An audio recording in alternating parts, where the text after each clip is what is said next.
doing? Yeah, I'll be really interested to see what Ray is playing. I know what Daryl's playing. Obviously, I don't know what Ray is bringing, but this is a really interesting matchup. This is a matchup that I was not expecting to see. I was not expecting to see Ray here in the first spot. If I'm being honest with you, I don't know what you were expecting, but I don't think that I was expecting Ray here. I was expecting to enter the battlefield, so I am probably honestly the most shocked out of everybody. But we are re-sleeving some cards. Re-sleeving the whole deck? Question mark? Yeah, I think we're re-sleeving. We got some situations going on with our sleeves, so let's get some ones that look better on the screen, I suppose. I do love the Final Fantasy playmat that Ray is rocking there. That is from Final Fantasy 16. Amazing game. I mean, speaking of Final Fantasy, we were talking about Kingdom Hearts earlier. Absolutely. Could potentially see these characters make it into Disney Lorcana. I don't think it's too far-fetched. Never? You don't think it's ever happening? Never. Because I want it so bad. Oh, and anything that I want you're that holding badly, us back, is what you're saying. Absolutely. Yeah, that's just because, like, you were talking about Fumble's luck. My luck is the worst. Yeah, but no, any Kingdom Hearts would be good. Like I said, the Donald Sorcerer Enchanted is my absolute favorite Enchanted in this game. I don't own one, but actually I own the painting from Ink of the Donald Sorcerer because it looks so much like Kingdom Hearts Donald to me, because he has this little thing and everything. So that's why that's my favorite Enchanted, because again, Kingdom Hearts is one of my favorites. So if we could get that into the game, I would be very happy. Yeah, I had to get that Donald Duck like as soon as possible. I bought it off of one of my teammates who was lucky enough to open it up, because Donald is not only my favorite character, but everything you just said. Seeing him with the staff, so good. Being a wizard, it was just like it brought back all the memories. And of course, we do also have the Goofy Knight, right? I know. I need an Enchanted so they can go together. I want them to go together because I look at the Donald Enchanted and I'm like, can you please cure me, please? Yes, please stop casting Fire. I got the damage, Donald. Yes, I need some healing. What Why I do. am I casting heal on myself? That's the real question.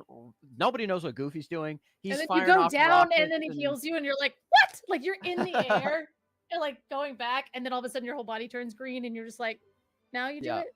Now you do it, my guy? Thanks for the slow motion heal after. It doesn't matter anymore. Yeah, as soon as I land the last hit. Thank you, Donald. You came through for me for the one time. But yeah, that would be amazing to see.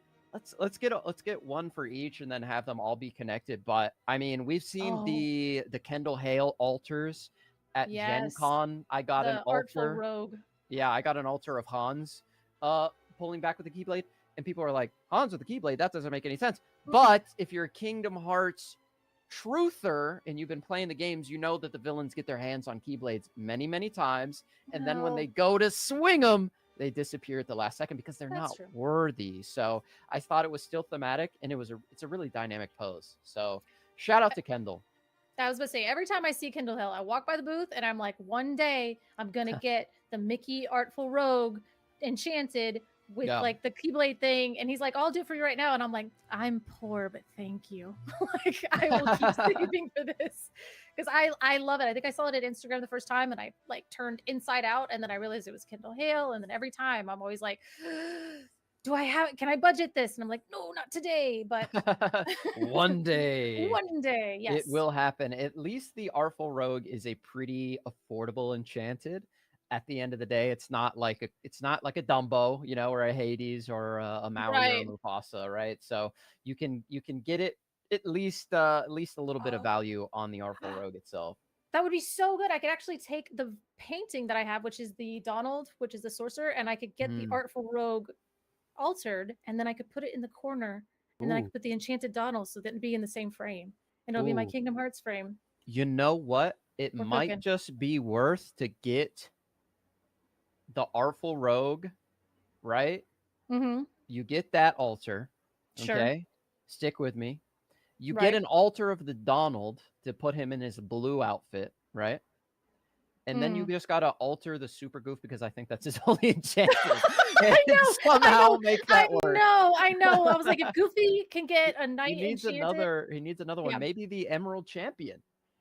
maybe. But honestly, you know what I could do? I could get an Artful Rogue enchanted now, and then so they breaks up the costs. Yeah, that's what it is. That's what it is. It's an investment now on the Artful Rogue, and the next time we see Kindle Hail, we'll do the second part of the investment, so I can get all of my Kingdom Hearts memorabilia, Disney, everything, Lorcana all together. Look at the shuffle on this guy. Ray is cooking with lightning speed. Ka-chow. I cannot shuffle that fast, but we're making up for lost time. Here we go. What do you think? What do you think of this re-sleeve effort here? Is he trying to ice us? Like, if I can use an analogy from Not branded okay, sleeves. gotcha. Got Not it. branded sleeves, but the analogy was, you're playing football. You're about to kick the field goal. They call a timeout right before. He's trying to ice us. That's what I'm going with. I don't watch sports, so I have no idea what you're talking about. Just agree. Okay. Garrett is correct with his sports ball reference. Thank you. All right. It looks like Daryl will be on the approach here. Thinking about that turn 1 ink, this is, I mean, games can be won or lost on turn 1 with that first ink. I know. No. Is he thinking about altering, actually? I am not sure what is happening. There could be a judge call for all we know. But at the same time, I think the players are keeping very patient. Probably, honestly, I'm dying. Normally we have the deck list by now. Okay, we're gonna ink a Monstro. Woo! There's the turn 1 Monstro ink. Really good for turn 1 ink. And the Rafiki comes down onto the board. What do you prefer as going into the we see a Maui Shark. We see a Ruby. Maui Shark into the inkwell. Ruby, Ruby Emerald. Okay, so we're gonna play a Bobby Zimmerowski. We're going to draw a card, then discard a Max Goof. We are doing singing and Emerald and songs. This is gonna be crazy. Yeah, that's really cool to see. I will say that Daryl did. Oh, and he misses the ramp. Oh no. My heart. He misses the ramp, but Daryl does have a lot of experience with this deck. He was working with another one of my teammates to really try and make this deck work as well as possible. So he has played this deck a bunch and played against this deck a bunch. So it's assuming that, it's playing Ruby and Emerald cards that sing songs, which is looking like what we're going to get here.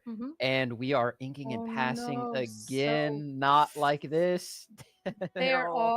There are no 3-drops in that deck, unfortunately. So hopefully what happens when somebody can go to turn, if they miss turn 2 ramp and they're not able to get to 4 ink, sometimes they're able to draw that next card and it will be Sail and it will be Tipo or something like that. But unfortunately, we did not see that here. So we're just going to ink and pass for the second turn in a row. And now Ray has Bobby, Powerline, and Clarabelle, which he probably got to play, trigger, and draw a card to kind of keep up with his hand. So unfortunately, Daryl is in a horrific start, but a good start for us to see what this Christmas deck is going to do. Yeah, for sure. And I mean, even if Daryl did have a better start, the Ruby Emerald deck does have a pretty good matchup into the Blurple. There's not a lot of ways for the Blurple deck to interact with their singers before you shift the power line, as we do here, the world's greatest rock star. We will see what he is able to sing. It is a B King Undisputed, so I think that Rafiki's probably going to go. We're going to look at the top cards of our deck and see if we can find another song to play for free. Are we going to hit? Please don't whiff. Not the first time in the ICL, and it does whiff! Powerline, how dare you? Oh, I'm so bummed. So yes, you get to look at the top 3 to 4 cards of your library and then sing a song for free. But unfortunately, we did not find. And so all of those cards just go to the bottom of your deck and you get to pass the turn without the value. Yep, we are back in Ariel Spectacular Singer times, where your card that looks at the top 4 looking for a song does not hit. Daryl has the opportunity to cleanly trade here a 6-4 and a 4-6. So that is an even trade. As we do put the Elsa down onto the board, we can remove the Bobby here. And we do have to look out for that Clarabelle shift line. But after that whiff, Daryl not looking like he's in the worst position here. Unless we see another Be King Undisputed, which would There it be is. absolutely terrible. However, we do see the Elsa come down, and we're just going to go for the You're Welcome. So no matter what deck we see this combo shift Clarabelle sing You're Welcome in, it is devastating for the opponent because now we're going to get to draw 2 cards and then pass our turn and draw up to as many cards. Ray's ready. Ray's already doing it. He knows how this works. Ray's drawing 4 cards because Daryl will have 5 in his hand, and Ray only had the 1. Daryl's going to cut his deck, draw 2, and then will draw for turn. That was the best thing that Ray could have possibly had on that turn, and Daryl would have loved to get rid of that Clarabelle, but unfortunately the Elsa did not have enough strength to take it out. That Clarabelle is a 2/3. And we can sing, hard play the Into the Unknown potentially to get rid of it, or we can play a TikTok down just to kind of give us an extra turn. Hopefully we can get rid of it. But at this point, the Clarabelle draw has done its damage. We got the cards. We got what we needed. And the second phase of this deck's plan is underway. Yes, absolutely. The Max Goofs are really interesting. Speaking of Max Goof, here he comes, and that is not a card that you want questing. The Mother Knows Best comes down. That is going to help control things, keep Daryl's hand healthy. That way Ray can keep his hand healthy off the back of this Clarabelle. So he is going to draw 3 here, and the Max Goof, once it quests, will get one of those songs back from the discard pile, play it for free, and then put it to the bottom of Ray's deck. So it's really, really powerful. Daryl needs to put something on the board that is going to be more proactive than a TikTok. Otherwise, that card is just going to be returned to his hand or returned to his deck with the You're Welcome. And there's the Hades, the Infernal Schemer, the beautiful new Enchanted. What do you think he wants to go for here? It's the Max Goof, unfortunately, I think, because at that point, you're about to just have your Hades put back to your hand, or you're going to get Be King Undisputed because we still have that in the discard, and Max will be able to get that back. So we do go for the Max, knowing that we just spent our entire turn to spend 7 ink to get this Hades out, only to have it Be King Undisputed, and we're going to have to put that right into our discard. So unfortunately, the Clarabelle does not get banished, and we can still continue to get value off of old girl here. Yeah, it's really, really good. And the Clarabelle, if you're not able to deal with it, can be so punishing. And we're gonna put out the Donald Duck, the double Donald gentleman. Comes onto the board and will be drawing more cards for both players. It is a May effect, so Daryl can choose to not draw additional cards, but then you're giving Ray more fuel in his hand while your hand is getting smaller. But then you also have to consider, if your hand's bigger, that means Clarabelle will be feasting even more. So answering the Clarabelle here is really, really important. We're going to quest with the Hades. I'm drawing. You give me double Donald, I don't even care. You can have your whole deck. I don't know what's in that thing. Because now I've drawn 2 Hades. Thank you.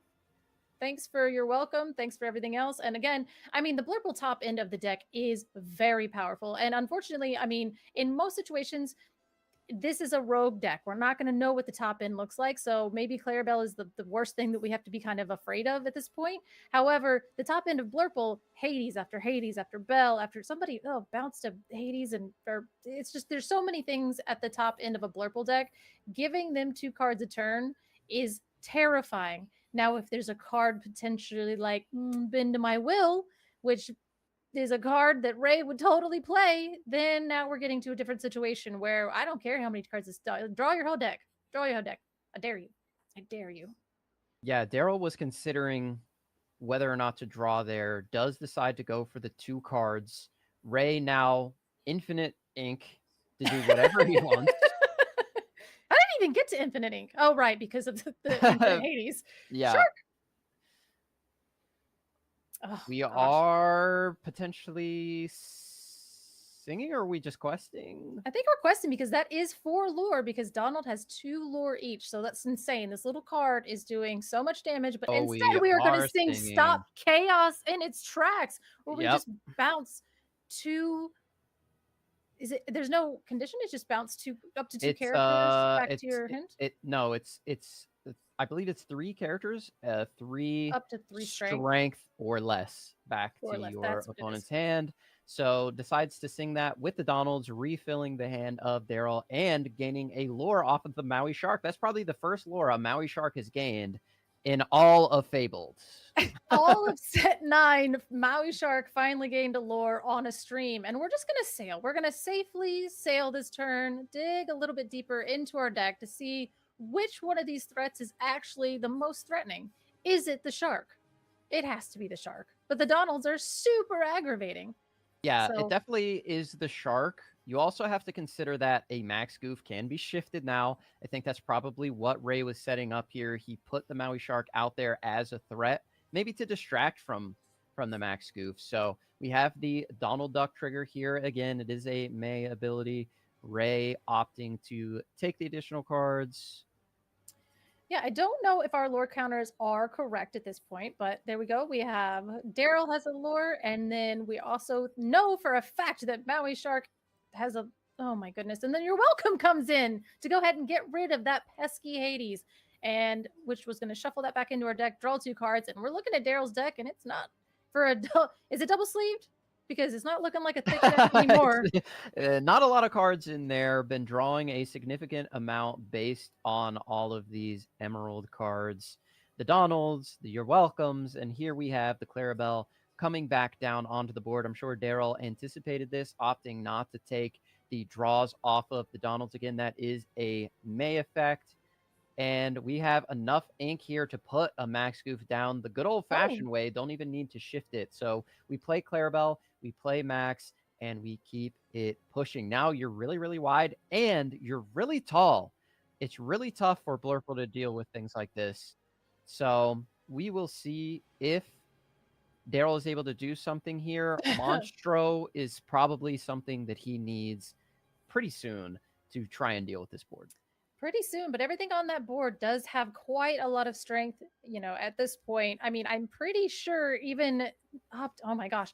So I would say that look at this pie. I'm sorry, I got very distracted by the insane amount of ink that Ray has in this deck for it not being a ramp deck. And it's because he keeps bouncing the Hades back to hand and bouncing and everything. And so Blurple has given him more ink than any Illumineer needs to really have in this color combination. And he's going to draw 1 million cards for his turn and pass it on over to Daryl. Yeah, I mean, at this point, Ray's got way more ink. He's got way more board presence and way more options. He's just been going through more cards because he's been making Daryl replay cards, replay cards, replay cards. I'm refilling my hand every single turn. So Ray just completely in the driver's seat. It really started at turn 2 when Daryl did miss that rank. Unfortunately, things just snowballed out of control for him. But this isn't the easiest matchup against non-steel decks, right? When your characters can survive to shift, it makes it a lot easier to sing and make use of the power line. But we're seeing the incredible power of Clarabelle, still one of the best cards in the game.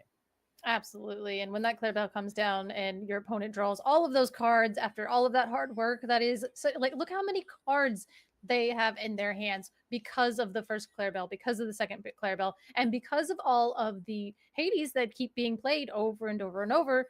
The amount of ink available to Ray to continuously play out his entire hand on his turn is ridiculous. And we do see the Hades come down for the 4th time in this game and going ahead and making sure we respect the Max Goof, respect all those silly songs in there, because Max Goof can sing everything all the way from Sudden Chill up to You're Welcome.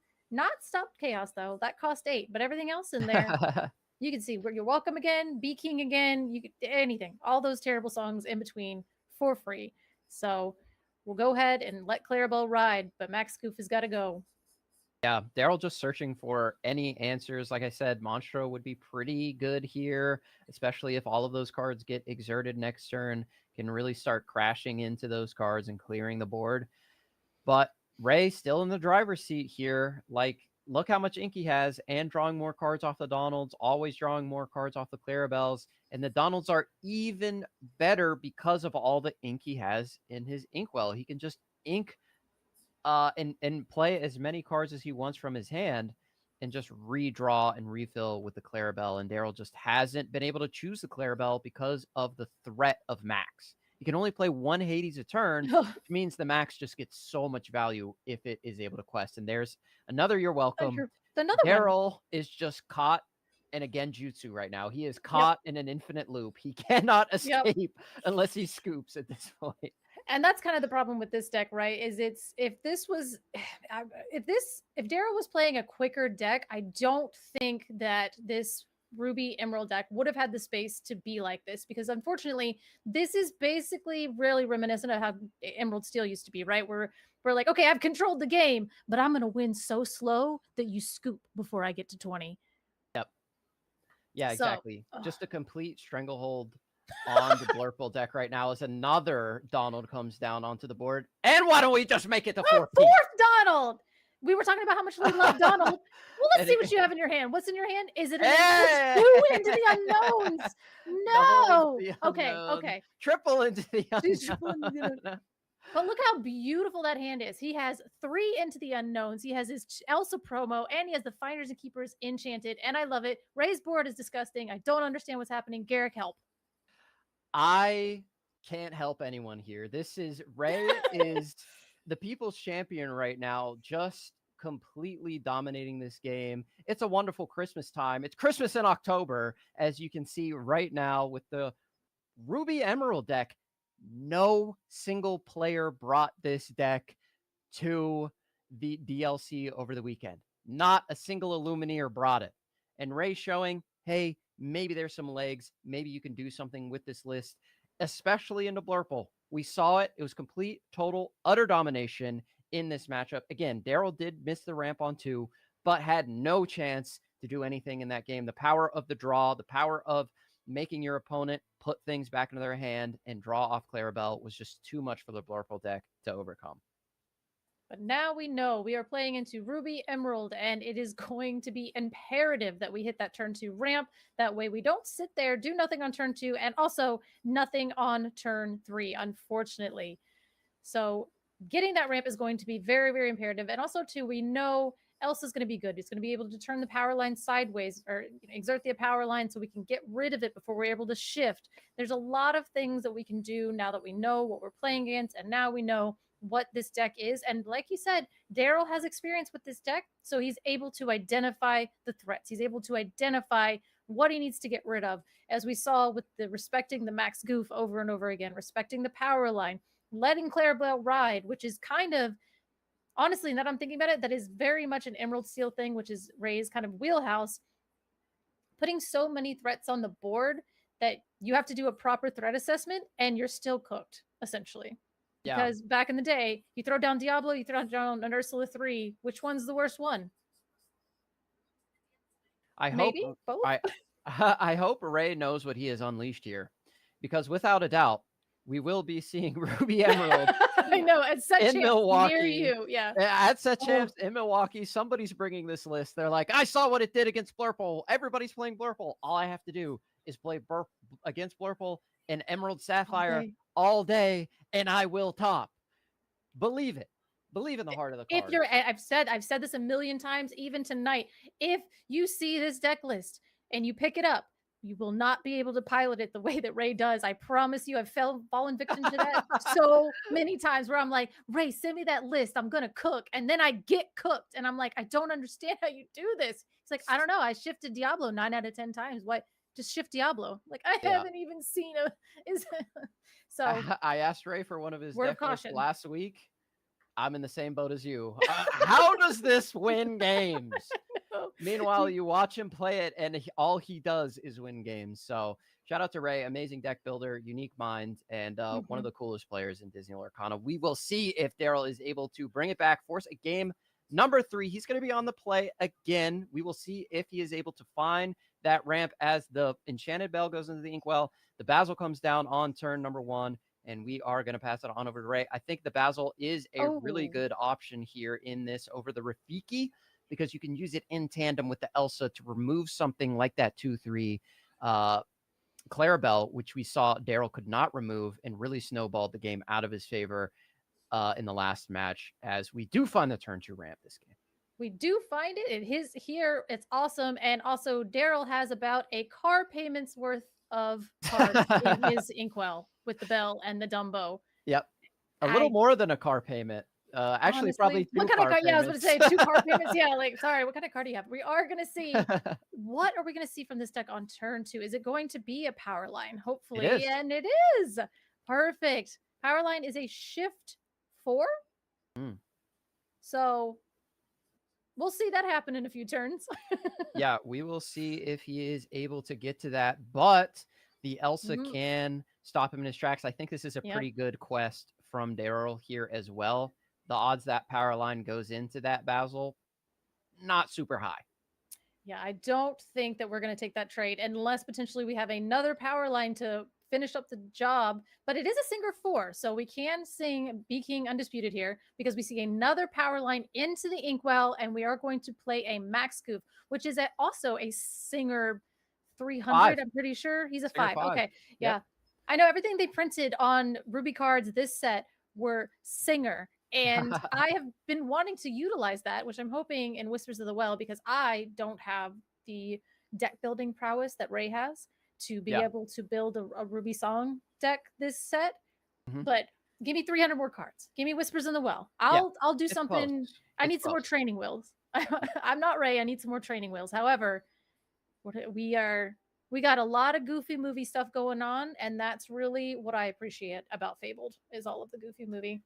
Yeah, all we got to do is listen to each other's hearts, draw some cards off the top of our deck, and return everything to our opponent's hand. I believe those are the lyrics of that song. The official lyrics, yes. Yeah. This turn, Daryl is on 5. We can find the Elsa and get rid of that power line. Then you always got to worry about that max shift as well, but there are no songs right now in the discard to worry about.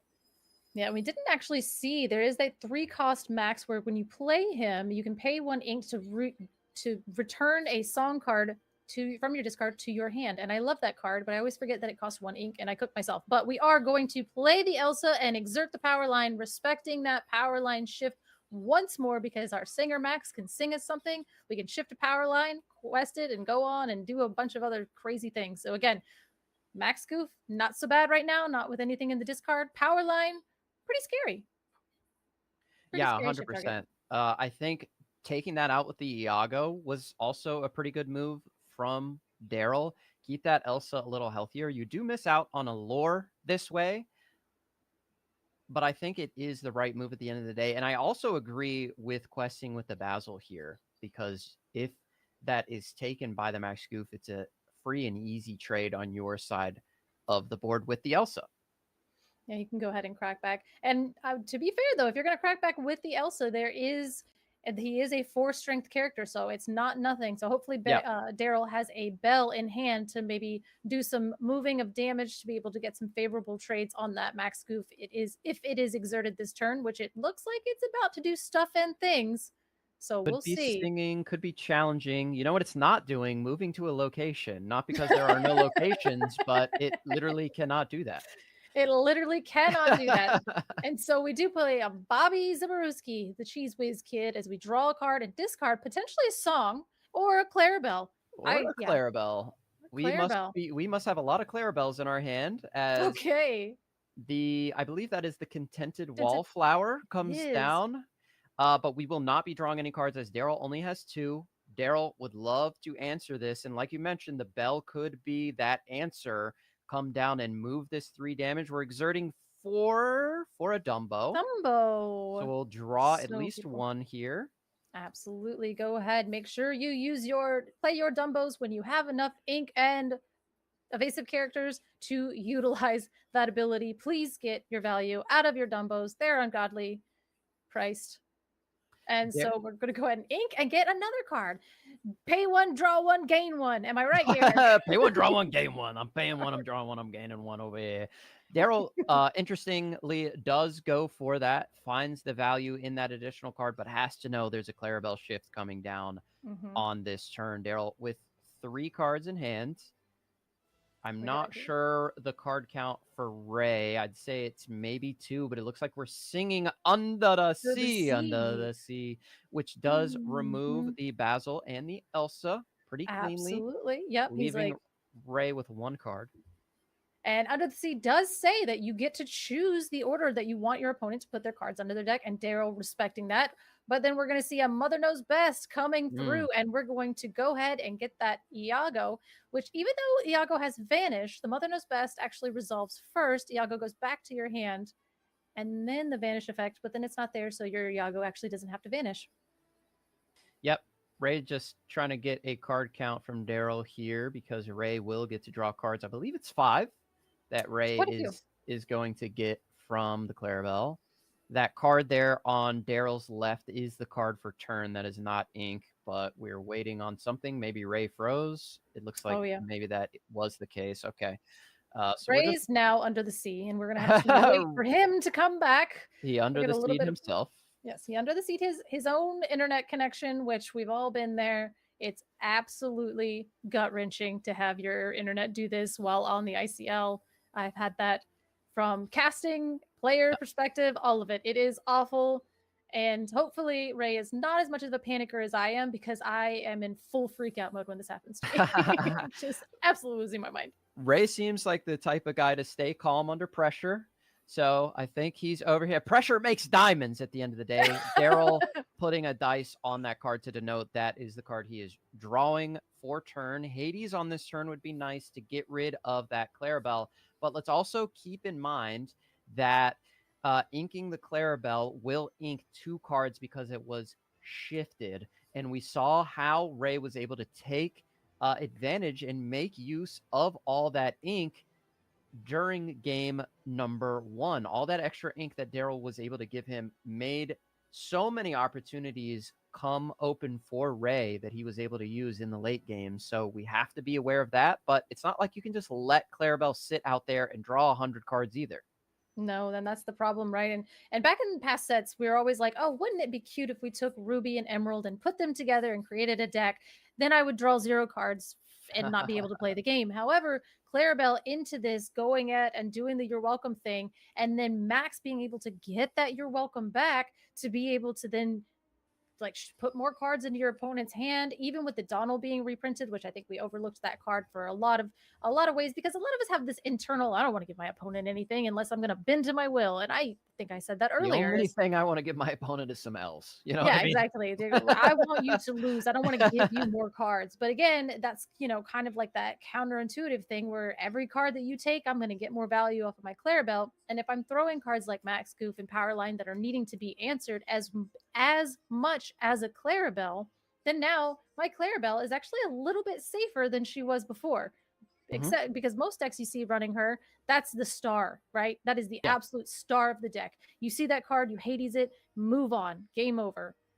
Now there's a little bit of threat comes balance. down. There's the Into the Unknown, removing the Clarabelle. So it wasn't the Hades, but we do reestablish the Iago when we get 3 cards out of our hand on that turn. If another Clarabelle were to come down, Daryl always keeping that in the back of his mind. We did see that Ray has a GoPro camera. I wonder if it is strapped to his head. If so, he's got the steadiest head. I was going to say the posture is the posture is crazy. And now, he's got no shakes, no movement. I want to see that Max Goof shift. We've been talking about it this whole game. I want to see it. I was able to afford that card, and then all of a sudden, LD did some crazy stuff with it. Emerald Steel. There it is. And we see him come down. Max Goof. He is going to be able to quest and get back a song, which I'm assuming is probably going to either be Mother Knows Best or You're Welcome. I believe that's the only option. The Mother Knows Best right now. And that does go to the bottom. So the Iago's going to go into the hand. That does stall Daryl out just a little bit. But with no Clarabelle on the board, it's harder to take advantage of this. Does he have the Hades to punish? He doesn't. He has Iago. Finders Keepers, my second favorite enchanted. Actually, by the way, same artist as the Donald enchanted, by the way. Oh, interesting. Love it. Absolutely. Sorry. You know, Anyway, there's a boss battle in Kingdom Hearts 1 where you have to shoot Iago with your magic as he's carrying the lamp. So you could get a nice little altar. There's some room in the bottom right. There is. Just throwing that out Because there. the Illuminary actually does look like the area with the gummy ship. You're spitting. Okay. We're spitting. All right, Donald. We draw Donald, the card Dumbo. with Dumbo. We're probably looking for an answer to this Max Goof in the form of Hades. We don't find it. Iago makes his third appearance. Speaking of Iago, there's the Rafiki coming down onto the board as well. We're going to ink the Growing Boy and pass it on over. I believe we have another Dumbo and a Finder's Keepers? Is that right? I forgot already. Yeah, doing great. Got it. Kingdom Hearts always wipes the brain, but then we're coming back to Ray's turn. A massive, critical mass of ink going on for Ray because we keep bouncing these cards. We saw the Into the Unknown come down. And again, that's kind of the situation with Clarabelle is basically when you have Clarabelle and you get that trigger one time and you're able to, you're welcome their stuff, you're going to refill your hand and everything in your hand is now for the second part of the game. So we see you're under the sea. Under the sea, sending just the Rafiki back. Clarabelle comes down. I have one card. How many do you have, Daryl? So I'll draw one. I'm so glad Diablo's gone for that reason because Ray was like, I'll draw when you draw. And you're like, okay, I'll start my current turn. And he just comes out of the rafters. He's like, I draw when you draw. I'm like, yes, we know. Yes, we know. That's the trigger for Diablo. Thank you. I get it. Yeah. Draw when you draw. Like, please don't. Please don't. I'm already double Bobby Zimmerowski quest and a pass.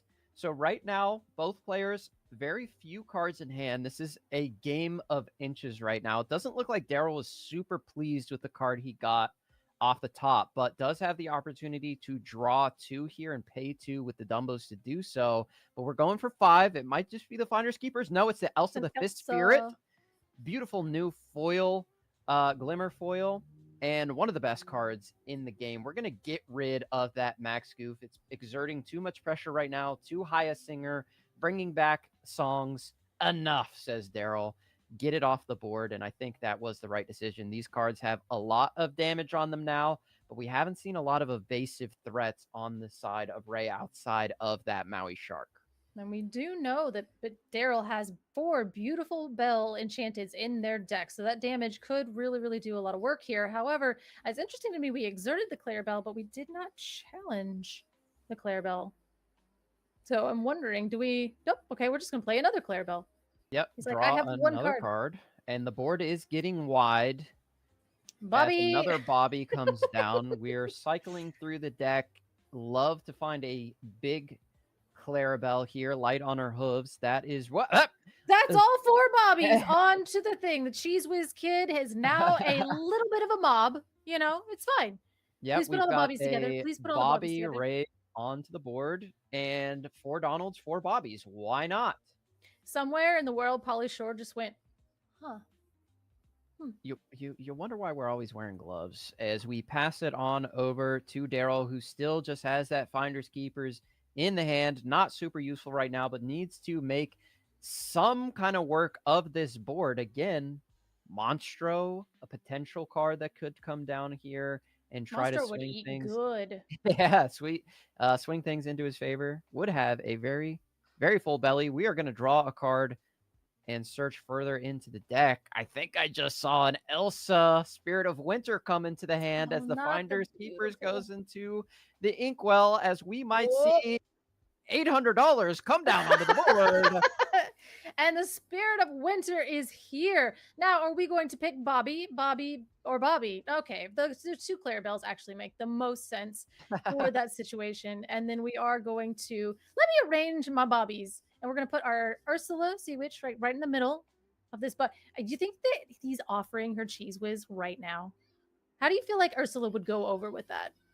Cheese Whiz in under the sea, salt under water. The sea. Yeah, seems like the worst possible snack. I think she would be disgusted by it. I think she might do villainous things to the poor Bobby. He's just, you know, well, she's not going to do anything. Dumbo challenges in and gets rid of the Ursula because we only want 1 damage on our... do need to remain exerted. Oh, so yeah, we're going to have to keep those down. They are frozen. And they have been frozen for sure. Frozen 2, if you will. frozen too. Yeah, Ray's just gonna have to not unexert them, and just let that go until next turn. Yeah, Daryl in a much better position here. Yes. We're seeing Ray not able to find that powerful power line shift, not able to find that powerful Clarabelle shift, but the Bobby army is in full force here and is spraying that cheese whiz all over.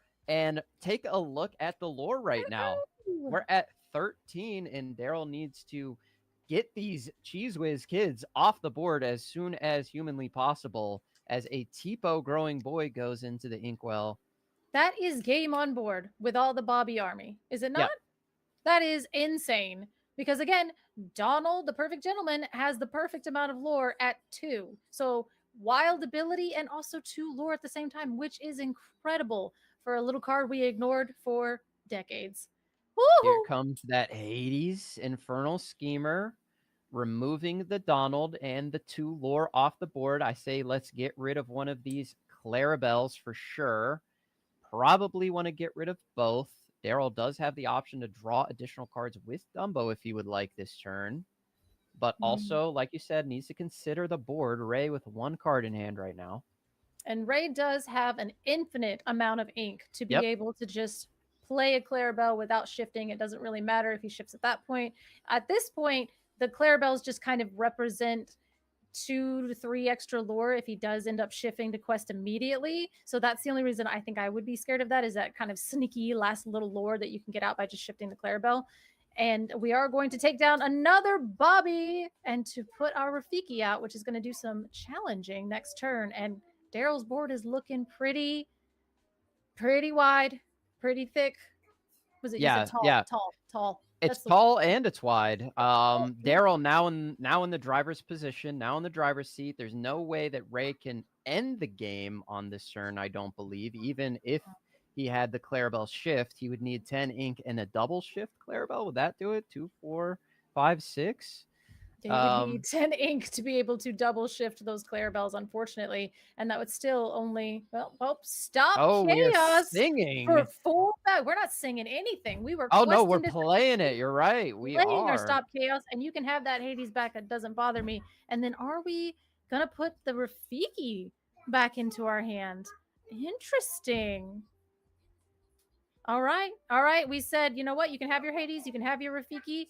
But it's not enough. Daryl still had enough to win the game on the board. And Ray says, let's go to game number 3. Those were an interesting first 2 games. I mean, Daryl didn't find everything that he wanted, but that Elsa was sure huge in the second game.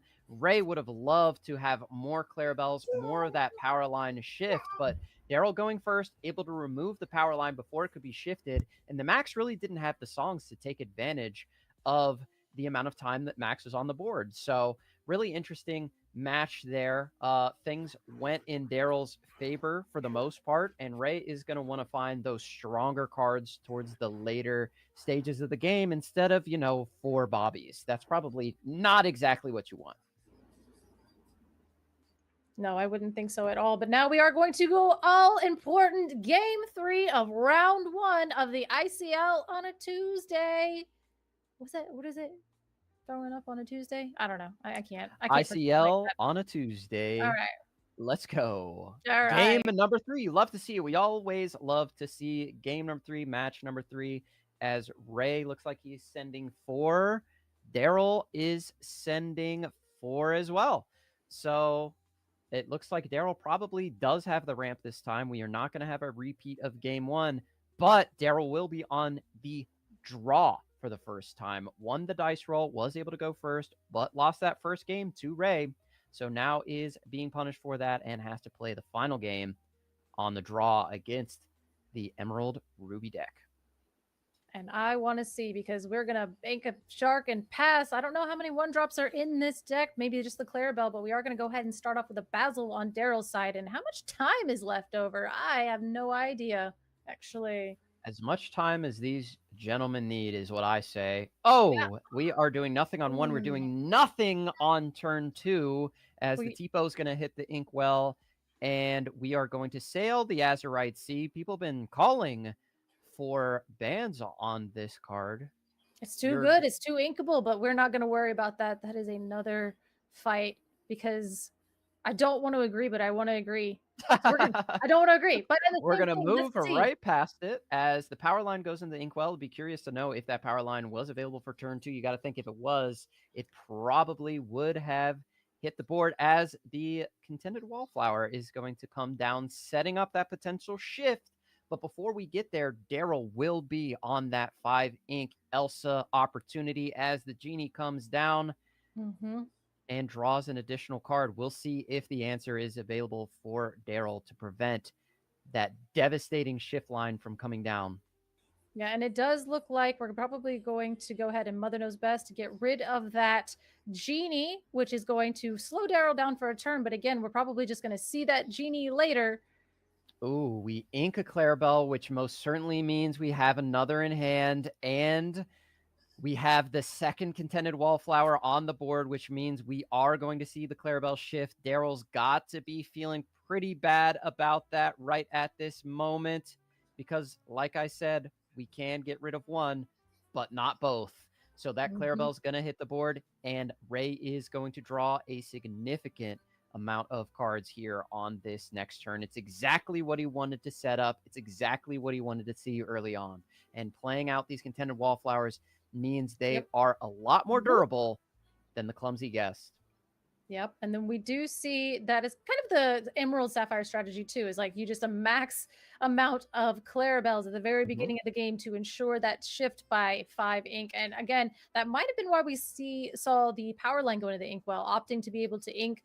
Our hand might be a little uninkable, and if we were to play a turn 2, it might have actually meant that we were going to have to ink one of these contended wallflowers and push us into a position where we wouldn't have been able to set this up specifically. So I'm actually interested to see if this was an intentional decision to skip turn 1 and 2, or if that's just the way the cards fell. Yeah, and Daryl, looking for more answers here, uses the Dumbo ability to draw an additional card. We did see Into the Unknown go into the inkwell, and look at those cards, man. 5 in hand right now. Ray's got to be salivating at the mere thought of all the cards he is about to draw on this next turn. Again, he's got... Okay, he's only drawn 2. That's not too bad. It's okay, but we do put the perfect gentleman down. So Donald is back. Powerline is back. But again, that gave him the ability to draw 2 cards and keep his hand quite healthy with the Donald there as well. So we do see a second Elsa 5th Spirit come down. Probably best card in the game. However, what are we doing? What are we doing? Are we going to take out that Clarabelle?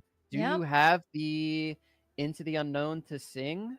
Ooh, that is a very, very annoying combo. But when Elsa sings Into the Unknown, I think it's fine. I think it works out. Ray should ink those cards. Yep, there we go. We're going to draw an additional with the Dumbo, doing what Dumbo does. It's a really good card if it sticks onto the board for too long. It's like a Diablo, but not as devastating. No, right. If you keep it out there for too long, it can really, really punish you as Daryl reorients his Elsa there in a better position. But we could see a power line shift. We have the Donald Duck trigger. Daryl can draw a card, and Ray will draw 2 for his turn. If the power line shift comes down, it can be devastating.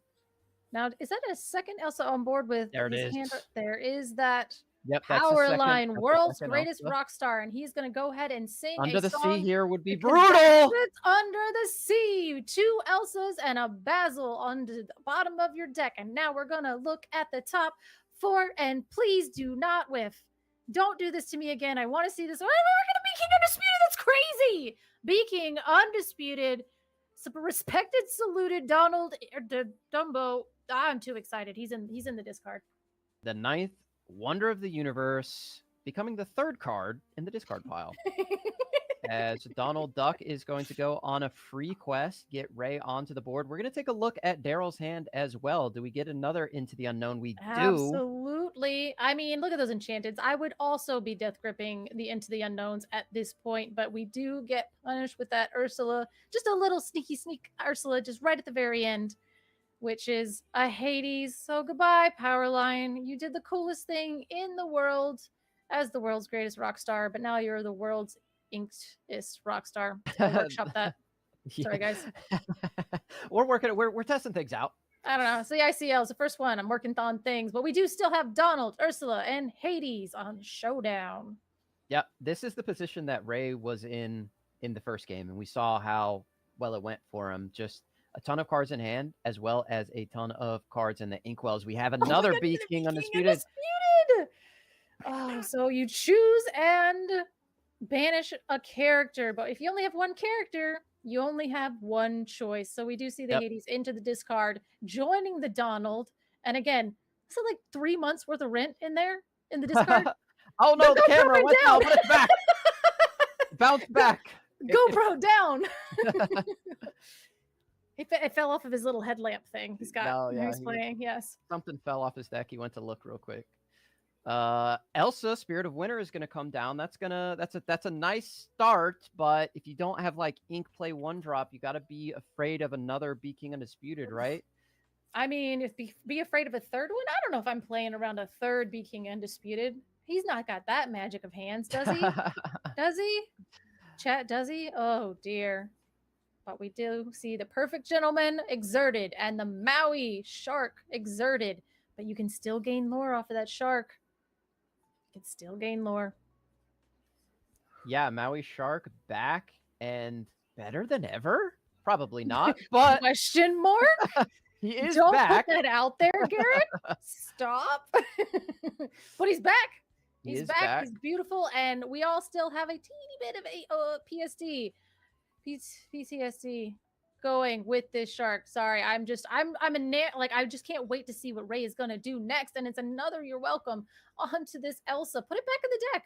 Put it back in the deck. Draw 2 cards and see what happens. Yeah, I mean, this is just the power of that Under the Sea turn. The power line, able to sing it, not able to remove that power line, and the Clarabelle on the same turn, because Ray wisely did not quest with that Clarabelle, which means that the Elsa could not exert the power line. And now we are just getting to the point of the game where things are too wide for Blurple to consistently deal with. And look how big that hand is. We're going to draw, what, 5 for Ray? And then 3 more next turn with the Donald Ducks. Right now, it's just looking pretty doomed for Daryl. We did see a Monstro hit the Inkwell early on. I mean, Monstro is huge. Unfortunately, Maui's shark is evasive, so we will not be taking out the shark, which is kind of the most annoying target in this situation. Potentially, I mean, at this point, Max Goof can get things back from the discard. Shark can get things back from the discard. We are... Is this like a zombie song deck? Is this... Are we singing zombie songs? Version in the game, Hunter will want to be it.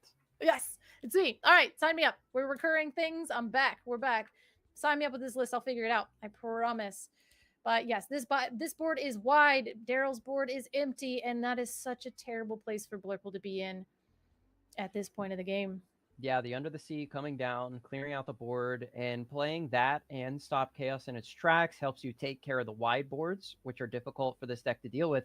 But if boards are not very wide, if there's only 1 or 2 characters out, Ruby Emerald can take care of them so easily. They have Mother Knows Best, You're Welcome, Bee King Undisputed. That's their bread and butter. So right now, Daryl only being able to play 1 card a turn, it's just not going to be enough for him to close the gap that Ray has created, because he just will have the answer every single time. Yeah, we're definitely going into this long situation of game 3. But again, I know it's sneaky, but Donald has 2 lore. There's 2 of them on the board. Again, we still have that Clarabelle. We did opt to play the Hades onto the shark, recognizing that being able to zombie sing your songs is probably not great. Let's leave those in the discard. No more value there. However, we do have our little clumsy guest Clarabelle sitting over there. Potentially another shift, so we could go just another shark. That makes sense. As just if we needed more ink, Ray decides he needs the ink for the turn. That means, like, what are you going to do with the rest of the ink? Because look at him. Look, he's counting it. What are we doing? If he plays nothing else and passes. Yeah, just be like, what's the point? Why are you? Why? There's and we're welcome. You're welcome again. Yep. You're the most welcome because you've got to shuffle your deck more than any Disney Lorcana player usually gets to shuffle, Daryl. I hope this has been Again, Daryl just stuck in that infinite loop. You cannot get out of it when the Ruby Emerald deck gets like this. Stop. Yep, he needed more ink. Garrick, there he is, right there, playing out his entire hand because he's going to get that Clarabelle value, and we did the math perfectly. He probably has like Does two he want cards to in hand. draw a card off of the Contented Wallflower is the question. I know he can because he's... Oh, we see there's a max scoop in hand. Hey-o. He said, hey, Daryl, here's how I'm going to destroy you next turn. We did not draw off the Wallflower. We're just going to draw off of the light on her hooves. It doesn't matter. It's the same amount of cards. I'm going to draw off of this Clarabelle, not this Clarabelle. I have so many options that I'm just Daryl, going to decide. it might be time to go to Scoop City, but he says, no, I'm going to develop my brain. There's like, a be prepared in here that I colored with a purple marker. Absolutely. I got my be prepared in this deck. I will go out on my own terms by playing an illegal card in this format. No, I'm just kidding, you guys. This is rude. Yeah, quite rude. We were wondering why Ray wanted to ink. That's because yeah, that's it. We gave up because please it's like, I don't know what I'm supposed to have in my deck to make this less painful. That is the classic classic maneuver. Like, let me just look at the top of my deck to see where the card that I wanted was. Yeah. And it was Tipo. Do you see the first one? It's always Tipo. It's always Tipo. He's probably looking for Monstros. Needed that Monstro in game 1 and in game number 3 to have any chance to come back, but wasn't able to find them. And it looks like we have an interview here. Yeah. Always ready. We need to switch over to Discord. Yes? Also, to stop me from clawing back. Yeah, it was just so bad.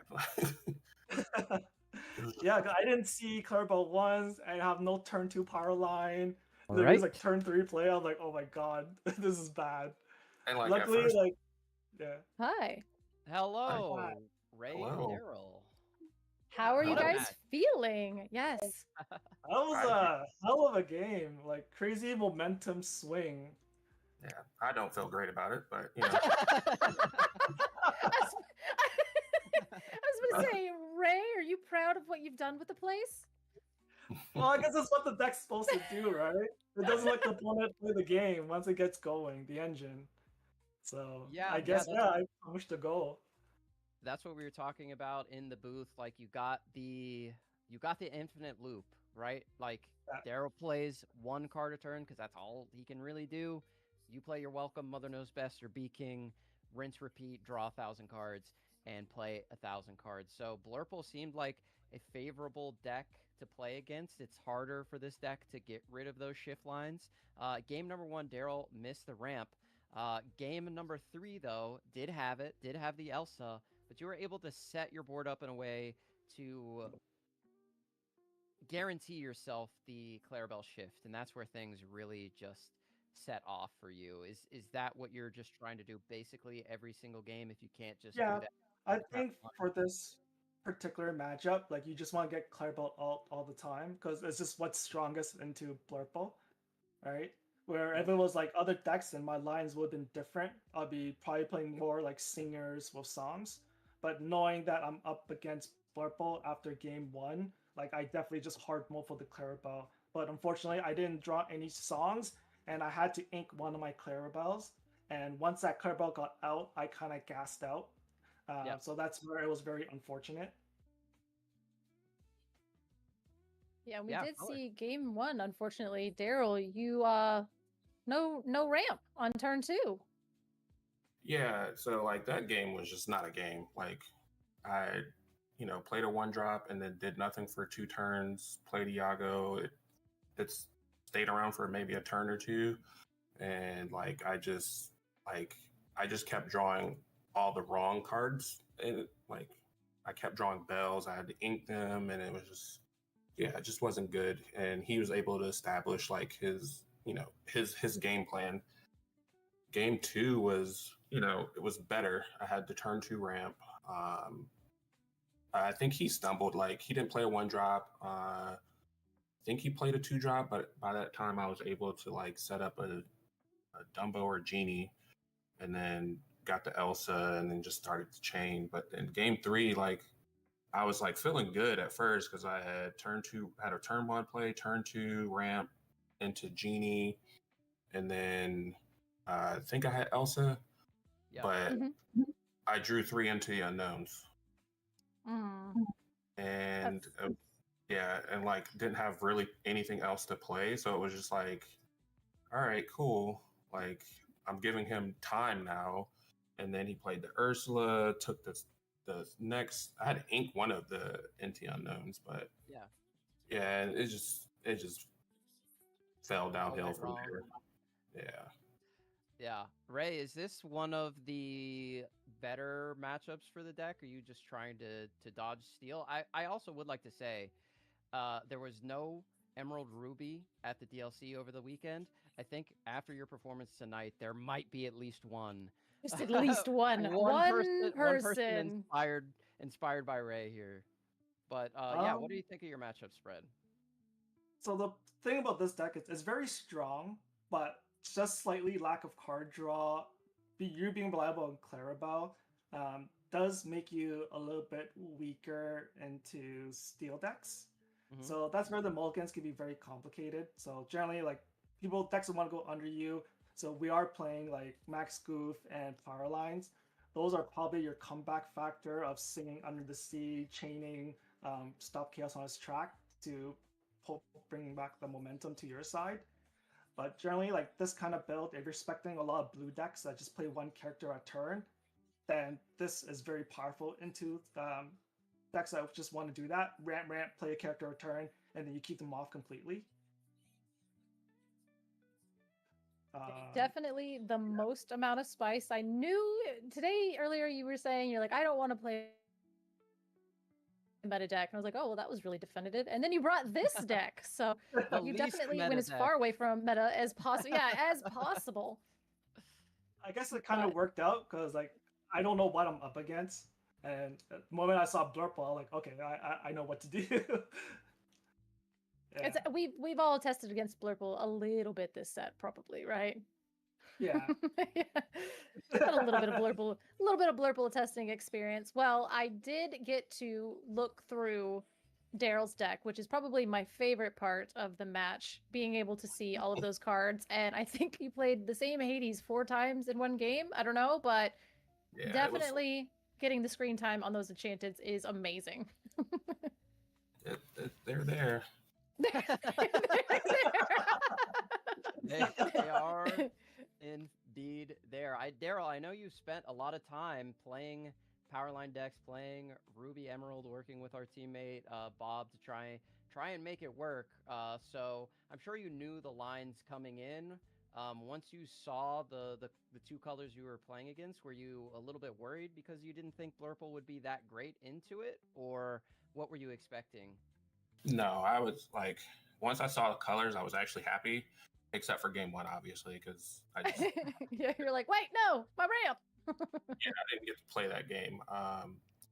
Like I think it's still favored towards Blurple. Like obviously, like they can get the Clarabelle out and start doing crazy stuff, and along with the power line. So like it puts it on like 2 different axes because now you have to deal. You pick if you're dealing, and it has the max goof. So like you have to pick. Oh, do I get rid of max goof, Clarabelle, or power line? And I think it was like game 1 or 2. He had Clarabelle and Max, and I was like, all right, well, I have to get rid of Max because he has the tools in his graveyard drop to deal with anything I play. So I'll be super off tempo if I don't deal with the Max. Like, yes, I'll give him more cards, but overall, like the matchup's still really good for Blurple. It's just you can't fumble, and I fumbled a lot in those games based on the cards that my deck gave me at the time. But he played it very well. So I can't take nothing away from him. And I do really like his build. But, maybe I'll get some revenge later. Absolutely. And again, I loved seeing any power line card actually work. The fact that Ruby even worked in set 9 is beautiful. So I'm sorry that Daryl, you had to be the recipient of that, because that first game, I think you're owed some kind of emotional support from it. So we'll talk after this, because that was awful. But the second game definitely kind of went in there, did your thing, showed us the strength of Blurple, even though, you know, again, and I think that was like, to your point, that was something that you typically recognize really, really early, is you could tell some players going into this might not know how to evaluate the different targets, and because you've played this deck before, you were accurately able to evaluate those targets. And again, I was even saying this is very reminiscent of how Ray likes to build decks because of Emerald Steel in the past. You had that like, what do I hit Diablo? Do I get Ursula 3? Do I try to take care of this Prince John? If you just fill the deck full of a critical mass of threats, it makes your, like, you only have so much removal. So now correctly identifying which one is the actual problem is what will win you the game. And so it just kind of makes it just, it's a perfect Ray deck. It just gets in your head just a little too much. Yeah. And like it was very well constructed and he played very well. I didn't see any mistakes that he made. I know I made a mistake in one of the games where I challenged with my Iago instead of the Elsa that I just played, but you know, those are small things that you pick up on and learn from, because I definitely, like, as soon as I did it, I was like, yeah, I missed the lore, and if I lose this game, it was game 2. It's like, if I lose this game by 1 lore, then I know where I messed up. Yeah, absolutely. We were talking about that a little bit. I didn't think it was the worst thing in the world putting it on the Iago specifically, but we were discussing the potential missed lore there. But you were able to bring it through. I would like to give you two the opportunity for any shout outs. Congratulations, Ray, on your first round of victory. Any shout outs for you? Yeah, so, same as usual. Shout out to my homies SLTC. Love you guys. Thank you for putting up with me playing non-meta decks all the time, even though it's not the best practice for you guys. But yeah, good luck to the rest of my teammates, and good luck to my opponent as well.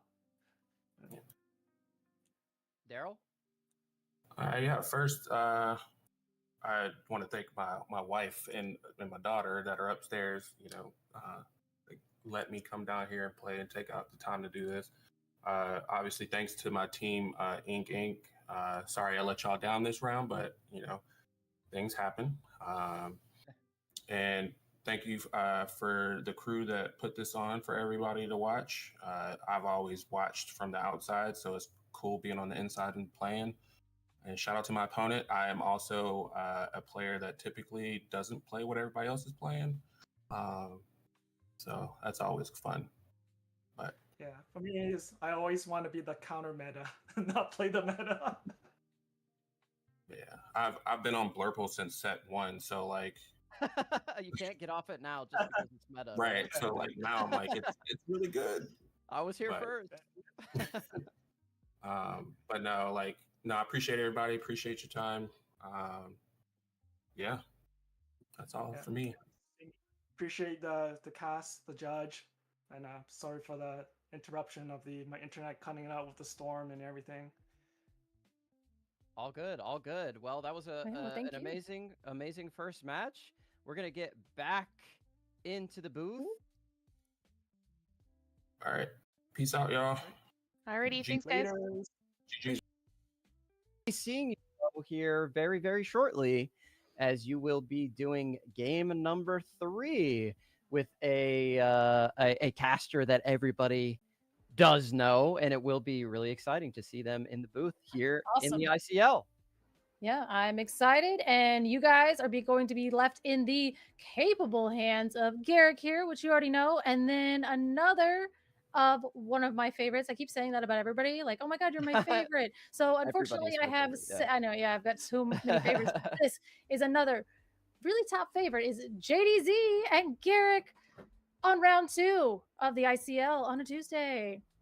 But I'll be back. Look who's back in the building. I can't hear him.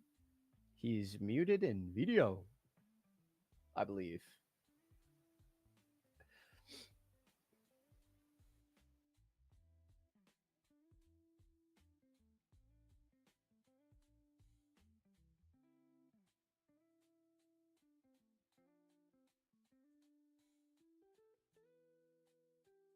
Well, everyone, JDZ is figuring out how technology works. I will set the stage here for match number 2. SLTC was able to take the first match.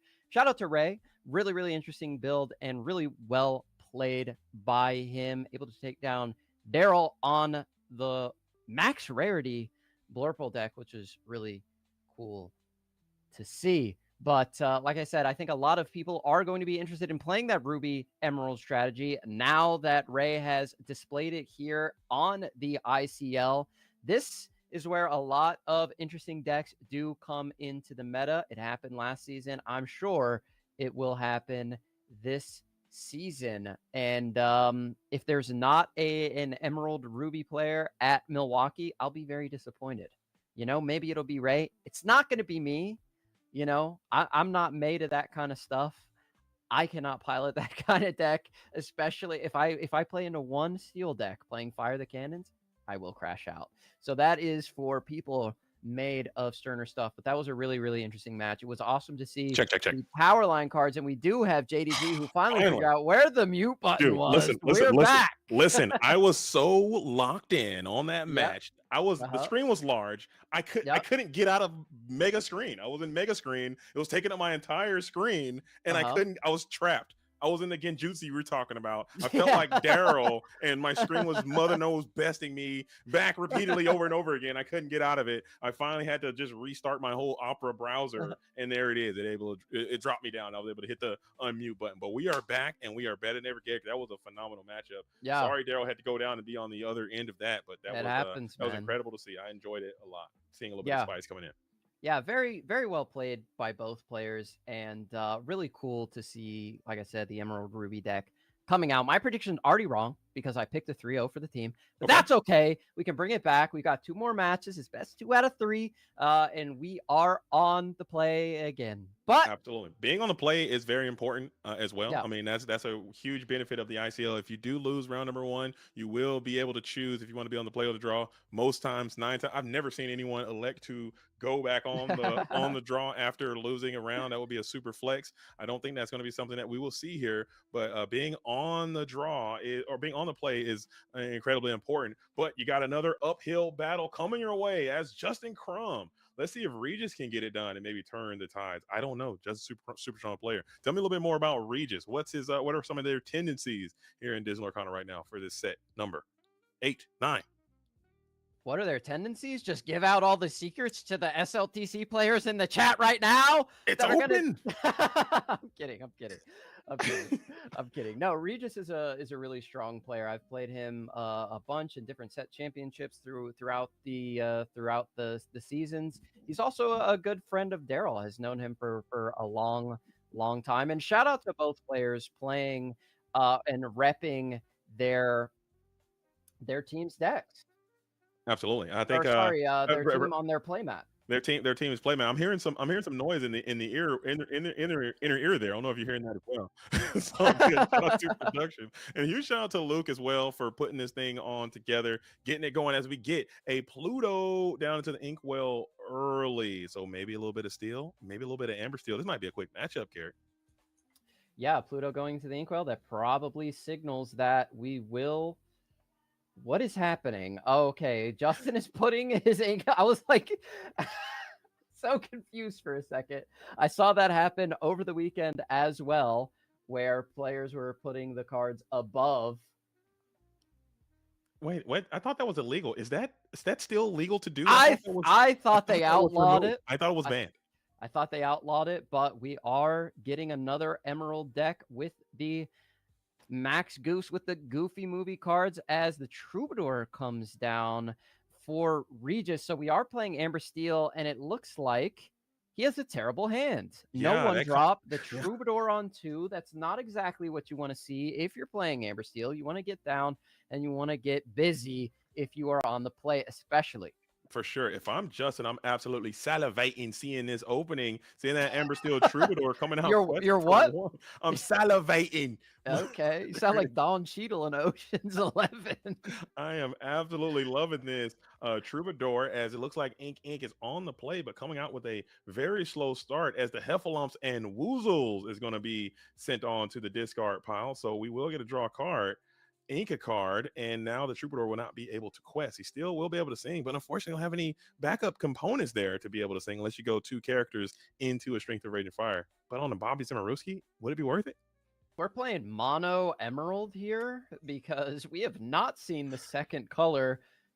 Right now, Regis has to be scratching his head. What in the world am I playing against? Is this Emerald Sapphire on the other side? It really does matter. Is it Emerald Steel? We saw the Max Goof go into the Inkwell. That would make you think Emerald Steel. It's probably not Ruby Emerald. It cannot be Ruby. If there were back-to-back Ruby Emeralds, I think we'd have to cut the whole stream off. But I think by ICL rules, it can't be a back-to-back of the same color combination. So it's I heard Luke made an exception for decks that are represented at 0% at DLCs. Okay. So. I'd support that. I support that. As we got another Troubadour down. What do you think about this opening? Amber Steel going Troubadour. Thoughts on that line of play? Not good. I think it's not the way you want to start, and inking the lady on turn number 2 when that could be a card you could deploy on turn number 3 is not the greatest. Maybe he did find the 1-drop though. It's a fire the cannons. We are going to target that Clarabelle. That is, I believe, the correct option here. And why not get a quest in with the Troubadour? There's nothing Bobby's going to do against that resist 1. Absolutely. And if Justin is in fact playing a Sapphire strategy, he did not execute a ramp on that second turn. So it leads me to believe that this might be a Emerald Steel situation. Emerald Steel is a strategy that performed incredibly well in DLC. And it is. Heck, all that. Never mind. Forget. I'll just shut up right now. It's the Pleek Dog Nasty Supreme coming out with a little bit of turn 3 ramp. Will send one of those spray cheese, or excuse me, that was the Clarabelle, I believe, goes down into the Inkwell, which Bobby Zimmerowski stays up and active. So it is Sapphire and Emerald. This deck also, I think, in my personal opinion, I think it kind of underperformed there at the DLC in Bologna this weekend.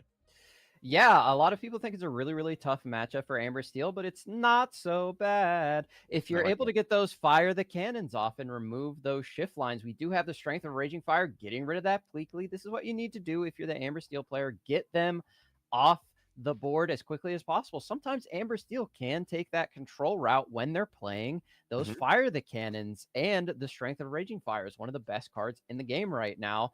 So just keep that board clear, keep the runway clear as the Donald comes down, and Amber Steel doesn't hate to see that. They like drawing cards. Absolutely. And like you said, just being able to disrupt those shift lines, the Sapphire Emerald deck, when it was a lesser known commodity, it was you can't see some of these plays coming, but now it's very telegraphable. You can see those things. That's another Strength of Raging Fire. So those were all the cards that were in the hand, a ton of strength. And just like that, Regis has completely turned the tides of this game, and it's a complete absolute command and control right now, looking very formidable in this spot. Yeah, absolutely. Right now, just considering what we're questing with, you can always keep that Baymax in mind because it can be shifted onto this Bobby and challenge into that Nala before the Tiana gets exerted. That's a great way to get your Nala banished. But right now, Regis not really concerned with that. The Lion does not concern themselves with the Baymax shift. You see what I did there? Nala's the Lion. Anyway, we're passing it back on to Justin. I did enjoy that a lot. If we're going to pay the full retail value, bringing out the John Silver, probably going to give Reckless. I would say Nala's going to have to eat that, not being able to quest, saving yourself 3 pieces of lore. But now, if you do have that Baymax shift in your hand and an Under the Sea, you could potentially shift that on top of that Spray Cheese Kid Sing, and then you're immediately right back in command and control. So right now, this thing is getting out of hand as Nala's not able to quest, not able to challenge, but we got a lot of lore being stacked up as Regis is going to be on his way. Yeah, Regis going up to 12 here. Only 1 card in the hand for Justin right now. And Under the Sea is not available to be sung unless we found Baymax off the top. And the second card is Under the Sea. So that's not going to be an option. John Silver is going to have to quest here, you would think, to turn off the Nala. but we are looking at a significant amount of lore on the other side of the board. Yeah, or enough even to get to 19, but not win the game. Or yeah, you'd have to even the Hades, the Infernal Schemer coming there as that last card. That last card is probably going to be that Under the Sea as you're going into your 7 ink turn. So that was a quite slow maneuver. Pete here would be absolutely devastating coming in. Sorry. I'm working on my English accent because I heard some of the broadcasts this weekend, and all those English accents just made it sound so much better. So I think if we all adopted English accents, I think it would increase viewership for us. Thoughts? Agree. You know what? I'll agree. I think I did see what Regis drew there. I think it was a Rhino Shift. Ooh. Decides to keep it in the hand. So that's one of the worst cards that you could find. And you it needed. was the Under the Sea.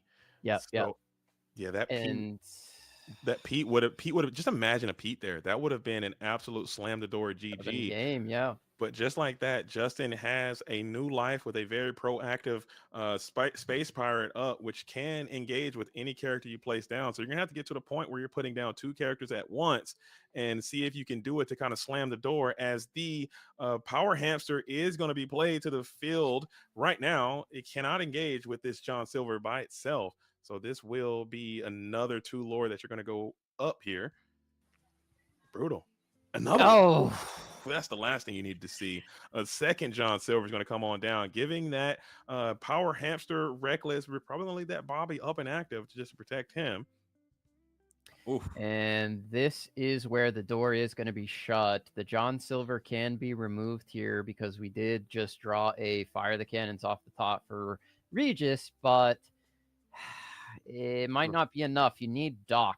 That's what you absolutely need off the top of the deck. You need Doc and 2 other characters that you could play. Doc and 2 1-drops, and Regis could win this game. Anything but, and it's probably over as Basil comes down. That's going to be a real pain to deal with, as that's just going to exert even more pressure onto the board. We're going to 12, and we will go to 17 on the side. And it's Pete. He's just a little too late.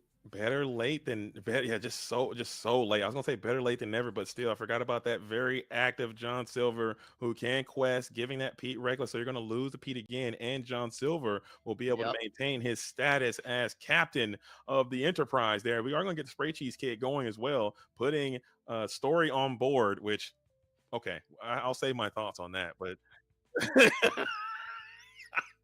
It is imminent on board right there. Just the game is over if we can't do anything. It looks like Regis agrees. I just want to go ahead and pack it up. Garrett, what went wrong there? No 1-drop. Troubadour on 2. Probably pretty bad. Needed to play a 1-drop there. If you do, you win because you need 1 more lore. It didn't matter if it was an Aurora, whatever, right? That's what you needed to close the door there. But Justin able to get to that Under the Sea, remove the entire board on the side of Regis. Also finding that Rhino on that turn, being unable to play it with the John Silver already out, just put you in a really, really, really bad position. Also, no Doc. I think if we find a Doc there, we're probably also able to get over the finish line. So just really unfortunate draws for Regis there. No 1-drop, no Doc, but did have the strength of Raging Fires, which were really, really good. So it didn't all go bad, but just wasn't enough to get over the finish line. Absolutely. I think the reason why a lot of people believe that this matchup is actually quite decent for the Sapphire Emerald players, because they do have that Under the Sea and they're able to sing it relatively early. They do have the John Silvers, which we saw had great effects in that match, being able to just quest and slow them down so tremendously. So seeing if Justin can prioritize getting that Under the Sea again, and let's see if Regis can maybe have a stronger start, because I do feel that Amber Steel on the draw is the best possible thing you can be doing in Disney Lorcana. Just going first, getting loose, getting super duper active with your characters, being able to chain those stocks, get the bodyguards down. We saw that there was some Plutos there. Maybe there's some other bodyguards that you have available in your deck. I haven't seen the deck list yet, but this is a very powerful strategy, and it just stinks that you came out with a super slow start. I'm sure Justin is loving it, being able to steal one on the draw, knowing that that you have an on-the-play opportunity in your back pocket. So no matter what happens in this game, you'll be able to go first. Has to be such a warm and comforting feeling as Regis getting that altar in right now. Yeah, especially winning on the draw when you missed ramp on 2. Like, we saw nothing but emerald cards coming out. Like, the first 6 cards we saw were all emerald, so we didn't even know what Justin was on. Maybe that ended up, in his favor, threw Regis off a little bit. He saw the max, so maybe he thought it was steel, maybe played it a little bit differently. So in the end, getting the win on the draw with no ramp on 2, that you couldn't ask for anything better. But it's not impossible for the Amber Steel deck to win on the draw against the Emerald Sapphire list because of 5 magical words. They need to have it. If they don't have it, they cannot win the game. They need the John Silver. They need the Under the Sea to have a prayer in this matchup. Things need to line up really, really well for the Emerald Sapphire. And a lot of times they do, because you have hand fixing, you have draw, you have the tools in your deck to do that. But at the end of the day, it comes down to, do you have the answer or do you not have the answer? I like it. Show your moves. That's what Captain Falcon would say. Remember that guy? Show your moves. Guy. Yeah, Legend. He would come out there and do that. And I hit the show your moves on there, as we are going to slam this Daisy Duck almost immediately, putting the small 1/16 wolf down to the Inkwell. Much better start coming in from Regis this time. And let's see if Justin's got the answers to it, as you got no one cost your own. Passing that on over to a very active Daisy. Yeah, I do like playing the little Rhino, though, in this matchup. Threatening that shift, I think, is always good against Under the Sea decks, especially if you can do it on the turn where an Under the Sea is about to happen. And there it comes with a Daisy in tow. We're going to do a little quest here, go up to 2. Let's see if we hit a Heffalumps and Woozles is going to the bottom. This is a much, much, much better start for Regis, as the Daisy Duck will not give you a plus value. Questing for 2 as a 1/4 broken card. Actually insane, especially when it doesn't give you the value that you usually want, as we will hit a ramp on 2. You need to get a 1-cost character to come in here. You need to put some pressure of a Baymax threat in play immediately, or this thing is going to get long in the tooth super quick for Justin as we do that, as the spray sheet shits come down. Yeah, Bobby comes down. Again, like you said, that does threaten the Baymax shift, which can be absolutely brutal. If Regis were to have established that Troubadour on the last turn, you could envision a play where you go super wide and just blast the Baymax before it's able to do anything. I've done that plenty of times playing Amber Steel with like a Tiana on 2 or a Troubadour on 2. Not opting to do that. Here's the Tiana on 3, though. Will we choose to quest or waited out a turn? Regis says you don't have it. I'm going to force you to have it. Heads held high to the bottom. Double hit. Do we get a triple hit? Triple hit. Holy smokes, these days are going crazy. Triple piece chicken McNugget to the bottom of the deck. Can you get a character one time, as we're going to keep drawing?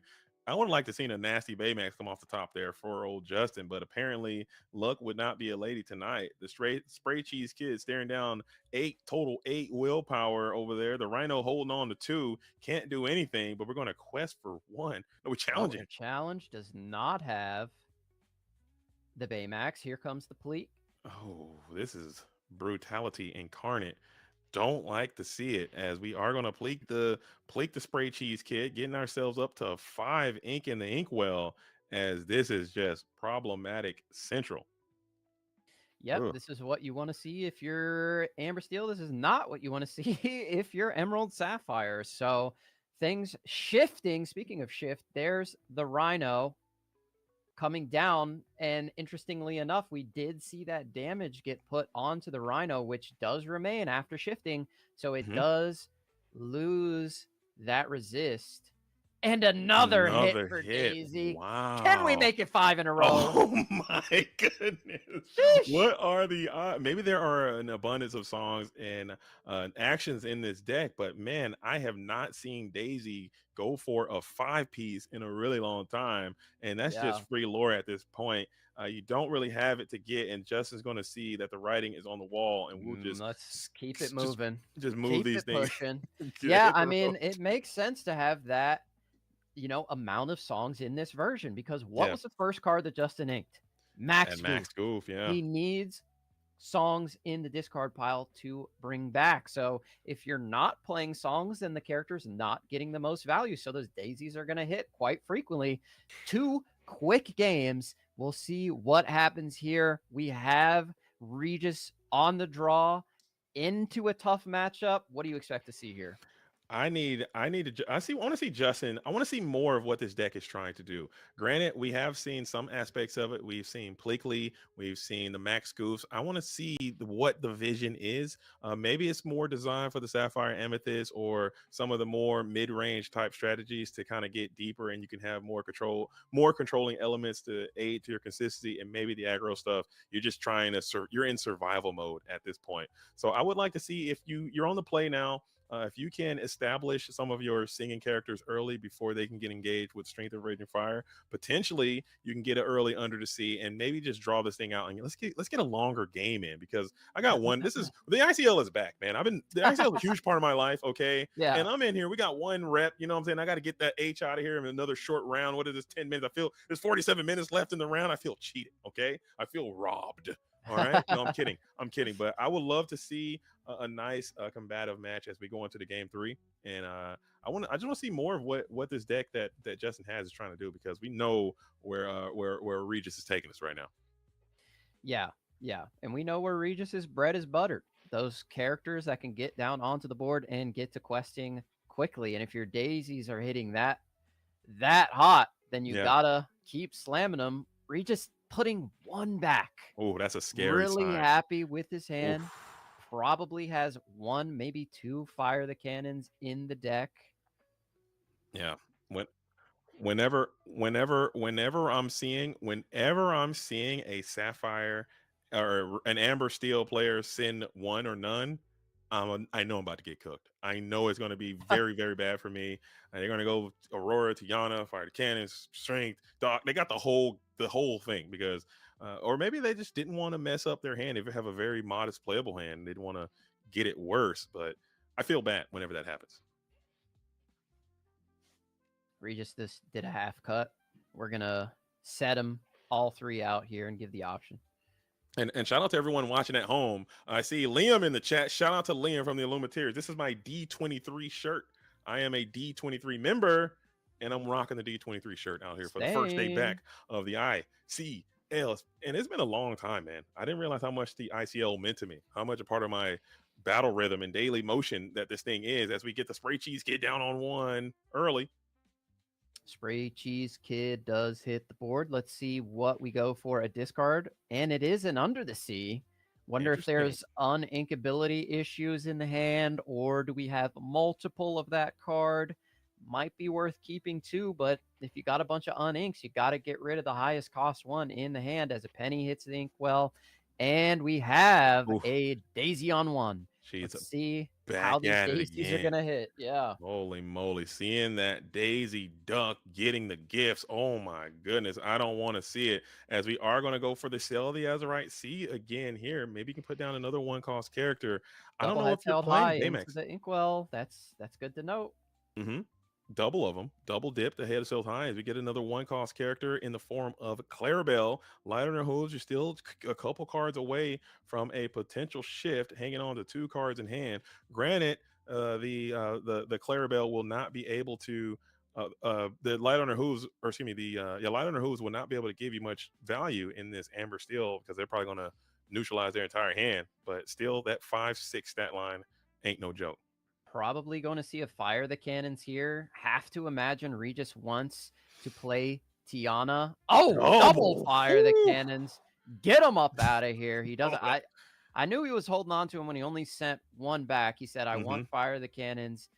And there's John Silver into the hand. One of the toughest cards to deal with for this deck. We saw that in game number 1. And John Silver is going to be coming down quickly. So we're going to need to establish a singer, have a strength, and more characters on the board, as we're going to pause the Daisy Duck from questing for a turn. That double Fire the Cannons might be a game-breaking maneuver right there. A tempo blaster, a momentum shifter early, as now you've taken a lot of the initiative back in the field of play, because that broke up the Pleakley lines, that broke up 2 shift lines, that broke up everything that you were trying to do, any potential lore gain, the Baymax is not a problem anymore, and now you have 2 more turns before that John Silver can come down, and now you're establishing this big board. We're always talking about turning corners. That was a complete Tokyo drift around a corner right there, as Regis now is in a very, very good position with this board state they've set up for themselves. I'm pretty scared for Regis, to be honest with you. I think that I don't know if I would have double cannons there. I think I maybe would have played a 1-drop and only cannons the Clarabelle. I don't think you need to hit. You haven't seen. You have not seen Baymax. I think maybe just hitting the Clarabelle there and establishing a character might have been better. Then you can get a Singer on 3 with the Pete, but we ink the Pete.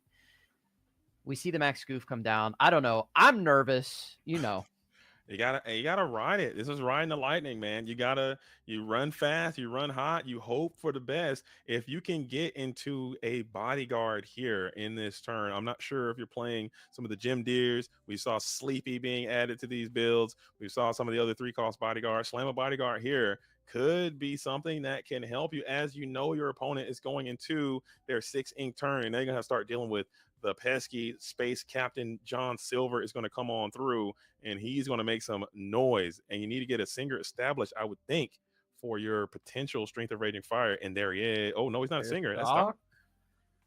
Okay, we have the second Doc, but that's all right. We're going to draw 2 here. Do we have another 1-drop? That's important. That awesome final turn. card is Strength of a Raging Fire. You're cooking. I think you need to clear some bodies off of this board with this Max Goof. You might be in trouble. Here comes the big John Silver. And it's the game right here. If this is Strength of Raging Fire, it's over. If you don't got it, you might have a game. You still need to clear somebody. Can this Max Goof swing on someone?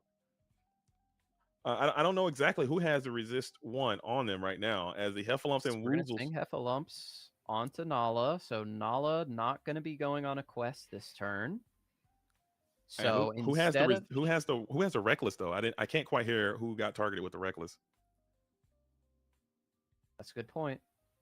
Somebody has it. Nala can't quest for sure. Just imagine can't quest and Reckless, dude. You just double dip, huh? You just can't do it. You just got to sit there and take it. As we gonna go, Doc and Daisy are challenging the Max Goof. Got to get rid of that so your Nala survives. I'm assuming Nala was hit by the John Silver. Okay. And a Daisy was potentially hit by the Heffalumps. And it was the shift Max Goof as well that was added from the Daisy trigger.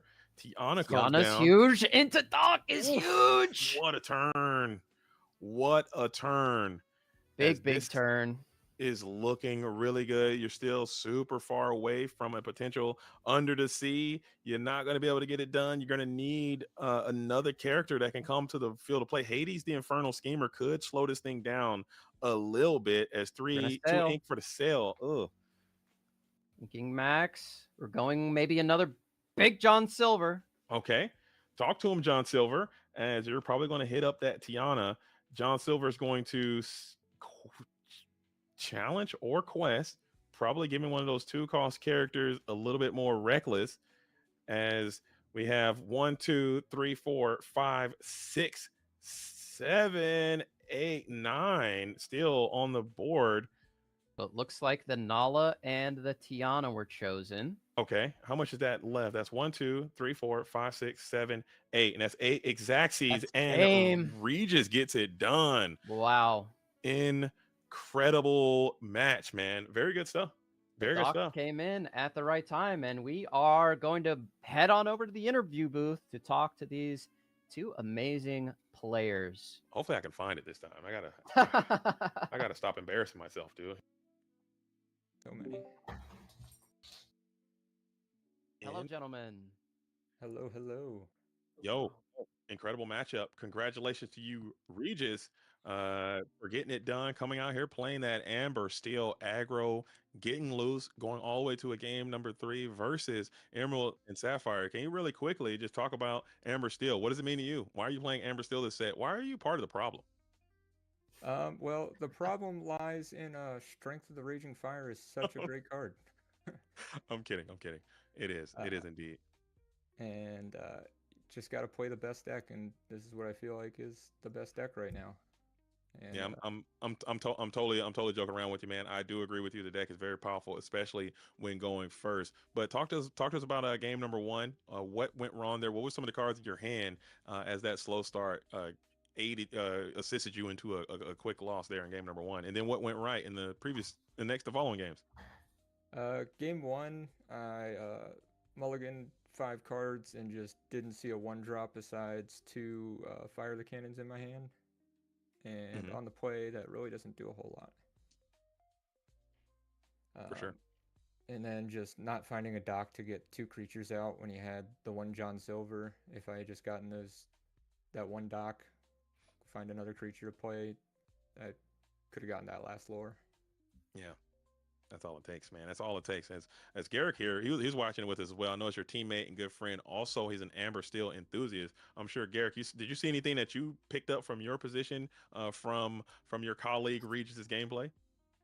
Well, I knew when you only altered 1 card in the last game that you probably had 2 Fire the Cannons in hand, and I was sweating bullets a little bit when you double Fire the Cannons. I was like, I don't know, man, like maybe you want to just hit 1 Fire the Cannons and then play a 1-drop, but it worked out in the end. I was stressing out for you, but very well played.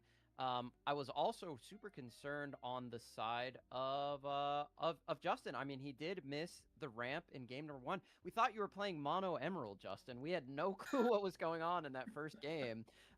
We didn't know if it could have been Emerald Steel. We saw the Max Goof. That's a key card in that deck. Talk to us about your Emerald Sapphire list, playing the Max Goof with the shift line. You got a lot of songs in there. I'm assuming no Baymax, or do you have that? No Baymax, which is obviously a detriment for this matchup in particular, but yeah. I'm not a big fan of the card. In this one, like, I think as the meta has developed, I think it's become more important to play Baymax, but I haven't touched this deck in like 2 weeks, so yeah, that's what happened there. Absolutely. And it was a little hard to watch, especially in that second game. Talk about Daisy Duck and talk about Daisy Duck triggers, and how many have you seen? How many have you seen there go to the bottom of the deck on the Daisy Duck trigger in a row? I think you set the record with 5. Yeah, I think that was the best Daisy Duck I've ever seen in my life. That's the sort of thing I don't track, because I know people that track that sort of stuff and then they just tilt really hard from doing it. And so, like, nothing good comes from tracking whether Daisy Duck is hitting or not. Yeah, I think I was tracking for you, okay, and it was a lot, okay, and there were a lot of Daisy Ducks. But again, I know Garrick was asking about your build. We saw the Max Goose, we saw the Shift Max Goose. You said you haven't been playing this deck that much this set, but can you talk about those cards in particular, because we don't see those cards that often in this color combination? Typically, that's more reserved to a Emerald Steel kind of thing. Can you talk about that in Emerald Sapphire? What are some of the lines you're looking for? How does that usually work out when you do it? What are some of the power things that you can pull off with those 2 cards in particular? Yeah, so they're mostly later game cards. So like the Max Goof, with the 3-cost Max Goof, you can either bring back Mother Knows Best or Heffalumps and Woozles. In the case of Mother Knows Best, you're getting yourself a lot of tempo. In the case of Heffalumps and Woozles, you're turning Max Goof into a way of just sort of cycling another card and stopping them from gaining lore, right? So we saw in game 1 where I had the John Silverlock. The John Silverlock there was actually fairly easy to break through if Regis had found a better card.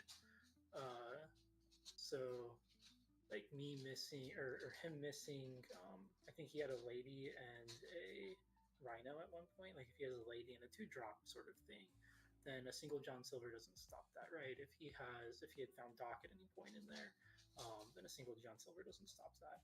And so one of the things that I found was that you could do that was a little bit fun was like, all right, I can play this max goof either 3 cost or 6 cost, and I can really lock people out of the game with that. You get a lot of value from those cards. So they're just other value engines that I think are a little bit underexplored, but I'm not sure that Sapphire Emerald is really the right place to be playing them. Okay. Well, I like the little bit of experimentation, and I enjoyed you bringing it. And I also I like seeing a little bit of Amber Steel coming in there. Are you playing a lot of bodyguards coming back to you, Regis? I didn't see too many bodyguards. I saw Pluto, but are you playing any of the other ones? No, I'm just playing Pluto right now. Haven't really tested out the other any of the other 2-drop bodyguards that I saw some people messing with, but I'll definitely have to give it some practice over the next couple weeks before the DLC. Okay, nice. I'll be anxious to see you guys there. But Garrett, you have any more questions for these great players before we start to wrap it up and start preparing for the final round of ICL on a Tuesday? No, I think they both explained their decks, their decisions, and the matchup really well. Just really excited to see this match number 3. I love it when the ICL goes to number 3. There's not a 2-0. Congratulations to Regis. Very well played by Justin's side as well. Super pumped for this match number 3. Absolutely. But before we go, gentlemen, I would like to I'll throw it over you, Justin, first. Just take a little bit of time. Any special shout outs you want to give, anything you want to say, the floor is yours, please. Yeah, shout out to our testing group and my wife who's coming back home soon from Bologna. She had a great time judging out there. Yeah, nice. I think that's everybody. Absolutely. Okay. Shout out to the wives, all the wives out there. And we'll kick it over to our winner, Regis. You won this thing. You knotted it up for your squad. You guys are trying to go undefeated. This is where it starts. Any shout outs you want to give to inspire your final member in the for the ICL on a Tuesday? Definitely want to shout out my wife as well, letting me play test a whole bunch. My team, Ink. My other family up in Hagerstown, Inkatink. And all the playtest groups that I've been a part of. Really appreciate it. Absolutely. And we'll let you guys go. Thank you so much for your participation, and good luck in the rest to both of you. Hopefully we see you guys back here on the stream again soon. Oh, of course. Can't wait to be back. All right. And we are back in the booth. Garrick, I think we're here. Yo. Holding it down. Holding it down. We hung out a lot today. Okay, we went straight from This Is Not a Pond right on into the ICL. I love it. ICL on a Tuesday is going to be lit. Because I think we can do this every time. I had a good time doing that. Yeah, man. And being here with you, it's and always gonna be fun. I'm seeing Fumbles on my screen right now, dressed for the occasion. Let's get it, Fumbles. Shout out to the goat. Let's get shout out to the absolute legend, and you love to see it. I love it. But Garrick, I think our time is up. I think we're done. Yes, short night for your boy. I mean, that was a 20-minute in and out, quick in and out. Super. But we're gonna leave you guys in competent and capable hands. Color is Law is coming back, and in the building, we got none other than Liam from the Illumineer. So you guys have a wonderful night. I will see you next time. Until then, peace. Then we're back, and I am assuming I'm not muted, but I am assuming that there he is. Yeah. I was wondering. I was like, I'm not muted, but I know Liam is. Let's get it. Yep. That's how I do. That's how I do. I saw JD's D23 shirt. He was rocking it, and I was like, oh, I need a little spice of my own. So I went digging around the office. Yeah. I almost had the Stitch ears, but I decided against it. Wonder was in the yeah. I found him at Target, and I love him. Yeah, and I love him. I mean, the Baymax, I like how he looks like he's about to fall off the back. Mm-hmm. Like a lot of times they feel like they're perched. Baymax actually looks like he's about to just like that's it. Oh yeah, he's barely holding. He's barely keeping it barely on there, and I love it. That's how I live my life. Barely keeping it together. Round 3. Well, round 3. It's so good to hang out with you. I haven't seen you since Denver. I guess that was a short time ago, but it feels like forever ago, and it's so good to see you tonight. I know. I think that it's ever since Fable came out, it's like we have been working weekend by weekend, but it's felt like years. I mean, I know it's the shortest set so far, but all of us have been so busy. I have no idea how everybody keeps up with everything that they have to keep up with. It has been insane. And now set champs start and ICL is back and we're on round 3 and we are 1-1. These teams, this is it. No pressure, Fumbles. What is Richard Fumbles Del Giorno? Oh my God. Del Giorno. You said there's no pressure. I said a ton of pressure. I know. Opening weekend of ICL. This is it's 1-1 and oh my goodness, I'm really excited to watch some awesome Lorcana. Color. He is suited up. I'm so sorry. I'm so sorry. Oh yeah. Oh, look at that. Look at that. And I think that's what color pin is that? I'm trying to. Yeah, I mean, it has to be a sapphire pin because I think that's the only color that he's admitted to me that's the only color that he knows how to play. There was at one point where he was having a really, really hard time. I was watching him test and I was like, Fumbles, well, have you tried playing this deck? He's like, color, listen, I appreciate what you're trying to do. I can only play sapphire. I was like, all right, man, let's do it. Let's shuffle up. Let's try it again. Do it. Two fantastic players here. What a fun way to spend an evening. I always get really excited on ICL nights because there's so many wonderful people. Not only the ones we see on camera, but ones behind the scene, like working to make this happen. The judges, Wonder's always there doing his magic, and some amazing players. So it really feels like it's that it's coming back now. I'm super excited for this, and I'm really excited to be here opening weekend. And so you saw Amber, you said? Yeah, I saw the Amber pin. Oh, So okay. Is that a hint? I was like, I guess I don't even know if that's a hint. I'm trying to look. I'm like, we don't have a sapphire one yet. So maybe we gotta get Fumbles a respectable pin. Or maybe it's a distraction. Maybe it is. I don't know. I'm really excited to see now. On the other side, Matthew Hash, the team manager from Ink, I believe here, trying to be the anchor for his team, trying to squeak out the win here. I love a game 3 in a normal match, and I love a tiebreaker on a game 3 of a 3-match set. Is that I don't know the terminology. I mess it up every single time. A set. There's a tennis, a game, a match. All right, we are going to see Tipo into the Inkwell, and we will start out with a Basil. And I do know that Fumble has been throwing his head against the Blurple wall for weeks, if not years.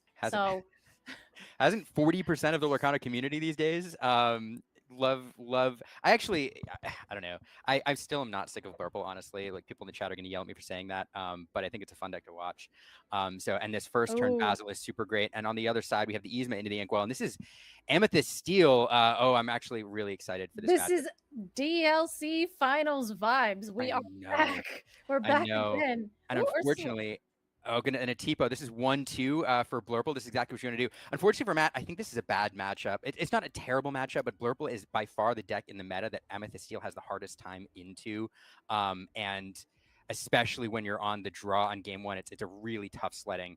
Blurple is just really top heavy and has easy ways to shut this down. I'm going to pause for a second as we get into the play-by-play. I really want to talk about Amethyst Steel and what this deck is doing, because I don't know, really excited. Yeah. This deck has a very hard time into it. At the beginning of the set, I felt like it was a really bad matchup, but I think recently I feel like Amethyst Steel has gotten a little bit better into Blurple. At least they've found alternative play lines and like kind of ways to approach the matchup. So I think that maybe it's a little bit closer than we thought originally, but it's still not great. But Amethyst Steel is a very, very strong deck here. You just have to know exactly how to pilot it. And we see these players kind of off to the exact start that they want. Hook, Calhoun, Genie into a Basil, Tipo, Genie. Yep. Yeah, and this is the game plan from Amethyst Steel in this meta. It's a mistake that people fell into after last set because there were all sorts of 1-drops that replaced themselves, and Amethyst is going 1-on-1, 2-on-2. What this deck wants to do is do exactly this, a 1-2-3 play. That Satisfy Genie is a great one because what you're trying to do is drop a Genie on turn 4 and then immediately sing Strength of Raging Fire. Unfortunately, when you're on the draw, that playline gets shut down here, and Elsa coming down right on cue on turn 5. We're going to get rid of that Genie Satisfied Dragon, kind of shut that down. And this is this is where this deck can start to fall flat. Hopefully Matt has a Genie to kind of recharge his hand, but on the draw, it's just so tough if that strength gets shut down. We do have the Genie, though. That's good.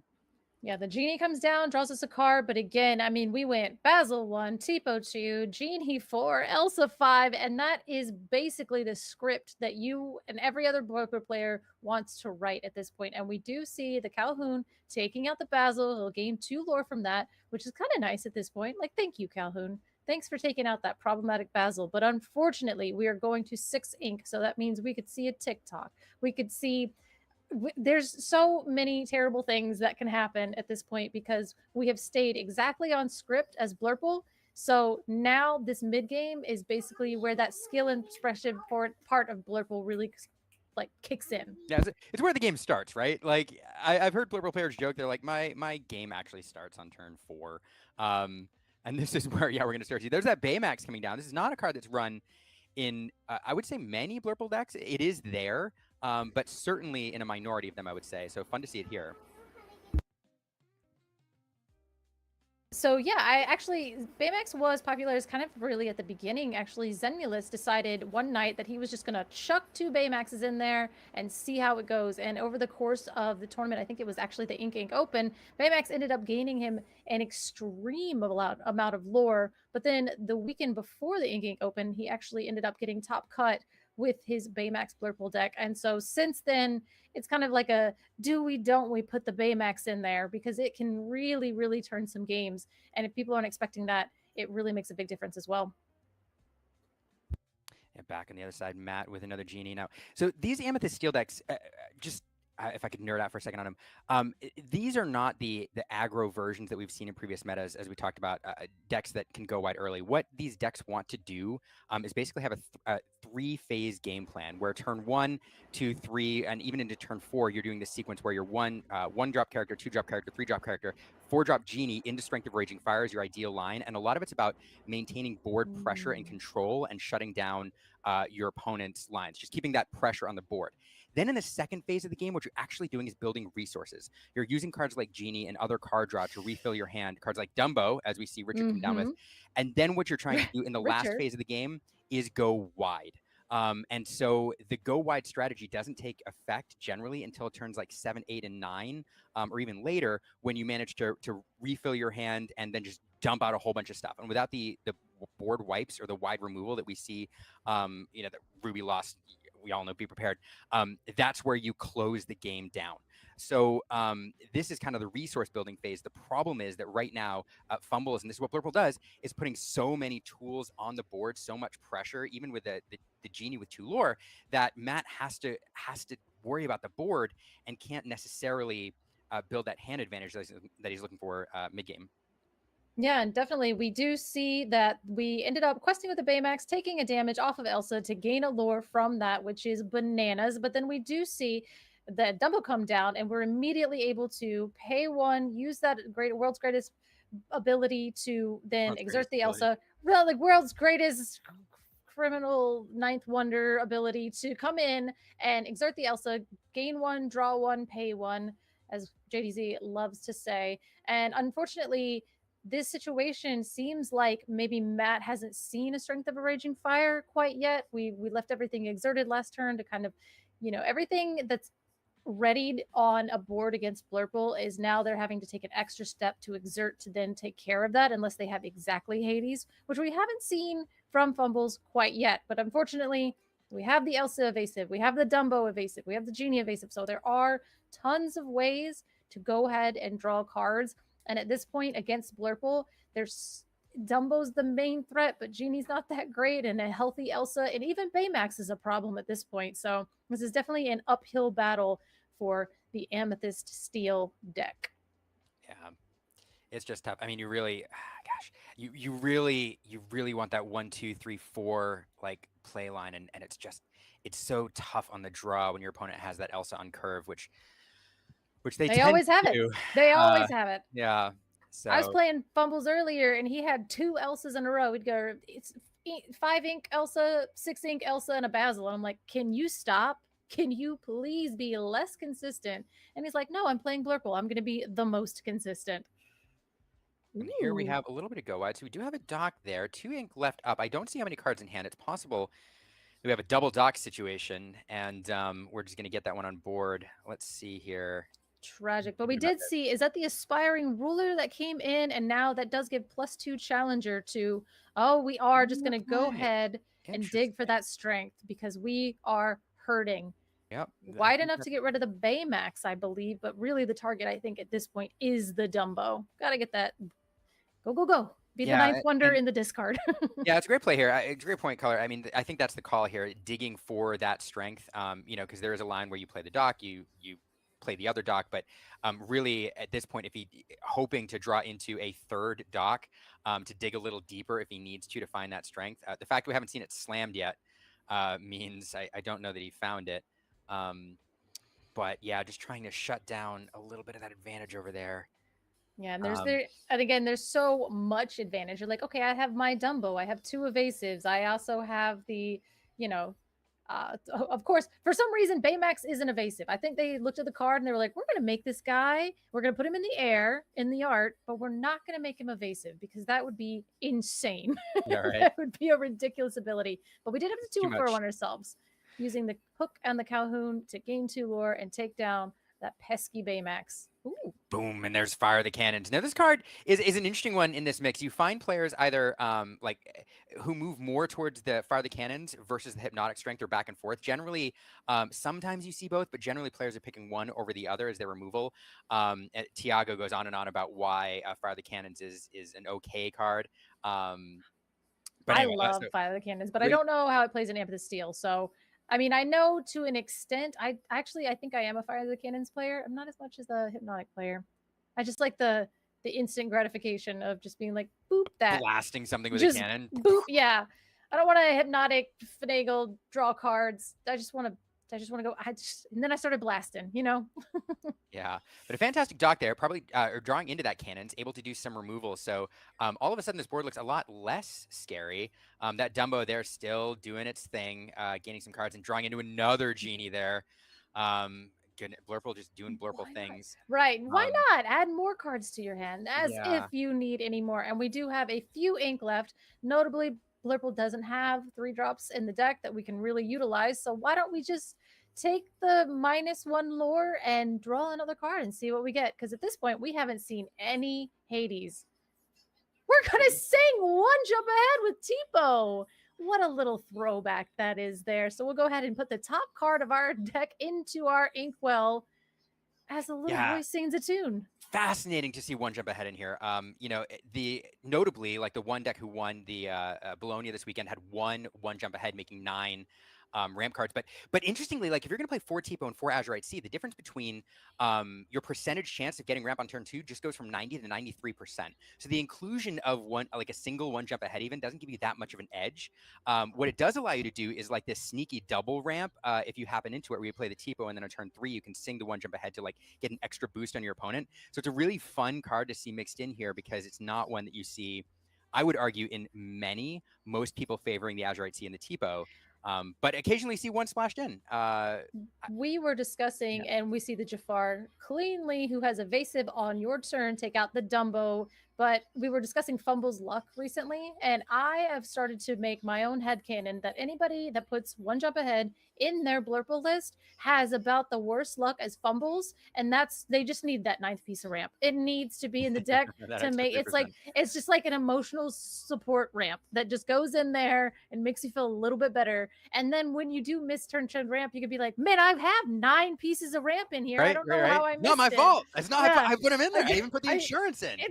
I paid for the insurance. I did it. Yeah, exactly. So again, like I said, I'm sure there's like you said, the 93%, there's a mathematical reason. I'm sure Frank Carson can get on an entire TED talk about it if we really want to get into it. But again, I see a one jump ahead in a Blurple list, and I think that you just have Fumble's luck, and you got to put it in there, make yourself feel better. And here you have the two burn cards that this deck still runs coming in. White Rose there will give a lore to Matthew when entering the battlefield, and the Giant Cobra. Nothing to discard, so it's just going to come out there and be a big body on the board. And I think Matt is top decking here, unfortunately. Oh, look at that. It is the Hypnotic Strength, and there we're going to see that used. Great effect. It can either give your character Challenger, or it can take care of a pesky illusion. I think it's a flavor foul there. A Hypnotic Strength taking care of Jafar's Giant Cobra. And then we have this beautiful Elsa the Fifth Spirit come in. This version from the new collector's box coming out, which is delightful.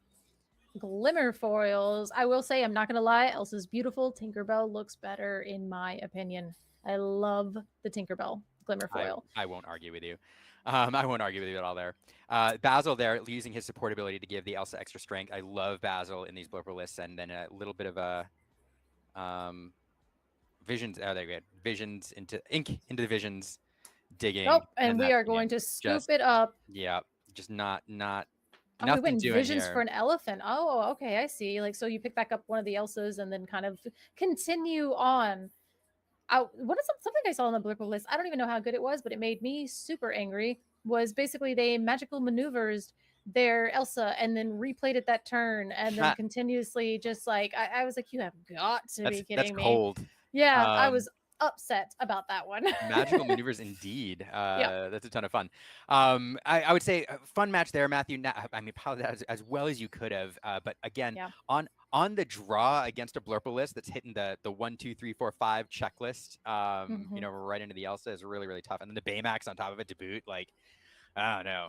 It's a tough match there. Because again, that was another thing too, is Baymax is basically letting you trade maybe in an unfavorable situation, because then when you quest with the Baymax, you're now kind of removing that damage. And of course, it's kind of like a counterintuitive thing because we want the damage on there to move around with the Bell. But again, if we're not really finding Bell, that Baymax is gaining us lore and keeping our characters healthy enough to go in for another round and go ahead. And it's like the damage isn't even just it's just an insane effect, because the Bell's going to move the damage to cause problems, but the Baymax is going to remove the damage to give you lore, which causes problems for your opponent in the fact that you're going to win the game before they do. So again, and I thought Baymax cost 6, but he cost 5. Yeah. I mean, it's just good. I'm chuckling at he's my favorite character too, and you're wearing a Baymax, so really, I know. Like I manifested Fumbles. it, right? Yeah, like I love it. Yep. Are you satisfied with your care? I love Baymax. I was just chuckling at Wonderland's emotional support ramp comment. Yeah. Which is hilarious. Yeah. So going into this match, Matthew obviously much happier to be on the play here, and you're going to see a huge difference here. I mean, the play draw disparity obviously is always huge, but here in particular, take a look and see if Matt can hit this 1, 2, 3, 4 strength line. Being on the play opens that up and prevents the your 3-drop from getting banished before you can hit that card. Interestingly here, so when you do your altar in this match, I actually did a lot of talking with Tiago. I did a video on this recently, like that you're digging, in theory, you're digging super hard and altering super hard to find that strength in that genie. Those cards are critical. Because this deck usually runs like 12, and about 15 in the 1, 2, 3 drop respectively, you can shift. You can be really aggressive shifting away 3 drops because the odds of drawing into one before turn 3 are pretty big. So Matt, in theory, is altering really, really hard to make sure he's got that turn 4 genie Strength of Raging Fire line, and we'll see if that pays off. Yeah, we definitely saw Matt draw about 30-something cards that first game and not see even one Strength of Raging Fire, as we do see the controversial little Madam Mim, tiny adversary, come down and is going to give that Captain Hook Challenger 1, while also giving herself Challenger 1, because if you're going to give a treat, you need a little treat for yourself. Madam Mim is not selfless. She is not. I'm like, where's the flavor on this? You know what? Honestly, it's because she makes you so mad that you get a little bit more buff. I think maybe that's what it is. Like, her little tricks. She makes you angry. She took Merlin, who's basically a pretty calm, chill wizard, and made him duel. So maybe that's what it is. If she gets mad, you get mad. I don't know. Maybe a little challenge buff there.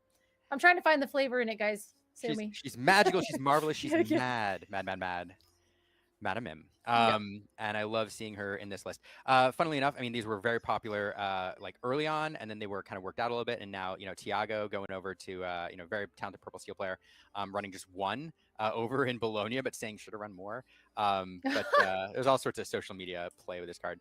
So here we have the 1, 2, 3, a Satisfied Dragon. Again, a great card to drop here on turn 3. It's got a little bit extra on the back end. So now, I mean, you see the huge play draw disparity like difference here, because now Richard will be drop his or Fumbles rather drop his Genie most likely, and then back over to Matthew. He won't have the Elsa to banish it, and we'll get to see if that turn 4 play pays off. And that would mean that Matthew, I think, is on script for what he wants to do, really in most matchups, but in this one in particular. So let's see.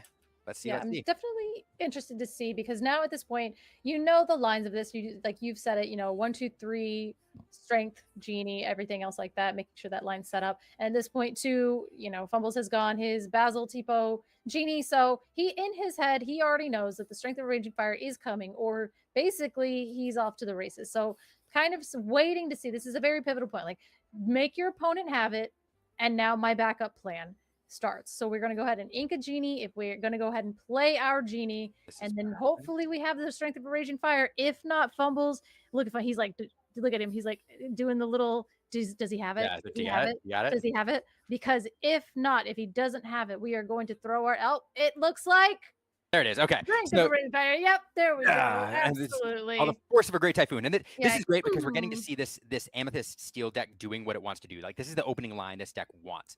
Now, but this is the power of Basil, right? Like, the turn 1 Basil is so pivotal, because imagine if we missed that 1 drop, right? Like, imagine if we missed that 1 drop and that Basil isn't there. Like, this game all of a sudden blown open. But here, the Elsa, able to come down here on turn 5 if he's got it. I don't think we have it. Oh no, we're stalling. No, I wanted to see it. Yes, we do have the Elsa. We can basically turn anything sideways and then use the Basil, pump that up, and make sure that his Genie is gone. So you don't get a Genie, I don't get a Genie. Genie denial everywhere. But again, if you take out your Genie with your Elsa Basil situation, he has the Genie Bug Catcher. I have no idea what that Genie's name. I just know his ability is Bug Catcher. Genie to crack back.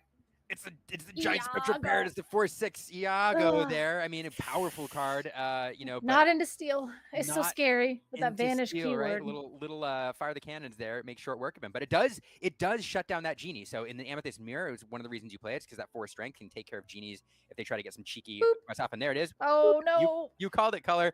Little cannon coming out, just going boop on his nose. Yeah, and sending him to the discard pile. Just a boop, not even a boom. And the thing is like, now I know Fumbles well enough to where like I can see it, like the Fumbles. And I say this with as much respect as I can hold for a human being, because I think Fumbles is one of the most lovely people in this game. And you can even ask Baker; he has said the same thing. But I am going to. You can see the way that he moves his cards to the discard, that the Fumbles crash out is peaking. No. It's peaking, and it's because we just see it. We went 1, 2, 3, 4 strength, and we're on rails. We're following the script. He missed his 5 ink Elsa, so the game is getting away from him. And Fumbles mannerisms are so. Yeah, I was gonna say his mannerisms are my favorite. I'm so sorry, and I know it's a negative state of mind to be in, but Fumbles crashing out is one of my favorite things in the entire world. And no, is Fumble a description as well as a name? Is that what you're saying? No, it's actually, I think it was from Adult Swim back in the day. Oh, okay. Yeah, but it's a good one, like a whale throwback for you. If you know, you know. Anyway, he always has it, man. That's exactly how he does. I do not. I know. There's no reason why you should. It's terrible. But we're seeing little Mim go on a quest here. Yeah, sneaking a little lore, it looks like. And again, I mean, Math, you're probably feeling here like there's a big window. Not having it Elsa there, huge. And now we're gonna get to see here. What do we got? Is it a there's the Elsa, a turn late off the top deck. But giving some space to Matthew there. And so now we'll exert that Genie Satisfied Dragon, or not, Bug Catcher rather. Oof. I know. So many genies. Is he a bug? I don't think he's a. He's not a bug catcher. That's his ability name. Is bug catcher. He is Satisfied Dragon. Okay. Yeah. All right. Yeah. Yeah. I know. It's ridiculous. I've read that, and that was the part that stuck with me because I was like, wait a minute. And then I had to start thinking of the implications of why Bugcatcher would be the variant name or his ability name as opposed to his variant name. And I got in a whole little spiral. So now that's the thing that my brain can remember. So we are going to quest with Basil to buff up our Tipo and take out the Madam Mim. So we will stop those favorable trades into our board. Oh my God, Basil's so good. I rave about him every time I see him on turn 1. He's just anyway, good card. All right, back over to Matthew here. Now this is the part of the game where there's that Dumbo. Okay, plenty of evasives there to fuel his ability if we have the ink and want to do it. But then you expose things to challenges. That Elsa there is threatening, especially paired with that Basil. So Matthew going to figure out how he wants to navigate this turn. This is the part of the game where this deck, so we saw what it wants to do, its initial game plan on turns like 1 through 4, right into that strength and keeping your opponent a little bit on their toes on the board.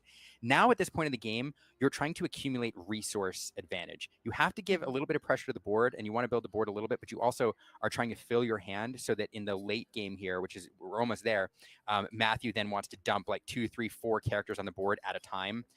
That's the point where you want to string the docks together. You don't want to do it earlier. You want to do it in the late game.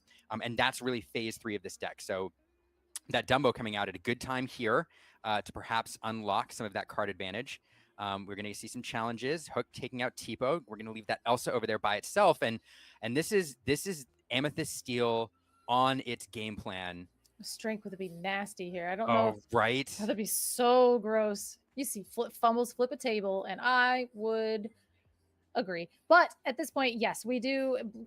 Everybody knows going wide for Blurple is not great because at this point, even though the top deck, like the top end of Blurple is a lot more powerful, it costs a lot more. So you're only going to be playing 1 or 2 things a turn. But we do see it challenge in with beautiful card. Challenge in with Elsa, beautiful Enchanted Bell, come down, move the damage over, and take out that character. So now our Dumbo is gone.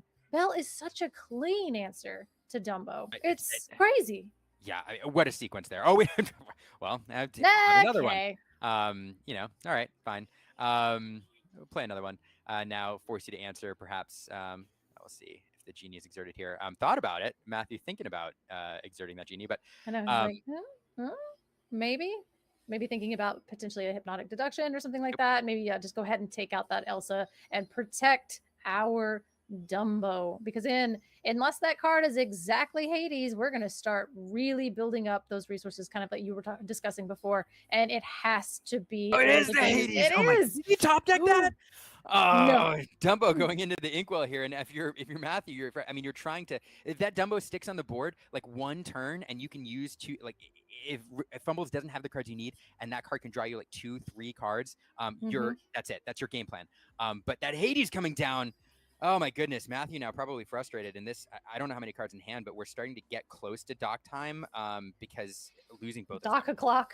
And another Dumbo, stop it! Another Dumbo. Okay, that's just about $150 worth of cards in the last 3 seconds. Just getting roasted. Oh my goodness. And Hook taking out the Bell, getting rid of that, and now just a little BB Diablo. Look at him. Look at the bebe. Look at the BB. Yeah, just a Diablo. And we're going to see what the top of deck of Fumbles is a TikTok signed by our favorite Lorcana villain, which that was his card reveal this last set. So that is one of the most valuable TikToks I've ever seen. Ah, indeed. One of the most villainous for sure. Yeah. But leaving that Dumbo up, and now, evasive characters on Matthew's side of the board, no evasive cards on Fumble's side of the board. So we're going to do a little card draw here. Let's see. No, we're not. No, we're saying. I think we will. It's a question. We're going to wait for it. Are we the 9th? Are we 8th? Okay. All right, it's fine. We are not going to make that decision quite yet because we're trying to figure out. I mean, I'm doing it. I want to draw cards, but again, I can't see. I think maybe Matt has a couple cards in hand over there, so we're trying to figure out what those cards are and potentially making sure that we can kind of use that ink and make sure that we can still, I think so. We've got plenty of ink over there. Just draw the card. It'll be fine. So much ink. Really, I don't know. I'm going to go on a limb and say, I think there's 2 cards in hand. I'm going to go on a limb and say one of those is a dock. I feel like you have to have drawn into one by now. Oh, is it strength dock? Because I hate when that happens. When the last 2 cards in my hand are strength and dock, and I need it. I need it for anything at all. Again, strength wouldn't really do anything here, so you're probably best to just ink it and then slam the dock. But we are going to use Dumbo's ability on the genie, missing out on 2 lore, notably. But is that going to be worth it? I mean, that's how you close this out. If you're in a scenario where you're trying to squeak out like 2, 3, 4 lore a turn, I mean, you can do it, but you know, Blurple has those answers that it draw into Hades, you know, at this point, you're scared of the 2nd star as well. We've established enough to sing together, and that being sung feels particularly awful. So at this point, Matt's thinking about, you know, trying to accumulate some resource advantage of his own, because again, the way you win this is, you know, draw 3, 4 cards here, draw a bunch of cards, and then Sorry, I just got really excited because I was like, wait a minute. If he has 2nd star in his hand, he might be trying to keep fumbles off of 2nd star. So then if you play the Challenger Jafar on Dumbo, you're going to have to trade your Dumbo into Hades, but that would keep fumbles off of 2nd star. Or you could at least do that, potentially trading.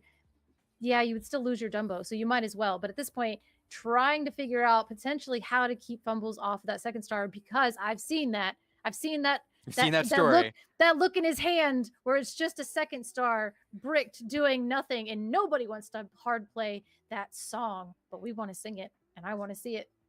Yeah, I think you're right. I think that's the calculation here. Trying to think through, you know, draw a card. It doesn't get it done. It's only 2. No, it wouldn't even take it down. I know. So at this point, Hypnotic and Challenger Genie and Namim. A couple hypnotic strength, or know, you draw. I know. Or you draw into a strength of raging fire here. Let's see what it is. Elsa, the 5th grade. Okay. Not gonna be enough though. You gonna trade your nope. No, it's just not enough. Not enough for anything. Those are big old characters, so you can put damage on things, but I don't love doing that in the face of a potential bell. No, and oh my goodness, 2nd star would be so devastating here. And all right. 4 on the tick. Do we have the 4? That's not enough.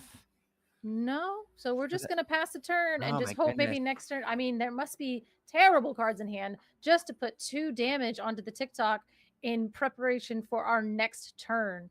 So that is unfortunate. And I don't know, did we ink that turn? I believe so. Okay, so we did ink that turn, and we opted to leave our Dumbo readied, just maybe in the face of a Into the Unknown or something like that. And now we are exerting the Hades and unexerting it, because that feels like potentially we do not have the 2nd star to them, right? Which would have been an insane situation for fumbles to pull off this turn. Don't have it. I'm really on the edge of my seat here. So I know. I'm like, why the 2 damage? I don't understand. Make it make sense, but at the same time, it must be a pretty bad hand if we're trying to make sure that we have some damage put onto there to then accumulate next turn. And if this is a bell, this is a huge punish to watch our Dumbo go down. Oh, it is. Okay. Dumbo. Okay. I like the way you set that up there. That would have been amazing if it was.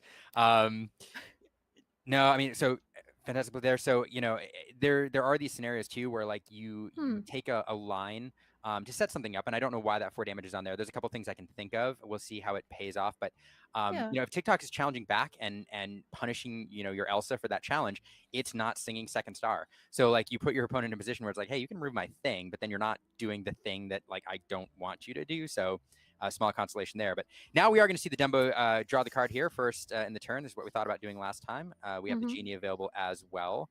But that Dumbo looking awful menacing over on the other side of the board. So what felt like a pretty wide board for Matt and a pretty shallow board for Fumbles is now kind of swung a little bit. And it's tough.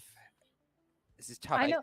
I'm wondering what's going on, honestly, because in my mind, I'm like, well, why didn't we swing in? But I guess they had to make sure that we got rid of the Elsa, so the evasive. And I'm like, oh, God, I would have loved to have drawn a card off of that TikTok. And again, just watching that 4 damage sit there. But I mean, it is TikTok. So if you're going to sit there and try to finish off Fumbles TikTok with one of your evasive characters, that is a clean trade. You're just going to lose your board, and that's not what nobody's going to do. And if it's the... I want to know. I'm like, can you just show the camera what your hands are? Because at this point in the game, you've confused me, and I don't know what you guys are doing. Because their hands have to be suboptimal. It is kind of where I am right now.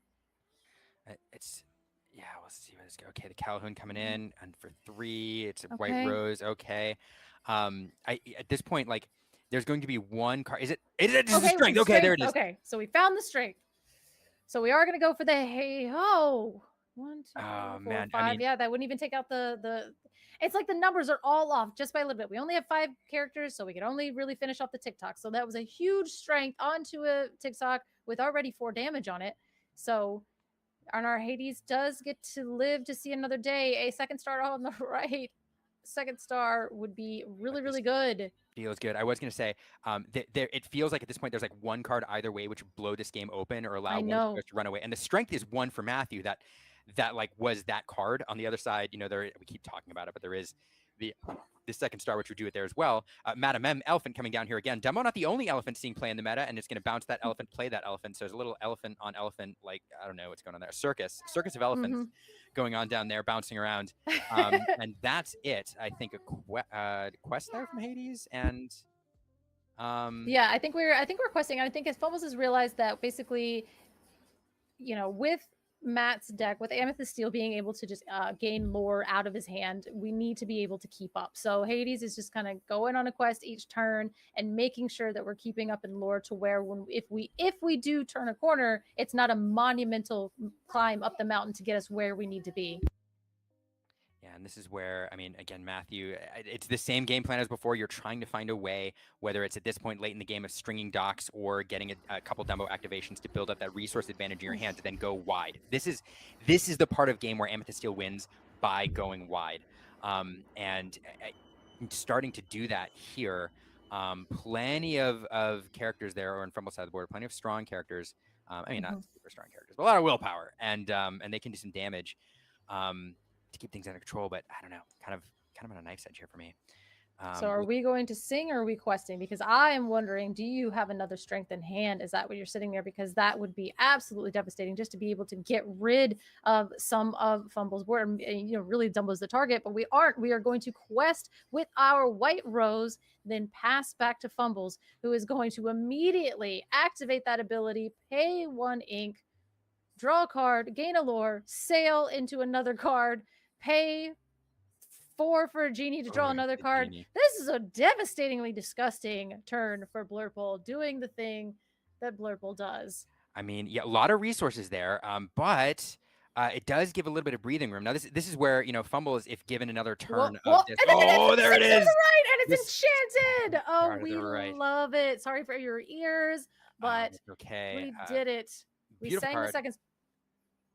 No, we've been waiting for that all game. That is a game-breaking card. There's a Basil coming in just to boot, and then a Rafiki being dumped on the board. Why not? But a little bit of breathing room to Matt here. I mean, 1, 2, 3, 4, 5, 6 lore on the board with that Dumbo exposed at 7 with the Calhoun. So, you know, plenty of lore to be gained. But fun note there, second star to the right, illustrated by artist Salo Nate. That was his very first card he was ever asked to illustrate. So going right for an enchanted, and said he didn't feel like he deserved it right off the bat because all these other artists, established artists, you know, deserved an enchanted before him. And he got the second star first. So did a brilliant job with it. So congrats to Salo Nate.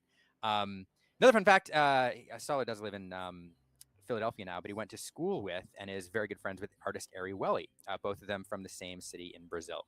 So I actually got to meet him in the Inking Open in Baltimore recently, and he's absolutely lovely. I was kind of chatting with him for about 5 minutes straight, and then finally I was like, I'm sorry, like, what was your name? And he introduced himself, and I'm like, oh my gosh, you're the guy, you know, like, oh my gosh, it's just a lovely, lovely human. Your name is on my Lorcana cards. I know, right? I'm like, I know your name. So we are going to go ahead and exert Dumbo to use his ability to draw a card, because at this point, I think we're looking for cobras. We're looking for cobras. We're looking for roses, because I just want to quest out and win the game from the cards in my hand. Yeah, I mean, this is a great opportunity here to push things. A couple burn cards. Now, there's not a ton of them in this deck. Now, there's usually 8. There's the Cobras and the Roses, but there we are. We're going to quest all the way to 16, I believe. Now, that'll do it. That Dumbo. Now, that is a bell. No, okay. But no damage. We're just going to drop and get that 2 lore on the board. So now, but setting up game here, though, I mean, you have to deal with that tool, as well as everything that's exerted. You have to deal with that tool or bell on the board, or else a Cobra closes things out for you here. And 1/2, enough ink even to drop a dock and then look for a Cobra if you need it. So, I mean, really. So what are we doing here? Fumbles, at this point, you have to Hades the Bell, get rid of that. Now we're having to sit here. And this is my favorite thing about Disney Lorcana, where you're like, math is for challengers. You know what? This is your game to lose. If you challenge incorrectly, then you potentially lose the game. Or you can sit here and parse it out and make sure that you double up. And I do love this. Is this something that you do, where do you put what you're challenging in front of the card? Like, okay, you guys are going here. I'm going to send these battle. You challenge the battle over here. You guys go over here. And then like halfway through it, you're like, I still lose. Oh, but we do see an Elsa. Ooh, critical Elsa, there. I mean, you draw 5 cards, you're bound to have a Hades or an Elsa or something you can do some shenanigans with. But is it enough? So here comes the Challenger Rafiki going in there. Challenger 3 coming into play. Doing some work. Elephant going to challenge into the Calhoun. I'm trying to keep track of what's challenging what here. Hades taking out the White Rose. So they are dropping one by one here. Yep. Jafar going down next. And we have that couple of evasive characters here, but not enough. So both into the Genie going to leave that Dumbo up. Which, and a bell over down. Take out a bell. Move the damage. We don't. And then we're going to use the damage to throw onto the Dumbo. And that is Matt's entire board.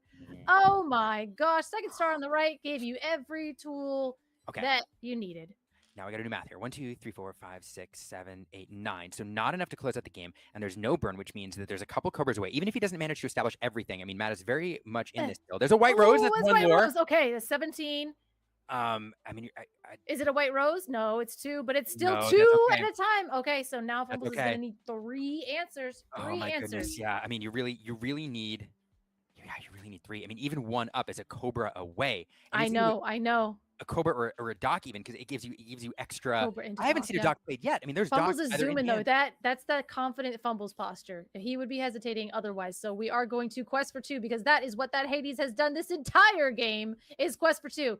We are going to bounce the elephant, get rid of something here. I know, probably the Diablo, because it is an extra chance at drawing cards. Fumbles, choose wisely. We do not need to give you an extra chance at. Please. I'm so nervous. I'm like sending the vibes. Take the card draw and put it in the inkwell. Absolutely. That's what we needed. The Diablo heading down. I appreciate you sending that. Down there. We're gonna see quests out the rest of the way. Not enough ink yet to make use of Dumbo's ability. If that's a White Rose, he has a White Rose. I wonder if he had it. It was in his hand. Did he draw it? He did. It was in his hand. Yes, oh, he did. He just flipped it. He did the courtesy flip. He did the courtesy flip of here you go. Here's the White Rose. Oh, he had it in hand. Oh man, yeah, the White Rose. Oh my goodness. You know who I feel bad for right now? Matthew. Matt. Yeah, Matthew taking that game there with the White Rose in hand, barely squeaking it out. Oh goodness, what a game! You know how I feel the worst for right now? That was game 2, right? That was game 2. It was game 2. You know how I feel really bad for right now? I feel bad for JD and Garrick having to sit here and watch us have all of this fun going into game 3 with a bonkers match, and they got to be on camera for like 10 minutes with the previous 2-game round. I know, they were in here for 2 seconds. I always feel like that every time. I feel like for the first few times I got to cast, just like in my short stint, I was always getting to cast Kurt Spice games, to where I'd be like, all right, I'm here. It's Kurt. I'm gonna be here for 20 seconds and then I gotta go again, guys. So, yeah, win fast and lose fast. Oh gosh, but that's funny. Sorry guys. We're having all the fun over here. But okay, super fun match. And here's the thing though, like that match on a knife's edge there, and that's why against Blurple, Amethyst Steel just really has a rough time. And we saw it there. Like Matthew was on his ideal like curve. And there's 1 or 2, like there are 2 drops and 3 drops that are better. Even 1 drops that are better in this matchup than others, but in general, not that much better, to the point that like having just the 1, 2, 3 isn't that bad. So, you ship a bunch? Oh, okay. Like 5. Oh dear. Oh my goodness. Okay. Well, with the 1 jump, there's a 93% chance he's gonna find that that ramp. So let's see if he does. But Matthew again, like on the ideal curve, like has the strength at the right time, and then like Fumbles not having the Elsa there on turn 5, waited an extra turn, top decked it a turn later, so did get it. I know, yeah, he did get it, but it was a little late, so it kind of threw everything off. But at the same time, like if he would have played the Elsa Exerted, he might have lost his entire board. So it's like it's right. Oh yeah. But even with all that, like even on the ideal line or very close to it, and with Fumbles missing the Elsa, like Matthew's still barely scratching that out. Yeah. It's just on the play, like it's just such a rough matchup. Now, there are players who pilot this deck very, very well. Matt seems to be one of them who actually can do fairly well, like close to 50% against Blurple. But you really want to be on the play on game 1, and this is by far in this meta. No Basil. Oh, no Basil. Okay. No Basil. Okay, that's helpful. That's helpful. Again, you're on the play. It's not the end of the world, but it is helpful. And not surprising there if you're shipping so many cards, looking for that ramp. Most likely that. Not surprised that we don't see that there. And we see our Palace Guard with Vanish come down. It is a 1/4, but it does have Vanish. But that's not what we want to do on turn 2. We're not going to Hypnotic Stream. Oh, it's a Tipo. Thank goodness. Okay. We got it. 93% chance. Always 93% of the time, we get it 100% of the time. Yeah. So we do see a Bell go into the Inkwell and a Calhoun. Nice, respectable plays from our Amethyst Steel player. Get a little quest there out of that Palace Guard. Scoop up the lore when you can. Calhoun coming down. Decent card to have here on turn 2. Won't allow any questing from that. Well, okay. We're going to quest. Are we going to do this one jump ahead? Oh, we're going it is the elephant. Bounce. Yeah. And we are going to see the elephant. Yeah, that is a killer line into Steel because that elephant is such a pain in the butt. It's such a pain in the butt. We underrated that card for the longest time. And then all of a sudden, it's our only viable, not our only, it's one of the only viable bounces we have left. And she is our bounce queen now. Yeah, this Pachyderm packs a lot of punch in this deck. I've been waiting for that for a while. But yeah, Ravensburger cycling out or rotating out like the rest of the bounce package that we love, but leaving us, little breadcrumbs. The elephant. Magical maneuvers, but I don't want to talk about it. We are going to see a quest from the Palace Guard here. Satisfied Dragon coming down here on turn 3. Again, we're working into that line. And a shiny, beautiful, gorgeous Dumbo. And there comes that Dumbo clearing off that Palace Guard. Now, so it's an interesting choice to quest here because usually in this deck you want to leave your characters up, fueling that Strength of Raging Fire. But in this scenario, in this particular scenario, because what you're worried about is the Genie being played there, and you want that 4 to hit the Genie. Right. But the Dumbo coming down here does open up that Strength, but it doesn't look like we have it because instead we're going to have the Calhoun go into a little board control here, get 2 lore off of that, and we aren't going to see that Strength line.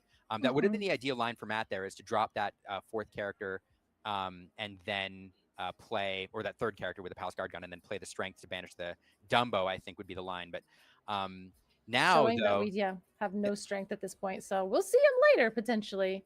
Right, but luckily, I mean, not on his ideal line there. Richard wanted to have the Dumbo there. I'm sorry, the Genie there. Instead, we're going to play Yzma here. Yzma. Yeah, great card. Now, this is one of a few card draw options. Why can't I find Yzma in the card viewer here? Yeah, Yzma, basic conniving chemist potentially, or no? That's that's the set 1/3 drop, I think.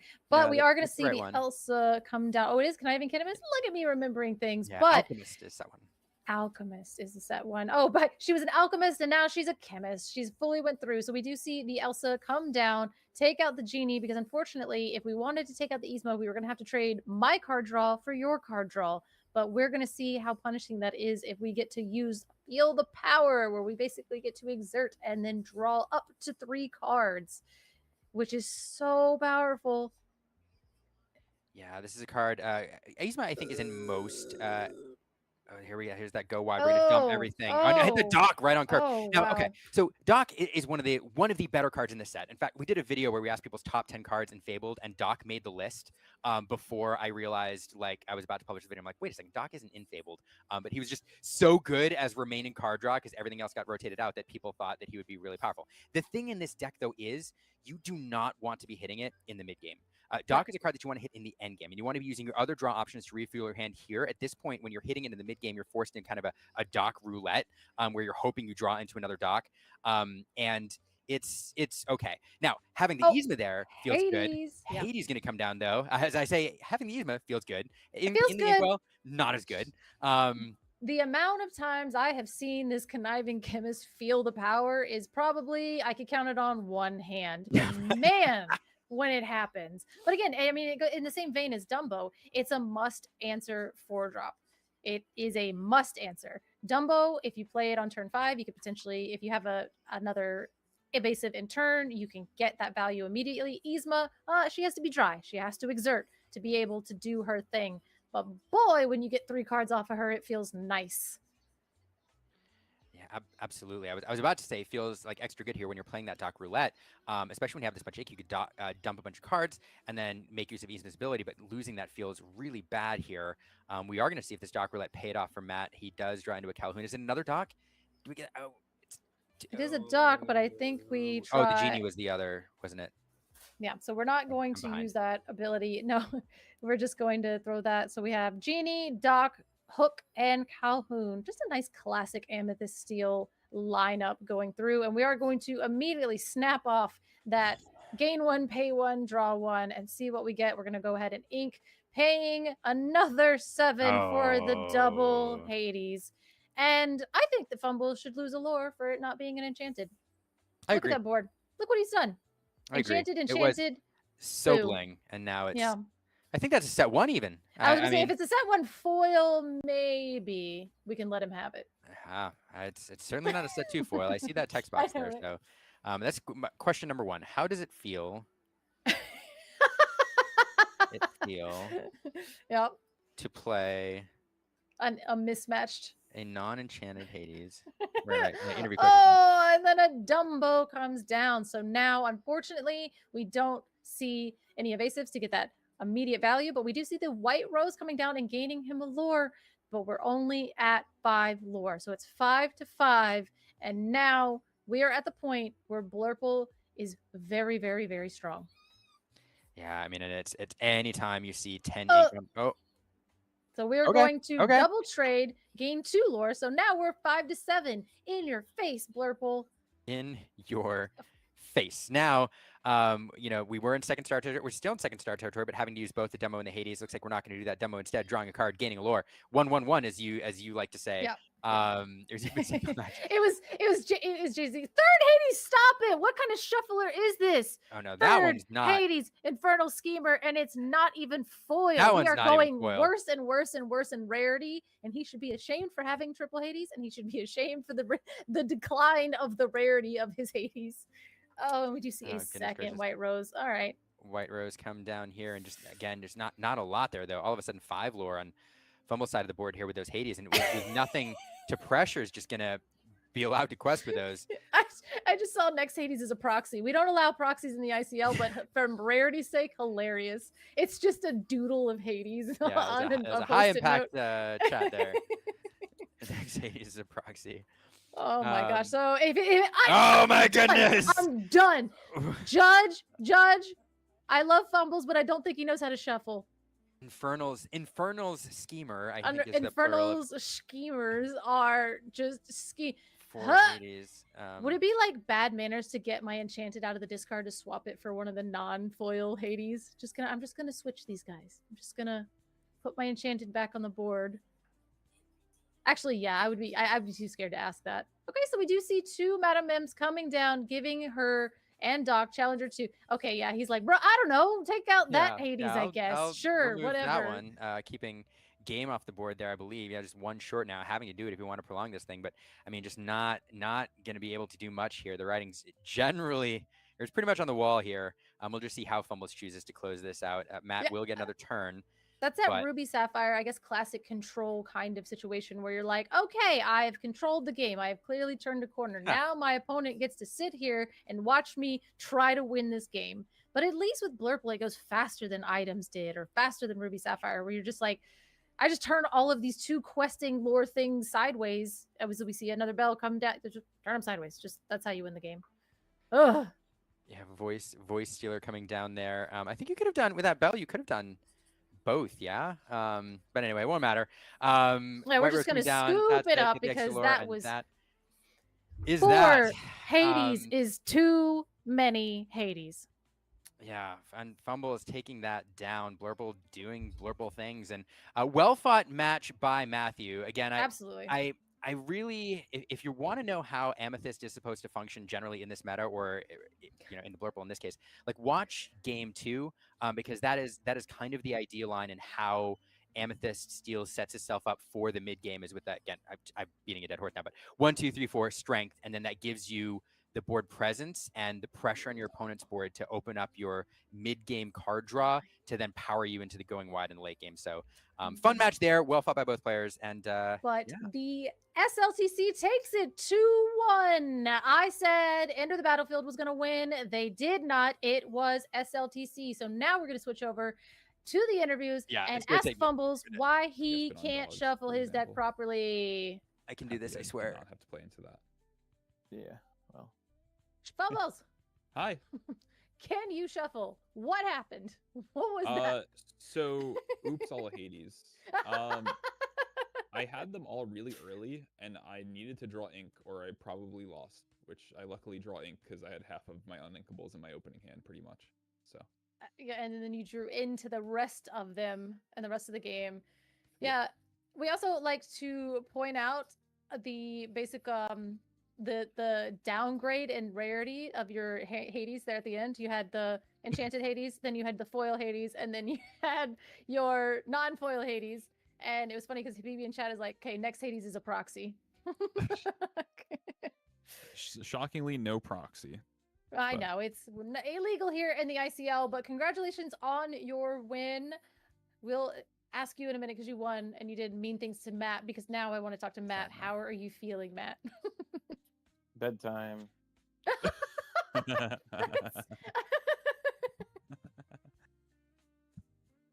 Yeah, I don't know. That game's not fun when you have nothing to do, like sit there and just.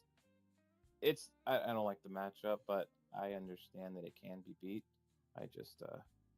I was a rough game for being game 2. Like on the play, I still almost lost. Yeah. I will say that Fumbles does beat me into the ground quite often. I've never seen another human play a deck more than he has been playing Blurple. So I was like, oh yay, we're both doing stuff with things, and I loved that game too. It really, you kind of, everything really worked out the way you wanted to at the very beginning. You kind of went the 1, 2, 3, 4 strength, and everything seemed to kind of work out the way that you need to. I know you said that you even felt like a little bit of a monumental climb there, even though you ended up taking the game too.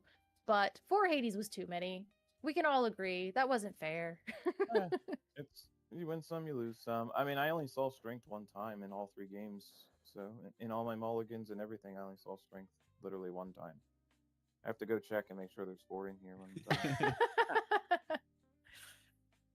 Liam, are you here? Am I here now?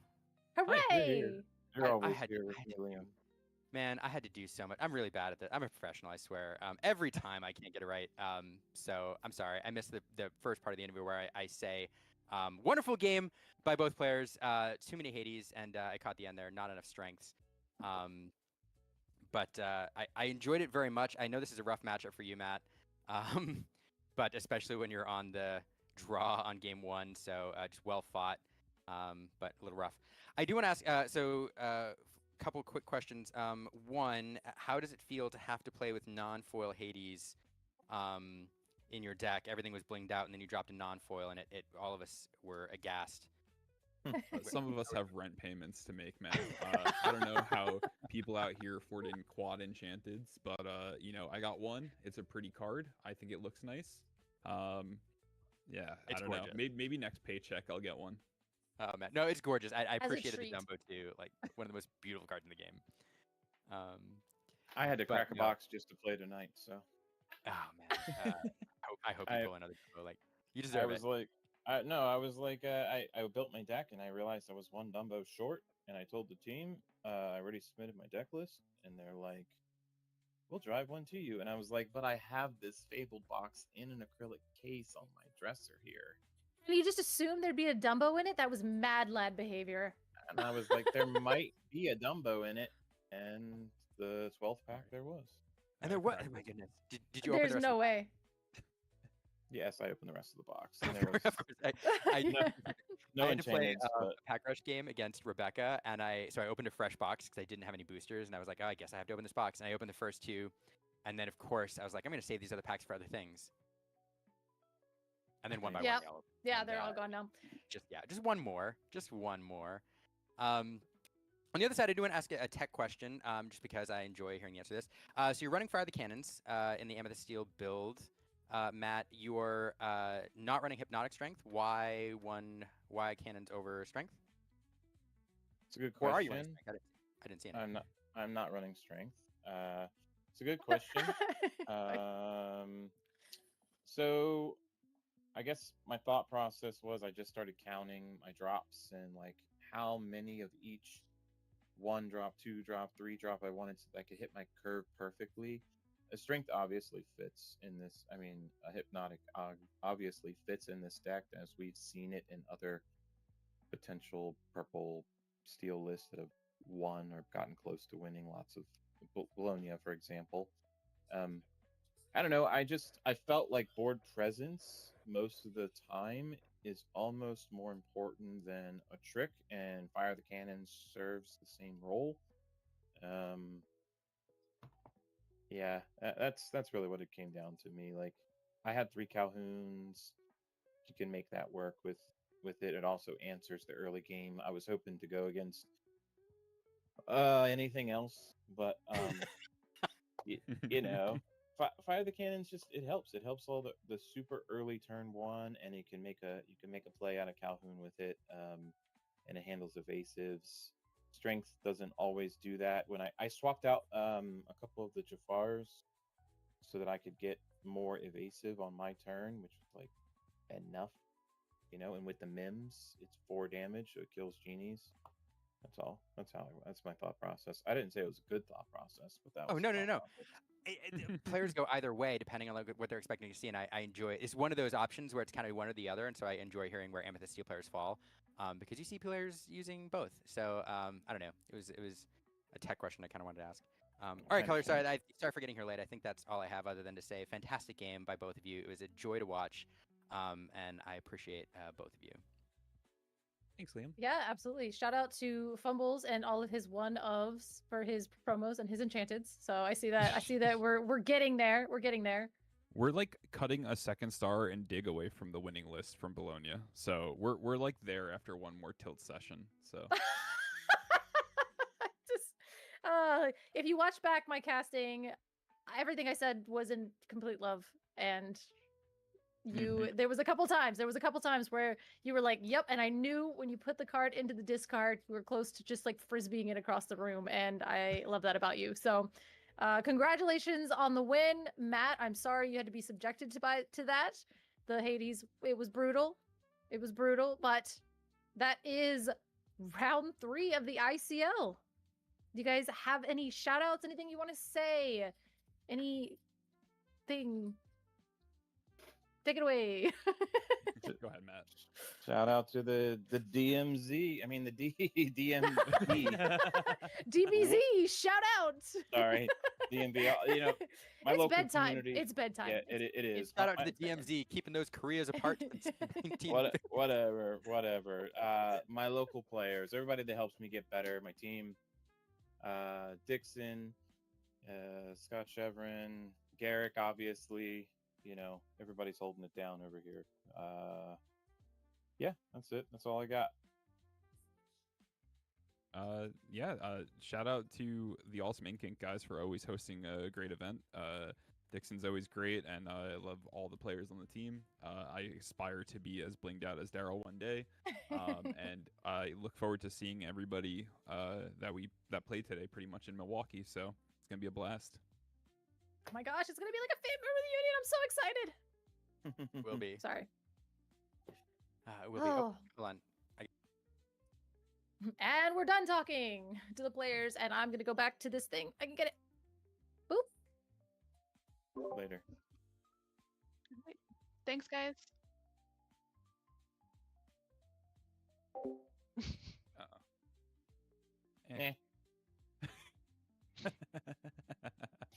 She knows she's important. She's on the other Mine side has of this wall headphones right on here. right now, and she doesn't watch the stream, so My- we're saved. Mine's watching the stream, but I'll tell her to her face. I don't mind. Oh yeah, I'll tell her that she's great. She lets me go to events and play card games. What a with wonderful way to friends. spend Oh an my evening. I'm God, so you're glad the boy. ICL is back. This is such a wonderful. And I know. I'm also glad, Color. I have to thank you and Wonder and JDZ and everybody else involved in the ICL for moving day 1 to Tuesday instead of Monday, because I always started my Monday night show and I was like, there's a little part of me that was antsy because I'm like, ICL is going on and I'm not watching. You're like, I don't know what's happening. Yeah, I know. So I'm super excited this year that it's or this season rather, that it's on Tuesday. Really fun. I'm glad it's back. And yeah, I love seeing the camaraderie and the relationship between the teams and how they choose to tackle these team events. Because the teams all support each other, and then we see players compete in isolation. But when you have these 3-match sets, you really get a feel for the team vibe, and it's really, really, really fun. I know I started off this day being like, all right, SLTC, I really hope you win. But also, Ink, I want them to win. And they were like, you traitor. And I'm like, listen, I have 6 favorite teams and half of you are on all of them. And I can't be biased if I'm in love with every single one of you. And that is not fair to me, in honesty. I'm just kidding. But what do we got here? You too. I have, I got to represent the Crushers. Yeah. Represent the Muses. Yeah. Represent Southside Gaming. Represent Enchanted Chatter. Represent Infinity.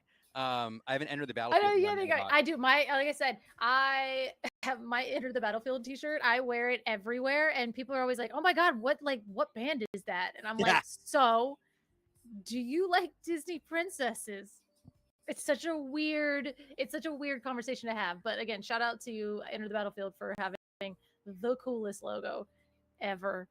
That basically people at the grocery store ask me what band I'm into, and I have to tell them that I play Disney princess cards. So yes, I'm gonna have to make up a band. You get to tell them. I'm just gonna say I'm gonna have to make up a band because they're like, really? What's that? And I'm like, oh no, please. It was funny. Right. I'm just getting a note from production in my ear. I was thinking to myself, Color. I'm like, how long? I know, what are we supposed to squat here? Do we just start dancing? I know, it's hard. Stream hostage. But no, we won't talk too long. But I do think talk about how the ICL is back. Talk about we talked about that. We talked about this season. Bologna just happened. We're looking forward to Milwaukee. This feels like an amazing way watching Lorcana. A couple nights a week here, seeing these teams with their techs and what they're playing. It feels like a great way to gear up into Milwaukee. A lot of these players are going to be there. Super excited for that. I'm going to be playing. You'll be casting, but I will be at the tables. Whether it's the top or the bottom remains to be seen. Will there be a Circle of Life in my deck? Maybe, depending on if Zenulus lets me do that. you will be entering the battlefields, literally. Yes, I know. I will. Well, that's amazing. Well, we'll see you on stream on the other end. I'm excited to see what you bring. If you give me round 1, maybe I'll be on a future match. But after that, don't sell yourself short. I'm sure. Like all this amazing play from these ICL players has to rub off, right? Like we have to be getting those vibes. I used to be good at Disney Lorcana. I used to be good. I top 16 decide event in DLC Vegas, and I SSG. I've actually been across the table from Kindle at the top tables. I don't know how to play this game anymore. I don't know what happened. I don't. So we'll see. You started making content. That's what happens. I know. And I was like, wait, what if I, instead of, what did somebody say? They're like, oh, cast Circle of Life to get back something. Yeah, I don't know. Basically, getting back a card and you end up spending more ink just to get back the card that you could have just paid. Oh, basically cast Circle of Life to get back Lilo. Yeah. And I was like, no, that's gaming. That's where my brain goes now. I want to do silly things. I think the competitive spirit has it's still there, but yeah, hard playing a Circle of Life for 8 ink to get back a Lilo escape artist that you could have just paid 2 for. That's the kind of stuff I live for now. That is the friends from the other side way. Fantastic. Well, I look forward to seeing that. I look forward to seeing that on stream when you're at the top table playing Circle of Life in round 7 of Milwaukee. Let's manifest and make that happen. Before we go, one more note about Milwaukee. Like, Color, what are your biggest predictions for Milwaukee? What do you think? If I were to ask you, what do you think is going to happen, just broadly, generally? Do you have any thoughts? Chat, do you have any thoughts? If we can get Ray to Milwaukee, we're gonna see a lot of rumblings about that Christmas deck if that's what he so chooses to use. But if not, maybe Fumbles will win it. You know, maybe Fumbles. It'll be another Blurple win, but it'll be Fumbles this time, so it'll be okay. All right. That's fun. Chat, if you have any predictions, let me know. One player, it's going to be super fun to see what people bring in. I think the meta is really shaping up. Dogs have been let loose, apparently, which is making this really fascinating, kind of wide-ish open meta, which some people aren't a huge fan of. Ed Chu pointing out that, hey, if you can't like tech for the meta, like if it's so wide open you can't tech for it, is that better or worse?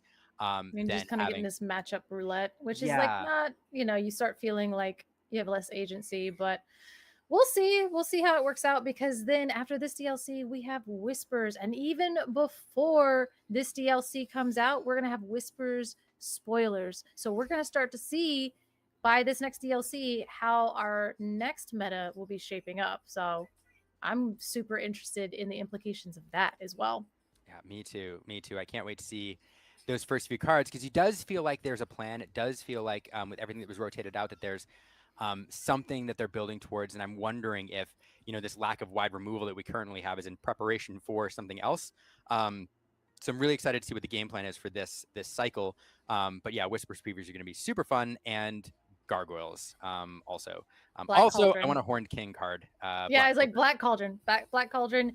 Give me things that I can get out of my discard. Let me recur more. Let me Circle of Life some kind of silly situation. I need it. I want it. Please. Zombie Glimmers. Yes, I need Zombie Glimmers. I want them. I'm sure that there's a way that we can find a Disney term for that, but I need it. And I want it. Oh dear, Zombie Glimmers. One other fun note, just because I saw this tweet the other day, keep an eye on Mo Shamblin tweeting. He's finally excited about deck building again, and if he is going to lose in the DLC, he wants to do it his way, indicating he's going to bring something spicy. So I'm super excited to see what he's cooking up, because he always brings something fun. So just another fun tweet I saw the other day. I don't know how long should we chat? I could chat all night, but I know, right? I'm like, feel like people would rather. I mean, we're gonna be back tomorrow night, guys.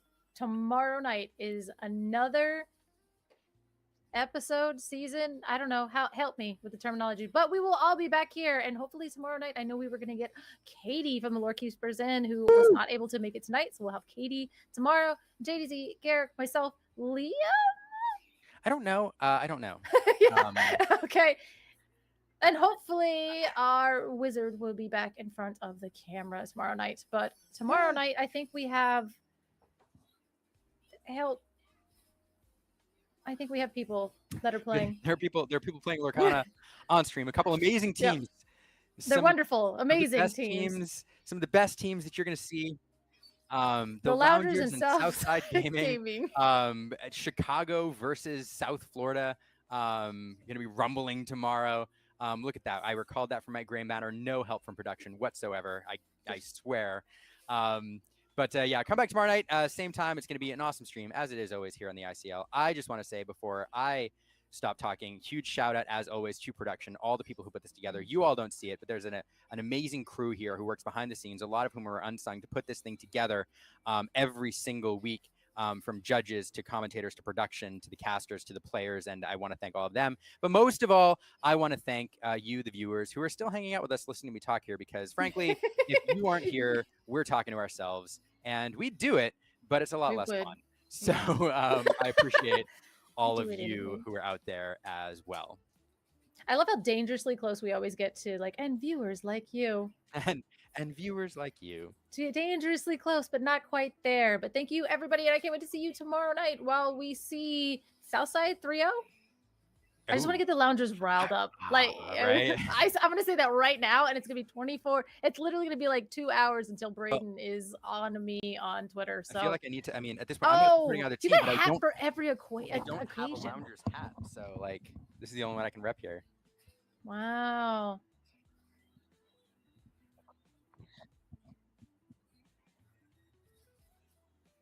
No, that's right. Yeah. So if you're still here, we're gonna send you over in just a minute to another awesome stream.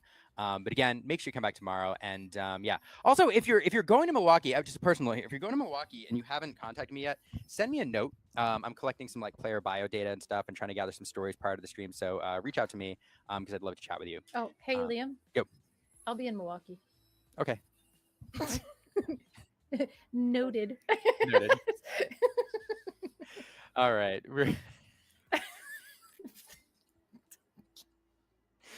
All right. Well, with that, we're auto rating in like 10 seconds. So that's it. This is I don't know. This is Color and Liam, and we're signing off here. We'll see you all tomorrow night. Just letting you be professional. Before Liam was like, he's like, I am a professional, like in a sarcastic.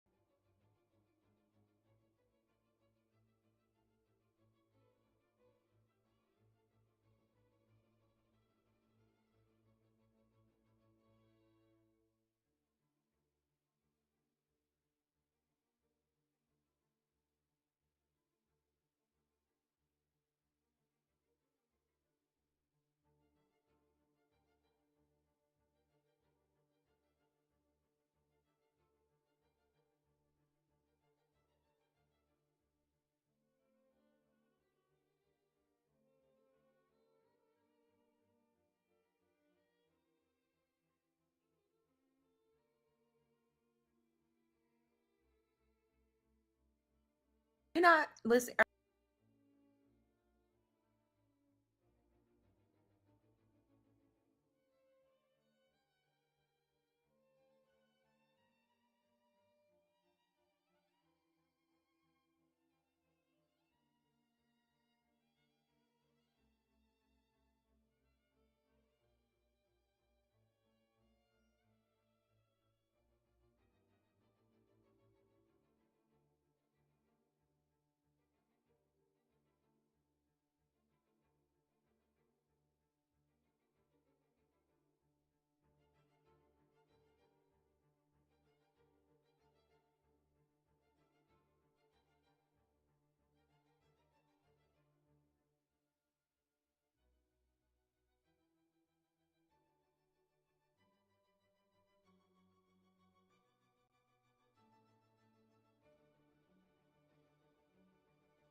Yo, they can hear me. Hurts the most. Is being in color in Cars Here we Land. are. Okay, cool. Boom! Hey! Welcome to the ICL Week 1. Lorcana Lounges versus Southside Gaming! We're here. We're out here, in here. Let's get it. Let's get JDZ it. is in the green screen. I love this. I had to change my whole outfit before we went live. I forgot, because it had Katie. green I was in it. playing a. You know Well, what, Katie? you and Luke. I made a mental note to not allow this to happen because I was playing green today. You know, I like to match the decks. Yeah. And I was like, I'm not gonna wear green because Luke is gonna be messing with my shirt. I love doing that. It's so fun. It's literally one of the funnest things I get to do. I just like put a little box of color behind him, and then I just change the color as he talks. You should just Honestly, put like that's extra different work, but foods it's super behind fun. them, like hash browns, like French Turns fries, into an actual ice cream. Or little Yeah. JZs. Make Oh, the you back should, like or just like put the deck list in his shirt. Like a Like, just have it like right there to where everybody just stare That's so straight into dumb. it. That's so dumb. But how are you all? Katie, it's good to see you again. I am in my apartment. This is the first time the green screen has been up like a mast. I feel like a pirate raiding the streaming seas. I raised the green screen. She's back, baby. I like it. I don't Katie's have a back. desk though. My desk is in a pile of boards. They So really dismantled it. where are you set up at right now? Are you on the kitchen table? I am. Getting 'Cause I have loose? yeah. On my desk, I said you can take it apart, and they took out every screw in the desk, which was one step too far. And That's absurd. a little insane. Is it like an IKEA desk? Because no, they owe it's you a West financial- Elm. It's a fine piece of furniture that they went in and they said, I mean, it's a fine piece of furniture for a middle class American, but still, I mean, I love that. it's like, fine china. I mean, it's pretty. I mean, I was gonna say you said West Elm, and I was like, I don't walk in that store first. Yeah, of all. yeah, I and because I invested in don't get myself. sad every time I walk in there. But and then they took it apart because does it even? I just assume they come. They just Oh, like it was arrive. finished. It wasn't built. I mean, they literally said we will. They did like the Thanos time stone on it. They said That's what I'm we're saying, going I to was take like- it back to tree. Back to the base element. Yes. That's what I'm where it's going. assuming. It's They did technically- alchemy on it. you get a West Elm desk and it just arrives in perfect Yep. condition and fits perfectly into the area that you want it to. They took that personally. Yeah, and so they just decided to. They were unassemble- jealous, I think. Maybe. Yeah, they that's said, "Oh, I'm crazy. sorry, you're not IKEA," and I said, "I'll go back, please." And Yeah, right. what do we have tonight? Who was? This Because is an last IKEA night. town. Oh who no, did we keep have last vamping. I'm doing something. You can keep vamping. Okay. Well, I mean, we can recap. We can. Do you guys when you guys go to IKEA, do you call the items what they are? By their Swedish I names? attempt it just Say, to "This like looks give cool." myself a giggle, but I know I'm incorrect. I go to IKEA for the like ice cream and the meatball. I know the I don't meatballs even kind of know. go stupid. Can't I've know never, more than Kia. They I've go never, silly. I've never eaten there, but everybody always talks about it. The meatballs kind of go crazy. Wild. The next time you're up in Logan Land, he has one just there. You Yeah. Just go there. Yeah. Just go to the Yeah. IKEA. Logan? That was the best I mean, part. there's literally an IKEA like 15 minutes from my house. I live Doesn't he live Tampa, in so- Pittsburgh? Or did he No, move they again? moved it. Not They relocated anymore. it. He's in Oh. Iowa now. Oh Sorry, my dogs. goodness! Where all the corn is. Y'all know what Iowa stands for? Idiots No, out walking Katie. around. Oh snap! Listen, Logan, I are you feel gonna like a take that Midwestern fight thing. back? Logan in the chat. all Welcome to Midwest. all three of the Iowan Lorcana players stand up. You did I know, right? There are Good. dozens of us. To be fair, We do not do dozens. to be fair, Bad Vegas and all the brands, they live in Iowa. All they the live brands. on the other side of Omaha. quarter like, dozen on the brands. border. They do. So for you who don't know, Omaha is on the border of Iowa, and it's kind of like the Pride Land situation where like all that the light touches is on Nebraska. I except was for the that. elephant graveyard. Yes, Council Bluffs is the elephant Iowa is graveyard. where the hyenas live. Exactly. Is there basically like a weird Midwestern beef that the rest of the country has no idea about? Is that what we're Yeah. talking about?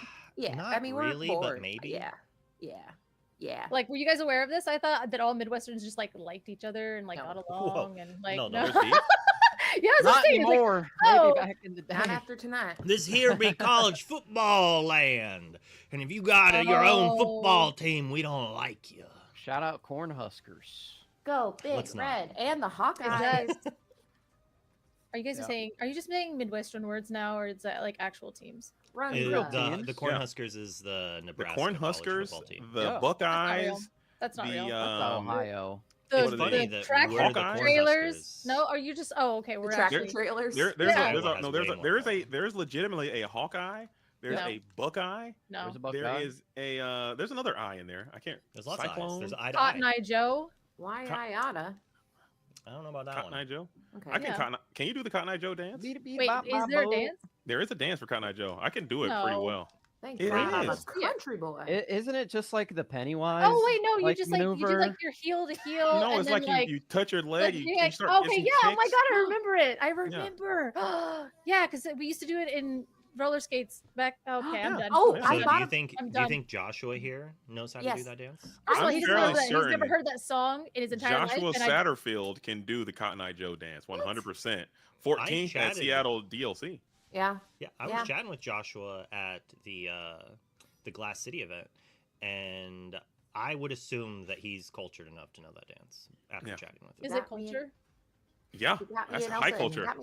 It's a type of It culture. didn't got not do. I've been knocking a long time ago. Where did you come from? Where did you? Okay, here we go. Joshua Satterfield, though. I think he can do it. I think he can get loose representing the Loungers out here. 13th at PPG in Texas. Luke's doing it right now. Is he playing the music right now? I hope not. I hope, but I was dead. Are you watching the stream We don't have the instead budget of for that. the video? I want to see you guys. I can't sit here and look at nobody. I can't. How will you not see it? Watch the video. It's up all the way. Just full screen. Oh, there it is. Okay, okay, there it is. Oh my goodness. There it is. I'm so like sorry. sitting there dancing. He doesn't see it till like a minute Yeah, later. we have been My bad. dancing. I'm so sorry. I My can't bad. stop dancing. First I'm place Anywho. is SCG Indy. I'll eventually get. There's so many. What's up with these people making like groups many after acronyms. letters like ICL, LCC, SSG, SCG, PPG, SLTC, DLC, like, what are we doing? Like WCC. MTG. Like, I Come don't on, know. folks. Is that your knock it off of the day? Knock it off with the acronym? Yeah, you know, Cut that's a it good out. point. That's a good point. Cut it Because out. you're on Team Maelstrom. No Isn't acronym it for that ironic? unless Yeah. you I just just call want to say him M. Well, we do Damn. Mal. We do Mal, Mail? even though it's like not even how you spell Mal? Mail? That's very it. silly. Mail? Mail. You've Like got the Maelstrom. Checks Or in we the do mail. Storm, even though Should I that's write also down? not how it's spelled. But, Strum. you know, Strum. I'm gonna start calling you Strum. the Strummy Boys. Isn't All there right, a, let's go to our next player Strum. card. We didn't say Well- anything about. We're terrible. We gotta clean this up. This We gotta is- clean this up. You know, Clean it up, speaking of a clean act, look at how this man cleans up in the suit. We've Looking got great. Franz Travers Towner. Oh gosh, I'm The out. Anyway, Travers? color. I'm sorry, what was that? Franz, I'm out. He's- See, guys, it's been real, but I gotta go. Ayo. Franz Travers Tavern looks like he can adjust some insurance like you Wait, would it's not Travers believe, dude. Tavern? Travers Tavern. I have been You know, like calling him Kingdom Travers Hearts? Town for years. Oh wait, it's not Dang. Travers Town. It's not like Kingdom Hearts. No, it's not. Not It's at all. Tavern in Traverse Town. Wait, Oh, you Travers been calling Tavern. him Travers Tavern Town as in- well? Travers Town. If you have a lower body injury, please call me at Travers Tavern Law and Associate. We can get you the 555. compensation 55. you deserve. 555 Travers Tavern. Back, workers' compensation, knees, ankles, anything you need. We can get you that compensation you need. So make sure you call us. Sorry. My You lord, or a this loved is an one been official affected Lorcana by Lounger certified mesothelioma? I'd like to point out that somebody in the chat just said Franz smells so bad. What are we doing, guys? We can't do this. Look, that man does not smell bad. Get out of here, TJ Parker 96. Unless you are his parents or something, then I Call guess. just him out. say he Kingdom Hearts stinks. reference that I don't understand. Wait, why? In this house, we don't 'Cause I make haven't fun of played the Travers games. Tavern smell. You gotta lock in. All right, we're If back. you we're did a back. Kingdom Hearts stream on your channel, it You would might go be crazy. a redneck. Oh, I thought you were doing you might be a redneck. Dude, I think Yo, I've got no, I'm done. ghosts. My Steam Deck just turned on next to me, and there's literally no one else in the house. Well, he's got a I'm lot so of accomplishments. confused. DLC Fort Worth, top 64. DLC Las Vegas, top 64. He's got Let It Go is coming out the ears here, dudes. And DLC Continental LCQ finalists. That was a big deal. They put them in the pit, said fight, and they had to fight for hours. Yeah. And he It's came very out on stressful top. situation to be in. He won his pot, or he was close to winning his I pot. think close to winning. That hurts. What hurts the most? is Yeah. Was being so close. Yeah, that's actually what that song is about. Yeah, the LC coupons. Mhm. They played it for everybody that got eliminated. You had to People don't listen know to the that. full thing to Yeah. get your That was, Cuscos and Baymaxes. I'm gonna call back to this later with a player card later. I'm ready. Ooh, I'm a call excited. forward is what you just did. A call I forward. guess to call yeah. back. Call forward. I'll call forward on on one of the SSG players' cards. I like this player. This player is so stylish. They wear their jacket like a cape during Yeah. these matches. JDZ has seen Oh, such really? marvelous things. It's Kolpos, and they played Amethyst Emerald when I watched them last season. So I don't know if they're still up to that shenanigan, but they're second Ink Invitational. They were second at it. They weren't the second one. They were second at it for Raina Jafar. Top 4 SSG of the Merlin 10K and top 8 at CCS the Sunday event. So he pops up, and every time I see him, it's a delight and a treasure. Agree. I mean, you just And tell could some be people's next faces to- that they're a kind person, and I would say that with this one. That's true. Could be next to Franz in the ad for the Yeah. insurance Yeah, probably. for sure. Copos and The Franz. Lorcana Loungers. They're the lawyer Make it agency there. happen. They're the You lawyer. didn't know that the loungers are a lawyer? I mean, look at Pooh. He's in a Oh, suit. you're right. He is You're also right, a he lawyer. They're He's all the, lawyers. He's the I had I president don't no trust idea. who's. I didn't know that they were so litigious, man. As Copos, aka Tana Win, going for the win. I love this player. Okay, I think Katie undersold the lead player. there. I think they're incredible. Illumineer, kind spirit, very nice person to talk to and hang out with, and solid. And I think they're going to come out and make some noise. I think they were playing a little bit of. I don't want to leak too much their goo. Maybe they're on it tonight, and then maybe their opposition was listening. All right, somebody else will one up JDZ because I was nice and then he was nicer. Somebody else would be like, I actually think he is the greatest person in the world. All right. Well, just keep escalating. I don't know. I'm gonna try really hard, but I don't know if I can say nice things about this person. I mean, like, I don't know. This what guy's have they kind of a ever heel. done? What have they ever done? I don't Third know. Who place is this at player? Can Worlds. somebody? Sixth never place heard at of North American Championships. Cross Continental Challenge champion. Who hasn't? Who hasn't? Who doesn't have a golden Mickey in a Worlds jersey? Oh wait, the other four of you. This guy seems nice. Oh, He's like a now. nice guy. Listen, Okay. I got this pin. That hurt. Mr. Bivens, Mr. Bivens is back at it again. The one mean thing I would say about Mr. Bivens is the lack of mustache. I think we can go mustache there. I like it. It's like a colonial kind of situation, and it's fun. It looks okay. good. I mean, he can pull it off. If I pulled off beard, no mustache, I think if Garrett goes beard, no mustache, it would look so silly. I think Garrett should try that. Shots fired If at he wins Garrett. tonight, And We should both try it, Garrett. Let's go with beard, no mustache, in solidarity with Mr. Bivens. And Before I Luke grew too. my beard out, Wait, that's what I used is- to do. I used to how have many- the chin strap because I'm so Yeah, I've fat. seen I it. needed it to tell I've the seen the difference pictures. between my neck and my. But shout out to Zach Bibbins. Yeah, do it in like always, 2 weeks, JDZ. That way, Let's all at the shape our DLC. mustache. Reveal it at the We'll all- DLC. I Everyone think here you in two this could chat afford to will. do it better. You I could will not Disney shave bound anything. as Bivens. That would be nice. There you go. His favorite character is probably Buzz Lightyear. I don't know. He wears Buzz Lightyear shirt. It could just be that's like, you know how like Luke only has Bluey merchandise. It might be just a coincidental thing, but it is a association I have. Bluey's one of the few franchises that I have like zero problems being like, yes, I love it. I don't need to be paid to endorse it. I love it. If I still drink soda, I'd probably do that for Dr. Pepper too. It's that's my those favorite two Disney things, character. and that's it. Yep. Good to know.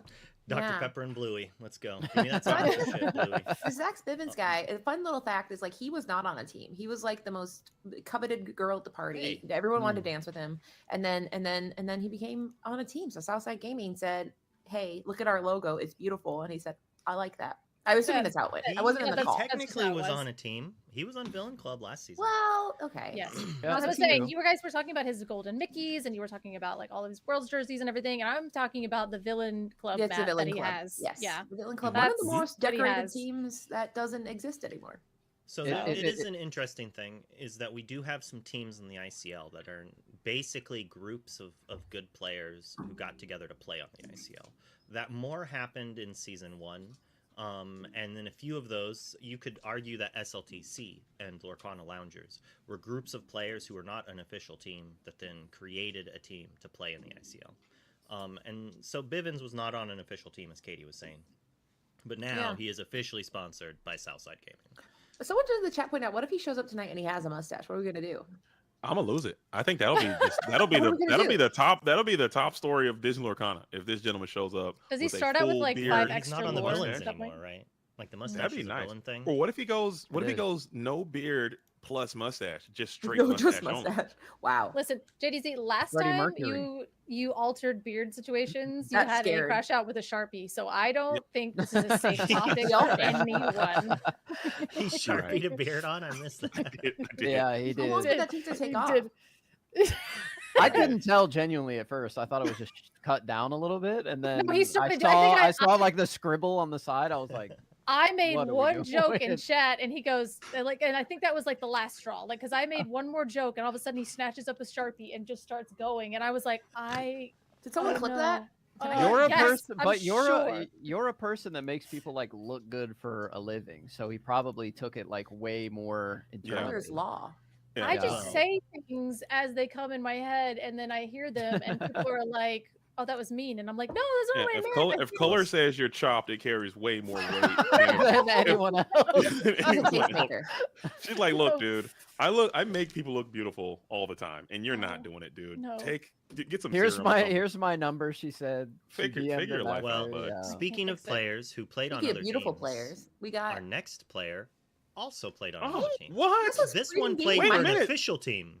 This is Dad? breaking He's news. also still in the ICL, but he dad was behind? scooped up. He was scooped This up. is- He left his dad's team to go play Wait a for minute. Southside Gaming. Father, This is old. This is big news. Yeah, when this did is huge. When did You this didn't know this? happen? Mikey, Do you guys what have the Twitter? heck? Before the season. What I a do have Twitter, but betrayal. I'm on like the kind of like edits. I'm on like anime edit Twitter.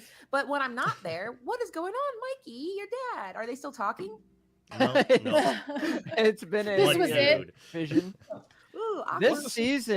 season 2 of like Disney Lorcana has felt like the off season between the two is like an arms race to just Yeah. get talent on teams. It's crazy. Like Maelstrom's getting a bunch of people. World Class Cards is doing the same thing. Southside Gaming is now going crazy. They got Tiago. They got Mikey here. Hiding What is children? going on? We need to He's all not- pause and figure this out, okay? That's- Before that's we a- have any more trades or switch ups. That is Yeah. a I I think we absolutely did it. They were wild like, grab. season 2 is going to be lit, and everybody made sure. And now we're all going to see those results in the ICL. I thought ADZ, that- are you I gonna thought that he become was Bring a- it here. Card says about him. I thought he was Freedom Gaming through and through. He He seemed was like free He's to got leave the his he's dad. got the still wearing shirt his in the shirt right picture. now. Yeah. Well, in the he's picture. free He's to still game wearing with the shirt. Southside Gaming's close, now. close to his heart. JDZ, you got to Yeah. become the Maybe he's a Woj bomb spy. of this and That's what we announce need. news. Yeah, we need a boom, boom, Shams. boom, boom. This just coming in Breaking from news, Southside yeah. Gaming. Breaking news. Hayes is now with Southside Gaming. He left Freedom Gaming behind in the dust. He said that they just weren't getting it done, and he had to go with the people that he knows. Man, leaving behind a lot of good friends. This is breaking news, fresh off the press. Hayes is no longer on Freedom Gaming. More at 5. Bum, bum, bum, bum. We need a Chiron. Do we have a Chiron? That's my favorite. It's a term for like the little ribbon of text. So we need. Oh, a, is that what that's Oh, called? I was like, Yeah, oh, we the need ferryman. Well, for I hell? love interrupting Michael you, Senior. but it is Oh. 6 Alright. o'clock, and we do Alright. have some Okay. math to do. Okay. So Well, we'll he's talk really about good Michael player, here very a little bit accomplished. more. Left First his at dad. Miami TCG Con, top 4 at SCG Tampa, and a top 8 at SSG 15 case. I wonder if a couple SSG victories let them be like, okay, you're good enough to be on our team. Yeah, Makes he sense. blurped them too hard because he was a big Blurple fan last set. So maybe Mhm. he was the one. Oh, we Oh, got- look at that. the dogs Hey, are out, dude. I Who love let this the dogs pick. out? So I said earlier I was gonna call back to something, and we were talking about LCQs. The first time I'd ever actually heard of Ghosty, someone was like, "Oh, Logan's playing against Ghosty. This will be rough." I'm like, "Who's this?" Like, yeah, I don't know who this is. What is it? Well, then I found out Ghosty's actually pretty good. Yeah, for I know sure. him from back in the days of old on a specific simulator that You're we do Florida. not speak of. What? No, I met him. Like, I didn't meet him, but I played him for the first time Oh, really? online. Well, I ran into him at a little game show called Charlie's Collectible Show.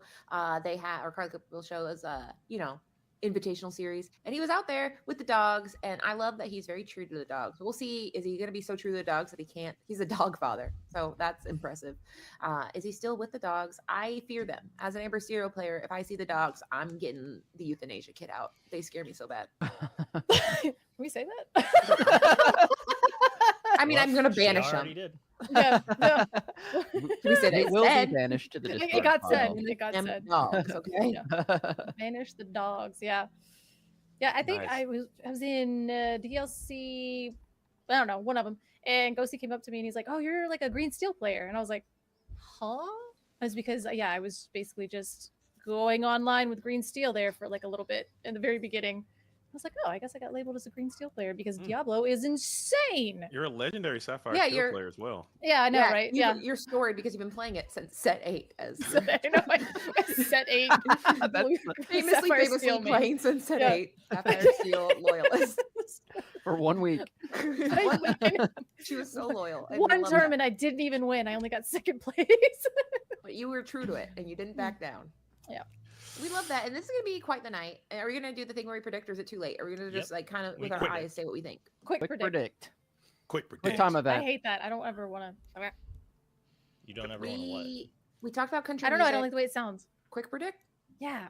Quick predict. Okay. Predict. This is evolved. It's gotten This is bad. we turn this It's into gotten long bad. predict. We turn this Yeah. into extended predict. All right. Just I'm gonna we start. don't need to. It's a short word Kate- already. We don't... Country music. We started with country music. Where's the country music from? The South. Southside Gaming, I think, is going to show up and say, "Listen, we're taking families apart, okay, guys? We said Mike Senior. You're about to be Mike only. We're taking the Junior out of here. So they are obviously out to win and out to make a name for themselves. So I think Southside Gaming. It won't be easy. I think it's gonna be like 2-1, but Southside Gaming for me. Okay. Luke. Well, I mean, that's sure, not very quick. Zach Bivens, like, he's done some good things. Of course he's gonna win. Come on, Southside Gaming. They've been stealing players from other teams. Like, we haven't seen that since WCC last season. Like, They're the villains. They're the villain club now. Still a little jaded about that. But it's all right. I think Southside Gaming can take it 2-1 at least. We're gonna go with that prediction. And the caster curse was broken yesterday. Last week. It's been It felt 7 like a week. hours. Yeah. All right. Who's next? Color. Okay, so last night I predicted that Into the Battlefield would win, even though they weren't playing. So this time I'm gonna go with Maelstrom. ETB I think again? Maelstrom's gonna win. She's picking teams that aren't even ETB playing. had their time. It's Maelstrom's night to win. Dang. And now it's Shout a out to thing, Team and M. she's off the hook for the rest of the season. She could just do this every time. I don't Okay. like Never- it. I don't think we should is allow her to getting- talk until she makes a bet. All right, so we got 2 South Side. I'm rocking with the Loungers. I'm Yeah. getting into the lounge chair. Lay back. I'm sit back relaxing. I got my seat in the upright position. Wait, no, that's the opposite. I don't have my seat in the upright position. I got my tray table down. I got my iPad out. I'm watching a movie on the plane. I'm lounging. I'm lounging over here. Lounging. You know what, Garrick? I think you Chilling. got a stone cold lock is what you got. I think the loungers, people are sleeping on the loungers, but let's not forget that this lounger squad made it all the way to the Final Four last season, if I recall correctly. Okay, they got a pretty stellar squad. They're putting in the reps. They're putting in the hours. I think also Mr. Bivens is a great player.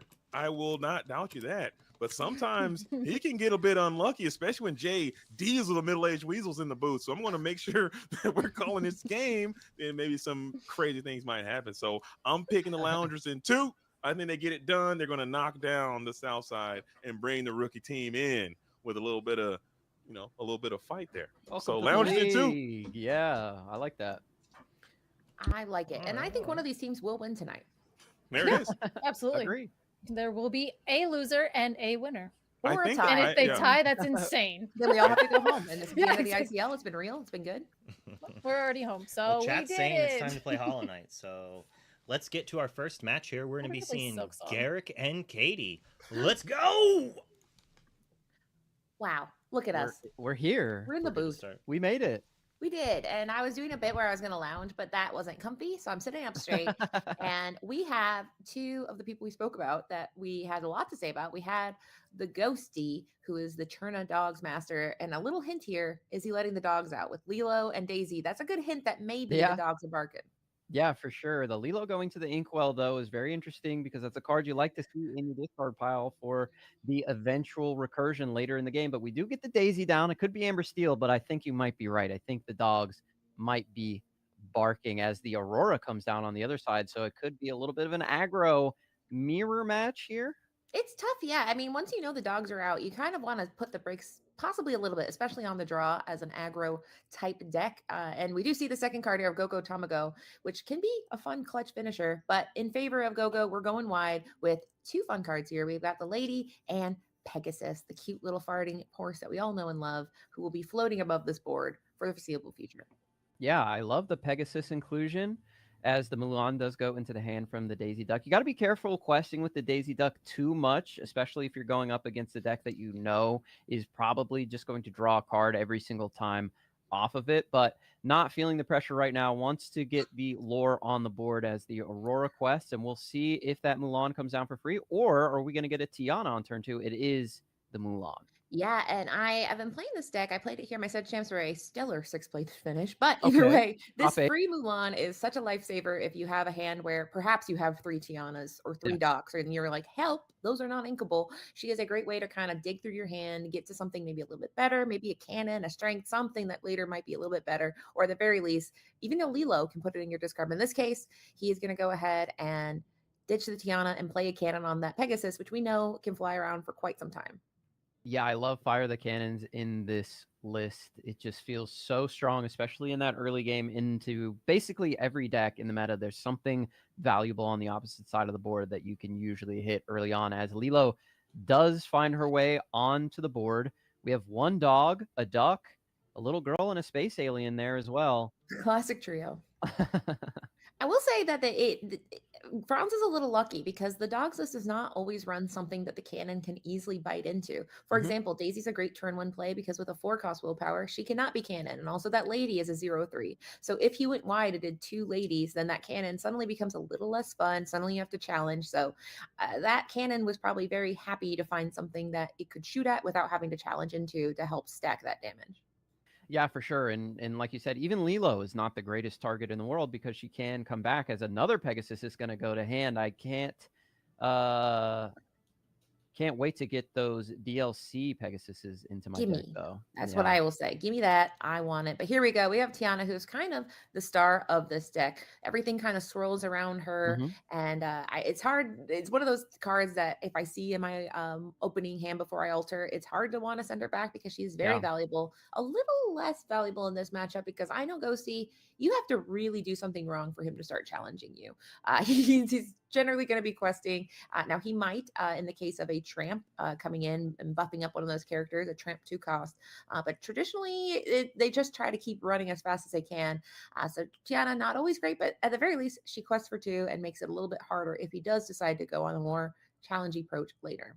Yeah, for sure. And the Tramp in this deck is that real combat trick that you're going to use. Like Amber Steel likes to use Strength of a Raging Fire and Fire the Cannons. This Dog's deck likes to use that Tramp to increase the strength of your characters and challenge. But Tiana makes that a lot harder. The biggest combat trick, which we did see a lot of use in over the weekend at the DLC, was Under the Sea, which can be really effective into the Amber Steel strategy, especially when you have things like Lady and Tramp, which you can shift in and sing it unexpectedly.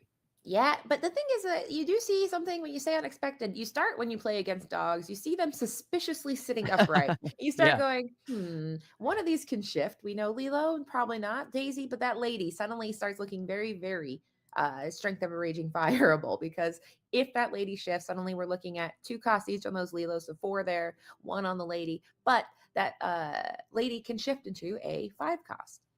Very quickly. Most definitely. And Ghosty opting not to quest with anything here, so the suspicions might be up and active as we're going to put the lady and the Nala down onto the board, and we do have the Strength of Raging Fire probably going to hit that lady, so the shift is taken away like you've just mentioned.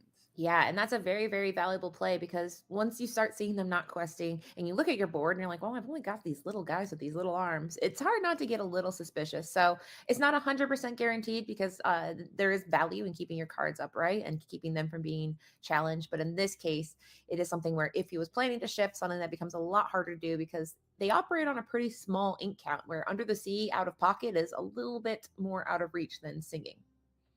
Yeah, as the Tramp does come down, like we mentioned, the combat trick coming out, we will see if he is able to take advantage of that. Right now, it's giving an additional 5. Tiana's going to take 3 of that away. Yeah. It is this board can get insanely wide, insanely fast. If you don't have a cannon or strength, and suddenly that Tramp can come in, buff something up by an incredible amount, making it where Tiana, you don't even pay the 3. You just swing, and I had a hamster ball punted into the moon because I forgot about that math. But in this case, pretty modest, like you said. There's only 5 cards on board with Tramp, so that we're definitely looking at paying and saying, what do I fear the most? And it's tough that Tiana, once you get rid of her, makes it better, but his board is not the most challenge-friendly board ever. So it's kind of is this even the path he can keep sustaining after this Tramp is played? Yeah, for sure. And if that Under the Sea is in hand, right now, maybe you just give up and let them quest for a turn and hit that Under the Sea on the next turn, because there's really not much you could have done there. Like you could have challenged into the Mulan with your Daisy or something like that, but that's not the greatest play to make in the world. So maybe you just give up the lore here, hit the Under the Sea, and hope your opponent isn't able to refill their hand with things like Dock, and then you just take complete control of the game. Yeah, and we saw Franz do something very powerful here. He was on the draw on this, but Players, it can you shows update your that rank, if you please? have your cannons and you have your strength, you can take an aggressive style I deck added like the ink Ghosty, counter to the keep them life in a total. If fearful you could position the update whole that for me, time, please. and make it where they are not going to turn their cards sideways. And suddenly, Franz, who is in a more defensive position, is at 19 lore and says, "Hey, do you have any trick where you can wipe my board in one single foul swoop?" And Ghosty's going to try very hard to find that under the sea on this turn. Yeah, it's under the sea or bust. And then from that point forward, you have to answer everything that comes down on the board. And Franz has 2 cards in his hand right now. So that's going to be a tough task to accomplish. But with such a wide board, it's also possible to, go really fast if you have 1 or 2 answers in your hand after the potential under the sea. But you need it, and you need it right now. Yeah, and one thing that we've seen in some of these deck lists has been the Emerald Chromacon. We haven't seen it yet, so I don't know 100%, but that is one way that can kind of change the math, because really in this matchup, it's a tale of who has the answers and who doesn't. So we see the first answer here of Under the Sea, but like you said, he's going to need a couple more and make sure that everything that Franz does from this point forward, whether it quests for 1 or 500, it doesn't matter. It's enough for, if it lives a turn, the game is over. Yeah, so if Franz plays something like a Pete, it's probably locked up. Oh, now, Luke, are you speaking to us, or can the audience hear you perchance? Okay. All right. Sorry. I just want to make sure if you see our eyes glaze, it's because we had the voice of a mysterious man speak to us. But yeah, so we do see, like you said, if a Pete comes down, that is great for challenging, great for stopping under the sea, and also great for questing for 1. Yeah, for sure. We are going to get a quest in here with the Cursed Merfolk, so we're going to go up to 4, and then next turn we have a significant amount of lore on the board, but I don't believe it's 16, so you can't win next turn. But Franz needs to put something down onto the board. He's doing the math in his head right now, making sure that things are A-okay, and he doesn't need to rip off something like a Fire the Cannons potentially. And this is very good, because what's better than 1 character trying to survive a turn? 2. And he's saying, I don't think you have Under the Sea in hand. Yeah. Going this wide, it could have a downside. That being said, Under the Sea does get around that Lilo problem if he had a Lilo. So, I mean, it's really something where this is maybe wider than he needed to go. But that being said, it does kind of make it where he's saying, I'm going to win next turn. I would like to be done now. Yeah, I think maybe Franz probably would have preferred to just play the Rhino, but had 2 Uninkables in hand, so had to go with those 2. We'll see if the Under the Sea is there, but it doesn't look like it is. So that is going to be game number 1. Could only get to 17 on that massive quest. And unfortunately, that big quest that Franz took was enough to get him over the finish line. Yeah, and that shows that, I mean, this matchup is very, very swingy. You really need to do the time clock math. It's something, my least favorite thing to do in the world is to say, okay, how many turns do I have? How many things on my board? Because it's not fun to count and then do math times it. But it's very important, because you really have to decide, do I need to turn these cards sideways? As we saw, Ghosty left his cards up, and if he would have quested earlier, could that have changed it? Would have Franz laid into it? His characters aren't super good at challenging. So it's a very, very, very intricate matchup where you really have to plan out what you want to do. And obviously, Steel is feeling a little bit more comfortable with their strength and cannons firing spectacularly in that last match. Yeah, for sure. There was that one turn that you mentioned where like the Daisy didn't quest into a board that wasn't super tough, but Franz could have taken that trade expecting a potential Under the Sea and then developed the Lady Nala and still been in a really good position. So that could have swung the game, but Ghosty opting not to quest there. But that was an interesting difference between this Amber Emerald deck and the Amber Steel deck, where Amber Steel likes to have that single target removal, Strength of Raging Fire, Fire the Cannons, whereas the Amber Emerald likes to play the Under the Sea. That time, the tempo gained by the single target removal was just enough to get over the Under the Sea. Yeah, and I can't help but to think about how much different this matchup would be if we had Kit Clout Kicker back in the meta. Oh, for sure. That card would make it where Tiana would be shivering in her restaurant. In this case, Kit is out of the picture. So yeah, I mean, Ghosty has to be very, very careful, which is why people splash in the Chromacon, because it does make it where, hey, if you decide to get rid of my characters on your turn, well, I can outbounce one of your characters. So that is something we've seen, but we didn't necessarily see a lot in Bologna. I believe the top decks in the top 8 did not have Chromacon in it. So it's a choice, but not necessarily one that all players make.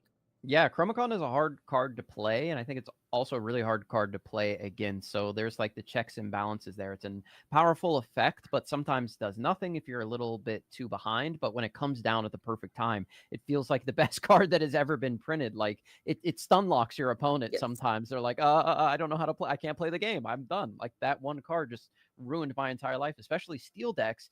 Like I said earlier, like to use that single target removal. Chromacon loves that. Yes, do it. They just look at you and say, do it. And then it becomes a game of sequencing to the highest degree. You need to decide, okay, if I'm going to do this, I don't want to play a character and then challenge because they can literally bounce the character you just played. So it is a very, very intricate tool. But like I said, or like you mentioned, rather, if it doesn't work, then you just go, well, there's that, I guess. Because if you're just going so fast where your opponent is not interested in challenging, it's just a pretty waste of 2 ink, or I believe 3 ink or 2 ink. 3, which is, in that kind of deck. I mean, looking at, I think he only had 3 ink total in the game. I think he went up to 4 at the end. Oh, he's showing off his sleeves here. Showing off the sleeve? I couldn't really tell what it was. It looked like a dice, maybe? Oh, he's saying, is the duel. Oh, well, here, you dual can't make specs. me. I don't work for, I'm not saying it. I don't work for this. I don't get kickbacks, so I will not. I get nothing from this. Yes. Remember, you can get 10% off of Maelstrom on heavyplay.com. Heavyplay, 10% off Maelstrom. Thank you. All right. Shout out to our if the people heard that, I don't know. Okay. All right. All right. Yeah, we don't know. We're doing that face again. If you ever see us, just look absolutely stunned. We never know. We got Emerald Chromacon from the booth. That's yes. what happened. He bounced our thought train. Exactly. Amethyst Steel is a good deck that can take advantage of the opponent using that Emerald Chromacon, though. They have things like Doc, Cobra, White Rose. It's like, sure, bounce those. I would love it. I would love to gain some lore coming in with the Cobra or the White Rose again, or draw some cards with the Doc. So there are ways around it for sure. As the Nala goes into the Inkwell, and we see Daisy Donald's Date back again, a staple of the game since she was printed in Shimmering Skies, along with that Genie Wish Fulfilled 2 cards, and Elsa, the Fifth Spirit. 3 amazing cards from that set. Yeah, amazingly annoying. And I would say Daisy is a hard card because she's something where, yes, when you get 3 Daisies on board, you feel like the smartest person that's ever played Lorcana. However, if you have 1 Daisy on board and your opponent's kind of low on cards, suddenly you go, I don't know, man, because it's hard if your opponent's going first, if you don't want to give them more cards, especially in a deck like this where it seems like every card can have its own witchy ways. It's difficult. So I would say Daisy is a great card, but it is a card that makes you think twice, as we saw last match where he said, you know what, I'm not turning her sideways anymore. So she gives, but she also takes. Here we have the lady coming down and another lady. What do you think of the Rhino, though, from Friends? If you are Ghosty, are you just questing in the face of this, or is it just too big of a risk? Absolutely not. Yeah, because I mean, that Rhino, he sits there and he goes, hey, I feel nothing. If you turn that Daisy sideways, I will literally roll right over her and there will be no speed bump. I will not feel a moment because he's got that resist on it while he has no damage. So this deck is perfectly paired for that Rhino. The minute he's on board, if he shifts, he is a nonstop menace to Jack. Now, that being said, Ghosty can go as wide as he wants, and Rhino can only challenge 1 per turn. So it is something where it's menacing right now, but maybe in a few turns, suddenly 1 Rhino is a lot less menacing. Penny going into the Inkwell, and there was the shift line. So Ghosty made the right decision there. We are going to quest with the Rhino, but like you mentioned in game number 1, the Tramp can come in and really mess this Rhino up. It happens. It happened to me a lot in testing. I was like, okay, maybe I can't just quest freely with this Rhino anymore, because if they have it, you just got absolutely 2 for 1 because you lost your Rhino and the shift underneath. As the Ursula comes down, will the Strength of Raging Fire be there? Yeah, and an interesting call here. And this is something I talked about several times. So I played against this deck piloted by Joseph Quigley, who is one of my favorite players, very, very smart. And I said, is this Ursula a blessing or a curse? Because if you find that strength, it's a blessing. If you don't, she is a 1/3 that can shift into nothing, only quest for 1, can't really challenge anything. She's a huge tempo sink. And so in this case, he got information. He did not get a song, and now he has an Ursula that's pretty much just going to sit there and just do the very least a character can do for the rest of the game. Yeah, for sure. Like playing a 1/3 on turn 2 is not great. Like you can just play those on turn 1 for 1. So when you have to pay 2 ink for it, it doesn't feel that great. As we have the Lady Nala combo yet again, the board is getting wider and wider for Franz, and pretty tall as well with that Rhino, really intimidating without the Tramp to take it down. that card will wreak havoc on these poor little dogs.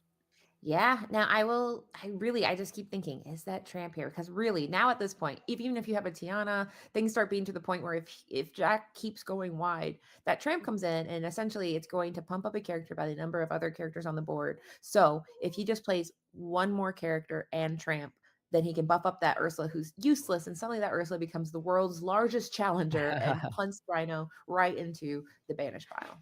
I think that might be more strength than any Ursula card has just been printed with, if that was the case. I think the most is the 4 strength, 4/7. Is that right?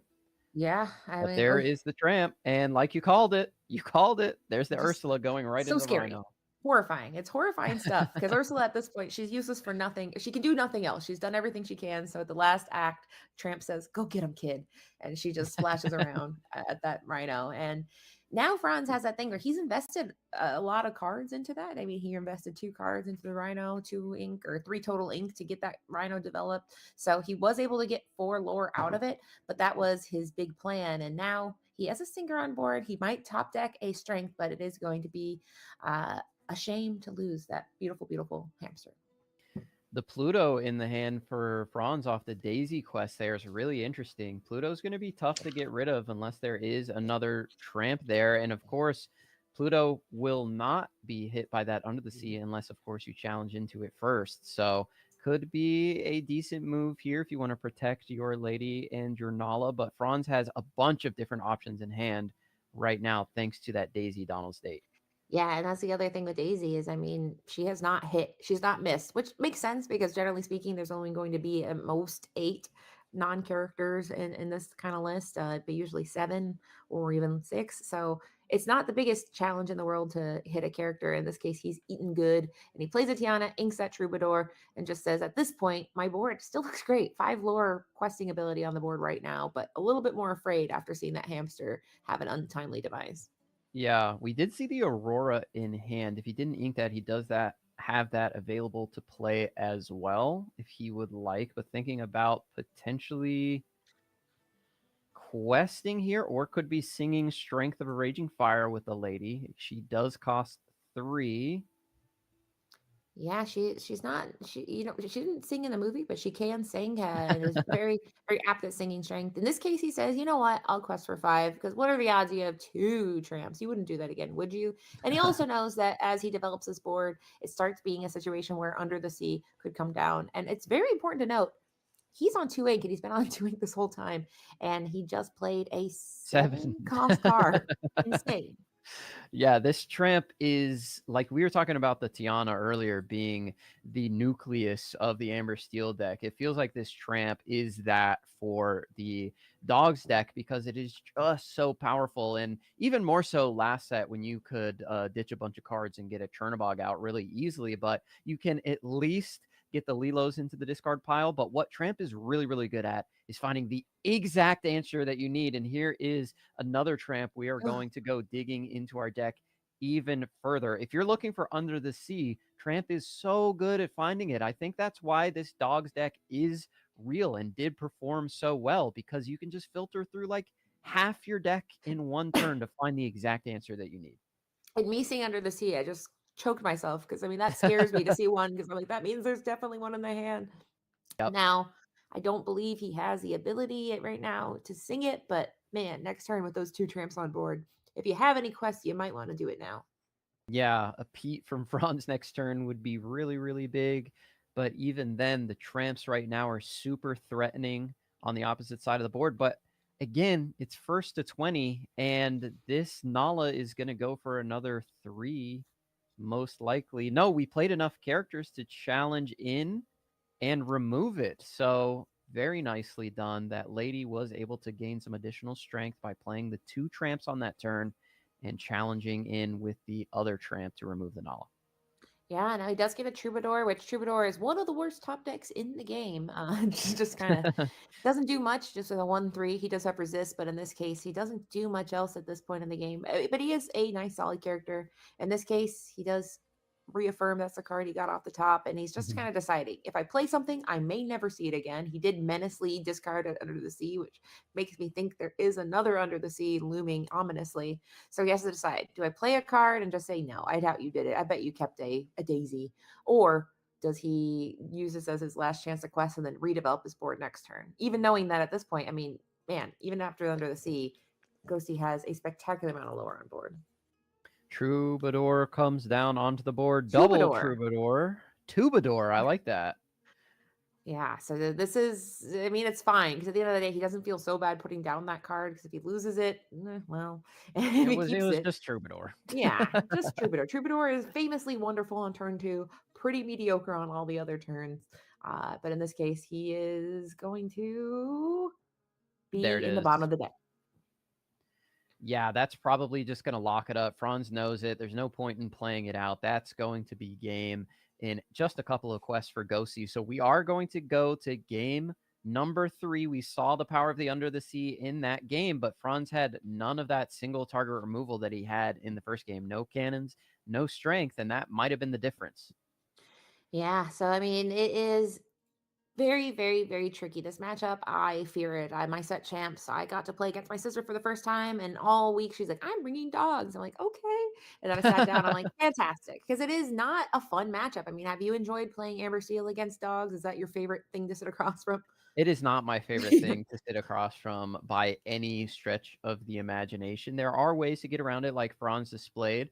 If you are able to go faster than them and pick off key cards so they can't get to that Under the Sea, or stop them with a Pete at the right moment, or just run over them with a Rhino. But the Tramp is so scary. It's like I can never quest, because Tramp is just a thing that can come down, boost your card strength, but sometimes you just can't be scared. You got to go for it. And Franz was not rewarded that game, but we'll see what he is able to come together with here. But yeah, it is not a matchup I'm particularly fond of, as somebody that's also been playing a lot of Amber Steel this set. Yeah, and you mentioned that, I mean, yes, Lady is probably the most guaranteed shift, but there are mad lads out there that shift their Tramp. So as we've seen, there's so many little ladies, there's so many little tramps where you sit there and go, I don't know. And even if you have spot removal, it becomes a, come on, pick. Which one are you afraid of? And so chances are Lady is definitely a problem. When you have 3 ladies, well, you can't get them all. So it is really a deck where you are using limited resources to do huge swings. And it's not fun. But that Lady, I also want to call out, she is fantastic for a couple things. We talk about how Bobby Zamaruski and some Tramp card can get Lilo into the discard. Well, Lady is fantastic at Miss Park Avenue at getting some of those little characters back out and into your hand. So you don't have a ton of card draw, but this is kind of card draw at home where you're using your discard pile to refill your hand. So we'll see if that pops off. We haven't really seen that in this matchup, but this just kind of shows that the dog is like a series of decision trees where, as an opponent, you are constantly going, what are you going to do over there? And the answer is a lot of mischief. Yeah, the Dogs deck, definitely a deck that is not super easy to pilot. You have to be making the right decision a lot of the time to have a chance in some of these matchups. But if you are making the right decisions and the cards come the way they're supposed to, it looks almost unbeatable at times. But to the point you mentioned, with all the Tramps and all the ladies, it's really hard to make the decision on what to remove if they have multiple of those. And that's what all these Under the Sea decks need to do. And that's what they do the best. Like the Emerald Sapphire deck, they're playing multiple Clarabelles, multiple other characters that they might be able to shift Baymax onto. If you're playing Ruby Emerald, like Ray did and got a win with last night on the ICL, you're playing multiple power lines, multiple Clarabelles, again, to put out a bunch of different threats and make really hard decisions for your opponent. Yeah, Steel had it's always a great in color, but man, I miss the days where I'm like, I got Storm, I got Strength, I got Zeus, and I was like, I just have this one card and a cannon. So it's definitely a different time for Steel players where you got to be very choosy, and it's not fun. We don't even have swords these days. We can't grab them. So no, can't it's hard grab out those here. swords. That's 100% true. And then when you use the Strength on a board that has multiple targets and you're not quite sure what the right one is, you're like, if I do this, I get punished by that. If I do this, I get punished by that. And then you choose, and then you get punished by the exact thing you thought of. And you're like, I should have picked the other one. Yeah. So it is a series of choices in this case. Jack also has some choices here. He's going to start with a Daisy, which is a very solid turn one in pretty much every scenario because cannons can't reach her. So at very least, she has one quest if she so chooses. So very, very good start here for Jack. And then on to the card that I mentioned in round one as a great way to clean up your hand of Mulan for the cost of free 99. She is free with Aurora as they are both princesses, and Aurora does allow you to play your next princess at a reduced cost of 1 ink. Yeah, and this is looking like some deja vu from game number one. Well, pretty much spelling out the same sort of plays here on either side. Kind of crazy business there that we just saw a Troubadour go ahead and be discarded, and then a Strength inked, which leads me to believe that he had 2 ink in his hand if he decided to go ahead and ditch that Troubadour and then make the Strength a ink, because that means he says, I'm going to go fast this game, or he truly had to do it. So I'm not sure which one. How do you feel seeing a Troubadour and Strength being tossed aside in this game? Yeah, it's really tough. I mean, Troubadour on turn 2 is really, really nice, especially when you have high priority targets to get rid of. But Franz on the play here wants to get a little bit more aggressive like he did in game number 1. But inking Strength is never something that I want to do, under any circumstances. So the hand has to be at least a little bit awkward, as we do see a lady and another Daisy coming down onto the board. So the arms race has begun, and we will see if Franz is able to get rid of some of these characters on the other side of the board. But Fire the Cannons isn't going to be enough, at least. We're going to need to see Strength of a Raging Fire. Yeah, and I mean, Franz might be playing a very bluffy game because he knows that Ursula on 2 is very real. So it could have been, I have to ink it because then you won't get it with Ursula. But it also telegraphs, you don't need to play Ursula. So it's kind of a tricky thing where I personally want them to play Ursula at that point because it is a big turn miss where suddenly we have 2 characters that quest for, 3 to more with that lady. And then he didn't play that Ursula specifically because he knew that the Strength was gone. So he kind of telegraphed there, and that could have been a bluff. He could have another Strength right behind it. But if it didn't, it just made it where he's like, I don't have to do it. But here we go. A Sleepy, which is a card we don't see in every Amber Steel deck. He has a bodyguard that is, a cheaper bodyguard. I believe he's a 2 cost. Yeah, this is incredibly useful, especially in this position against the Dogs, which is not a deck that can challenge super well if they don't have the Tramp. But to your point on the Ursula there, we're inking the Strength in case the Ursula comes down. It's just a necessary thing that you have to do sometimes. And Steel players went too long in this meta not fearing that Ursula coming down on 2. So the Dogs are putting the fear of Ursula back in these Steel players, and you're seeing it with Franz inking the Strength, unfortunately. And there's the Tramp that we were talking about, the most important card in this deck, or at least one of them. Let's see what he takes the Sleepy out with. Yeah, and he can kind of be a little judicious here because he can puff up a character, and then also playing 2 characters makes that lady now a 2/3. So in this case, though, we will make that lady even bigger here at 2/3 plus 4. So, we can do that math. Someone can, but goes ahead and challenges right into this Sleepy, and then takes care of that Mulan, taking just 2 damage and whittling away at the board, but still knowing there's a hamster there, which is not great, but Franz has been pretty light on cards, so what's the odds that he's going to shift? Pretty good now. Really, really good now. And at least Ghosty knows it's coming. That card would have been drawn for turn regardless, but it's a really tough situation now, seeing that Daisy giving the Rhino over to Franz, which it's a pretty juicy turn if that's what he wants to go for, but there are plenty of options still in the hand thanks to the Daisy Duck. Yeah, so Daisy, once again, one of those cards where you're like, in here, she was able to challenge, take care of Mulan, but she did show that Franz is about to drop down the ball of pain that can roll over truly any of the 3 character sideways on the board right now. But like you said, he might not right now. It's once he does it, that's 2 ink to do it. He only has 3 ink and 3 cards in hand, but it does look like he's going to elect to start the party here. And going right into the lady, which is a smart call here, as we talked about being a shift target and able to do some mischief. But we still have another lady and a Tramp on the board. So it doesn't take care of everything, but also 0 damage and gets rid of at least one of the shift targets. Yeah, that lady can be especially annoying, as you mentioned earlier, with the ability to gain extra strength throughout the game. So just get that nuisance off the board. Let's quest out with our Nala. And on the board right now, Nothing's looking too threatening into your Nala. Thinking about what we're going to do with the Aurora. Looks like she is going to go on a quest as well. Do we have a discount to play with the Aurora?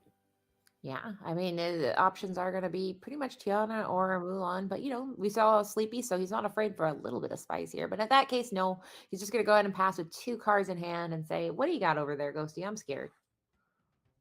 Or a little less scared now, though. I mean, now that we have that hamster rolling around, I think Franz is feeling a little bit more comfortable. Although, as we saw, 1 card and a tramp makes a hamster negated, so we will see if he gets to stay around this turn.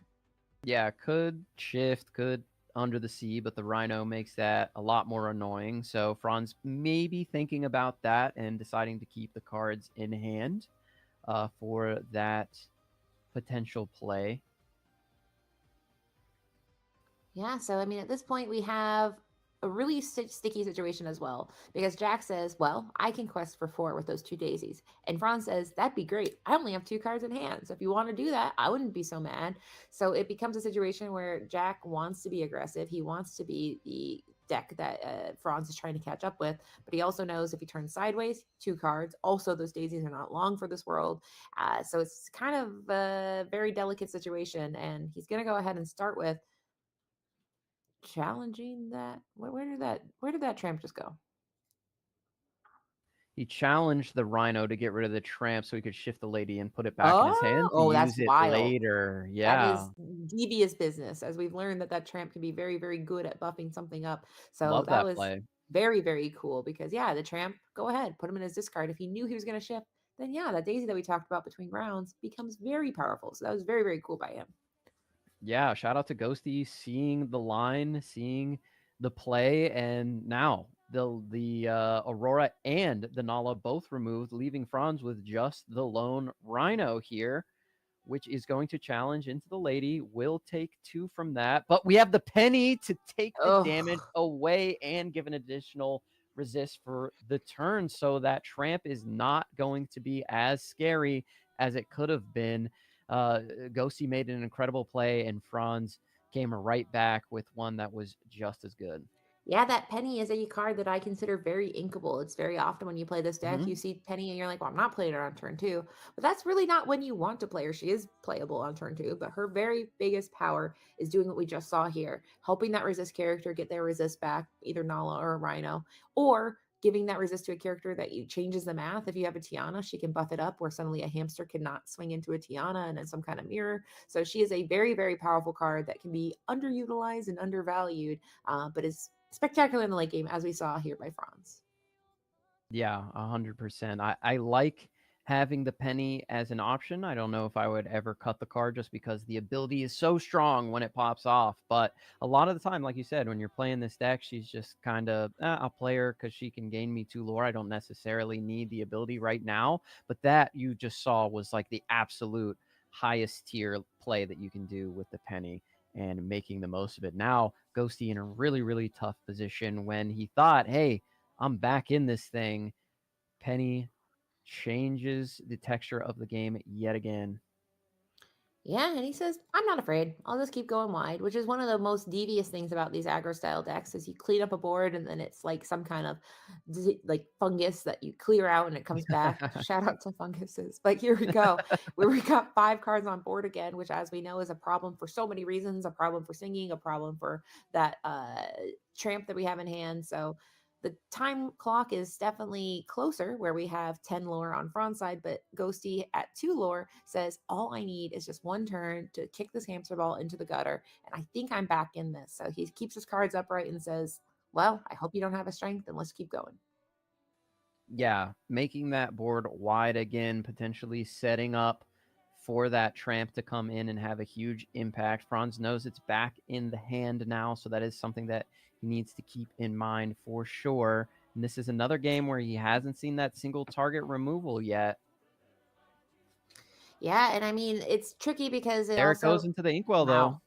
Yeah, and then he makes it where he's like, "Go ahead, tramp it up because now I have a 5/5 bodyguard in place. Now 5/5 temporarily. A daisy could be sacrificed, or perhaps a smaller, well, in this board, probably a daisy, or possibly a lady could be sacrificed to take it down to a 1/5. But that Pluto changes the math a little bit. And now we're sitting at 14 with a total of 6 on board. So we have Lorthal on board. So Jack must respond. Yeah, has to do something here, but put in a really tough position. You would need like double tramp here to get back into this game. That would be like exactly what you need. Here's the first one. Yeah, and it's going to be a tricky thing because he has to do this in the right order. We know that tramp is going to buff up something. It looks like he's pointing at the Pluto. But, oh, no, that is the 7 cost, I believe. So we're going to look into the deck. If we can find the enterprising dog again, we can get ourselves out of this situation. Yeah, I mean, now he can technically, I'm trying to see if he has few enough options here. If he sings Under the Sea, he can get rid of, if he puts up 1 damage on the Pluto. We show that he's sending back a myriad of cards. We have Nala and Merfolks galore. But did he get what he needed? Another tramp that he is going to take a look at the deck. I think maybe we're just putting cards in the discard pile, looking for a specific card.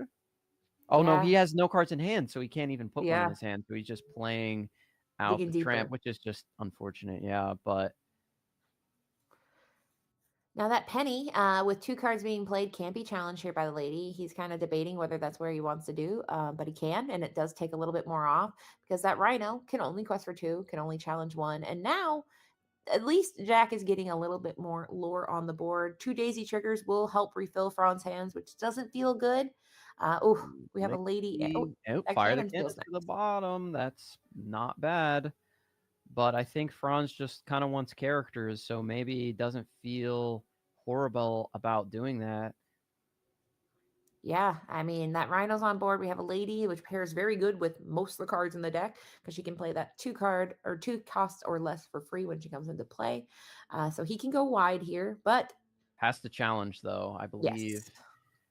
Ghosty has enough to end the game. 4, 5, 6, 7, 8, 9. Yeah, so he's just going to keep kind of hedging his bets here, putting a Rhino on the board and perhaps a lady with something else. Lady Doc, love to see it.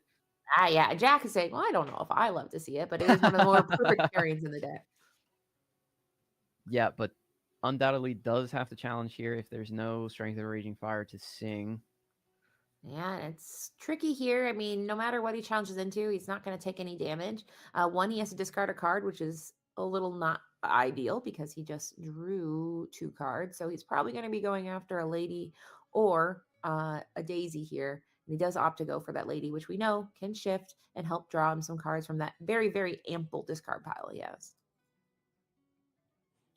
Yeah, that, like you mentioned, the draw adjacent type effects in this deck, we're seeing them come to great effect. Are there any Lilos that could come back? No, 0 Lilos in the discard pile.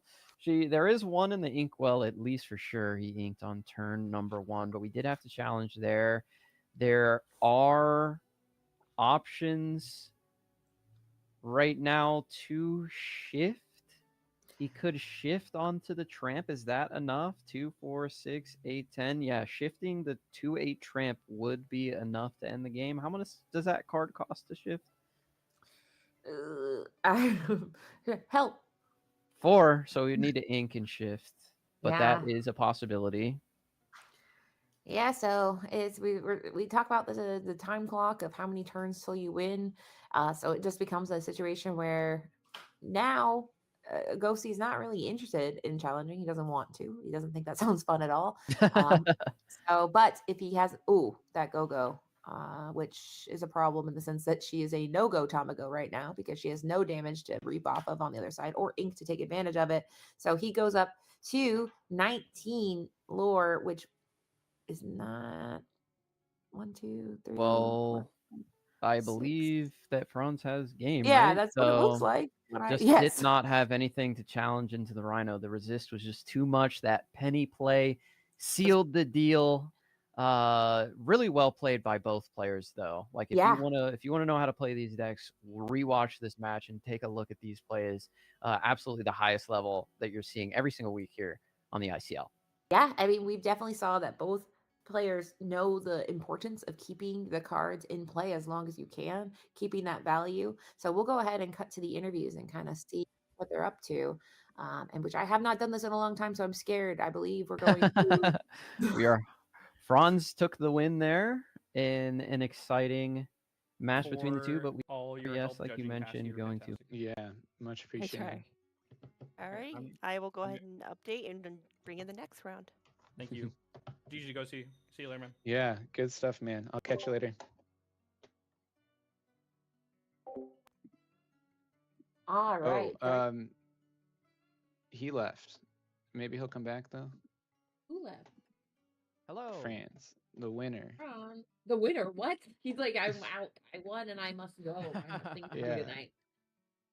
Okay. Well, the good news is we got you, which is a very exciting thing to talk about because you played the dogs and you are the dog father and you did some masterful things there. So Garrett, what kind of plays were you stunned by in that matchup? Well, we talked about it at length, that play where you challenged in with the tramp because you knew you needed the tramp on the next turn to challenge back was really, really cool. And then the penny came down and we were like, no, that was the perfect counter. It was so heartbreaking because I was like, yeah, exactly that. I was like, okay, I don't have a tramp in hand and I don't know if I'll be able to find one off the tramp 7 that I did have in hand. So let's just go for like the route where I know I can get a tramp back with the shift. Because that's a play I've done quite a few times against Amber Steel, and it really comes in clutch. But then when that when that Sorry thing came about down that. to ruin the math, it was rough. But no, all good, Franz. We were just talking about the play where he challenged in and then shifted the lady to get the tramp back, but then you had the penny to punish, and beautiful sweatshirt there. I love that. Thank you. But talk to us about that play specifically. Was that a question for me? Franz? Why'd you do it? Oh yeah. Well, so I knew that he was starting to go wider on board than I had cards in hand, and I knew that I had the I knew that I had the Rhino and Penny to remove the lady as well, and as soon as a Rhino gets on board against that deck, the only real way to stop them is to use the 2-drop tramp. So if I know it's a known quantity, then I can play around it a little bit better, and especially when I can take out the tramp immediately without it questing, and then not lose any of my cards and beef up the Rhino for the next turn while developing a 2-lord body. I think it's a pretty positive trade, not in terms of card advantage, but in terms of board tempo. And I think you saw in the games that I was able to win, because I think this matchup is probably favored towards dogs for the most part. But when Amber Steel wins, it's on like super thin margins of we can quest out and they can quest up to one to lethal. I think that happened both game 1 and game 3. Yeah, I got to 17 game 1 and 19 in game 3, and then game 2 was not really like. Oh yeah, no, game 2 was dead immediately. Like I saw the first tramp and I was like, I should probably stop. And then I looked at my hand. I was like, every card in this hand quests for 1. I should probably just scoop. Yeah, and you know it's crazy going back to that penny turn. I still could have killed the Rhino, but it would have meant that I had to ink, because I played 3 1-drops, and then if I'd inked my tramp 7 to play like inked up to 4, I could have still played tramp and killed the Rhino. But I don't know. I was just like kind of weighing the option, and I was like, if I ink this tramp 7, like, am I winning this game ever? Because then I'm just like completely reliant on top decks, and I would have given up one of the daisies to kill the Rhino, which is like probably fine, but I don't know. I just wasn't sure if I should give up the tramp 7 It's real close. Did you opportunity to have do that. you drew the second tram 7 off the first tram 7? I'm assuming. Yeah. Yeah. So like giving up your only tram 7 in that matchup where where you need to dig for just more small stuff and then eventually a way to punish with Under the Sea it's a hard decision to make. Yeah. I'll probably look back at that, and I'll actually I might want to talk to you about it. That it's actually really it feels like a pretty close thin margin there. I'm not really sure. Yeah, it was a tough decision, and knowing like the end of where that rhino lasted through the entire game, like maybe I should have taken my opportunity to kill it, but I don't know. I figured I could maybe wait one more turn and then do what I did, where I get to play both. But then you had the Pluto to protect me again. It was just like one roadblock after another. It was pretty crazy. Yeah, this list specifically, like I was mainly pushing it for because I expected you guys to play Amber Steel. I expected you to be here. I expected you, Ghosty. I expected you with your doggies. I expected that. And I was like, okay, so if I have like 6 bodyguards, like they can only really pump one thing at a time. So being able to kind of slow that down in lieu of being able to get down Tiana really fast is, I think, the way that I like to play this version of the deck against like Amber Steel and dogs. Yeah, especially the Pluto's being resilient against Under the Sea as well is nice. Yeah. Well, one thing that came up while we were casting is that for you to go see that one of the things that really can frustrate Franz and a hamster is the Chromacon. So have you tested that card, and how do you feel about it in this current meta? I've played a lot with Chromacon, and I'm a much bigger fan of Under the Sea personally, because with Chromacon, I feel like it has its uses and it's very effective when you're on the play, because your opponent is often forced to have to, challenge things to try to slow you down. And then the Chromacon just makes those challenges a nightmare because that essentially like divides their board power in half, right? But the main issue that I found is that like winning when you're on the draw is like the bigger struggle. And like especially like against a deck like this, if I'm on the draw, I'm generally kind of like a bit behind, and they're not going to worry so much about challenging if they can just keep questing and keep me on the back foot anyways.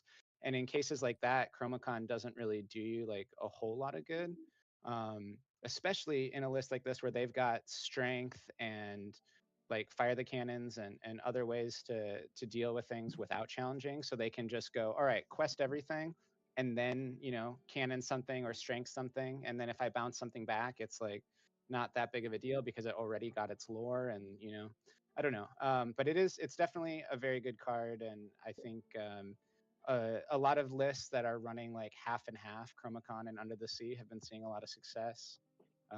But I don't know, I've tested it out, and I can't necessarily like get behind it. A 3-cost uninkable. It is really tough, especially in a matchup where you're racing, giving up like 3 full ink, which is like in decks like Amber Steel and Dogs, that's like 2 or 3 or 4 characters to play an uninkable item and not develop your board. That alone could lose you the race in general, especially if you're playing against an aggro deck, because if you take that turn off and the math works out in your opponent's favor, they can just flood their board and turn sideways and say, okay, I win next turn. Now you have to trade into me, and that Chromacon was a complete waste. Yep. And that's the part of it that just scares me so much. It's like those times when you're like thinking you're gonna, drop this like awesome tool that they just go, I don't care about that, and Under the Sea can't some really games you go like Merfolk, double Merfolk, Chromacon on 3, and you're like, oh buddy, you got it. That's well, I mean, yeah. Well, that was definitely a very fun match, and both of you played in a way where I would highly recommend if anyone's playing these decks, or even if you're not, to watch that match. They had a lot of like, wait a minute, oh no. So those are very, very fun to watch. So Garrett, do you have any other questions before we do our sign-offs?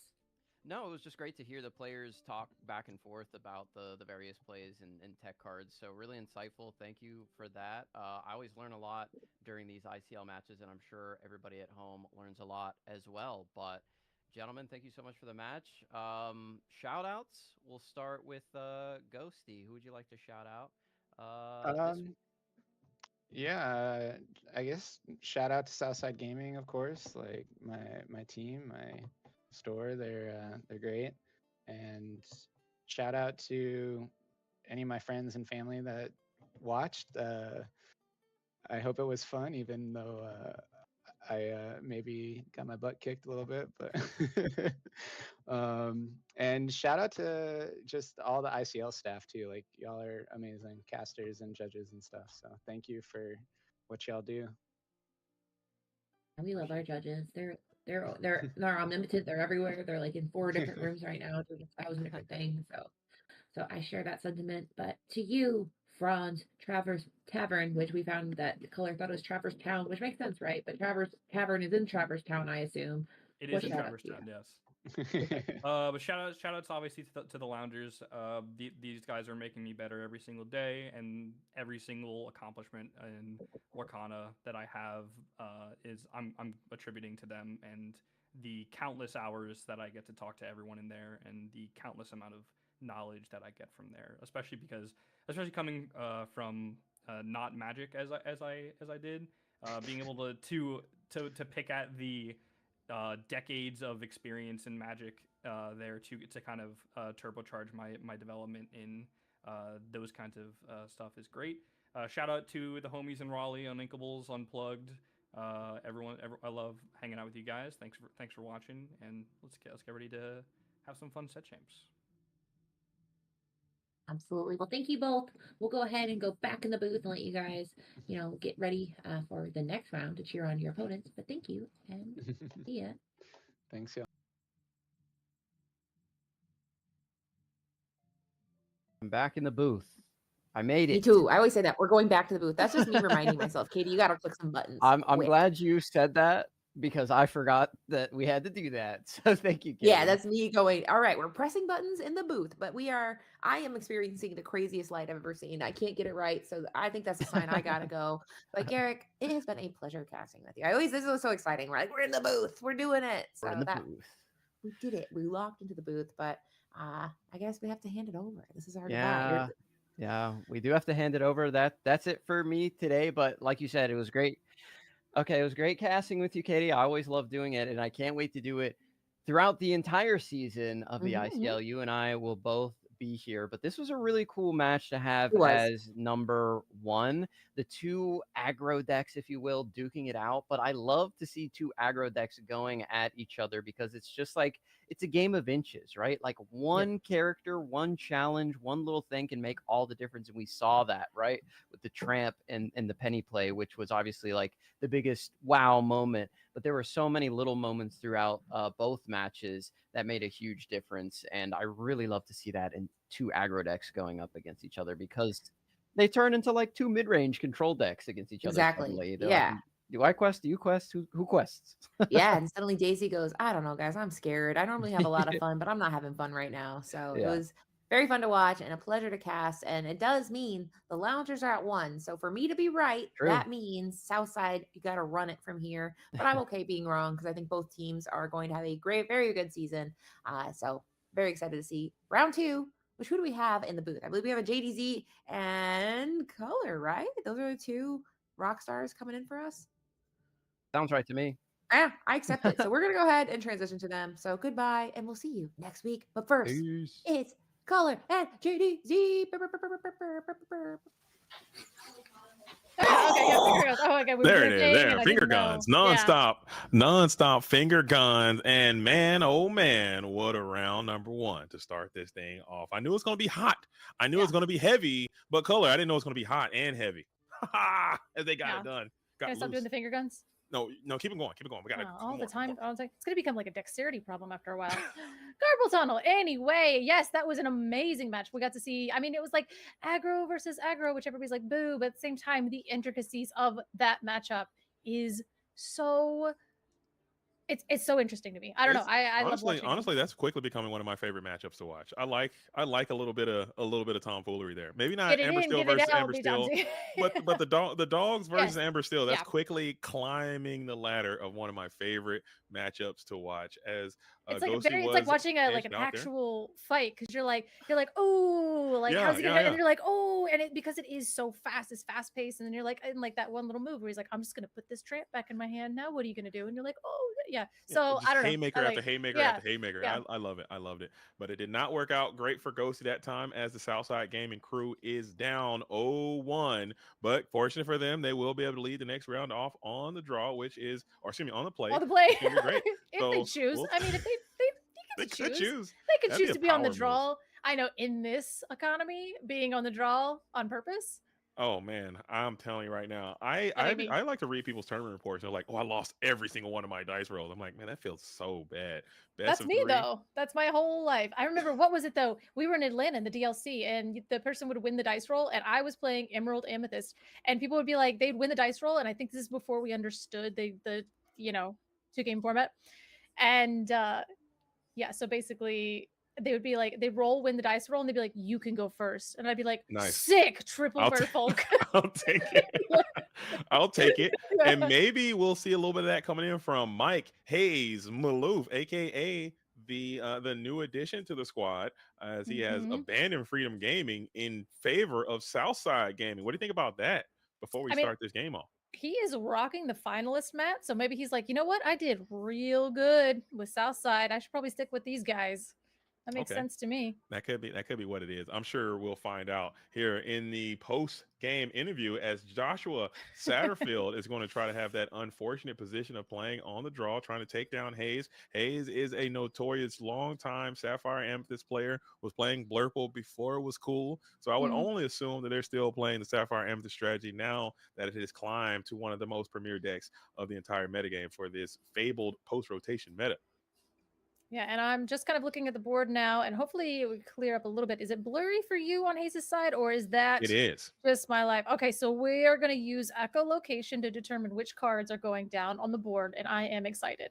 Right, you just got to use your chi, your chakra. You just got to feel the rhythm, feel the rhyme. It's a bobsled time. As I couldn't really count how many cards were sent back to the deck. I think Hayes sent a total of 5, maybe 2. I can't tell. The blur is obscuring us, and also these black sleeves coming in from Joshua's side. We also probably should outlaw black sleeves. I think would be a nice thing we should do. Yeah, it's hard to see. It's hard to see here in the booth. I mean, at least the mat is light, so you can kind of see the light mat, and then everything else like that. I was the type of person to have like a dark mat, like a whole zombie kind of weird theme going on, and then my sleeves are black, and then everything. So okay. So we're gonna go ahead.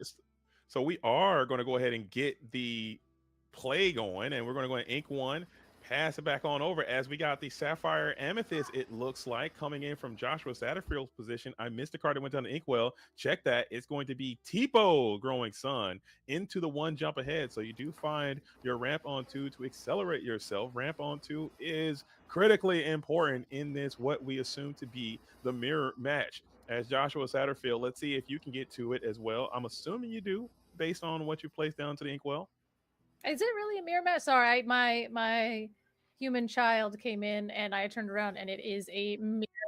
Child aggro is undefeated. Okay, yeah, I know. You're not beating that. I don't care what you're loading. When you got little ones, they're gonna win. Okay. She's like, I need a hug, and I was like, cool. She's like, now I need a kiss, and I'm like, yep. All right, we're doing this. Yeah, absolutely. This is a family show. Okay.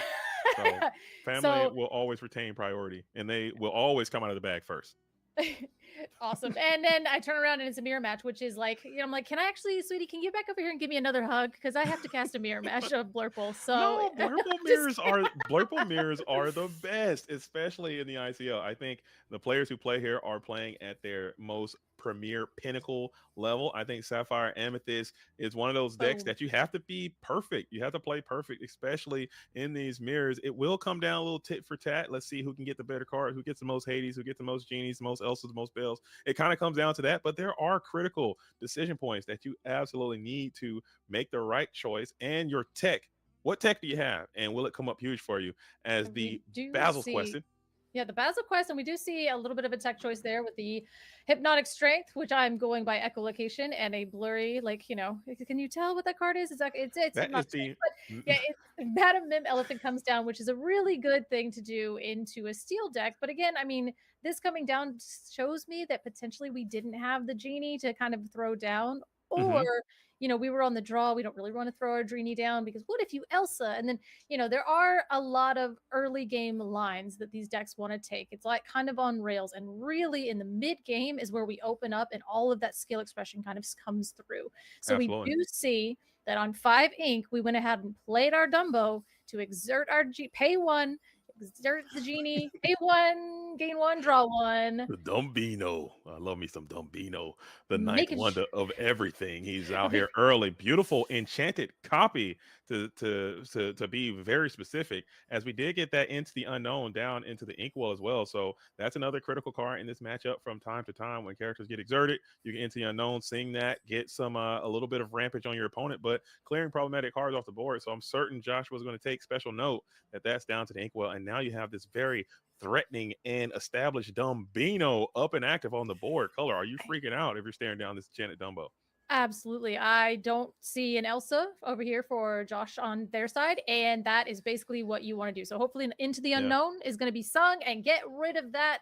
Genie is the choice. We Not are for going to me. go for the genie. Maybe we're slamming this Elsa. Well, we don't have. We're going to. No, No. We slammed a genie to draw a card and Into the Unknown onto the Dumbo. So we basically didn't have the Elsa Into the Unknown combo. So Dumbo will live to see another day. To be, I keep calling it like the world's greatest criminal mind of abilities. Like he's got so many things on there, but I feel like criminal needs to be just inserted at some point on that ability.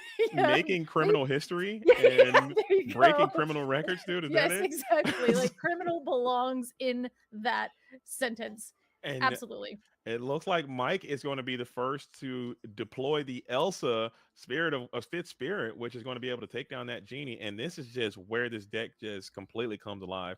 When that Elsa comes down, that card is just so incredible. And this Madam M Elephant is not really doing too terribly much against these very evasive characters. That is just such a tempo blast, and it just kind of stinks. But you can go Bell here and move some damage over to the Dumbino. Let's see if we like to do that. Yeah, Belle is really, really good. It's a very clean answer as we do see her, the Accomplished Mystic, come down, put that damage onto the Dumbo, and clear him out. That is absolutely what you want to do with Bells these days, because that 3 damage is exactly how much damage a Dumbo can handle before they are banished into that discard. Absolutely. I always like it when the players use the bell to move damage from their opponent's character to an opponent's character. I think that always cheers me up a little bit when I see that happen, because it's very easy to move it from yours to theirs, but move from theirs to theirs to take out the bigger threat. I think getting that Dumbo off the board was very important. I healed your buddy. I healed your guy. You're good. That guy go. That one's got to go. That one's done.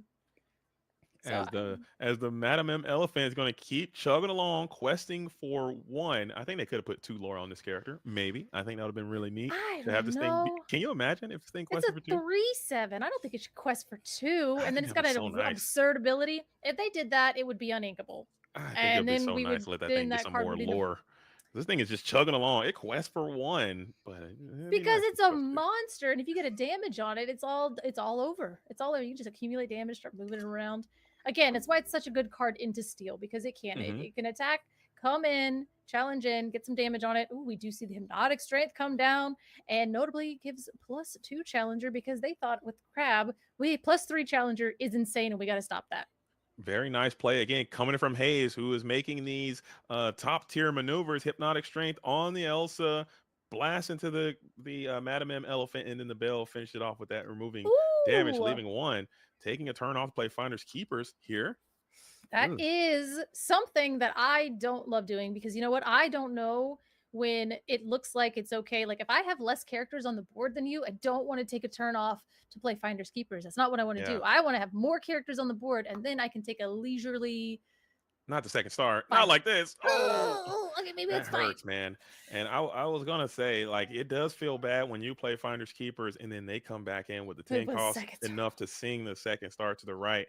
And I think that card right there is what I would call the mirror breaker. I think the player who can jam that second star the fastest first is probably going to come out on top more often than not. I mean, crazier things have happened, but that is just such a powerful thing to do, as you're able to flood the board with 2 more evasive characters. And Joshua Satterfield's back is firmly nestled against the wall now with this Lonely Bell Accomplished Mystic. Hate to see it. Can't challenge anything. That is something I know. The second star to the right is now firmly in the Blurple decks, whether you're on 1, 2, 3, or 7, if you get them all bricked in your opening hand. But I do know that it's kind of something that people forget about now, is like, oh, can they sing second star? And then they forget, and like, you don't keep them off second star. You're like, I'm not going to take out that Tipo. That Tipo's not doing, oh my God, they just sang second star. And it's like, they get you. And that's just another drop in my Tipo hate bucket. The fact that he costs 2 and he can just help perform backup chorus from second star to the right is just another thing. Get him out of here, okay? Tipo he's be singing to Tipo to Tico. He's T gone. No, it's fine. Get him out of here. But yeah, now we are seeing a very wide board, because again, we had to hard play the Finders Keepers because they won't let you sing that one, even though it could be a jaunty little tune. It's not. Second star on the right is a song, so then it left us with our full inkwell available to then go ahead and play some of those 5 cards we just drew. And oh yeah, Finders only draws 3. Yeah. It's just it seems very, very slow, especially to play very early on in your curve there. Like, we're playing on your 6-turn play. Granted, the Sapphire Amethyst on 6 really doesn't have a lot to do these days. You don't see too many knocks going around or too many Annas or anything like that. You got TikTok, you can do that. But it's not a whole lot going on. So maybe if you have some time and a little bit of grind, you can kind of gain the 3 cards. But it just seems very, very slow, as we are going to be selling here with a little double ramp here late into the game. Typically, when you see a little double ramp late, you're probably going to be going over to the next game like that. You're hurting. It reeks of desperation. Yeah. Just a casual reeking of desperation as we see a Tipo and a Bell go into the inkwell. There's a lot of times, though, I will say there's situations where they rip off the sail and then they ink once, and I feel like that's more desperate. Like, if you actually feel like you have enough cards in hand, enough resources to actually fully utilize and ink twice with your sail, maybe you're okay. Or maybe you're unhinged and you're like, I don't like cards in my hand. Put them in the inkwell. Gone. I need them, especially the good ones. So it's clear. It's got to be. I think Hades, the Infernal Schemer, has to be coming. Elsa, the Spirit of Winter, has to be coming, as we are going to go ahead and exert that genie and blast with the Iago while questing for 3. So huge mega tempo maneuver coming in from Hayes, who has complete control of the auditorium right now. Joshua Satterfield needs. I don't even know if Elsa, Spirit of Winter is that good, but you need something here. You need a big, huge body to use that ink that you used last turn. Right. And we double inked. So now potentially we have a few lines of play that are going to be able to kind of double play this turn, just because we have so much ink available to us. At this point, though, we haven't seen Hazed play Hades or even an Into the Unknown. So they're actually not ramping Josh at all at this point. So again, we do see now your Spirit of Winter for my Spirit of Winter. Hooray! We're going to trade, and I guess we're going to deny Elsa on Elsa. Okay, no, Elsa on Genie Violence. All right, that makes more sense. Okay. It's like, you play an Elsa, then you target my 2 Elsas. It's like, get out of here with that flavor. Get out of here. Yeah, so we'll just freeze down, and I think that's why you needed that ramp, to get that Elsa Spirit of Winter out of your hand and onto the field. I'm pretty sure you're probably bricked on that card for quite a bit of time, just based on the way that the game kind of transpired. As now Mike still has a lot of energy on the field of play. Hades, the Infernal Schemer, here might be a devastating maneuver. I think that could be a game-ending type play if you have it. I don't think we've seen a Hades come down for either Illumineer just yet. As we are counting, it looks like we're setting up a 5, probably for an Elsa, potentially. I would see, yep, an Elsa comes down. So now your Elsa that exerted my Elsa is going to exert your Elsa, and we're going to sing Into the Unknown and save anything from having to crash into it, because she does have 4 strength, and we're not trying to get rid of our Iagos or our Elsas. So Into the Unknown, clean answer into your inkwell. Absolutely. And just continue to quest with these evasive characters. And a good thing about keeping those guys around, if you do just draw into another Dumbo Ninth One in the Universe, you can just play that down, and you have all these evasive characters already established. You can draw 4 cards, gain 4 lore, and that's when that card is able to shine extremely bright. As Joshua is empty board, hands dwindling, still not giving up, preparing a never quit attitude, We're paying the 7. Looks like the schemer's coming down, scheming and dreaming. Gotta send that else away, right? Infernal Schemer. Oh, absolutely. Get rid of that 3 lore because again, that's the thing with Blurple. Oh, and the Into the Unknown is going down. We got rid of the genie, so we are losing our characters with lore on them. And that makes sense because again, Blurple, even whether it's a mirror or just the way that this deck works, is a control deck at heart. So we're trying to control the game, turn a corner, and when we get to that point, we start questing out. And unfortunately, though, Hades does cost 7 ink, so that's all we can do on our turn. Dang.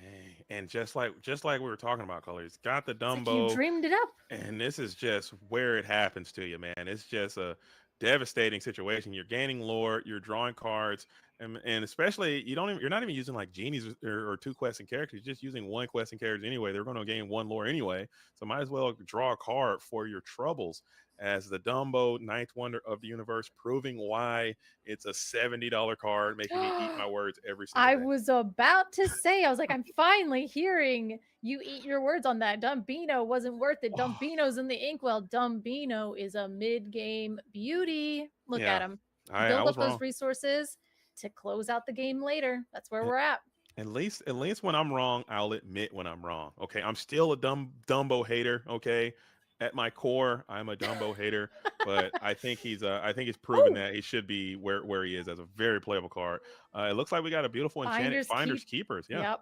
Finders Keepers. I was like, I can see all 6 pixels of the Finders Keepers as it goes and slams down on the board, which now at this point was a fantastic turn to take off. Like I said, I've got more characters than you. I've got more space than you, and I also have more ink than you. So you know what? Let me go ahead, rip off this Finders Keepers, see what the rest of my deck holds. And I also have more evasive. Yeah, Dumbo too is just going to give you another 4 lore and potentially more cards. So you also second star to the right. You can't deck out. I guess that could be an option for victory here for Joshua in this mirror match. Yeah. Hayes. I was like, his internet could go out, the power could go out, his computer could shut off. There's so many win cons in this situation right now that I think if we just sit around and wait, then I keep getting distracted. That Finders Keepers is one of my favorite arts from one of my favorite artists. And Garrick and I were talking about it last night. And I was thinking about what if we altered the Finders Keepers to put a little gummy ship from Kingdom Hearts just flying to the Illumineer? Like just a little gummy ship. I think it's cute. That could be nice. That could be a nice little change of pace. Just switch it up. We haven't seen that yet. I got too excited. It could happen. I think it can happen as we are going to send the Dumbo into the unknown. We're going to put him down into the inkwell as well. So a lot of ramp coming in from Hayes. Hand is extremely healthy as you're going to pay. Looks like a lot of ink is getting queued up. Something cool is about to happen. It's going to be Bell, the Accomplished Mystic. We're healing our Iago. Sending a little bit of damage on over to where'd that damage go? Who got it? I think it took out the shark that's over on the side. Okay. the stuff he got it? The stuff he got it, and now he's gone. So okay, so we moved the damage from the Elsa to the Hades, and then we went ahead and finished it off with I think our Rafiki and then something else. But we are running at 3 frames per second.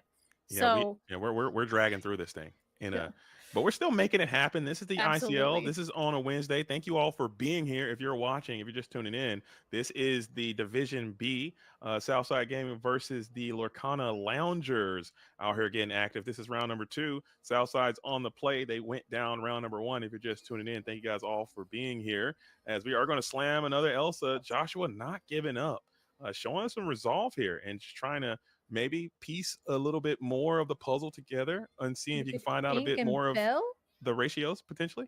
Scrooge McDuck, which is a horrible 4-drop to have stuck in your hand because he is so uninkable. But I will say that card, if I'm playing Ember Steel and I see that card, I am so upset. I'm so upset to see that boy come down on turn 3. Scrooge in the mirror, 5/5 thoughts. In the mirror, probably okay. I mean, but still, I don't know. I don't think he's in here for the mirror. Scrooge, when I asked a great Sapphire Amethyst player, hey, what does Scrooge do, man? Why is he here? Oh, his effect is being big, being 5/5, quest for 2, solid unit coming in on 4, especially in this world we live in, as this is still getting, this is so out of hand. This is, another one. Oh my goodness. That's a Hades there. Yeah. So yeah, I was going to say, are we scooping it up at one point? Because at this point I was like, hey, stop. He is already banished. I need you to chill. And so we are going to go ahead and scoop it up and go to game 2. Unfortunately, yeah, there's a little bit of comeback potential. Like once you get so far behind in resources, your opponent sang a second star to the right, then they weren't able to just comfortably hard play a finders keepers. And after that point, you're so behind in resources. There's not a lot of, unless you have some off the wall tech choices that I have yet to see. Like it's really, really difficult for Blurple in the mirror to come back from that much draw from their opponent and that wide of board. Absolutely. I think that was kind of the story of the matchup. When that second star to the right was deployed, I mean, that's just so much advantage that you're never going to catch up from. Then you took a turn off, basically playing the finders keepers. Oh, by the way, they got Dumbo. They were able to draw a ton of cards, gain a ton of lore there. There was a bit of disparity. So now we're going to see if Joshua Satterfield on the play this time is going to be able to have a little bit of that same energy in this Blurple mirror match, and then potentially force a game number 3. Do you play a little bit of Blurple? Are you a Blurple gamer from time to time?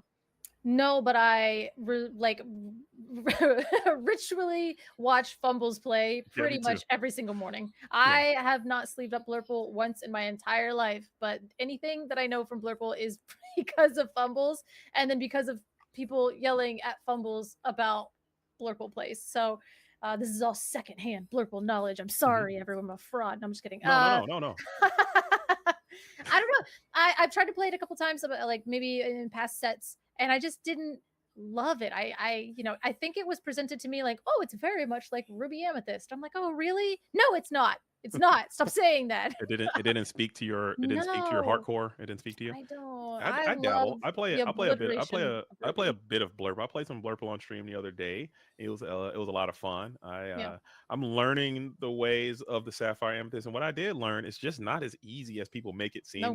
People make it seem like, oh, it's just a brain dead deck. You do this, you do that, whatever. It definitely requires a lot of thought.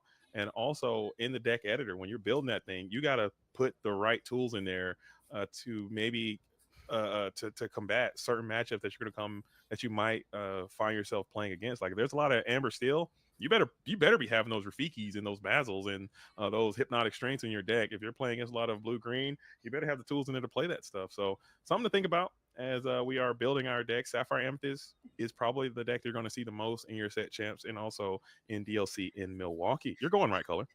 I will be there, and I will be playing, and I will not be playing Blurple because I can't afford Dumbos. But anyway, so I definitely I like the deck, and I will say when I picked it up, that was the kind of the thing is like I love the point and click domination that was Ruby back in the day, and now they're and people are like, oh, they're training wheels. I'm like, give me 6 training wheels. Be prepared is my card, and I want it back. However, so playing this deck versus Blurple and everything else like that, Blurple does, especially in past sets, it takes a lot of finagling back and forth and bouncing and moving and with the mim and everything. So that doesn't speak to me, but I respect it. I absolutely respect it. And we do see a Basil for a Basil and go. And those Rafiki for Rafiki as well. Both players playing Rafiki down to the Inkwell, playing at Basil, and then selling the Azurite Sea. Will we get a vision of the future into a sell the Azurite Sea for a complete mirror? I'd love to see it as Bell goes down as a second ink option. Let's see if what Mike's going to do if we find ramp.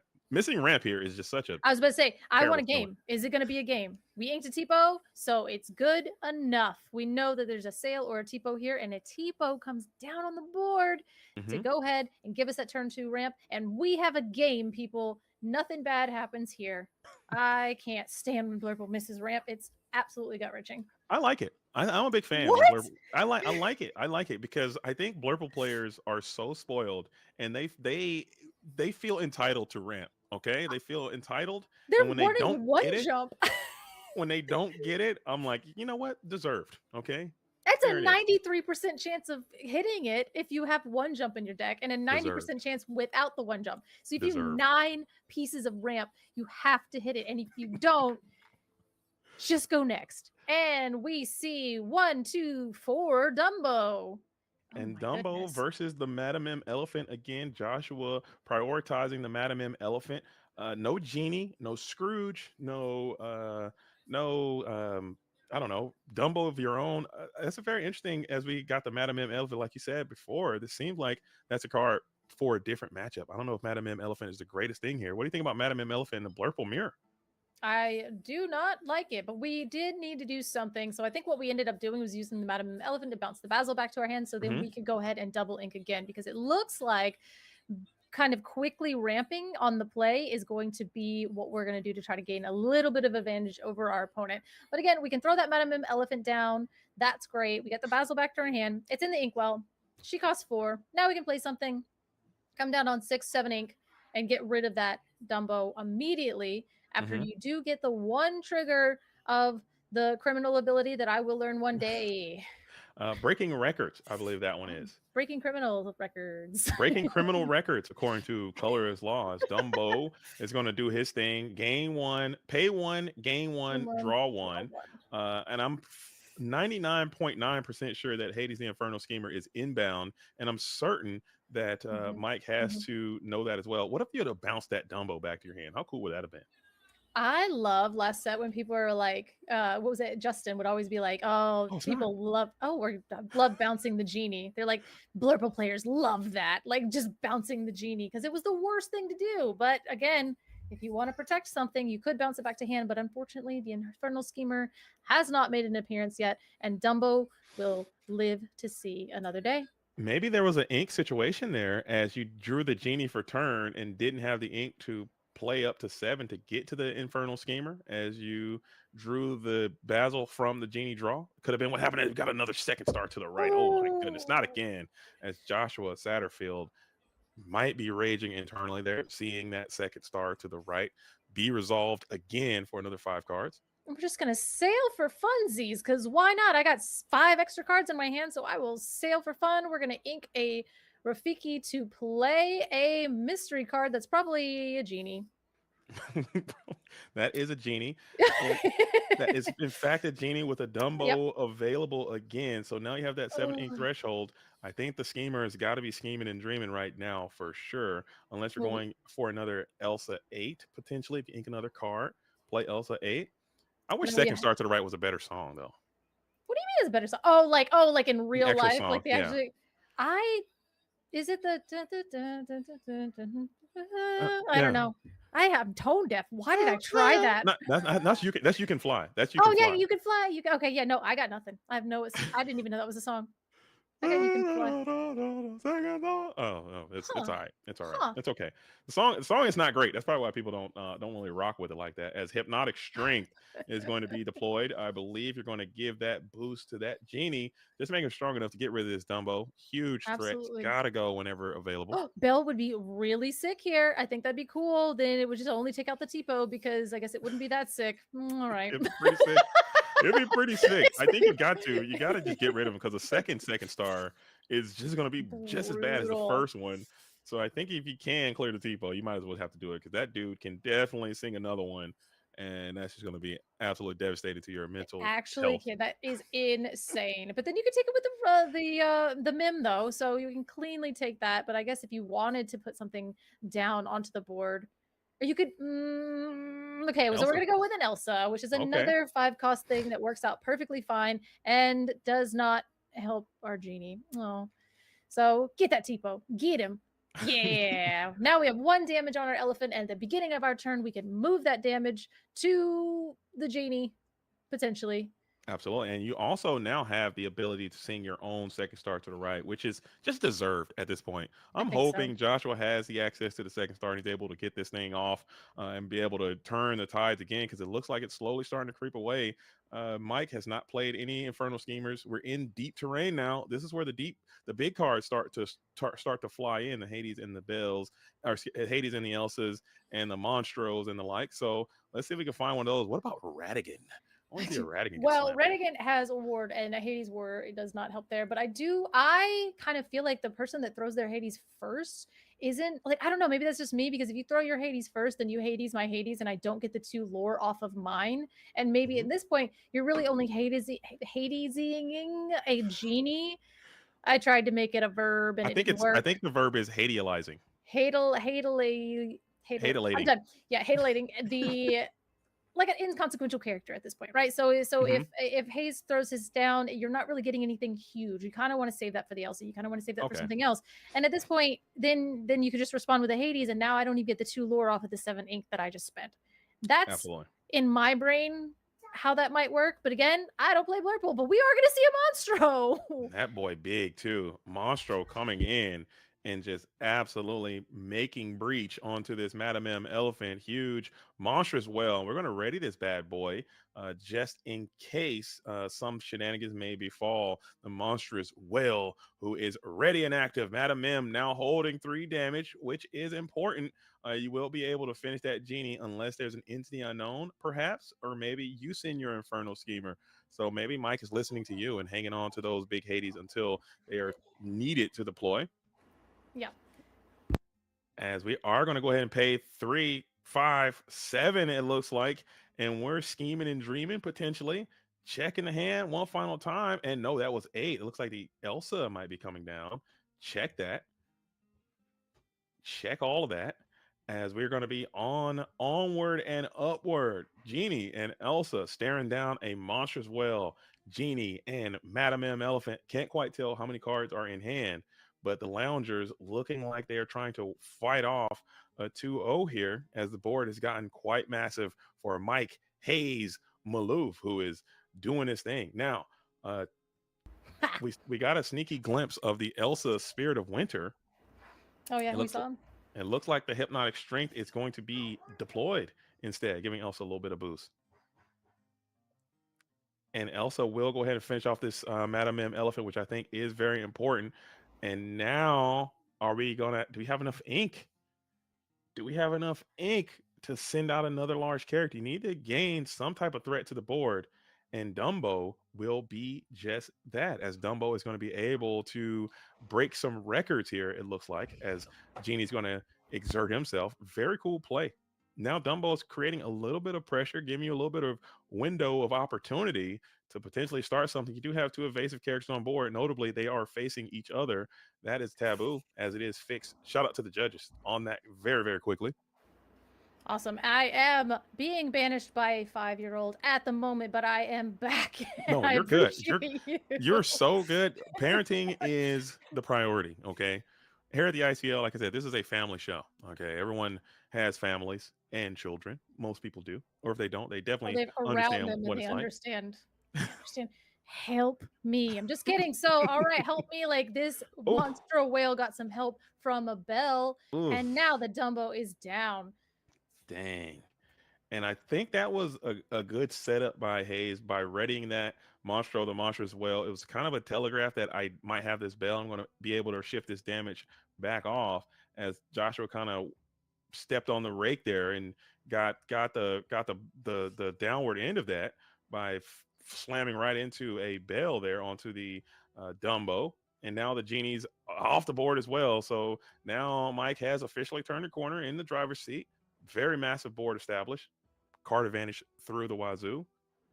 Yeah, it's definitely starting to look a little reminiscent of last game, where we're basically like, oh, I have plenty of characters on the board. Where did they go? And now we are staring down the face of an accomplished mystic, a giant whale, and a genie. But we do have our own bell, and that's fine. So we can go ahead, play our bell, remove the damage off of our 5th spirit, and put it onto your wish fulfilled. It's going good.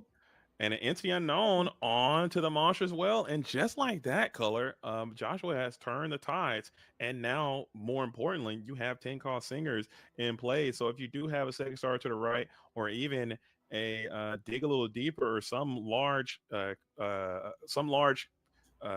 advantage generating card in your hand, this would be a great time to deploy that if you can survive with both of these characters ready and active. I'm sure Mike has realized that this might be time to deploy Hades here. Yeah, there we go. This is the moment. You throw down the Infernal Schemer and you say, you will not sing 2nd star to the right. I am the one that gets to sing 2nd star to the right. And this is how you do it now. Hopefully we know we're going to see Hades for a Hades. And again, at this point, you kind of really just want to save them, but that was a good pivotal play. The other one is like, okay, I could keep you off of 2 lore there. I could keep you off of 2 lore here. Now I keep you off of 2 lore. I keep you off of vases, and I keep you off of 2nd star to the right. There's a lot of denial there, And I'm pretty sure Joshua was sitting there just kind of clinched up, being like, please let these cards stay on the board. You gotta stick. Something's gotta stick. And I think now you have to also keep matching wits. Now the big cards have started to drop. You gotta get into this arms race as Bell is going to get a quest in. Elsa freezes. So now you have the initiative again. You need to be able to have this board stick around so you can sing a second star to the right that you may not even have in your deck, by the way. It could be not even in your hand, but just the hope, the idea of hope, as the Iago is a good sign there for Joshua, followed by a Ben. I called him Steve for weeks, but his name is Ben. It is an acronym. Steve out of Ben? I don't know, just like a dude name, you know? But no, this is Ben from Treasure Planet, and it's an acronym that I still haven't learned, but he is voiced by Martin Short. So there we go. And we do have the second star to the right. It is. It's been there the whole time. He had it. He knew what he was doing. Joshua never didn't have it. Finally able to sing a second star to the right to kind of match energy with Hayes, who has kind of lost all the luster off of their second star they had much earlier on. So now it seems like we might be in a game now. If you can get another dramatic board clear, you need to get some of these characters off the board. You might have to deploy another major threat. Monstro the Monstrous here would be quite dynamic if you had it. Absolutely would eat good, because again, the Hades and the Bell are land-based characters there, so they will get eaten by the whale. I always feel like people are like, they have a monstro. I'm like, everything on their board's evasive. And yet I had and that's when the monstro feels real bad. But in situations like this, you're like, oh, we could go in here and we'll go in here. And then I've just taken care of two massive threats because again, the two exerted characters on his board, they've got 2 lore each. That's 4 lore we're staring down at this point. Absolutely, but keep in mind that Ben, and we do target the Ben. I think Ben was going to cause some serious problems going into that next turn if this robot can stick around. Giving support 4 into an Iago, you're clearing anything with that. I think that's a very powerful 1-2 combination. Also, the Ben and a Rush Elsa, very powerful, very problematic characters, as you are going to go ahead and send another Bell to clear the Ben. I love it. Yeah, definitely recognizing that 4 strength on the Ben. You're like, that character, like you look into his eyes for too long and you start to kind of get a little uncomfortable. But then you look down and realize that he's got 4 strength and support. And that is going to make anything on your board clear very cleanly with that Elsa Spirit of Winter. And that thing has 3 lore on it. So I'm trying to keep it around as long as possible because I'm trying to win.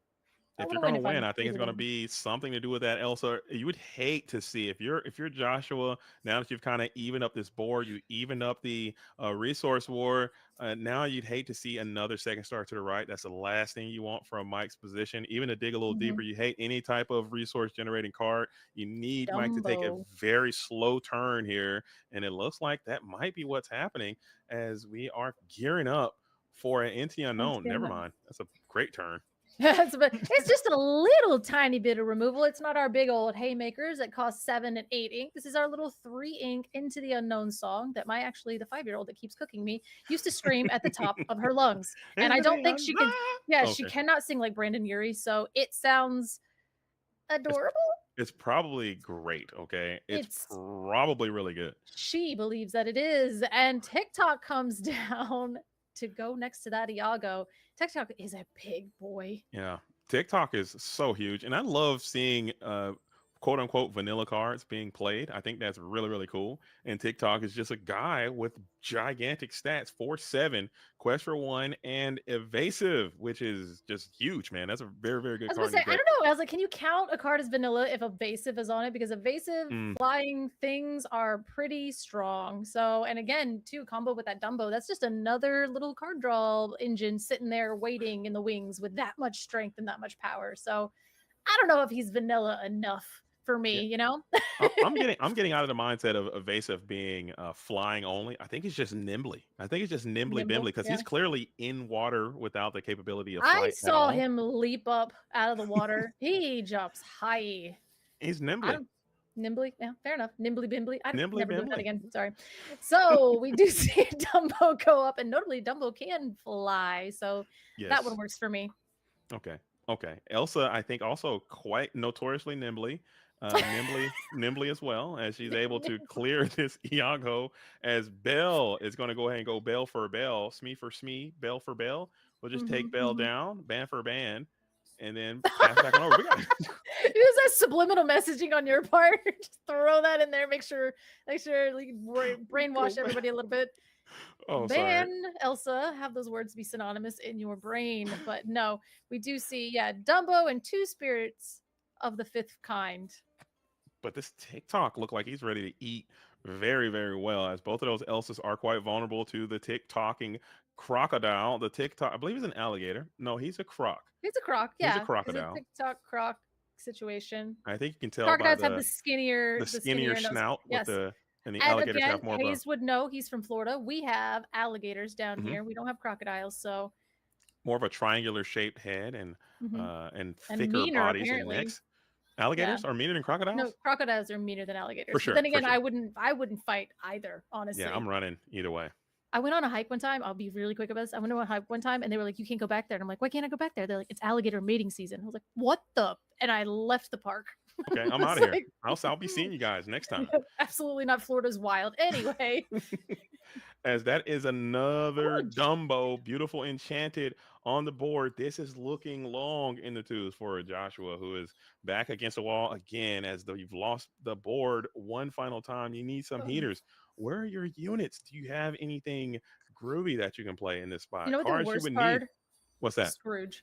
If I see Scrooge Scrooge right now, I feel so sad for Joshua at this point. Unless it's a critical massive Scrooge and 1,000 other things, then that'd be great. But at this point, I have a feeling that that's just what's in their hand. Yeah, it's just kind of and you're calculating. So maybe they're even like you said right now, Monstro. Unless you got the magic feather into the Monstro, that'd be so cool if you can pull that little combination off. But I just don't think you have it in your deck. I think people are really sleeping on the magical feather. So because it's like an 86 card combo. You play the Monstro, and you have to have the Monstro to be dry, and then you can play the magic feather, and then you can. Monstro's got rush. You just need 10 ink. You play the Monstro, you play the feather, and you have to have cards to discard. Yeah, you have to have 10 cards in hand to be able to get to the appropriate amount of lore. Or now you're just sitting there with a potential combo piece that I'm gonna Hades as soon as you pass that turn. True. Okay, I get it. Color. We both be I am the supporting each other's queen dreams. of ridiculous combos. Do not get me wrong. I will cast a Circle of Life to get an Elilo Escape Artist out of the discard. Don't at me. However, Monstro Feather ain't it. Come on. Monstro gotta be it. As we got Elsa down, Elsa is going to be able to finish off the other Elsa, but TikTok is still ready to eat. That's another plus value that you can get, and that is not going to be great for you, as the Dumbino is going to be able to survive and do his thing for one more turn. So this is looking great as you slam your other Dumbo onto the board as well. A little bit of frustration there coming in from Joshua, who is kind of seeing that this might be the end of the road here. Yeah, there's a lot going on.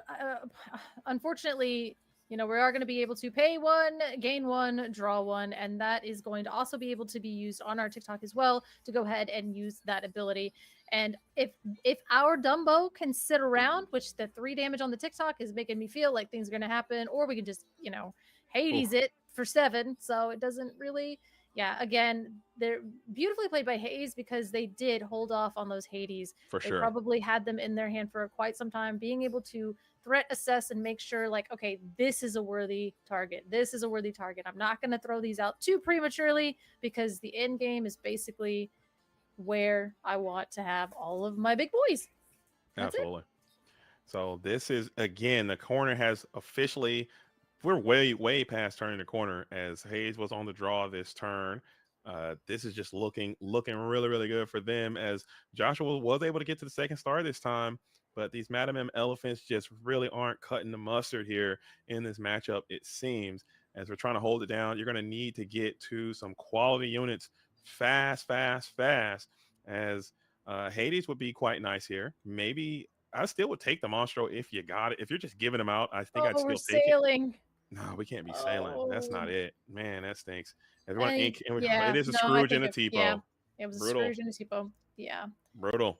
And that's the way it goes, though, sometimes, Color. That is the way the cookie does crumble, as Mike Hayes, Maloof, Sapphire Amethyst, Icon Living gets it done and takes down Joshua Satterfield to even the Tides in this massive game number 3 coming up for you guys. So stay tuned and keep it locked. But right now, we're going to hop over to the interview room and let's see what these Illumineers have to say about the match that they just played. So if I could. Hey, I figured it out before JDZ. How are you guys doing? Doing great. How about you? Doing pretty good. Yo. I'm here. I made it. Congratulations on your victory, Mike and Josh. Sorry it didn't work out for you, but Mike, Mr. Hayes, Maloof, I got to ask before we start this thing off, Southside Gaming, Freedom Gaming, what's going on? What's the deal? How'd you get on this team? Let's talk about it. Who's Freedom Gaming? I don't. I'm asking you. I mean, fast. Wow. All right. No. It's just, I still love. I mean, I obviously have a father that's on Freedom Gaming, so just one, just the one father, or no? I'm kidding. I have a father. Yeah. No, they are like my closest friends, and family. Obviously, you guys know that part. So, always, it's even though it's a different team, it's more of like an extension, I guess you could say. Are you still invited to Thanksgiving dinner? I think so. I haven't lost that invitation yet. Okay. So okay. I think so. All right. Good. Okay. So you just kind of join the Southside team just to represent. Yeah. That is a very prominent team in that region. And congratulations on your placement. I think you'll be a great addition to that squad, as you just represented yourself very well in the Sapphire Amethyst mirror match. So obviously, I'm not even going to skip the question of why you're playing Sapphire Amethyst. That's been your colors. You've been playing for a long time. We know you to do that. But can you just talk about your approach to this mirror match? What cards are you looking for? What worked out for you great to achieve this 2-0 victory in this match? Was it the second star to the right? Was it just that good? Or your Hades? Yeah, I mean, I wish I could say that there was so much skill involved in the mirror, but there kind of isn't. And unfortunately, Josh kind of bricked out in a couple of the games too. But it really kind of feels like whoever sings second star first wins. So you just kind of have to posture yourself into that position to where you can do that. And you're basically just asking your opponent, like, hey, do you have it? But like, for example, when he had the Elsa and Belle out, I had the choice of Hadesing the Elsa or the Belle, and I just had to keep as much singer total as possible off board in case he could shift the Elsa or something. So that's why I went with the Elsa there. But I wish there was more to the mirror, but I really feel like there's not too much to it. Okay. I did mention that. I think it takes a bit more skill than you're leading on, maybe because you're just such a great player, and some of the other players are quite good that play this mirror match. But I think in terms of like the cards you need in your deck, I think carry a lot of weight in this mirror match as well. Is there any cards you have included specifically for this mirror? We saw the TikTok was in there. You're playing Hypnotic Strength. You're playing I don't know how many one-cost characters you're playing, but is there any technical choices you have in your deck building that kind of assist you in this mirror match?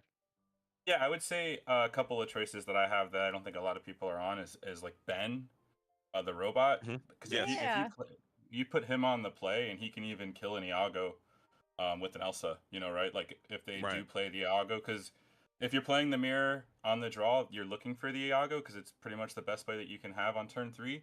So if you start with the Ben, it kind of puts them in a really bad position if you're able to Ben and then Elsa and hit the Iago because it hits for 6. So it's a really cool card. I think Iago, obviously I mentioned, I think it's one of the best cards you can play on the draw in the mirror, because it really sets them behind if they have to Hypnotic Strength it instead of playing a 5-drop.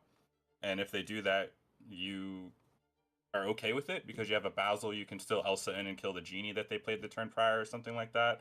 And if they don't answer it, it's off to the races because Iago's a house. He can do a lot of damage.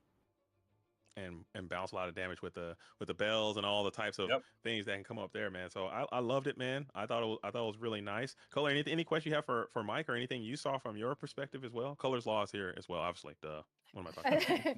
Hi, thank you. No, I was just saying, we were sitting there, and it's something that I was kind of speculating. I don't play a lot of this deck. I've just kind of watched Fumbles play a critical mass of this deck. Is that it seemed like you were really holding off your Hades till like really like late, like mid to later game. And I was sitting there. Is there that kind of like unspoken rule in the mirror where if you play your Hades first, you kind of tend to be a little bit more behind, or do you want to play your Hades?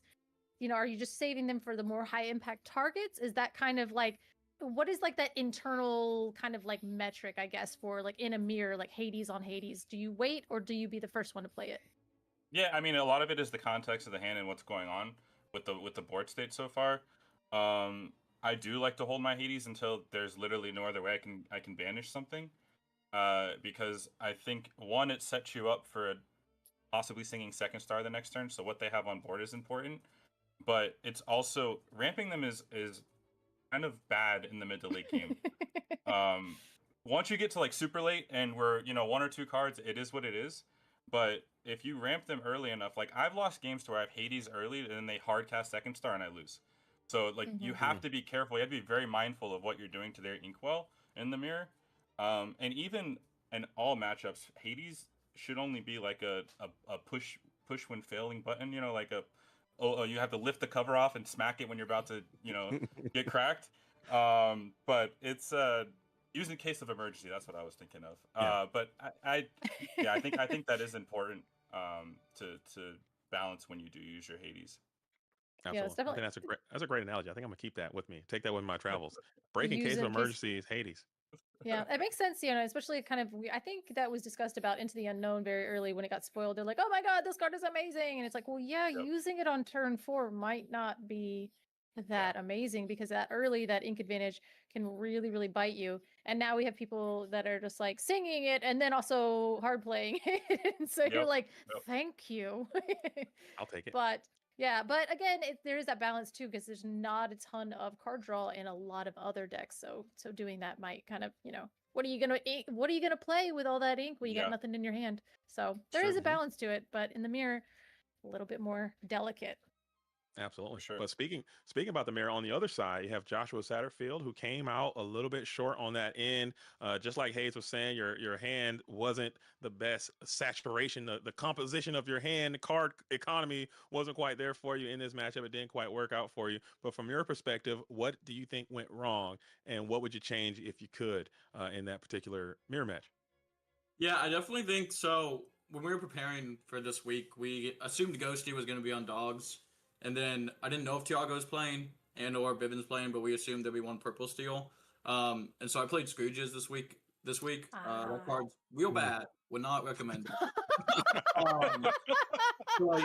So game 1, I was stuck with 2 Scrooges in hand. In game 2, I was stuck with Scrooge Elsa. Oh no. Couldn't do a follow-up to my turn 4, so yeah, don't play that card. That card's super uninkable and super bad, especially in the mirror. I know. I think I noticed that too, and I was trying not to let my like PTSD of that card rub off because I played that card in Sapphire Steel for like a little bit, and every time I was like, I wish you were anything else because now I have to ink the 4-drop that I want to play you useless. So I kind of felt that pain, but I was like, well, maybe in Blurple's a little bit different. So it's actually hysterical to hear you say that, but I am very sorry. Yeah, I mean, I think it's good. I think it was good into like 2 of the 3 expected decks and then hit the wrong one. So, and then they decided to come out as a pair both times. So it is what it is, but it was fun games, I do have a very important question though. And sorry, I didn't mean to interrupt you because I've been sitting on this question. What can you, I know that we can't see it on stream. Can you slide your dice bag just a little bit forward? Because I need to know what the name of that dice bag is. This is Goswald. Me and my girlfriend have dice bags. We call it Goswald's and Oswald, and she has a gray one. So I was going to whip it on stream. Look at his little mouth. He's got dice in there. He vomits them out. Time to battle. Okay. Bombs them out onto the battlefield. So you said Goswald and Oswald? Is that the duo? Okay, shout out to your girlfriend. That's awesome. Okay, I'm done. That was my really important analytical question that I needed. Thank you. I love it. I love it. I mean, we all kind of saw what happened, and I don't want to make Joshua relive the trauma that went down there. You did get to the point where you were able to sing second star to the right, but you didn't draw the units that you needed. And the Dumbo management, I think Hayes was doing a very good job keeping yours off, and you weren't able to get his off early. So that's just how it goes. The mirror match can be very volatile from time to time, taking nothing away from you. But you rolled the dice, you gambled a little bit, came up snake eyes, and that's going to happen here at the ICL. So maybe next time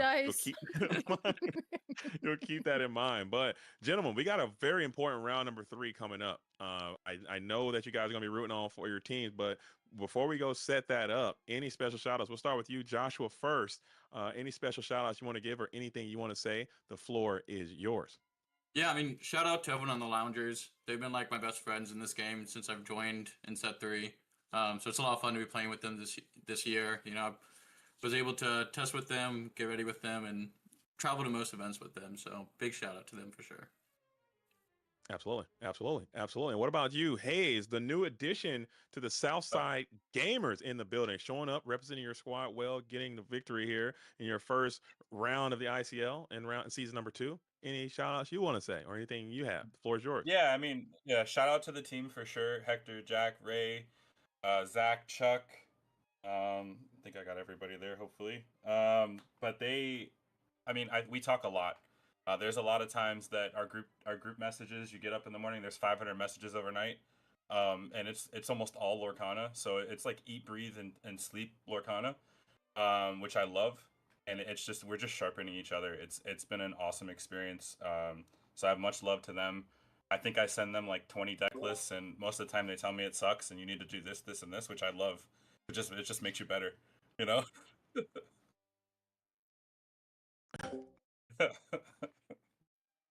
And then obviously, I mean, I have a lot of respect for the loungers because I hang out with a lot of those guys too. They also give me a lot of feedback on deck questions and stuff. So I know it's not great for the smack talk, but it's all love over here, man. I have a lot of respect for that team as well as, you know, some of the other teams in this awesome league. And shout out to all you guys, all the hard work you guys do, and all the judges. Hey, we definitely could not do it without you, man. We really appreciate the players coming through, sacrificing your time, because this stuff does kind of help the community and help newer players. There are a lot of new players who watch the ICL, and seeing you guys play at such a high level is definitely going to be great content and great things for them to do. So shout out to you guys as well, and thank you so much for coming on in and participation and playing, man, and being here. Seriously. Thank you. Absolutely. All right, but we're going to hop back into the booth and set up for round number 3. Congratulations to you again, Hayes. And Joshua, I'm certain you will get them next time. Until then, peace. Good game, Susan. Awesome. Yeah. Bye. Yeah, good game, Bye, Susan. Oswald. Ever clicked? Oswald. So I have Were you little Googling mascot it? favorites. Is that No, it's not the actual name. I think that's what they named I it. think that's just what they named it, but I wanted to make sure I said my proper goodbyes. I might not get to see them again. I don't know. You never know. Little whale dice bag, literally adorable. And then I was like, oh, it's really cute. And he's like, look, he throws up the dice. And I was like, oh, that You know got what me. you should do? You should get like a really big version and put your giant support dice in it. Like Oh, a big... you mean this one right here?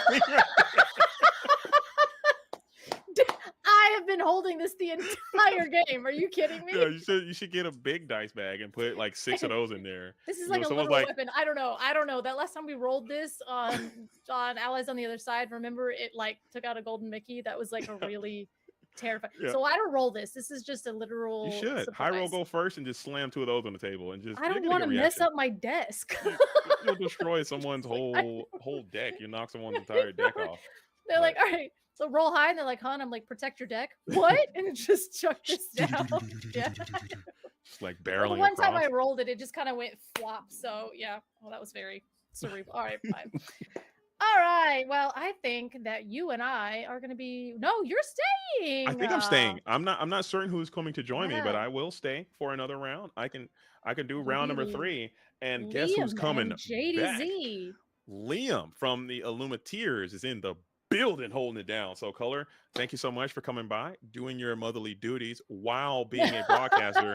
Doing 2 jobs at once, I think, is very incredible. You didn't miss a beat. It's always fun to see you here on the ICL. I can't wait. It's gonna be a great season. We're gonna have a lot of fun. We're gonna be here next week, and then next week is the DLC?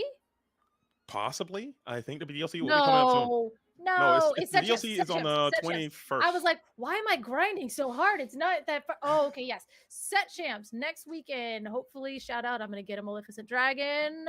I think you got Not what it that, takes. but I'm gonna get top 8. Let's get it. So long as I stay away from South Side. That's what I need. I have to stay a Yeah. little bit north. Get out of those set champs. Maybe I'll get myself a dragon next I weekend. love doing that. I love seeing where everyone else is going and go somewhere the hell else. That's my favorite thing to do. I'll drive 2 hours to stay away from it because it's so stagnant. I just run into like Humble and run into R&B Yeah, and run get into outta like here. all these big Ghosty. I can't play against you guys and get a dragon. That's never gonna happen. However, Swamp, thoughts? Yeah, let's do it. Let's do it. Awesome. But then after that, Milwaukee. So we got so much going on this month. It is too much, but I am so excited. And you guys enjoy round 3 of ICL on a Wednesday. Let's get it. Let's get it. Let's get it. Let's get it. Bringing them in. We got no. Oh, did we just switch sides? Did you just switch my side? Oh, that's my good side. Look, you got me. No, I guess Liam's much better looking. So Liam's got my good side. Now I got to switch over here. Thanks, Luke. I'm kidding. Hi, Liam. How are you, big dog? I'm fantastic, man. Did you get a chance to catch any of those rounds? I know you've been grinding another grind. Okay. Oh, it's cool. It's cool. We did mention that last round that this is a family show. Okay, families are involved, so if you got to stop to do parent things while in the booth, more points to you if you can pull it off. A lot of people can't do it. We're getting notes that we might have it muted. Liam is muted, coming in from the chat. I think I can hear you. Oh, okay. Shout out production. Shout out Luke. Okay, shout out good. Luke. One more time. We'll make all those jokes again if we can. We had some. Look, Liam had some killers, knee slappers. Okay, that's true. All the best things. I said brilliant things. I'm really excited to be here tonight. Actually, I have a confession to make. I haven't been feeling terribly well the last few days. Headaches. I've been having trouble sleeping, dreaming of Fortispheres. I accidentally rolled out of bed last night, fell on the floor, shaky hands, and I realized about 10 minutes ago what it was. It was JD withdrawal. It had been too long, and I was having a rough time. So this is the perfect medicine for me. Well, guess what? You had me concerned there for a moment, and then you brought it all the way back with a slam dunk off the backboard. That was so funny. And Liam, I missed you as well. I can't wait until we can get back into each other's embrace there in DLC in Milwaukee. Make sure you guys tune in. We're going to be on the broadcast team there, and we're going to bring you guys a great show. We got some big shoes to fill. That's what happened in DLC. I know in Bologna. So I don't know. It's gonna be tough. Yeah, it is gonna be tough. I mean, they did an amazing job, but I don't know. I'm excited. I'm excited to see what we can do. I think we're gonna get there. I think we're gonna get it done. I think we're gonna get it done. But right now, we have the all important game number 3. It all comes down to this: Southside Gaming versus the Lorcana Loungers. I know you know a lot about the Southside Gaming crew, and we have an absolute star of the show, Mr. Bivens, is back at it again, doing his thing in the ICL versus Colpos. Tana Win is coming to get a win, trying to represent the Loungers squad. He's got a long way to go, uphill battle, but you are going to be on the play this time going against Zach Bivens. Notably, I'm in the booth. I am Zach Bivens' kryptonite. Let's see if he can. Is that a thing? That is a thing. That is a thing. Oh my goodness. Oh, that's funny. We're gonna have to make that a thing. I think I knew that from Worlds, but yeah. So hopefully, I'm kidding. Hopefully everything goes very well. Hopefully we see Zach playing a little bit of Amethyst Steel as well. I like to see that. Yeah, this is super fun. Zach Bivens, those may be tracking, Tiago, who's on fire this season. Not only doing well in tournaments over here, but placing in the top 32 in Bologna. Was picked up by Southside Gaming and actually stayed with Zach. It was him. I forget who that third housemate was. Zach. But it was Zach. The chat's gonna correct me. Zach and Tiago and Ray, maybe, were staying in a house together and doing a lot of grinding. So this is a list that Zach is super familiar with, having played probably endless matches against Tiago, who ran this in Bologna. So I'm gonna be excited to see him run it here. If he's running, we don't know yet if he's on it, but I just only assume unless he could be playing the dogs. I know Zach has been he did play dogs in Bologna. That's true. He did play, but I think Ghosty already took the dog slot, and the Sapphire Amethyst slot is gone. Maybe he's got the absolute spice lined up. Knowing what I know about Mr. Bivens, he's going to probably play the best deck available at the highest possible level. So I would assume it's Amethyst Steel back on his bag. While Colpos, he has played a lot of Emerald and Amethyst back in the day. Maybe they're back on that. I doubt it, as we do see an Emerald card going down to the Inkwell, and a Bobby. Gonna be the boy. Cheesy play here. Little discard. John Silver going to the Inkwell, and Under the Sea heading to the discard pile here. Interesting choice. That is a card that against this deck you want to get to fairly quickly, but indicating maybe there's another in hand. But the other thing is, against this Amethyst Steel deck, you don't need to be that fast with a heads held high Under the Sea, because these Amethyst Steel decks these days are not designed to be aggro. They're not doing the 1-on-1, 2-on-2 that we used to see. They're designed to go wide later, so a little bit of breathing room for any deck that's designed to get online later. Absolutely. And maybe it could also be an inkability issue, getting that uninkable card out of your hand to just accelerate a little bit, as you will favor the Sail the Azure Sea over Tipo. We saw the Genie go down to the Inkwell in favor of the Diablo, so it is confirmed Amethyst and Steel. I'm going to be watching very closely to see what the text that Zach is going to be playing. Is there going to be a Pete Games referee in this deck? That could be the meta breaking or a game breaking card in this matchup, because historically I've seen this Emerald and Sapphire deck have a pretty decent time against the Amethyst and Steel. What about you? I know you watch just as much Lorcana as I do, maybe more. What do you notice in your observations in this matchup? In Amethyst Steel, like Amethyst Steel does not like to run the Pete if they can avoid it. There's other things they'd love to be doing in that slot. And unlike in an aggro deck, there's like key turns where you want to play it to unlock that victory after you've built your whiteboard early. There's no like key turn necessarily in Amethyst Steel where you want to play it. So wouldn't be surprised. Zach does crazy things. So I wouldn't be surprised to see him work it in. But I know Tiago was not on Pete, not being a huge fan of it in this build. So yeah, I'm not sure. The other thing I'm interested in, the Fire the Cannons versus Hypnotic Strength is something that we see players bounce back and forth depending on the matchup that they're expecting. So that's another fun tech to see. And then lastly, the number of Madam Mim little what are they? Tiny Adversary. Tiny Adversary is another one.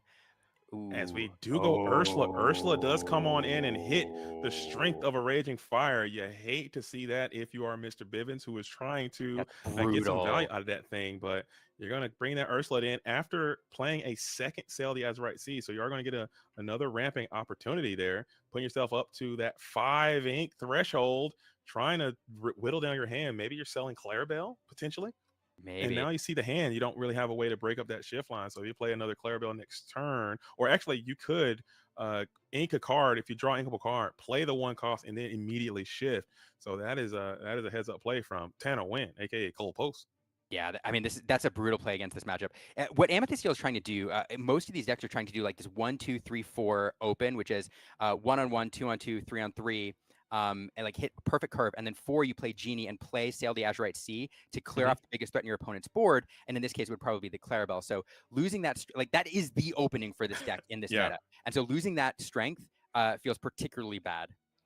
Absolutely, and that is brutal incarnate. But if you do have that Clarabelle, you can go double Clarabelle here, and maybe you won't gain as many cards. You still get 3 cards if you do have it. You're hoping if you're Mr. Bivens that they did not draw an inkable, and it looks like that you may not have.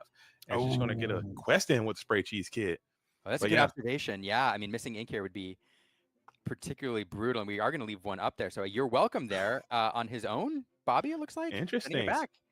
Looking for cards. I think you hit the nail on the head earlier, JD, with like the inkability issue. Clearly, some clunkiness in the opening hand, and I think trying to sort that out here, taking a whole turn to do it though. For sure, and losing a little bit of your own tempo in the process. But like you said, no, you broke up. You weren't able to break up the 1, 2, 3 sing strength play unless Zach Bivens can get into another strength of a Raging Fire. Tanwin with a very clean shuffle there. I like that. Overhand shuffle, very nice with the hand. Almost looks like a magician a little bit the way he handles the deck. I like that a little bit. I like to see how people handle their cards when they play. I'm very jealous sometimes because I'm very cumbersome, clunky sometimes the way I handle my cards. Yeah, me too.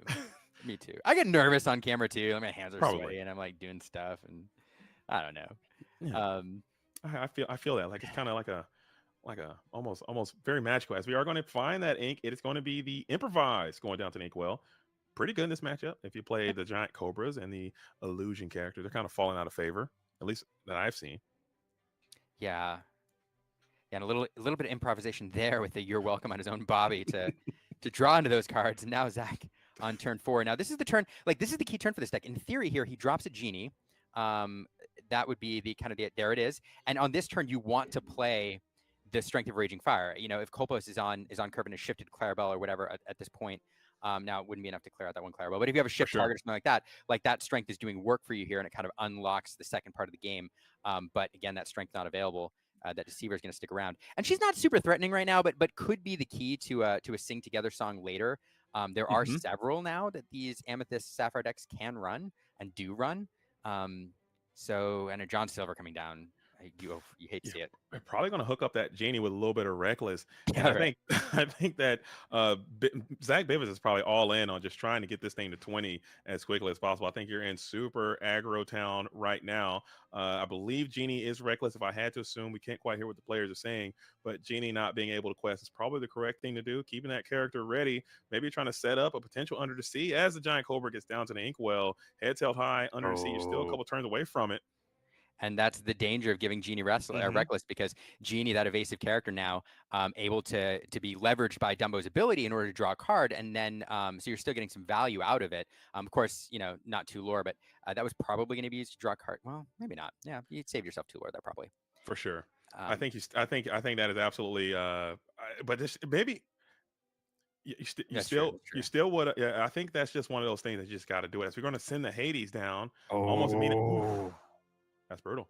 And there it is, the Under the Sea sending a good chunk, but not all. A little insulated there with the Calhoun and the White Rose, and Zach all the way up to 11 here with 2 lore left on the board. That's 13. So Kolpo's getting some of those control pieces online, but Zach squeaking up slowly.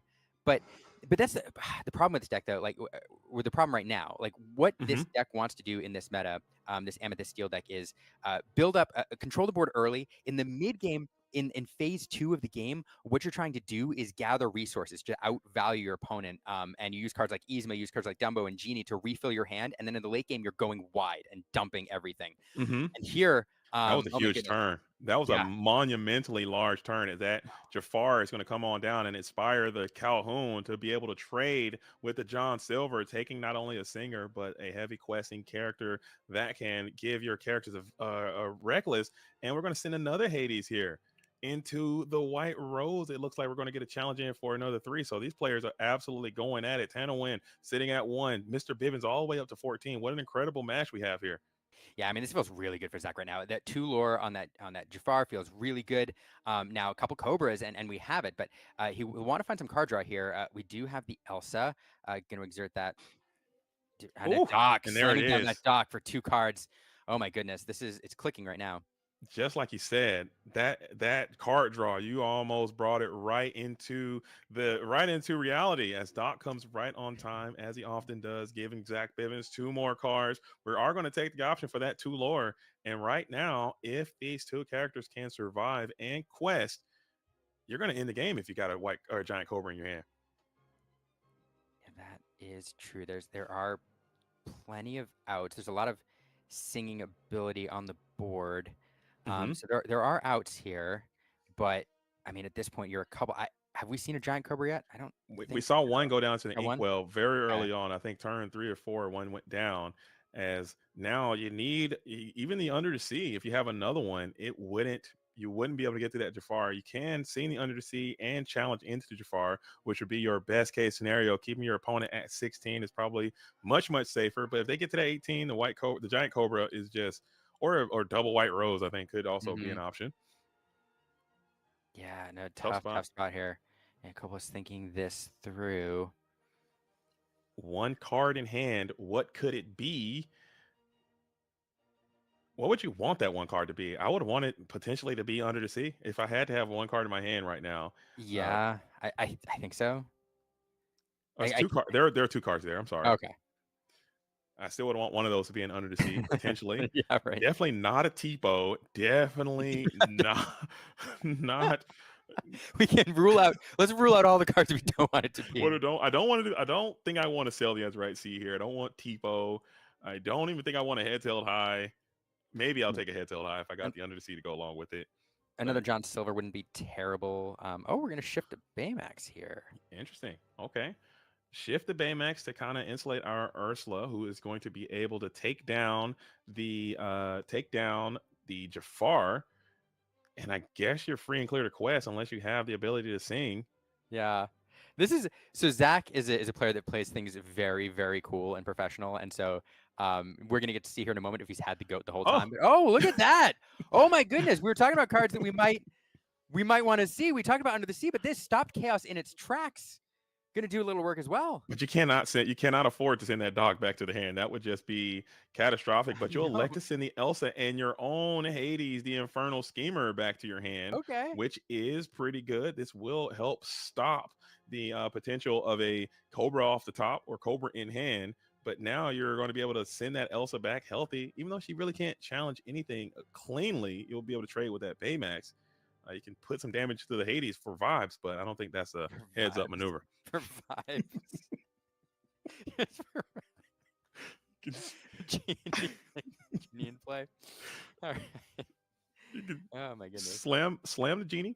Okay, we'll get one. We'll ink that Elsa you gave us back. And now you got the story is back on board, as they are saying. I think I'm gonna start saying it too, because all the cool kids are saying it. Story is back on board. Yeah, so I mean, this is what this deck wants to do in this part of the game. It is go wide, and it's drop enough threats in the board that decks like Blurple and even this Baja deck have trouble dealing with all of the threats with their more targeted removal, unless you draw into another Under the Sea, of course. But we knew we had that Hades. Let's see where we go. The Genies feels like a pretty good choice. Although, you know, Genie is susceptible to Under the Sea, but you can't leave it up if you don't have it. So for sure. And we still have those two characters getting all the way up to 19. Now you have even more outs. The White Rose being a story ender as well. Chapter closed. Book is done. His request slammed. He slammed that so quickly. I bet that was the top deck. I bet that was off the top deck. Oh my goodness! Just like the Gloyd Orangeborg off the top, like we saw in the Right? World Championship, and now he's got White Rose off the top for the dub. That's a little bit of instant lore burst reach. Kolpos goes down on the play, which is very, very important in this metagame, Liam. I don't know if you discovered that in your own play, but when I play, I don't think I've ever won on the draw. It just doesn't happen for me. I don't know. I'm kidding. But it's very difficult to win on the draw these days. And being able to take one in this final round of the ICL, very, very important for Zach Bivens. It feels especially good when you're playing Amethyst Steel, because that 1, 2, 3, 4 strength like line is what you want to be doing, and it's extra good on the play. It's not quite as good on the draw. Especially when you're playing a deck. Well, in this matchup, you don't have the Elsas and stuff, but when you're playing into like the Blurple and all that, the Elsa has a chance to hit before you get to that strength. So yeah, in this matchup, it's important still. But yeah, I don't know. Is it super fun? I think it can be. I think it can. You can still do some cool things like that on the draw too, especially against this deck. As Kolpos was aggressively ramping, I think he was selling Clarabelle, but he probably didn't have it. He was hoping the deck would bail him out, and it just didn't come through. And that your welcome turn, it was kind of a clunky turn there. It was able to take a lot of your own tempo back. You gained some cards, but it probably didn't seem like the best way you want to do that. You want to be shifting Clarabelle, singing your welcome onto your opponent's stuff, drawing a ton of cards, and then snowballing that advantage. Typically what this Sapphire Emerald strategy wants to do. And then you can get a very powerful Under the Sea. The Under the Sea that they got off, it was good, but it wasn't like a back-breaking Under the Sea. Mr. Bivens was able to recover quite nicely, and the game just continued to chug on from there. So you want to see those powerful cards do their most powerful things in the most powerful way, and Kolpos was not able to do that in that last round. Yeah, I just, you know, the Under the Sea early, and then which Bobby's there for, to help you filter out those clunky cards, but then the You're Welcome, taking a whole turn for it, just indicates just kind of a clunky hand. So giving Zach a little window, and you know, there's players that you don't want to give like windows of opportunity to or any breathing room, and Zach Bivens is one of them. So for sure. Yeah, but we'll see here. You know, this deck is good. And, you know, I talked to Thiago a lot about this deck and these matchups, and he said, you know, most everything is around 50% for him. Blurple is a little trickier. It's probably the worst matchup in the meta for him. He feels really good in Amber Steel. This deck, though, Emerald Sapphire, is to him, he said, around 50% as well. It fluctuates in the range of like 48 to 52% for him. But there are draws this deck has that you just can't beat. So if this deck is doing what it wants to do into the Clarabelle or into the head-to-head Under the Sea, like you lose. Yeah. So we'll see if Kolpos has one of those hands. For sure. And that's, I think I was talking to Ed. He said they call it like the invalidation meta. I think most strategies have lines of play that you can just completely invalidate your opponent. It's almost like you're playing against yourself because they really can't do anything to stop what you're doing.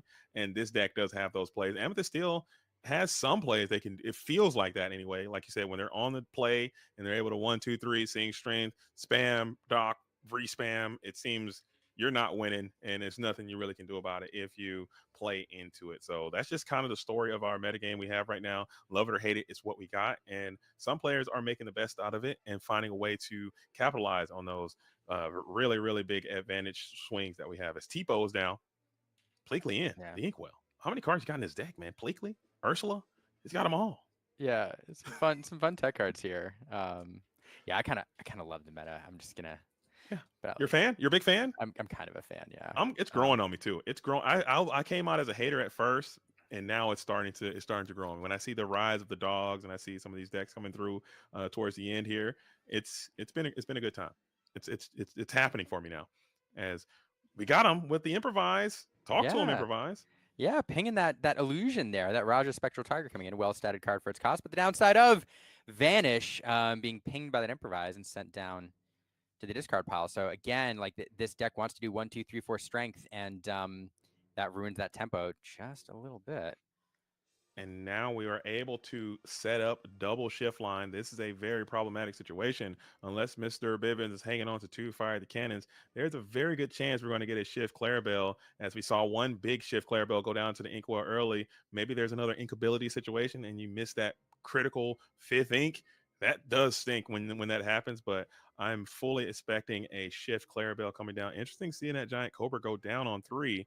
Unless you play another one. Never mind. Oh, yeah. And discarding a card here. Now, getting the lore here this is not an aggro deck, so getting the lore here is not important. What Zach is doing is playing around the Clarabelle by getting that extra card out of hand in order to give Kolpos 1 fewer when this Clarabelle shifts. For sure. I think that is absolutely it. That's why I was like, I thought he was going to put one down to the Inkwell and play something else.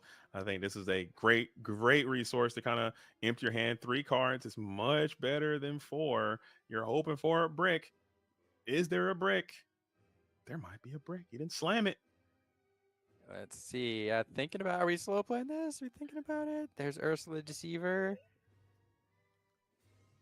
And we do have the 5 ink. Holy cow, there she is. Dancing her way into play. That's pretty good. That's pretty good. I like that. Light on her feet. Doing the what dance is she doing there? Is that the Charleston? What is she doing there? Oh, might be. I like the dress. Classic. She is classically dressed. Immediately gonna sing Stop Chaos in its tracks. I don't know if you can target the Giant Cobra with the Stop Chaos in its tracks. It will go back to the hand even if you could, but you just cannot do it. And this will add another card that you're going to be able to draw here with the Clarabelle's effect at the end of your turn. Now, no cards in hand, gaining 4. This is when the deck is at its most broken. You know what he just did with this Clarabelle singing that? He removed that card. Dude, that's so good. Oh man, Liam, we don't. I'm sorry. I'm milking these cow puns. You're a treasure. Utterly ridiculous.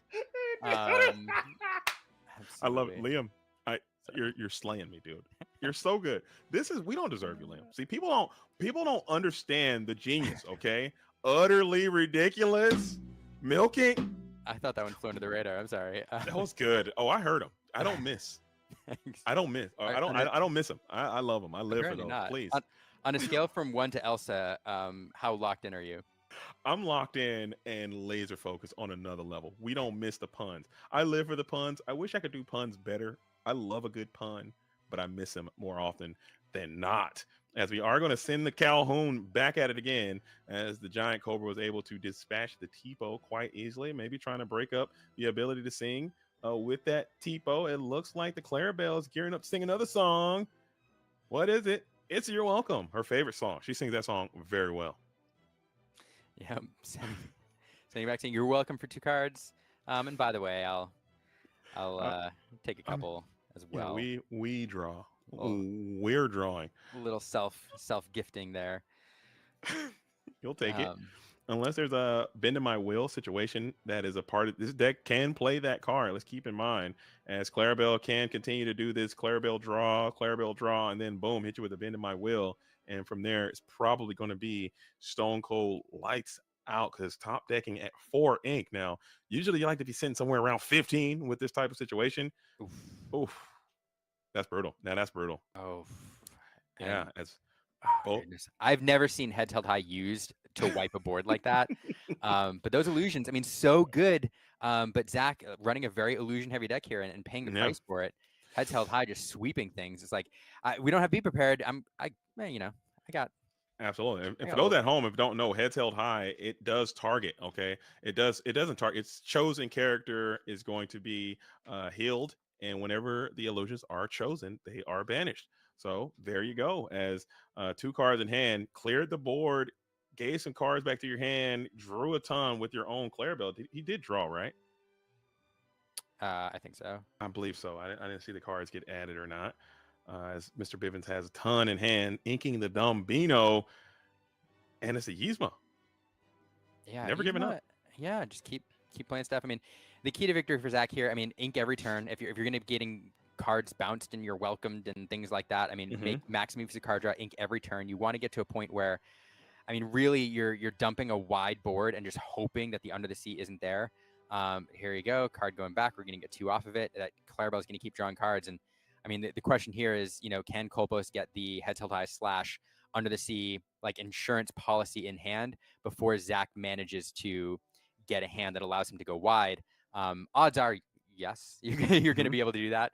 But it's really the game plan here for Zach, and it's just a tough spot to come back from it. And there's that Madam Mim. Yeah. Skater Lamim, Madam Lamim in the hand, and the Ursula Deceiver will whiff. You're not going to see any song in hand. Notably, Kolpos did not sing that You're Welcome, so you were not able to utilize all your ink unless you have another song to sing. It looks like Under the Sea might be inbound or requesting. We're just going to quest these glimmers here. Yeah, that's one of the problems with these Emerald Sapphire decks is they don't close super well. I mean, you can get the Clarabelles with 2 lore in and do some stuff, but there's a lot of low lore questers here, and they can do a lot of great board control and a lot of card advantage, but then you have to find a way to close things out. And so at this point, Kolpo is just starting to squeak out the lore, starting to try to put Zach in the control role that really would seal the game. Because, I mean, you can keep bouncing stuff, but eventually, if given enough time and space, Zach could empty his hand into a pretty wide board. But I don't know. It's tough. It's tough for the Emerald Sapphire or Emerald Amethyst deck here. For sure. And I think Zach is doing everything you said, just trying to keep that hand count as low as possible, just playing all your characters to the board, discarding cards from your hand, just trying to stay as aggressive as you can. As the Diablo is debating on questing, but now you have to think about it because that's going to give you more fuel for the Clarabelle as well. And maybe that lore might not be worth it as you have 2 under the sea resilient characters in play, Clarabelle and Clarabelle only questing for 3. But this Amethyst Steel deck does have a hard time getting through high willpower characters as well. Maybe there is some hypnotic strengths in this deck. I think they've kind of removed that card from the Amethyst Steel strategy. So it's going to be kind of hard to get through this 6 unless you slam a ton of characters into Clarabelle, which I think you might be willing to do. Yeah, that's a good point. I'm interested that we haven't seen the hypnotic strength yet because usually you're running cannons or the hypnotic strength, and I haven't seen either from Zach yet. So perhaps, going more character heavy here. That could be it. That could be it. Really thinking about that Diablo quest. I mean, would you quest it here? Is it time to get that obedient Raven moving? And Mr. Bivens believes not. Maybe he just didn't want to offer up a free challenge and another card draw for your opponent as well. I think that's heads up. That's why he's one of the best. Yeah. It is a tough choice though, and I think that was the calculation. It's like, is that extra card worth the extra lore? And he definitely thought about it. Because the danger is you lose it to an Under the Sea or something like that, and or a heads held, not a heads held high, but the other one, the one we saw already. Yeah, the tracks. Yeah, stop casting distract. That one. Yeah. And you lose it and don't get any value out of it, but oh, so now we got another one. A little a herd of Clarabelles. That is brutal. Maybe, and this deck is kind of tacked, man. You don't really see too many of these. It's got a lot of improvisers in there, a lot of Ursulas. We have the Stop Chaos in his tracks. I think you might be doing a little bit of targeting deck building, going after these illusions with the way that your deck is built. We've seen these illusions. That keyword Vanish has been coming up in a major way for Kolpos in this match. Another improvise goes down to take off the giant Cobra, and that is just brutal there. Heads held high, improvise going insane for Kolpos tonight. Yeah, the interesting card for me is the Deceiver. Improvise is a fun card. You can use Target Illusions, but Deceiver, there's just not in this meta. There's not a ton of songs you're grabbing early on. I mean, you can use it to grab a turn 2 sail to disrupt your opponent's ramp, but usually they're running T-pose and occasionally one jumps now. Of course, it gets you grab that too. But you can't. Well, I can't even have a sail, so I don't even know. But the other thing, like against Blurple, when you're expecting 40-some-odd% of the meta, you can snag the second star to the right. But in general, if you're running the Clarabelle build and they want to draw 5 cards, you're like, okay, like you can have it. You can take it. And I think that just it might say something more about this meta too. A lot of people are very are not as disciplined as they used to be, and they're keeping songs in their hand way at a much higher clip because people are not playing Ursula. And then a cheeky Ursula comes in, snatch that song, and that can be the overall punish as the Lewis is going to come on down, probably blasting that Genie with a little bit of Reckless. And we're just flooding the board now. And this is how you win, I suppose, is just put a bunch of tiny characters out and just start questing those glimmers very effectively. Double Clarabelle getting active, Ursula getting active, and this is story now in play on board. Mr. Bivens needs a miracle here to kind of clear a lot of these characters. Yeah, I'm not sure what there is available here. I mean, we do get a White Rose. We'll get another lore out of it. And there's 1, 2, 3, 4, 5, 6 available if we challenge the Ursula, but it's not going to be enough. And I don't think, even if you go control here, I think you could probably clear off. I got to do the math, but I think you can probably clear off enough to keep it a game. But that's going to be rough. I mean, so yeah. It's a tough spot. You could, I mean, one way out here is if you have the dock. Of course, we've used a lot of our anchor already, but if you have the dock, you draw into a couple strength, you luck into a couple strengths, and you use that to clear some stuff off. But at this point, Zach is trying to clear off just enough to keep him one lore short to give himself one more turn. So that's kind of what we're doing here.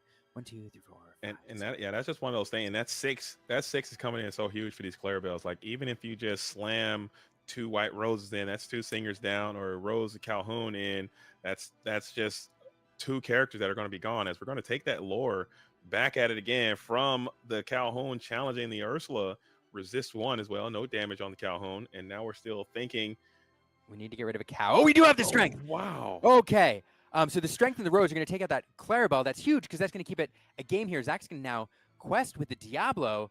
Now, is he going to come back from this? Maybe, maybe not. But he's bought himself another turn and gone up to 12 lore in the process. So now 1, 2, 3, 4, 5 lore showing.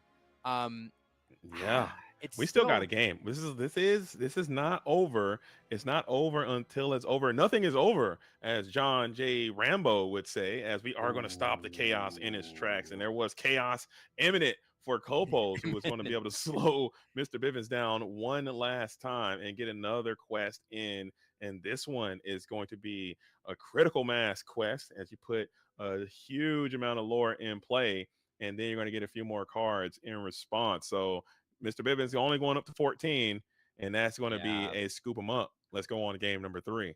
Yeah, there was a lane back in. It was very, very narrow for Zach, but that stopped Chaos in his traps. Yep, stopped Zach in his tracks. And yeah, interesting. Tough. It's really interesting, with this build, because Kopos was on, I think, I don't know, an ideal draw, but pretty close, getting that Clarabelle in early, hitting the ramp and everything.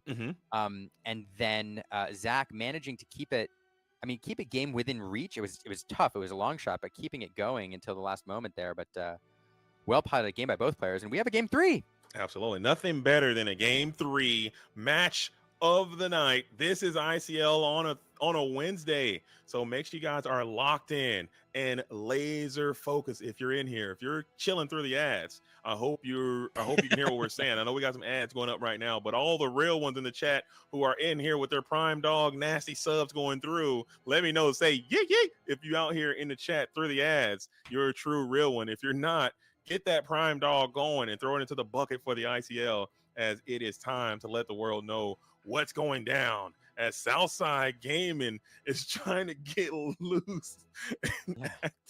Yeah, I don't think everybody knows the work that goes into the ICL behind the scenes. There's so much ICL work. Don't be fickle. Pay the ICL with a Prime sub.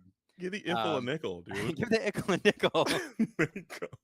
Give the Ickle a nickel, dude. Give the Ickle a nickel. Help out Luke. He's doing a lot of great things behind the scene, putting this thing together.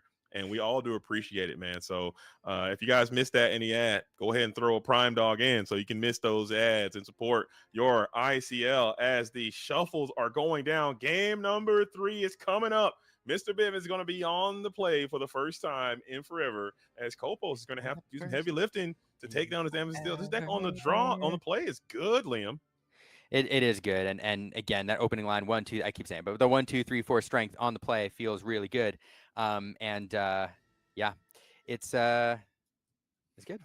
It's good. I'm excited to see Zach on the play. Here we go. It's the Madam Mim into the Inkwell. Not a card that's super useful in this matchup.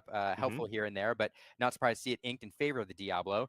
And we're off to the races. What I would like to see is how Zach's going to adapt his illusion technology, because we saw those illusions. They were taking an absolute beating in that game number 2. So maybe we'll see the world's topping player make some adjustments, maybe put the illusions down and bring in some more robust, realistic characters to the field of play, or maybe just keep forcing them to have it, because they can't have it every single time. But getting my stuff heads held high and improvised every single time feels quite bad, as Clarabelle is getting discarded early with the spray cheese kit. Yeah, this is interesting. Diablo questing here. Now, I talked about the 1, 2, 3 strength line. That's really, really good into Blurple. It's really good into Amber Steel. It's not as good in this meta. Usually when you're playing against one of those decks, you don't want to exert your Diablo because you want to keep all 4 characters online for that 4 damage strength when it comes online. But Zach putting it at risk here, looking for that extra card perhaps, and just wanting to get that lore early, knowing that time is of the essence. And on the other side, we do hit the Tipo,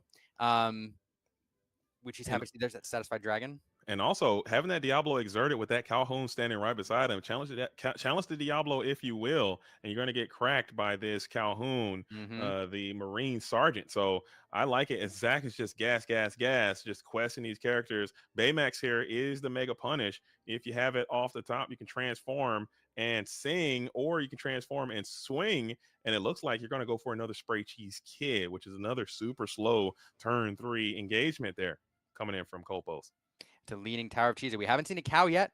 Bobby digging here, looking for stuff. That first card of the turn, looking for something else, trying to filter a little bit. Again, indicates to me not on the ideal draw, but Zach hasn't left an illusion there for targeting with improvise, like just not giving him much room. And like you said, that Calhoun serving as insurance, cracking back against anything that challenges in or exerts. So a great 1, 2, 3 opening for Zach here. Let's see if he has the Genie on 4, because that would be really the ideal opening for him. Yeah, that strength of Radiant Fire. I probably, if I'm Mr. Bivens, I'd be interested to see if he plays it or does he save it, because that Ursula Deceiver exists, and if you hold in your hand for too long, Kopos will nab it again like he did in game number 1. But do you want to blast one of these low-cost characters? Is it worth it? These are decisions that you have to make. These are the things that I mess up very frequently when I play. I'd be so anxious to get the strength out of my hand. I think I'd just rip it on whatever I could, as we are going to play another 1-cost character. Ooh, it's Clarabelle. There's the cow. There she is. And so Harry now a tempting target for that. For sure. You have it.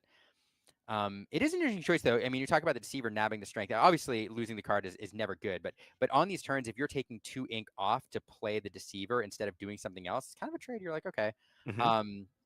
If you have the card draw to make up for it. But let's see here. Ideally, if you're on the ideal curve, you ink here, play the Genie, and then the strength to boot, maybe clear off that cow. But let's see which way. Yeah, I'd get rid of that Clarabelle if I could. I just hate to get that big 5/6 character in my face all over the place, drawing cards, just being a complete nightmare. And if you can break up this shift line, it's going to slow down that Clarabelle so much, because a lot of these Emerald and Sapphire players just can't help themselves. They're married to that shift line. You break it up, now they just got one Clarabelle and like one uninkable card in hand, and their next few turns are just very anemic. So it looks like we got the Dumbino coming down on 4, which is not a bad turn. Sing strength, Mr. Bivens. Do you have it? It's not the Genie, but it's obviously not a terrible card to have here. We are going to quest out. Interesting. Getting all the way up to 6. So Zach getting very, very aggressive. Notably, none of those characters in quest for 2. They're all going one step at a time. Kolpos now needs to start to make something happen, as the Vision of the Future going down to the Inkwell probably indicating a Clarabelle shift. There she is. Now Under what's the she sea, gonna do? You better stop some chaos, and it better get in some tracks like right now. I think you got to have it, as it looks like the spray cheese kid getting into the Diablo. Oh, yep. Just gonna get that extra card out of that.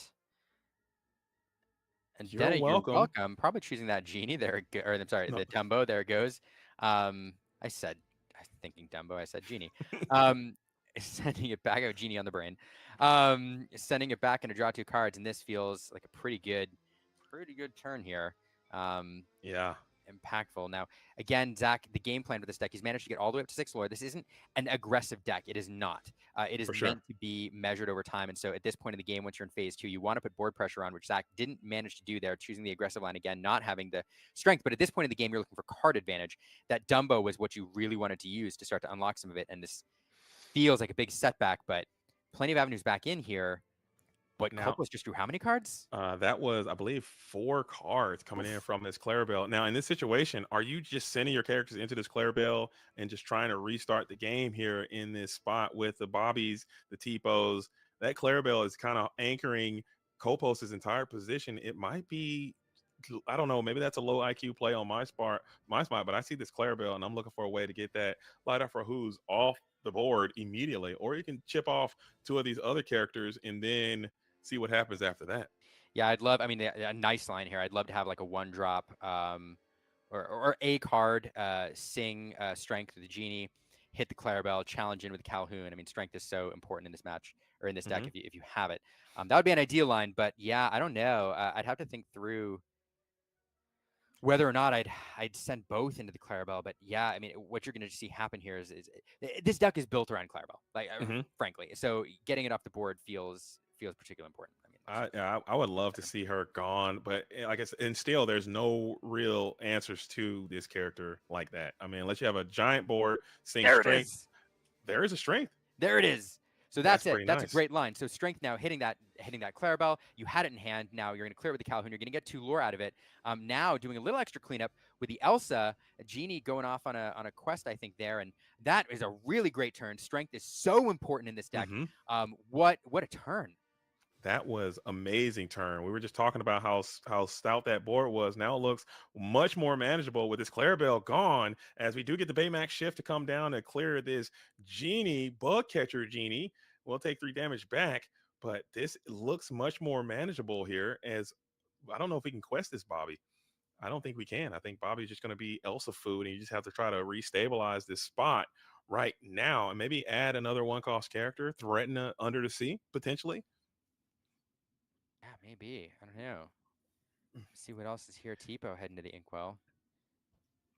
And is there any other characters coming down? And there is not. Little Tipo just gets inked, as we're going to kick it back on over to Mr. Bivens now, who is slowly starting to kind of creep ahead. We have another evasive character. Dumbo here again would be problematic. This is a great spot for a Dumbo. White Rose is not bad. Another one for your troubles. And we'll just trade up with the Baymax. I love that trade, taking off a 6-cost Singer for a trade with an Elsa who's already done tremendous damage, leaving nothing but a small, feeble Bobby Spray Cheese kid. It might be Hades time if you have it. Yeah, staring at a garden of roses over there. Looks like that's what's coming here. There's a lot. Oh no, it's a John Silver.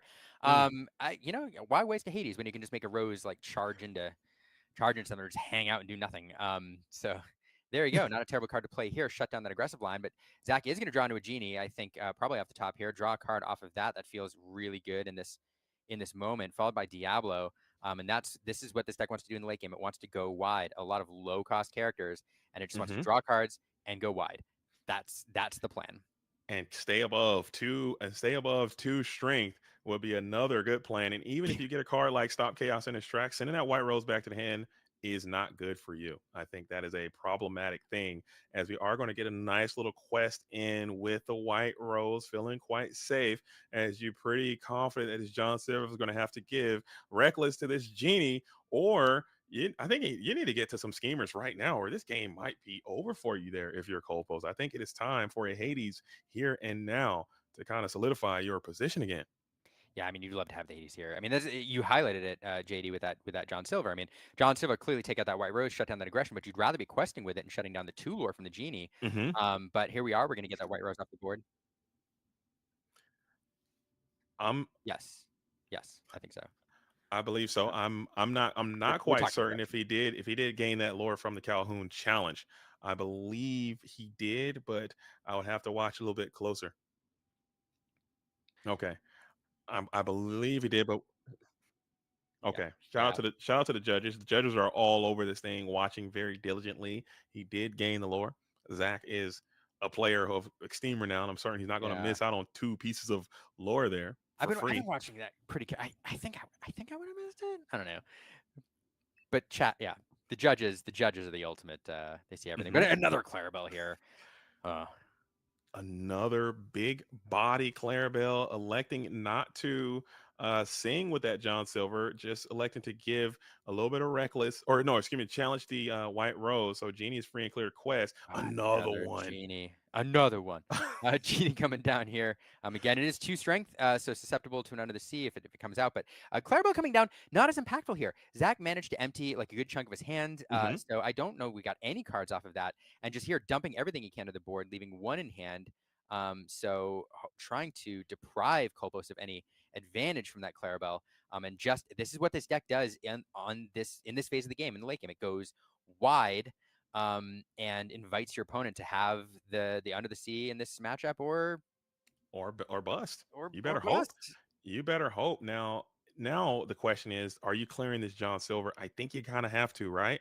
Or are you going to risk it for the biscuit and just go for all the lore you possibly can? It looks like Mr. Bivens is gearing up for Lore Town. Oh no, top deck heads held high into the Under the Sea, and you're going to regret that moment. If Kolpos can get it done, I know Under the Sea has to be a part of the equation here, but the heads held high is the missing link. Do you have it? That combination, back-breaking combination. The thing is, I mean, if you leave the John Silver up, now whatever it does, it chooses to quest to give something reckless, or it challenges into, let's say, the White Rose and clears it off. I mean, you're getting it free anyway. But that Calhoun is a big discriminator here, because even if within Under the Sea, if that John Silver does something, you're getting 2 lore off the Calhoun instead of the 1, sending you all the way to 17 and putting you a Cobra and a White Rose away from victory. So for sure, you know, yeah, I mean, just leave. But I think the ultimate punish was if you did have the heads held high, you singing that with John Silver, and then you sing the Under the Sea with the others, and then you're just on your way back. You're so back, as it looks like we are gearing up to sing the Under the Sea. That's and there it is. That's a fair point. The seaweed is always greener on the bottom of your deck, and there they go, the Genie and the Diablos. Zach flipping those over there, sending him to the bottom. Now we have that White Rose Exert and the Calhoun left. But Bobby, never mind. We have the hard cast on your welcome as well. So we are going to be able to send the Calhoun back to the deck. And now you can give the White Rose reckless, or you can just go ahead and exchange the John Silver now, get him out of here and slam it into the White Rose. He's done his due diligence, gaining 2 pluses, which is great for John Silver. Yeah. Now what are we going to do with this White Rose? I don't think you can let this guy quest for sure. I think he might have to either give it reckless or challenge and banish it right now. Yep. Interesting chain of events. So it is reckless, it looks like. So yeah, the White Rose will have reckless. It'll be forced to challenge into something, probably a little Bobby, or you can clear out the John Silver. So yeah, I mean, great turn there, that Under the Sea. But you were right about the John Silver, by the way. Like leaving that up does risk that heads held high combo. It would have felt really, really bad if he'd had it. But luckily not punished for that. For sure. Getting 2 cards off, you're welcome for it. So Kolpos will get a few cards, I think, here off of the Clarabelle, but then Zach with, I think, 4 cards in hand, able to rebuild. But never mind, that Bobby insulated, quite literally, from that White Rose by Baymax coming down. Kolpos getting that out of hand so we can draw another card off of the Clarabelle. And it's a lot of stats over there. Interesting. I like that. I like that approach a little bit. Maybe there's a world where you could, no, I guess it wouldn't have mattered if you could have got the Baymax in to swing somehow, as Genie does make his triumphant return, putting another 2 lore in play. The White Rose is reckless right now. So the Baymax or the John Silver probably going to go down, or the John Silver for sure probably going down, as Diablo also makes his way back. Look at that. Everybody coming on back home, man. Yeah. It's like a reunion. Yeah, all Amethyst cards we've seen for the last half year. But Zach now going to have quite a few cards in hand. Kopos can be able to do some shenanigans, draw some cards at the end of the turn. But at this point, I mean, 15 lore is not a terrible place to be sitting when you've got Cobras in deck and you're trying to close things out. And Kopos now is trying to think about how do I push Zach into the beatdown role, or hopefully draw another Under the Sea, something. You can only play so many Your Welcomes. You can only play so many Under the Seas. Eventually, Zach might gain a little bit of inevitability as he sings. You don't need to challenge if you can sing. I hate that rule. That's one of my hottest takes that I have, and I'm so disappointed that reckless characters is saying. I think that is so silly. I think, how are you just so reckless, but you're still able to just compose yourself and sing a song? Get it out of here. I think it's a mistake. I think you should have to challenge. I mean, from a lore perspective, I mean, the mob was pretty riled up, and they still sang the mob song. They weren't reckless. They were mobbing up. They had a cohesive plan. They had they were mobbing. They weren't reckless. It's fair. That's a fair point.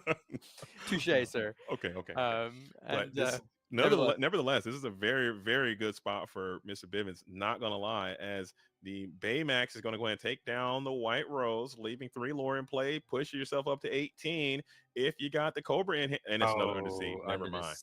Forget I said anything. There's 3 genies at the bottom of the deck now. 3 genies and 2 Diablos hanging out there together, I believe, if memory serves.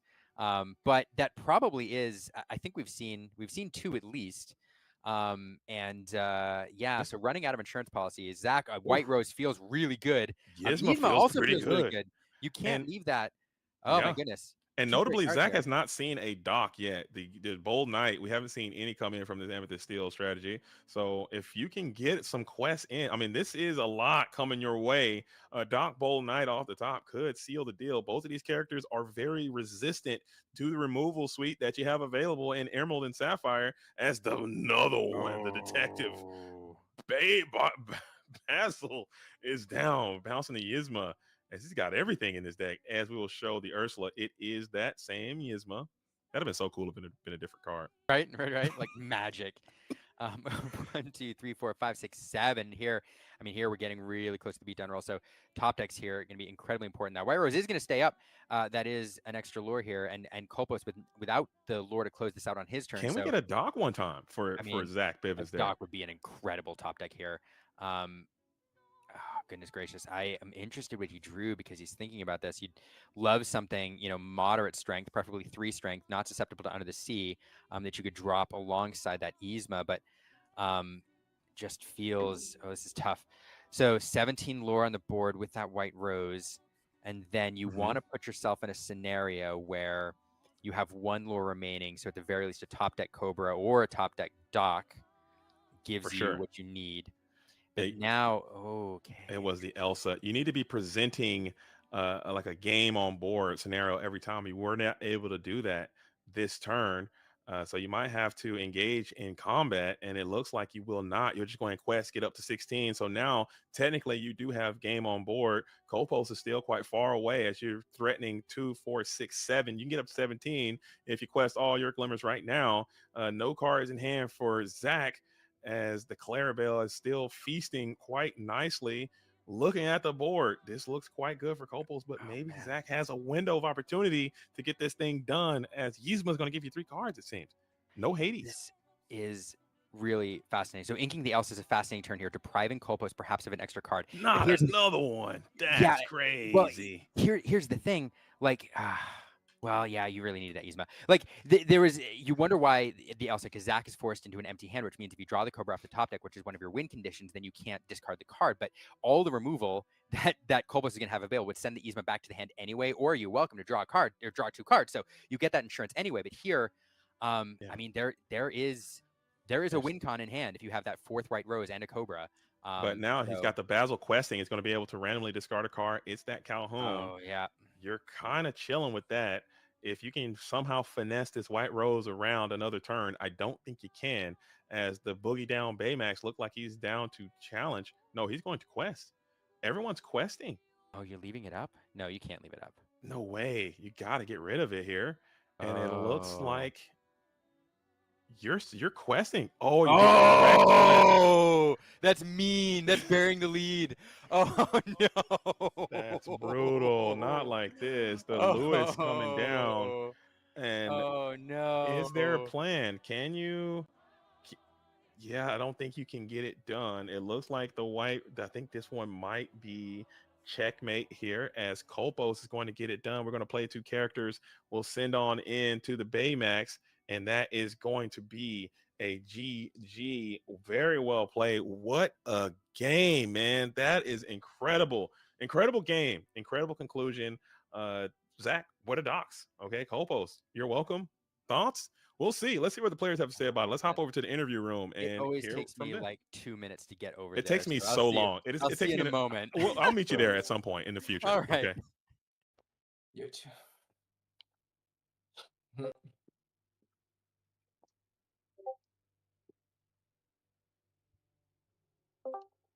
I almost right. I made it. Liam, did you make it? I made it. I'm here. Gentlemen.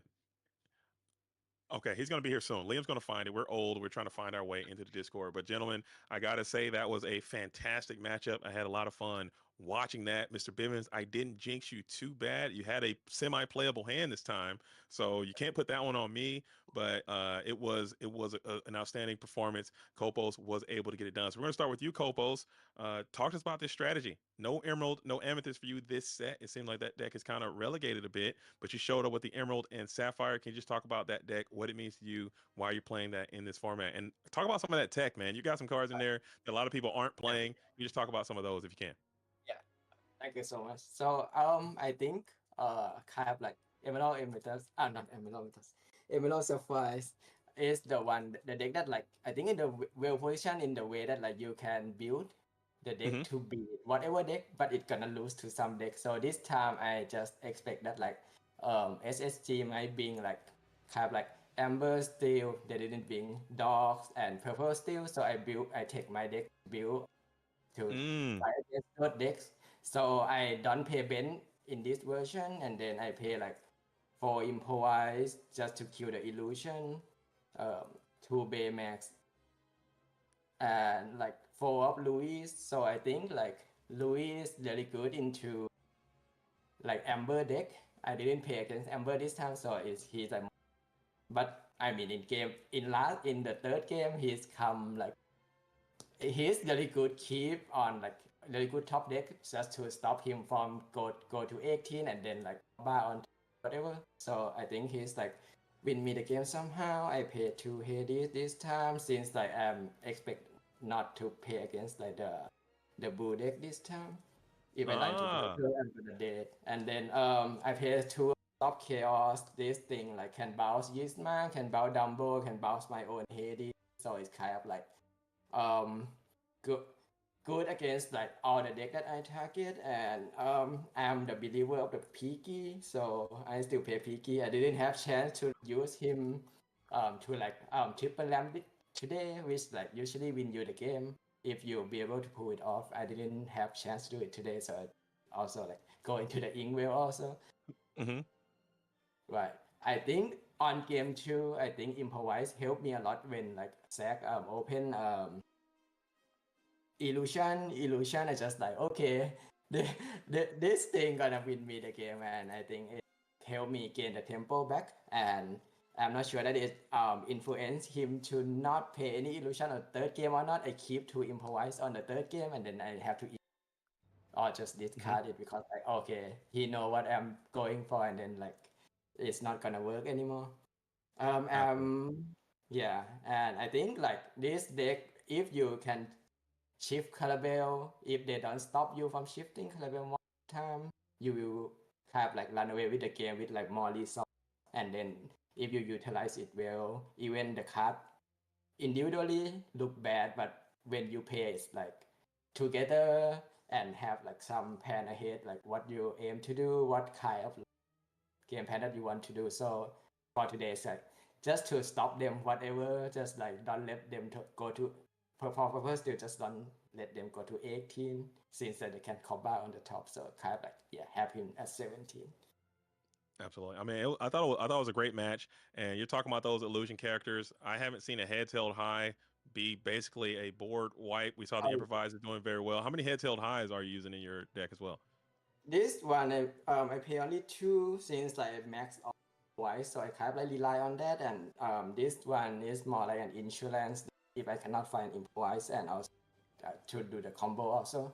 But I play only 2. Okay. That was really cool. Leon, I'm sure you saw it from your perspective. We're talking to Copos about their win and about their deck. Anything you wanna say? Say it's only on 2 Hades. I know you came in a bit late. We're both old trying to find this Discord stuff. I couldn't find my mute button. It just escapes me sometimes. But we said he's on 2 Hades. He's got maximum Lewis. He teched his deck specifically to target what he assumed that the Southside crew would bring in, and it paid in dividends there as he only running two Baymax. He's bringing in the Ursula Deceiver. We saw that. But anything from your perspective that you saw? Did we talk about the Deceiver specifically, and like what you're looking for with that? Like what songs are you targeting with that card, and why you're running the Deceivers?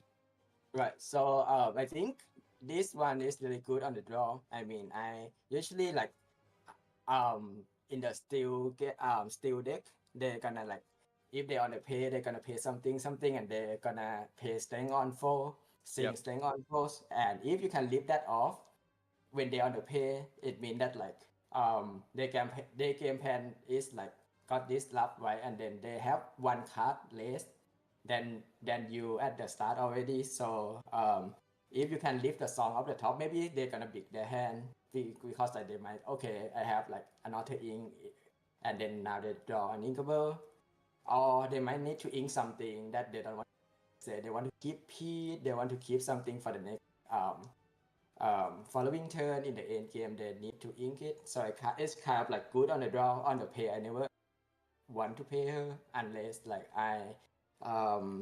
you're welcome, and then they draw the card, and then I might lift something out of the hand. That is mostly for today. And but like also if I am run into blue deck, I can purple, I can get like, usually how they win you, they're gonna on turn 8 that they have 8 ink, they're gonna Elsa and into the unknown. If you can get rid of that into the unknown, that kind of like make your cow alive. They don't have the way to deal with it, or they need to Hades and lamb you, and you need to do, or get rid of their second star to the right. So that thing just like, maybe they just dump their whole hand, hope for that, and then like you leave the song, and then sometimes it's obvious they're like 5 and 5, or like 6 and 4, or whatever, and then you just, okay, I'm not let you can have those 2 minion, but like you can characters, but you cannot draw anymore. Yeah, absolutely. I love it. I think it's really cool. It's really spicy. People may not see it coming, especially when they see the Emerald and Sapphire coming. We could talk to Mr. Bivens about that now, who was on the unfortunate side of that. We saw the Ursula come down, and we were able to take the Strength of Raging Fire. I know you know these matchups very well. It didn't work out for you this time, champ, but can you talk about what that Ursula? Can you talk about the strategy and your own strategy? Any text that you have and that you brought to this matchup, and what you thought the Southside crew, or excuse me, what you thought the Lounger crew was going to do versus you? Yeah, so my opponent played super well. His deck was super tech to hard counter me, so that was a little rough. 4 improvise really really did me in game 2, and the 4 Lewis, and given all that, I feel pretty good with how it went. We actually were in position to win the game, and then he top decked an Under the Sea to clear my 2 genies and Diablo. So I feel like, given his deck list, I'm pretty happy with how close we were. Well, it's not just like for this particular matchup, but also you're very illusion heavy. Like you just happen to go, because not all Amethyst Steel decks go, super hard in the illusions with the Raja, etc. But you happen to go that way, and you just happen to run into improvises and stop chaos on the tracks and the Lewises. And yeah, it was very wise deck building considering his opponent for this week. He knew what he was doing, so he won that one in the deck building phase. That's true. But talk about your deck building, and I know you can mention your Bologna experience as well. How'd that go over there, and like what did you play there, and what made you bring Amethyst Steel to this tournament today? So I took dogs to Bologna, which was an excellent meta call, I think, and it was the highest converting deck, 2 in top 8. So like, it was a great call. It just wasn't. It didn't treat me well. Yeah. So yeah, I opened without one drop a few times when I'm playing like 28 of them. Like, how does that happen? And I had a hand. You can't even blame me for that, man. I'm not even in the booth over there. I'm So blaming that's you. okay. I'll take it. I had a starting hand game 3 where I had all 3 Chromicons, so like it just wasn't my tournament. So. JD. I'll take it. I'll take it. I'll take it. But Amethyst Steel, you're back on you're back on your deck of choice. I think you're very synonymous with this strategy. You brought it to this tournament today. Is there any spice includes in there? We saw the Skater Mem. We saw some of the Yzma. Is there anything that you have teched out for this specific thing, or you just playing a pretty standard deck? No, it's pretty standard. You're obviously not playing Doc. I didn't see any Docs in your deck, so no dogs. Yeah, so it's really standard. I'm not playing Treasure Guardians just in case I ran into green blue because Yzma's so much better against them. Whereas Treasure Guardian's better against the Blurple decks. I'm playing 2 Skater Mems, and the rest is very, very standard. So nothing spicy here. Okay. All right. Liam, you got any questions you have for either of the players before we start to sign this show on off? No, just no questions, I guess. Just I always watch these matches and I'm gonna take notes on very specific plays and like ask about this turn, and then I always forget because I'm just so excited about the gameplay. But I will just say congratulations to both players. That was an excellent exhibition. Very well piloted on both sides, and really enjoyed seeing the clever deck building and the tech over there from Kolpos. This is exactly what you want from the ICL. It's a spicy game 3 with 2 fantastic players in match 3 for everything. So thanks so much to the players for an awesome match. For sure. I think Liam absolutely nailed it. But Kolpos, again, congratulations on your victory. But we always like to give some time to do some special shout outs. We'll start with you first, Mr. Bivens. Anything you want to say to the crowd at home that may still be watching, or anyone that helped you out in your preparation? Sure. So shout out to Kolpos. He definitely earned that one. Very, very cool deck list. It was awesome. So shout out to him. Shout out to my team, of course. They're amazing. You guys, casters, and shout out to Cassie, who was taking care of us, judge tonight. So really appreciate all you guys. Absolutely. Shout out to Cassie. Big hearts for Cassie. Love me some Cassie. I didn't know she was in the wearing the gown and swinging the gavel tonight, but really appreciate that. And thank you guys again. Kolpos, we got it to you. Any shout outs to you getting the victory, securing the dub for the Lorcana Lounge tonight? You guys start season off 1-0. Please take your victory lap. Anything that you want to say? Shout outs. First, shout out to Sax Byron. He's like really nice opponent, and he's like he played it well. I'm just like a bit lucky. And then shout out to Lorcana Loungers. Like we we are like fun team. And then like shout out to my teammate Franz and Josh. Also for Braden, Loungers owners, and also shout out to SSG for hosting really cool tournament and have a great team. I'm also in Miami, so I'm enjoy going to SSG also. Nice. Okay. Surprised. They might pick you up, man. You might come on in and get snatched up. I wouldn't be surprised if I see you on that roster here very soon, man. But gentlemen, again, from the bottom of my heart, I want to thank you both and both of your organizations for being a part of the ICL and taking some of your time to join us here and help uplift this great game that we all love, man. So thank you again for your time, and I hope you both have a wonderful evening. I can't wait to see you back in the ICL the next time. Yeah. Thank you. Thank you, the ICL team also. Bye.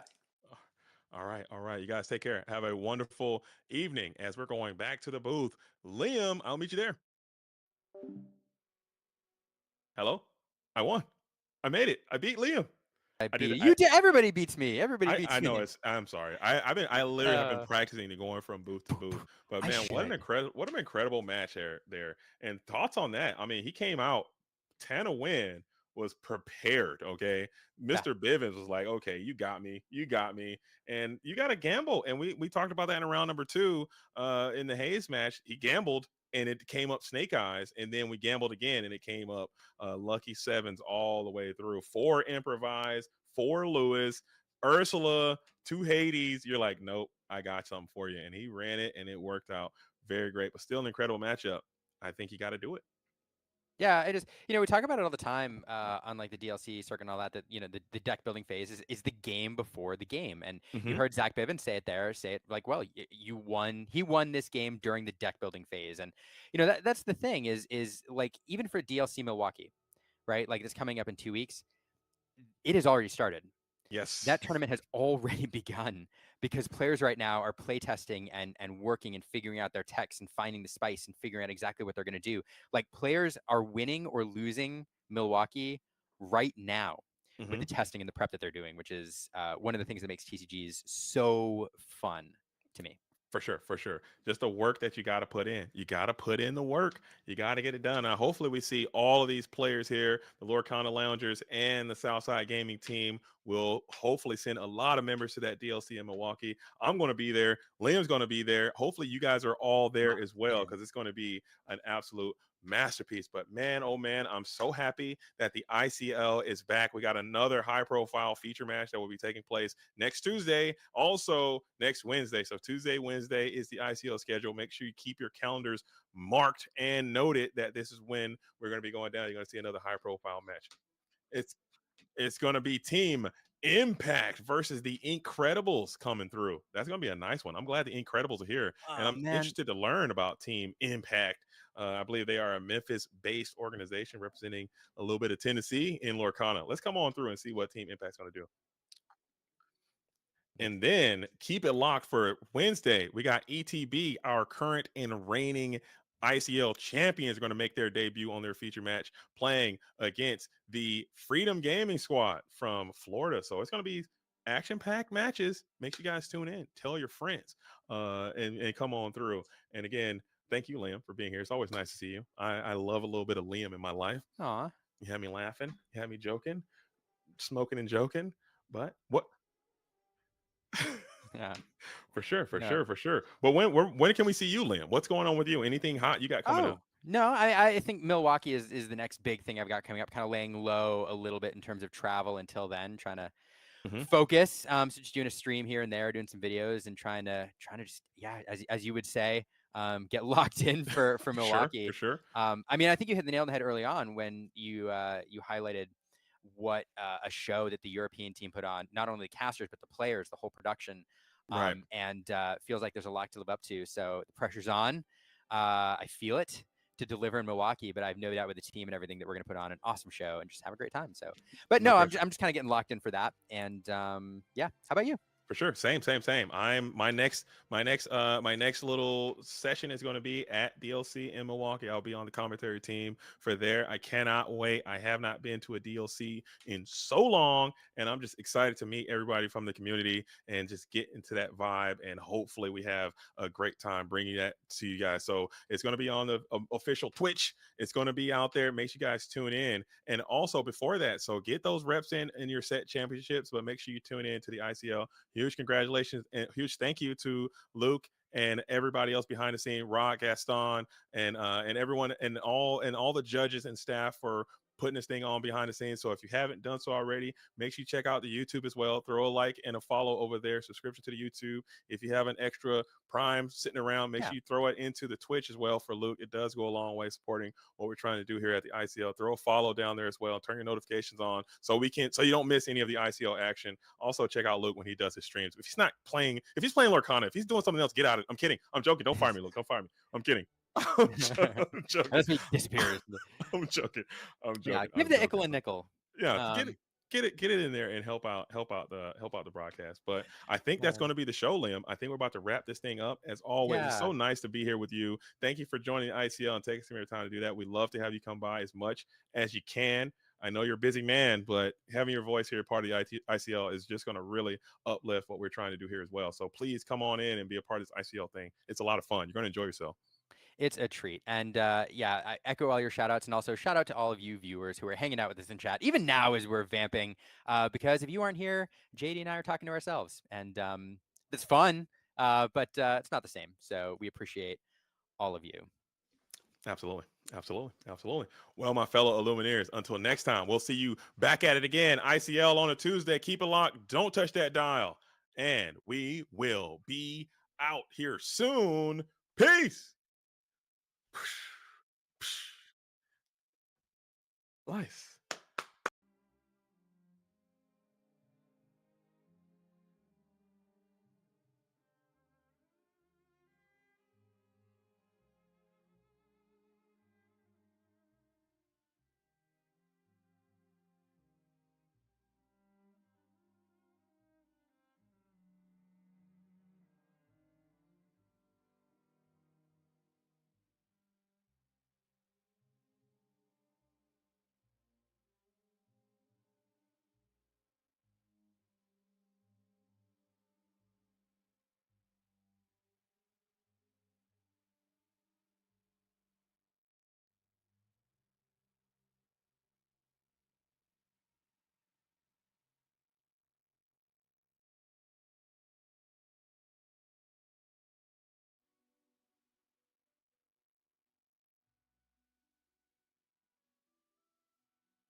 Yo. I guess they can hear Heyo. me now too. Let's get it. Let's get it. Let's get it. Potentially. Welcome to the ICL week number 2, The Incredibles versus Impact TCG. Let's get it. Air horns. Bah, bah, bah, bah, bah. That was great. That was really good. That was a powerful introduction, Luke. I thought that was a lot of energy, a lot of pizzazz. It was nice. I'm motivated now. I was already motivated, but now we've taken it to the next level. Very good. Good. Very good.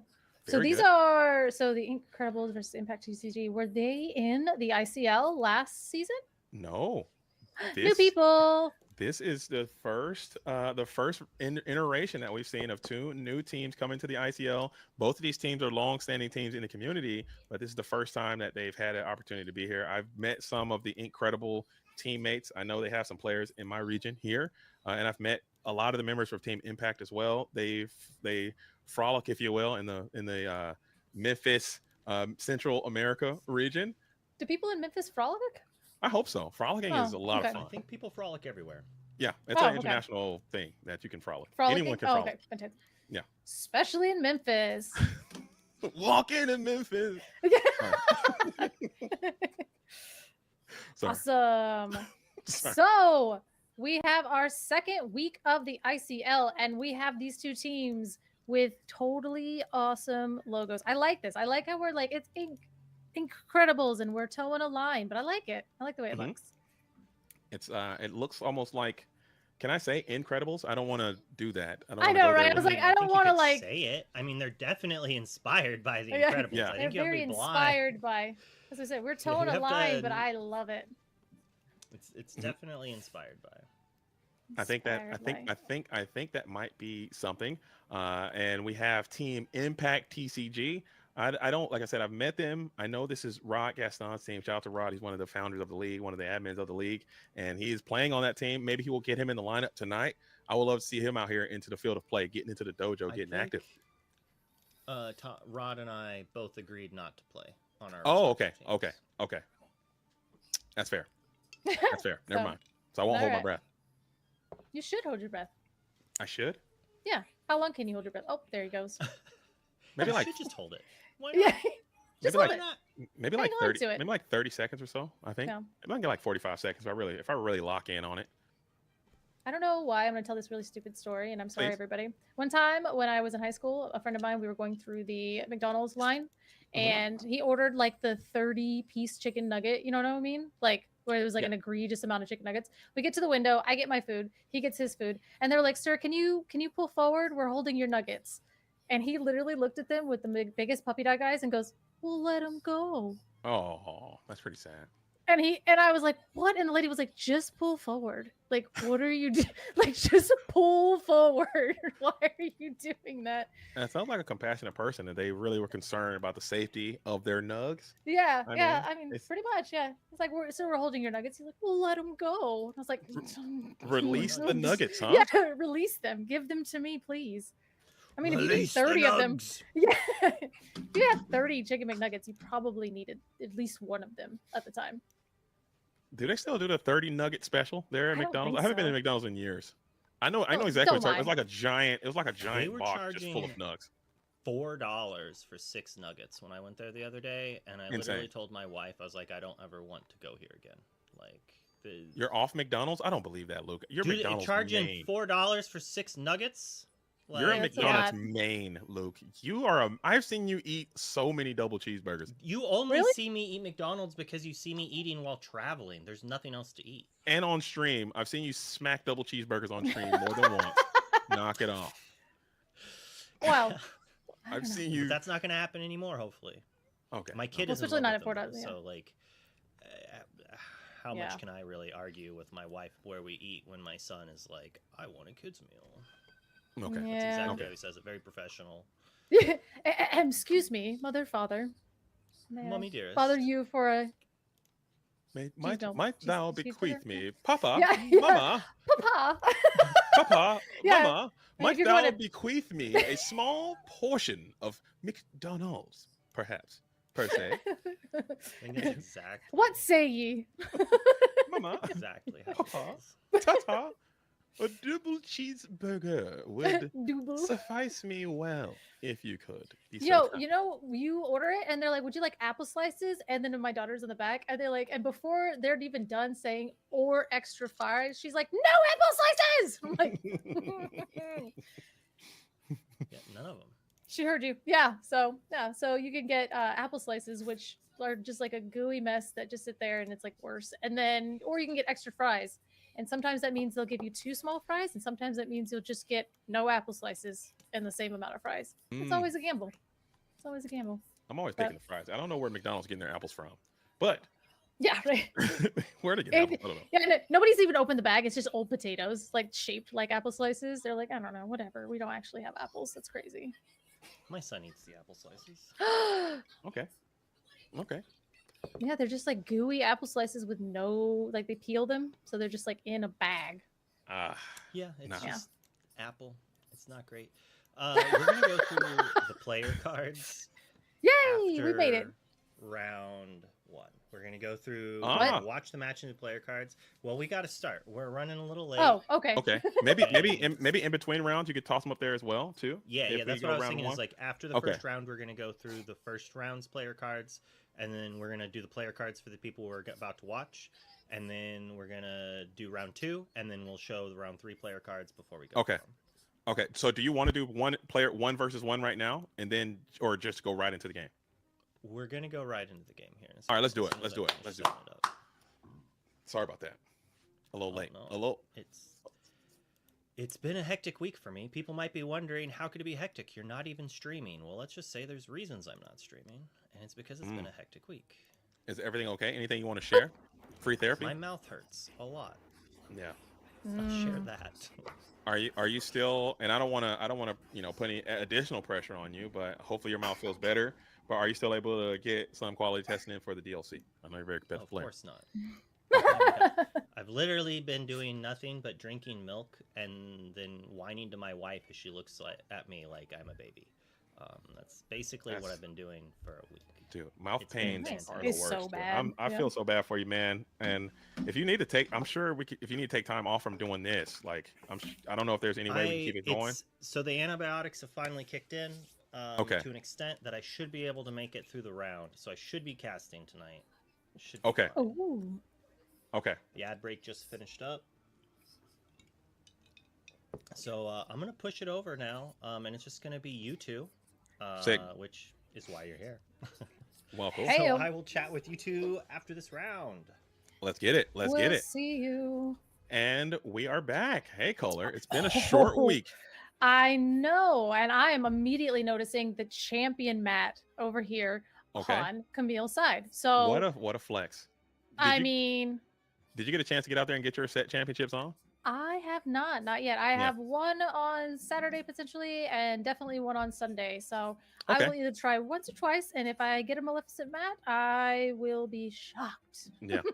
I played in one. I played in probably my one and only rep. I got completely torn apart. It wasn't even close, and that was probably it for me. But maybe I can squeeze one in. But I just got a lot to do this weekend, and next weekend after that, it's going to be DLC. So it's over for me. So we're cooked, but it is what it is. So I love the flex, getting out there early, getting that set champ Dublinsky, and then rocking it on the ICL. That's a win-win-win. That match is super clean. Yeah, absolutely. I love it. Yeah, and I love the champion actually like looks really nice because it's the same color as the Mal Dragon, which like sometimes the champion logo, like a lot of times where people are like, I'll take second because the second place Matt just look better. But like I like the way that I don't know, it seems to kind of fit really, really nicely. Like the balance between the champion and the Fable and how it's all purple across. That's how I felt. I was like, the champion logo always just looked like they stamped it on there afterwards. And this looks like it was actually thought about like with the entire mat kind of, in mind. A part of that, like a part of the actual design process instead of an afterthought. And it kind of fits. It almost has a different font as well. Almost like it matches the Fabled font. Maybe the A's are a little bit different, but still it looks really nice. Same colorway there. Yeah. I like absolutely. It. Okay. So and on the left we have Dan Yokwele, it looks like, as we have the Tinkerbell mat with the blue sleeves. I think I don't know these players well enough to know if their teams are correct, but we're getting some feedback that the logos might be on the wrong side. I'm not sure how true that is, but we're going to get it sorted out. Shout out to production, absolutely crushing it. As we'll start this thing off with a little bit of Pluto. Good boy. Oh, is it really Pluto? Good boy. Probably not. Good dog. Good Okay, boy. yeah, okay. I was like, really? I played. I should know this. I played a He's a Pluto deck good dog. yesterday, and I have all the Plutos here right now. So it was definitely Pluto friendly pooch. Is what it is. Friendly pooch. I was like, I don't know if he. Good boy. His ability is good dog though. Good dog. That makes sense. It's good dog is the ability. As well, we will. Yeah. We're doing great. Following that up with a Royal Guard. Pass back on over. We got Tramp down to the Inkwell. So let's see if we can get some value on this Pluto, or we would like to keep it ready. It looks like we got the dogs versus Sapphire Amethyst. What do you think about this matchup? I like the dogs color. Yeah, I definitely love seeing this, and we see the Tiana in this Sapphire in this dogs matchup now. Before they were like, I don't really run dogs, and now the Tiana is kind of in there and quite powerful. Who knew, right? But I do like this Royal Guard because they're going to be able to pump them up just for the one card that they drew for turn. But now they're sailing, so they're drawing another card. So now the Royal Guard is even bigger, and will be able to kind of cleanly take out this Pluto, taking no damage in return, and just sitting around waiting. And if you can draw Basil, never mind. That Basil will that's a I think that's a clean +1. So using that good boy ability, a good dog ability there to bring out that Tiana a little bit early, that might have been a slight gamble, and that gamble was a bit punished. Now you have a very threatening Basil who can now engage with the Tiana if you were to quest again. But we have the Into the Unknown, so Ursula comes in on 2 Wink, able to snatch that song. I love that for Camille here. And absolutely being on the draw, I do believe. So for Camille being on the draw and knowing that the Elsa Into the Unknown is the answer for Tiana is going to make a huge difference. So Ursula going down and being able to look at and take that song is going to be a big deal. For sure. But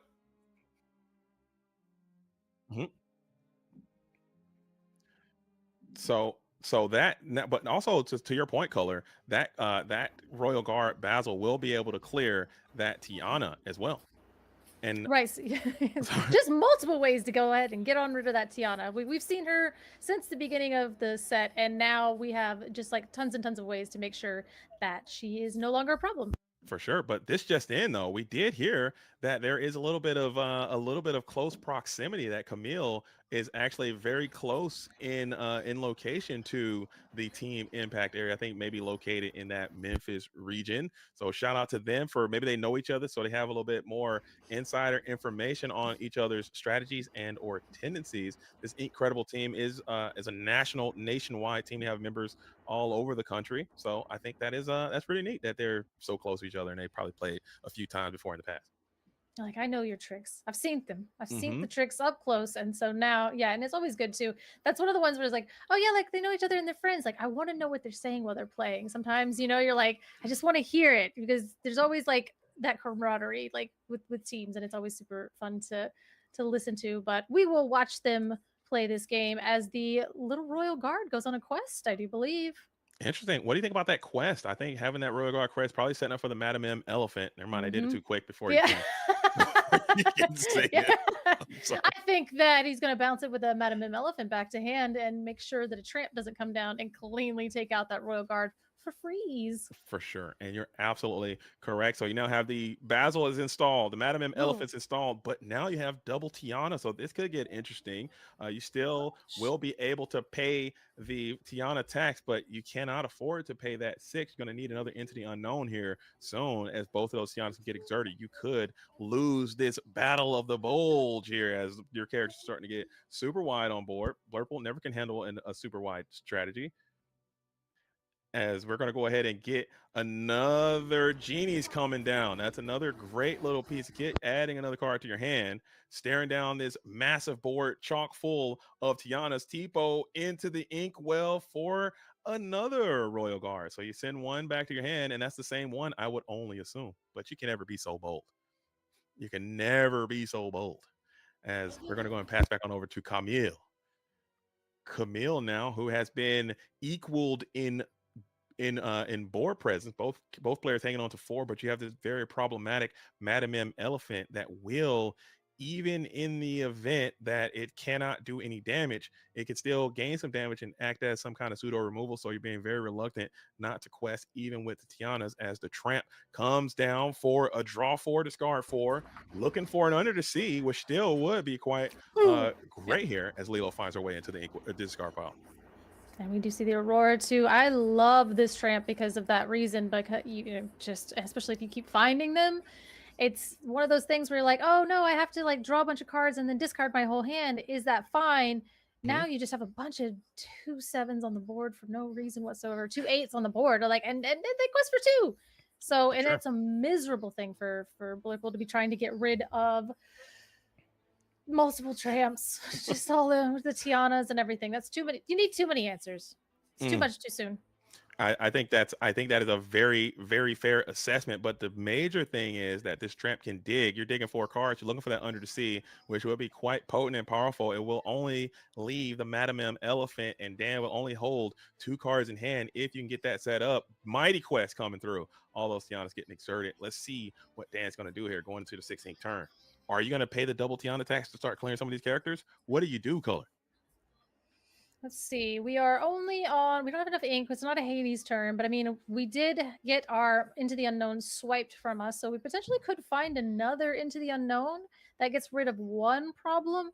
But again, we're definitely probably holding out hope. We'll only shuffling around 2 cards. Again, Hades is a pretty clean answer. Into the Unknown is a pretty clean answer. And then we do look like we're about to do something for 2 ink and maybe leaving up 3 ink. So potentially do something cute there, but at the same time, it is a Hypnotic Strength. Okay, so Hypnotic Strength onto the Elephant, then maybe quest with Basil. Okay. And then also bump up the Royal Guard. Okay. And now you have 3 ink. You can't pay one of those Tiana taxes. So I think, we're seeing it. We got another one colored. Oh my goodness. So this is very good. Yeah, and now we can just go ahead and pay the 3, get rid of the 1 Tiana with the buffed up, situations. And then we can also go ahead and take out maybe that lady as well. This is a great turn. Absolutely. Absolutely powerful turn from Dan's perspective. I'm sure Camille had an idea that line was available when they made that quest and just put them on Gotta Have It. And sometimes you have to put them on Gotta Have It. But when they do actually have it, when they gotta have it, that feels miserable. Okay, we're talking about things that make you feel bad. Hopefully they don't have it, but sometimes they're going to have it. Yeah, like you said, that maybe finding that Into the Unknown off of that Tramp earlier would have been really, really nice to be able to clean up this board for a little bit, because that would have just left the Madam Elephant, which is about to do a whole bunch of damage because we see the 3 ink be exerted. Now we're going to go ahead, use our Mim Elephant for the Tiana, and then that leaves our Royal Guard, which we did draw some cards. So he's a little bit bigger, and that probably go ahead and cleanly take out that lady. I think that would be my bet. Get that old gal out of here. Yeah, I think clearing that lady is priority number 1, because there is a very powerful shift line that is available. Being able to shift that lady, Miss Park Avenue, add more cards to your hand, you're on your way. And she can also threaten the ability to sing. So you still do have the ability to sing Under the Sea right now, but it's not nearly it's still super powerful. And so I was like, I would still rip it off. I'm gonna sing that. You guys, especially after what you just did to me, all of that, Under the Sea, all of it. Get rid of it. What else you got? Because you only have 2 cards in hand, 1 card in hand, and for a Blurple player, this is about the point where, okay, I've controlled the board to enough extent. I need to start drawing cards. This is where I need to start throwing down Dumbos and things like that to make sure that we can. Oh dear! So we're gonna play a Lilo Escape Artist just right out of our hand with a Daisy as well. So this is. We're just gonna go quack. We're just gonna go fast. Fast and quack. I don't know what I tried to do there with the Daisy. There's not. We're gonna go quack. Yeah, I think that might be. I think what Camille's going to have to go back and look at, though, is that last quest, that last turn. I think exerting all your characters in that position, playing into the unknown play, even though as rare as it may be, I think that kind of sets you back a little bit, as now you're kind of trapped here. You got the 4 ink, you have 1 card in hand, and you're hoping your opponent doesn't get to the Hades, and it looks like they don't have it. So that's a good sign for you. And at this point, I mean, they're only at 7 lore. I don't think I would want to use a Hades at this point. Probably, like, just I want to kind of what I was talking about before. I want to refill my hand. I only had 1 card in hand. I need more resources. I need to get to the second phase of my game plan, and I can't do that if I just start Hadesing your stuff. But if I can refill my hand, if I can get to the point to where I can comfortably sing second star to the right, I'm going to outvalue you. For sure. at I this would just point. hate having the ability for my opponent to sing Under the Sea on me. I know if I had the Hades and hit that 7-cost character off the board right now, then they'd be much less likely to find that Under the Sea. It still would be devastate your entire position. Monstro. Monstro seems also quite good. It is an inkable card as well, so maybe that could also be the story coming in from Dane. Just didn't have the ink available to place a character into the inkwell to send a potential Hades onto your opponent. Let's see if we make something happen this time. Or do you preserve that Monstro to help combat the board a little bit on a turn from now? So these are decisions you have to think about. We're at 14, so that's unfortunate. I don't know if we can really be scared of the Under the Sea at this point, because I think them being so far ahead on lore, I think that's what they valued from the Tramp. They valued just being able to quest and then put a Daisy and a Lilo, and then also so now there's 2 Lilos on the board. So at that point, you can just continuously bring back those Lilos. For I know sure. it's not the best, but at the same time, now we're sailing, which also feels as though we're trying to look for answers as well. Being at 14, being that wide isn't the best. There was the Dumbo down in the inkwell, which probably means like, hey, I wanted to play these genies to get some value, but we're at 14. So there's not a lot of time left in this matchup. So hopefully this is it's an Elsa that comes down. All right, so Elsa hits the board. We'll get that Bobby out of here, but will you have enough strength to be able to clear a significant amount of characters? You can clear the Daisy, you can clear the Bobby. I think you can clear both of these Lilos, and you're on your way. Your opponent will still have, or Camille will still have, the Tramp available. I don't think you're going after the Tramp. Interesting. Yeah. I love that. Okay. Just put some more damage onto the Madam Mim Elephant. You still have a support from Basil. Yeah, we definitely still have enough to kind of do some things here. Getting that Tramp out of the way is probably the best, because again, if you do Under the Sea, you're not going to have this many characters again, and you can't be in constant fear of that. Although if you're singing Under the Sea, you're not questing. For sure. But again, your entire board, except for that elephant there, is gone. So again, a pretty fragile spot to be for Blurple, but it's starting to look pretty good. Yeah, this is a nice formidable position. It's typically how this matchup wants to go. It's all going to go back to that big quest they made earlier with the double Tiana. That's kind of where Dan was able to crack this thing open. But now we're getting into this late game situation. You're going to get another quest out of these 2 characters here, but now you also thinking about a potential Go-Go off the top. Go-Go as a win condition, as you can just play that, and boom, Madam M will clean some damage up next turn. But look out for the Go-Go. Yeah, Go-Go's, you definitely want to pay attention to that. Like you said, like if you get to a 19, you get 18. If you get really high, again, Go-Go off the top isn't great. And we did see them discard a Go-Go at one point. But again, we have 1 card in hand. We're going to bring both of our Lilos back. We don't even care. So that's basically going to be our game plan. So unless we're going to ink and do something else, we're just basically going to rip those Lilos back and continue to play them. Now, we all kind of know from previous sets that Elsa is a very good answer to Lilo. However, if that last card in hand is a Go-Go, right, that's how you win the game. You let Elsa beat up on Lilo and you just win the game. And you're just continuing to stack damage. But to your point, unless you start sending the Basil into the Lilo just to make those bad trades to keep that damage low, every time you clear those Lilos, that's more damage getting piled up, and then you're just putting yourself in a very go-goable situation. But you do have to clear these Lilos. Hades coming down, putting Lilo down into the inkwell could be a vibrational thing that you could pull off, but it seems like Dan doesn't have access to Hades the Infernal Schemer. Blurple not getting Hades, I've never seen that before in my life, but it seems like that's what's happening here with Dan. Yeah, definitely. It is to the point where we're like, okay, we haven't seen a Hades, and if it were my opponent, they see Hades 17 times. But again, 16, 17, 18, that's still not enough damage to really do anything on there. But again, like maybe we can use a Mim Elephant, bounce that Elsa back to hand, but still we have the Genie with the 2 damage on it. And really what we can do, 16 is comfortably fine. But what's going to happen, we're going to bring those Lilos back. And again, they're going to come back. And then you're going to have to challenge in. So you're going to have to basically, like you said, maybe take an unfavorable trade, take the Basil, run it in. Maybe the Mim Elephant, run that one in. And we are going to take the damage. Okay, so Bell into the... Oh, that's hilarious! I've never seen that before. Just trying to set up trying to go proof yourself a little bit. It looks like Bell comes into play. It looks like we want to target our Genie to move damage from Genie to. Can you do that though? Is that a legal play? Can you go Bell to? I think Bell is from something to your opponent's character. Yeah, I'm pretty sure she says opponent, but if that were the case, that it has to be opposing character to any character. So like it has to be an opposing character, but the target can be any character. So okay. So moving, or no, I thought you could move your damage. Yeah, you can move. You can for Really? sure I move thought your you could damage. move your damage. You can move to theirs. Yeah, like moving your damage is what she can do. Like you can move it from yours, but it has to be to theirs. You can move from theirs to theirs or yours to theirs. You can't move from yours to yours.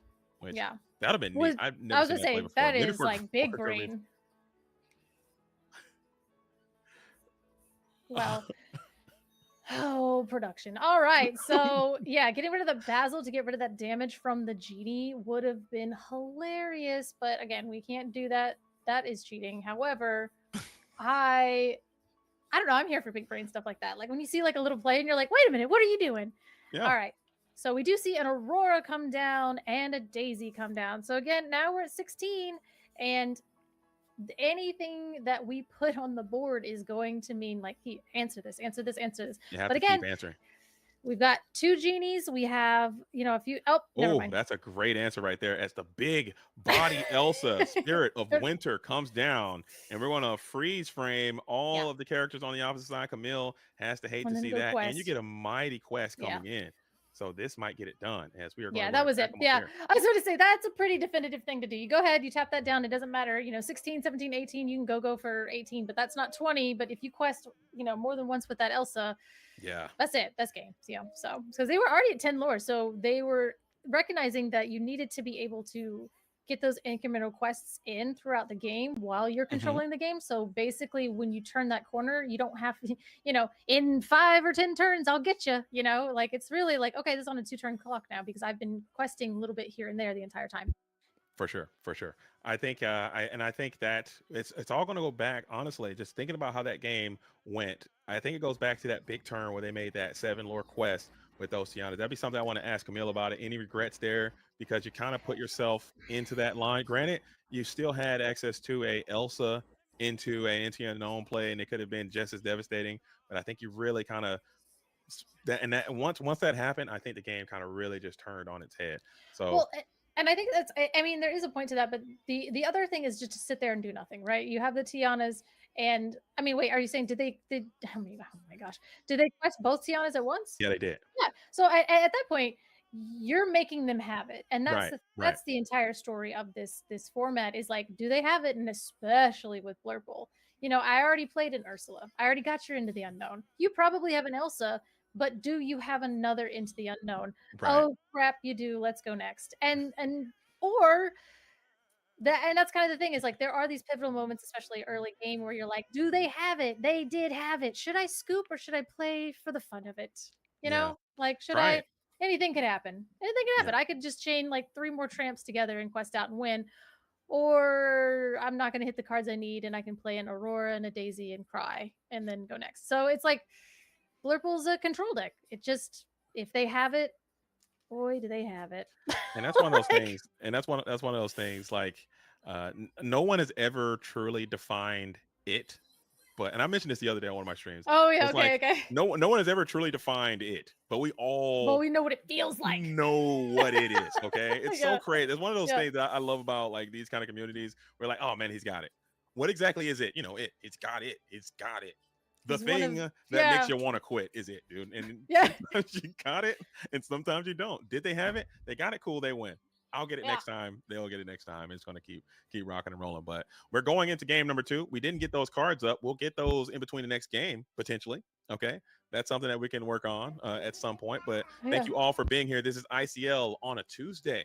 We got Incredibles versus Team Impact coming in, as it looks like Dan is going to be on the winning side there. Camille will be back on the play. Dogs versus Sapphire Amethyst, as dogs go down. I believe they were on the draw as well. So interesting turn of events, and seeing that the dogs, I think dogs, I like the dogs in this matchup, as Colors dealing with some stuff out there. This is a family show, and sometimes we're all around the world doing Disney Lorcana, parents included. So if you have a family, ICL is family friendly. We're all parents out here. We start Aurora on 1, as Dan is now going to have to deal with that. Aurora, just like that Pluto good boy friendly pooch ability, will match energy with the Basil. So let's see if we exert this Aurora this time, or we elect to not. As Color has returned. Is everything okay? Yeah. Oh yeah. She was like, I'm hungry. And I was like, you just ate dinner. She's like, yes, but I need applesauce. Ah, okay. Applesauce is on demand. Yeah. So you're a human applesauce machine there. A conjurer of applesauce? Is that one of your roles? Just a child. Applesauce delivery machine. Yes, that's like, how do I say this without crashing out? All right, so we do see Aurora turning sideways, questing, reducing that cost of a princess, which our favorite new princess. Still don't have a Floodborn. I heard you ask for it earlier. I'm going to keep asking. Every time I go to the Lorecast, I will be asking about a Floodborn Tiana until that day finally comes. Color. Yeah, I know. And I love how you say things, and then like Greg is just screaming at you with his eyeballs because he can't say anything. So my favorite part of the Lorecast is that. So magical maneuvers. I love it. It's in the Inkwell, but that's still, I love it. It's a great card. Don't sweat the technique. We're about to see the magical maneuvers be a part of this metagame, because it can bounce those boosted babies back to your hand, and that's going to be some additional value. Somebody magical maneuvers me the other day with they played Elsa magical maneuvers and then like replayed it the next turn, and I was like, I'm gonna cry. You were in shambles, right? You went right to Shambles Town? Absolutely, because I was like, all right, I already dealt with 2 Elsas, so the fact that they're gonna never mind, let him just reuse that one. Forget it. It's fine. Everything's fine. I've lost.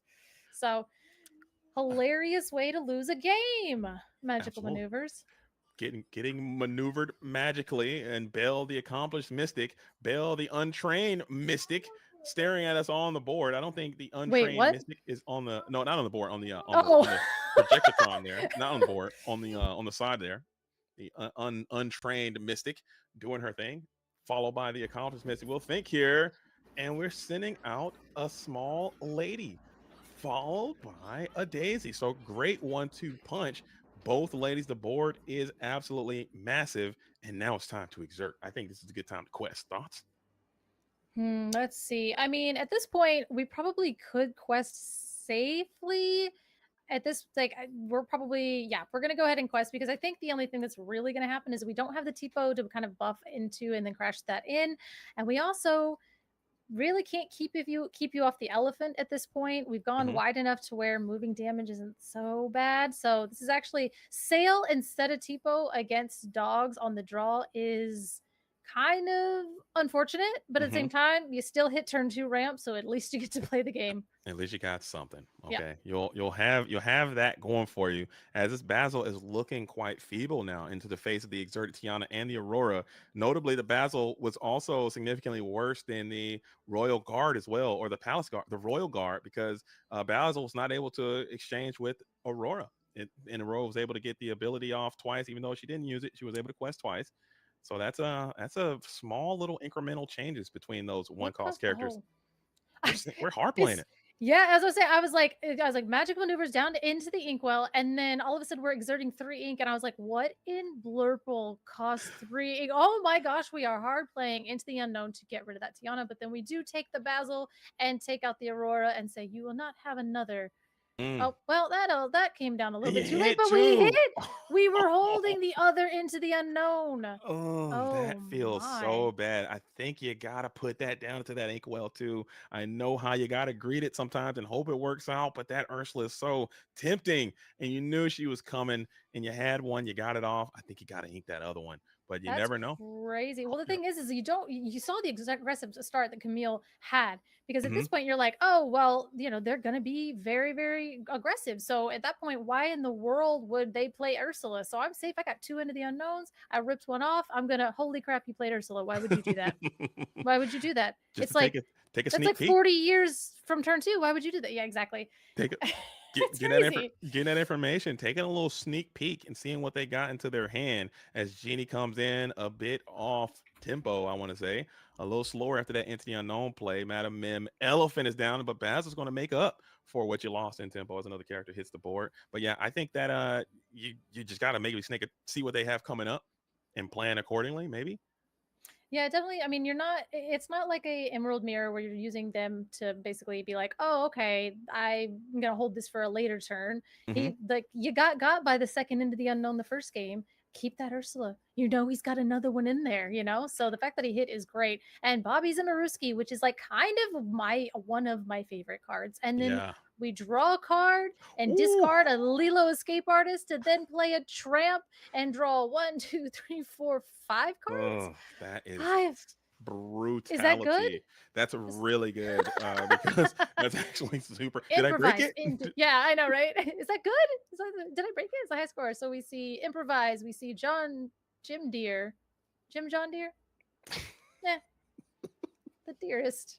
And then Aurora and a mystery card into the discard, leaving us, I think, with just 1 card in hand.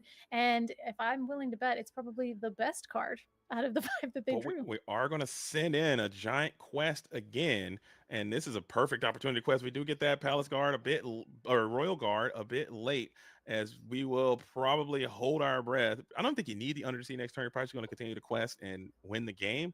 But you have that in your back pocket, a nice Under the Sea to do the thing. As Dan is up against the wall, need to figure out a way to get through this thing. I don't think the line exists. Maybe something Into the Unknown, something Rafiki Rush. I have no clue what you need to do to get out of this, but this is a cumbersome spot. Yeah, this is really, really rough. And unfortunately, if you spend your turn Hadesing the Tramp, which is like the largest threat, that's not great. Again, the lady's not so great either, because we can just go ahead and we have all those little tiny 1-cost things.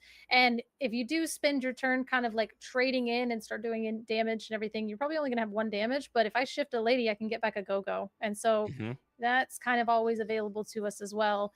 There's a lot of things going on right now that would make me just want to scoop, but let's see what Dan has in store. Yeah, this is if you're just tuning in and you're new to Lorcana, this is what the dogs are trying to do. They're just trying to establish these giant boards, play a Tramp at a super low cost, search for the card that they need to seal the deal, and then rock out vibrationally. As now Dan, who had a pretty slow turn, you lost your second copy of Into the Unknown. You really didn't get it going this time, and it happens like that. And this is a great matchup for the dogs for that particular reason, especially going first. Yeah, Blurple is like definitely playing dogs. You play dogs because it has a great matchup into Blurple, and Blurple has been brutalizing us, so it's not really so sad to see our top deck getting what it deserved. No, I'm just kidding. But I do love I'm kind of like, I love playing this dogs, and I love throwing just like 1 circle of life in it, because if I can do that with any deck, I'm going to. But this is kind of the deck for that, and everybody's like, that's bad. And I'm like, it's not bad. It's just not right now. We're gonna get there. But at the same time, I love that, because with the Tramp effect, you're setting up your discard. And again, you're like, well, Lady does that too. Well, yes, I know, but Circle of Life is fun. If you were to tell me that in 2 weeks in DLC Milwaukee, a Circle of Life Amber and Emerald deck won the whole thing, I would not be shocked or surprised at all. I would be like, you know what? That's cool. That makes sense. That's cool. That's cool. I'm serious. Yeah. I wouldn't be shocked. I wouldn't be blindsided or anything. If a Circle of Life Emerald and Amber deck won the entire tournament, I'd be like, wow, that's fitting. That works. It would be like Level or somebody like that, or or if it could be you, Color. Yeah. Okay. So that's the thing, right? Is like, you're looking for the Under the Sea, and there's a lot of times where like singing Under the Sea kind of takes a lot of lore away from you, but you have to be able to find that spot to where, okay, I'm going to sing Under the Sea, but it's going to clear their board, and what that will do was give me kind of this free range to quest. But if you're singing Circle of Life, you're not really getting anything on their board. And then you also lost out on the lore. So like what you brought back from the discard had better be a banger. It better be exactly like Maleficent Dragon, which of course we can't play in these color combinations. So it's slow. It's just very, very, very slow. But boy, it's fun to get a Surfer Stitch out of that discard and slam it and watch your opponent go, sure, yes. Yeah. And you're like, all right, no, cool, I lose. No, I think you can. I think there's something there. We gotta go back to the lab color. You can't give up so easy. Okay, you gotta fight. I haven't given up. I'm just being. You're being realist. real. Yeah, you're being a realist. Okay. Yeah. Okay. Or like unless you're like unless you're like exactly DeCandio. You know what I mean? Like Circle of Life is probably. Oh, you got the Dale. You got the Dale. There's something there. That deck is so fun. It is, right? Love that deck so much. But yeah, it's basically the Dale deck gets a little too mid-rangey, and if you're going up against Blurple, you gotta be a little bit faster because if you put Dale where you can go ahead and it's like a shift 5, which is kind of great, but then you also have the 8 cost, so it can sing a Circle of Life and Under the Sea by themselves. So I love that. And then every time you ink, you can get something back from the discard. It's really, really fun and it's really good in certain situations. But then when you get against Blurple, you're just like, yeah. And they're like, sick, Hades. And you're like, I have so much ink. And then maybe if you can hit like a Clarabelle, then maybe you're like off to the races. But then again, you're basically like you're not doing the thing. You know what I mean? I understand exactly what you mean, but I think it can happen. Shout out to Bobby in the chat. Said, would you be shocked if it was me? I would not be shocked. If I can see Bobby McHugh standing on the podium, hoisting the trophy, giving the interview saying Circle of Dog, best thing in Lorcana, buy my Metafy. I can see it. I can see it. And a Magical Maneuvers into the Inkwell, which I don't know how impactful that card's going to be. That's probably like a tech card for maybe the mirror, like another option for bounce to get everything back and start moving and grooving. But in this low to the ground matchup, I don't think you're bouncing and taking the time to play Magical Maneuvers. For sure. Maybe like later, if he drew it later in the game, it could have some value when they're trying to stand up all their characters, get something exerted. Magical Maneuvers can do some work there. Amethyst Steel is probably really good against them as well, because you can Magical Maneuver, send the Calhoun, slam something in, and pop the bell. Talk to him. Combos. We're talking synergies. Synergies. Elsa into the Inkwell, not great, but we do find the Tipo. So Tipo is a lot better on 2, especially on the draw. So now we have all these options available to us, and we did see the Daisy on turn 1, which for some reason feels slow in this meta. Is that crazy to me? Is that just me? Isn't that wild to say? I still think Daisy is too legit to quit. And then we got Whispers in the Well coming out. They just revealed the new Daisy shift. Oh, the Detective Daisy is wild. I think that's gonna be our that's gonna be one of the horses of the apocalypse there when the new Daisy comes in. It's gonna be the one that it's a Floodborn first. It can shift at 4. It has a 4/6 stat line. It quests for 2, and whenever it's exerted, you can your opponent's ink comes in exerted. The ink for turn. Whenever she quests, I do believe. No, just being exerted. Really? Yeah. So it can sing and then just become exerted, or quest, become exerted, and now your opponent's ink comes in exerted. And that's just going to be like slowing your opponent down. Shift off of Daisy is insane. Daisy, Tipo, this thing. And it has support, by the way. So you can support the Tipo and take something out. It's going to be have support. Yeah, it's going to be an insane little situation there. So excited. The Black Cauldron is where I'm going. But we are saying, I'm like looking at the Black Cauldron. I'm like, oh, it's bad, but it's going to be so good. But we do see, now we did go with the Daisy did some battling because of the Tramp. So we went, Lady and into Tramp, buffed up the Daisy into that Royal Guard and got rid of him. Battle Daisy. We love that. How that Royal Guard, did that Royal Guard quest? I believe the Royal Guard quested for 1. I think that might have been another quest. If he got another Ursula, there's no chance he hit another one. No way, right? I wouldn't. I'd lose it. Finders, keepers. Absolutely. That's how I'm going to draw cards. That's how I'm going to do things. That's my action. You can't take it. It's not a song. But that hand, it was a Bell, Finders, Keepers, and what was the other card? Magical Maneuvers?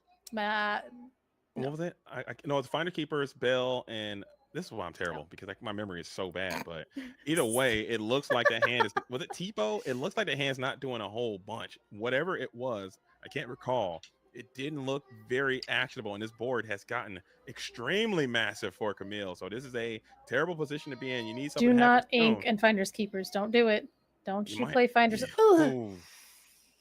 Ouchies. All right, that's fine. It's fine. We now have more cards than we had before, and we're actually staring down 0 lore. So we're going to go on a little quest because I don't think you're going to run your entire board into my Madame M Elephant just to get rid of her. So that's a bet I'm willing to take, I think.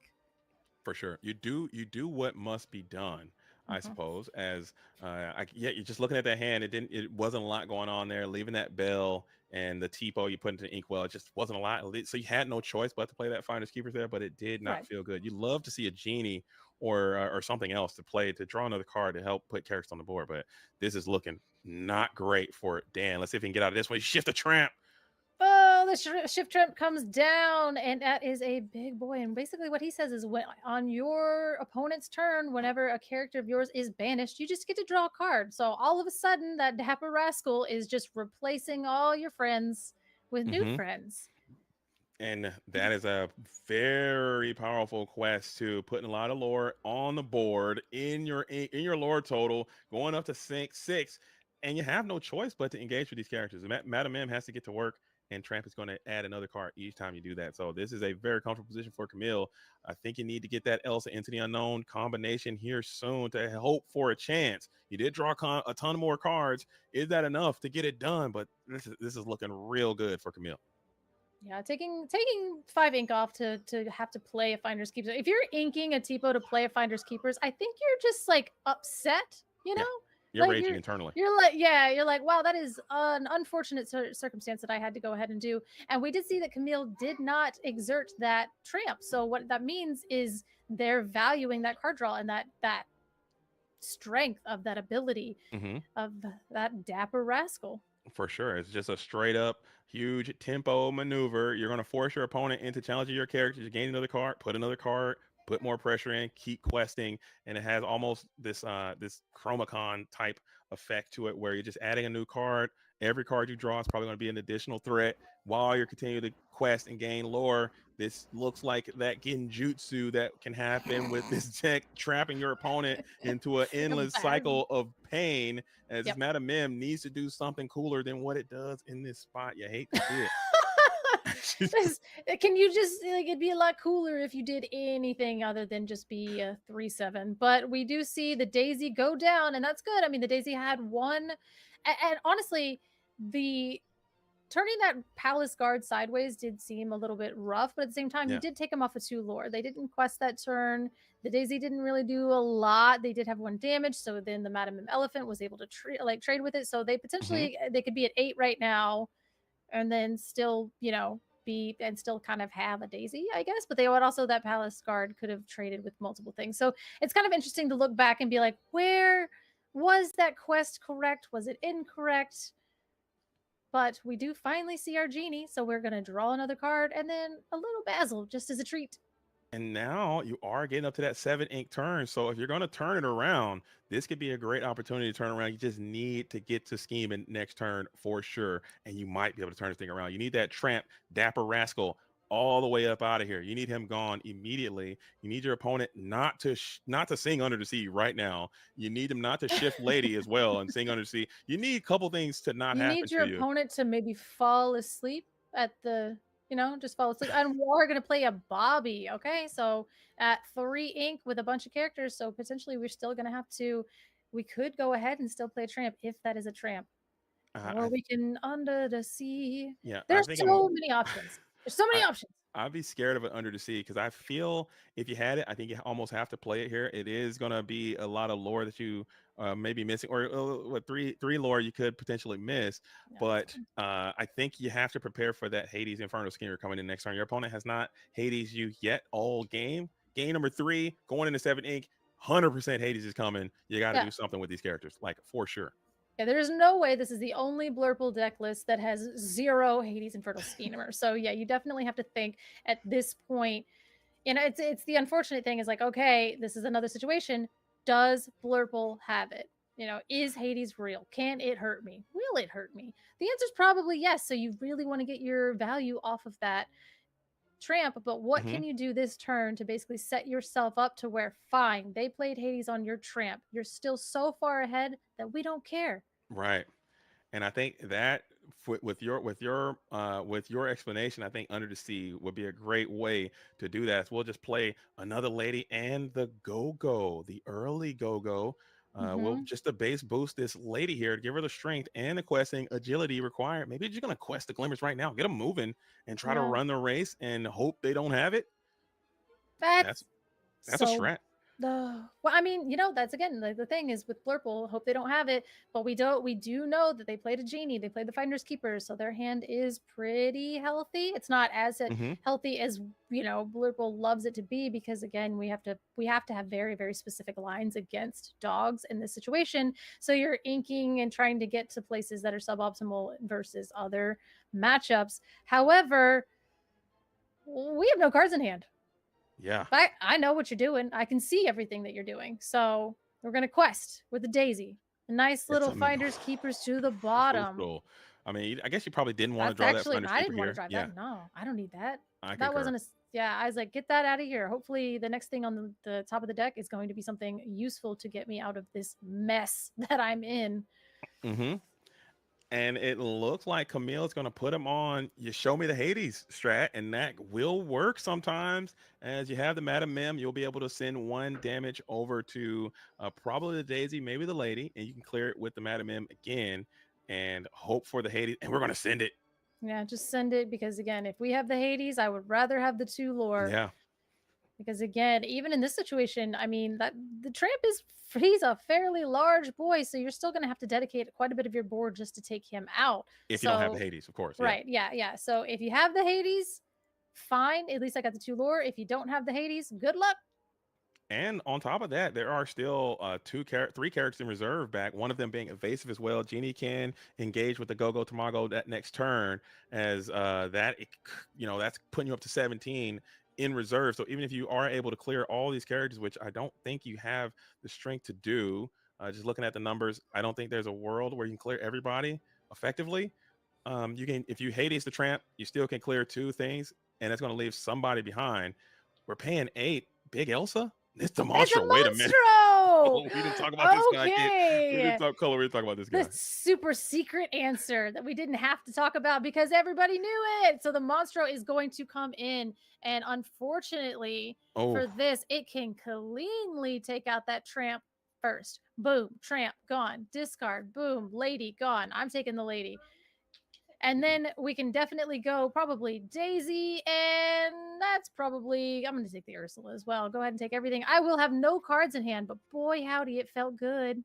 It felt nice. That Monstro had to feel really, really good, as now he's got another 8-piece coming in. We're clearing the Daisy Duck. Notably, we didn't move that damage off the Madam Mim. Maybe just trying to stack more to potentially send some damage over to one of the ready characters. So I think it will be important to get that Madam Mim, probably clear the Lady here, and then get some more damage onto that Madam Mim. Maybe hit the Ursula with it. No, and yeah, I think he clearing, sending the Elsa as well.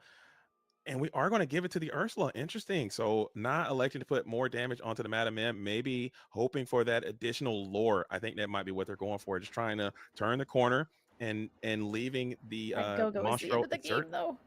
For sure. Oh. Yeah, so I was like, okay, well, let's see. If that's a Lady, I mean, so then you can just quest, but then the problem is, like, even if, say they, 14, 15, 16, yeah, you could get to 18 at this point, and basically, even if you just shift Lady to get a Go-Go back, wait, where'd the Go-Go go? Oh, Go-Go's there. Go-Go's on the board. So you could, if you have the shift Lady, you can slam that Go-Go into the Genie into anything. Yeah, you can slam it into the Monstro if you want it, and get him up, and get him up to, no, wait a minute, that'll put him at 6. You can get him up to 6. Yeah, he's got 8, and then even if he clears one of your other quested characters, he's going to have 6 damage on him. You're going to have to figure out a way to get your own Monstro off the board, which is a bit difficult. So these are the plays that you got to think about. I would have loved to seen that Madam Mim take that challenge there instead of instead of questing, just to have 2 damage spread out from that Monstro, because Go off the top feels bad. Yeah, but we are going to see the pump up from that, and we are going to just go ahead and take that into the Monstro. And are we going to go? Oh no, we're going to get Genie. Okay, yeah, that makes sense. Then we do put the Go-Go into the discard, where we want to shift Lady, get back the Go-Go, and set you up. And you had better find a fun way to get rid of that Monstro. Oh, good luck. Oh, magical maneuvers. Okay, hold up. You can do it. Let him cook. Oh, hold up. Okay. Let him cook. It can happen. It could happen. It could happen. And now you're in this weird situation to where you can't quest this lady. You can quest the 1-cost characters. You can quest the 1-cost characters freely. The Tramp, it just came in the board, so you can quest the Bobby pretty freely, but I don't think you can quest the Mrs. Park Avenue. I don't think it's worth it. I think you got to force your opponent, because you can slam the Monstro into her and then clear the Monstro off, and you want the Go-Go to come in and get that. So, but it's only going to 18 with the Go-Go. If you don't do anything right now and you pass your turn, I am questing. Okay, you can't quest the Tramp, though. That Tramp just came into play. Yeah, so I was going to say. Ready that guy. He's not dry. He's a wet dog. You can't put that. Yeah. Oh, there it is. We got it. Yeah. Absolutely questing, because I want to see how are you going to get rid of your own Monstro? And I guess that is, go ahead, put that in, but I still have the Go-Go in hand. So the 17 on that, again, unless you can right. So I'm saying you can like Monstro can clear the Bobby and then just trade itself into, like, you can remove the damage from the Madam Mim onto something, and then Monstro into Bobby into Lady, and now you've averted the crisis. Whereas if you'd have just kept it ready, bring out the Go-Go, get that for sure damage, and then hopefully it survives, you can quest. And I'm not that patient. Okay, I respect it. I respect it, Russell. I'm not saying it's wrong. But but he does have the bell in hand, so we're about to see a pretty healed up Monstro in terms of that. So basically, we're going to heal the Monstro, take the damage off, go ahead, slam into the Lady, admit that JDZ's play was better than mine, and then lose our Lady. No, your play was better because you got the Lord. Your play was actually better. I think Bell made my play much worse because they didn't. At least you got the 2 lore out of it. I would have got nothing. So you're cooking. Your play worked out much better. As we both forgot, the Bell comes in, heals 3 damage, and then puts that onto an opposing character, which is going to cleanly take out pretty much anything else other than that on the board. So they were able to go in, challenge the Lady, and then run away with a decently healthy whale. Right, but you are putting yourself in a very dangerous situation because Go-Go exists. Usually you're forcing your opponent to have it, but when you have a 100% confirmed Go-Going, this is dangerous. We're going to quest. Okay, well, I mean, it doesn't really matter because that Tramp is only a 1/3, I do believe. So if it goes into the Elephant or the Monstro, it's not going to make it back from that challenge with any damage on it, and it's not really putting too much. So 17, 18, 19. Well, actually, is it a 2? Is it a 2? If it's a 2, no, he's a 1. He's a 1/3. So you can just quest him. I say just quest the Tramp and see what happens as your opponent is getting up to 18, or he's go up to 17 next turn. No, 15. I'm sorry. Only have 4 ink. Yeah. I quest. Yeah, just quest. Just quest. You got a Lilo. I don't know. You got like 6 more Go-Gos. Yeah, this is why I don't play dogs, because the lines, I see these lines and I'm like, this would be hilarious, and they're like, don't do the funny thing. Do the thing that's gonna win you the game. And I'm like, yes, but I'm blinded by how funny this is gonna be. And they're like, you lost. And I'm like, but it was hilarious. So I do it for the memes way too often. Yeah. Way too much. That's exactly, again, not necessarily the best play, but boy, it's funny. So, and that's why I do love watching these games on the ICL, because these are amazing players. They're top players. They play and they practice against each other all the time. They know what they're doing. And even like we saw that earlier, like, oh, I'm going to play this to remove the damage from my own character. Like, big brain plays. They know what they're doing. So looks like we are going to go ahead and ready our Monstro by discarding a Dumbo.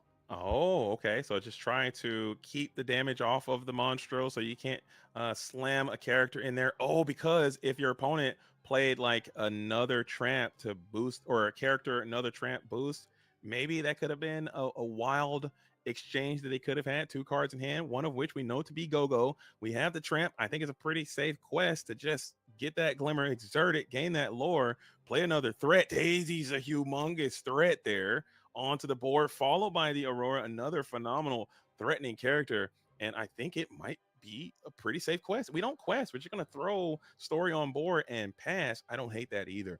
Just having your characters ready, forcing your opponent to engage with your ready board. You have magical maneuvers. You did ink multiple, you did ink Elsa, you did discard Elsa. So exerting these characters is going to be a very difficult thing to do. You've used Belle. You don't play Hades, apparently. So that is just something that you got to deal with.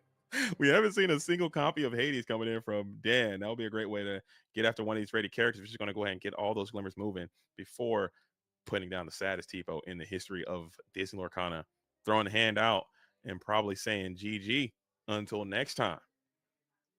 Man, pan the ink for the super sad TPO. You hate to see it, as we're going to get a nice little quest in for the GG.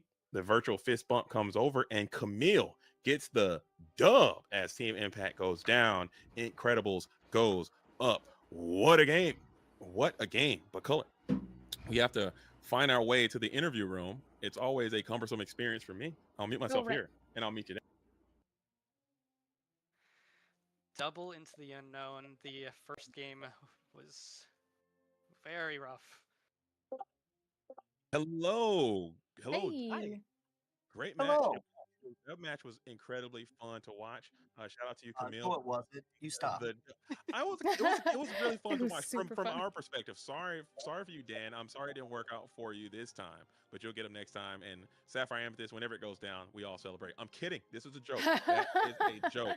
But we have Camille. Congratulations to you for your set championship. Matt, you roll it out and you get the dub with it, playing the Amber and Emerald dog strategy against Sapphire Amethyst. Can you just talk about that deck, what that deck means to you, any tech you have, and why did you bring that deck to the ICL showcase tonight? Yeah, I mean, dogs on dogs. The deck is just a lot of fun. I started out for a lot of the set. I was playing Blurple. I played Blurple at the Denver CCQ, and I did not feel super like I am a purple player at heart. I've been playing red purple for years. I played green purple at Seattle. It's in the Seattle DLC, so it's been a lot of purple for a long time, and I just don't feel good on it this set. Okay. It's just the late game mirrors always just keep feeling not enjoyable for me. So I switched to more aggro. This isn't something that I've played in a while. So playing some dogs has just been a lot of fun.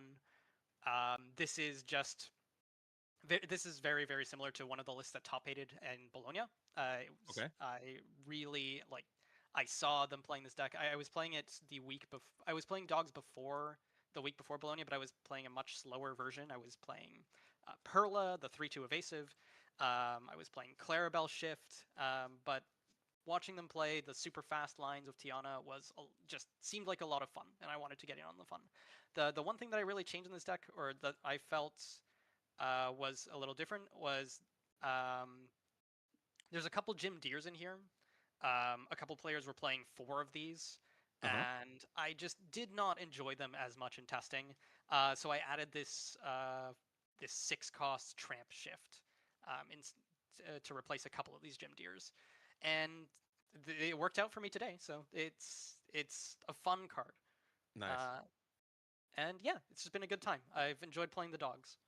Absolutely. It's a very cool, unique strat. I got Color's Laura too. I got one more question before I kick it over to Color. But take us back to that game number 1, I believe, when you had that double Tiana lock set up. Were there any trepidations into going into that quest, because your opponent did have that very powerful Into the Unknown line? Granted, you did Ursula come in and rip one of those Into the Unknowns, but they had it, and they absolutely turned the tide. They had it. Can you just talk about that? Was that your approach there? If they got it, they got it. If they don't, I'm sending it. That's pretty much it. At that point, we were getting into higher and higher inks. It was a top deck. That's awesome. No, that's how the deck goes. That's how you play. Yeah. But yeah, if I got rid of the Into the Unknown, the first one, and I thought, I mean, he has it or it's game, because at that point, I think it was on 4 or 5 ink, where at that point, like, I have to start going, because if I wait another turn or two, Hades starts coming down, Elsa's and Shift Elsa start coming down, and I just can't outrun that. once the Hades starts coming in to break down the Tiana lock, there's not much I can do about that. So I just had to go at that point. If he had it, he had it. Oh, and he So just so happened to have it. I was gonna say no. Yeah, he had. Oh gosh, he had it and also that and it. But I do want to ask Daniel because I feel like this is a really important question. We are all kind of wondering about. Daniel, did you put Hades the Infernal Schemer into your deck? We have not seen it. 4 copies. 4 copies. I felt your pain. I was like, maybe he's holding them. Maybe he's holding them back and then really trying to make sure that we're going for an impactful target. Did you draw Hades at all?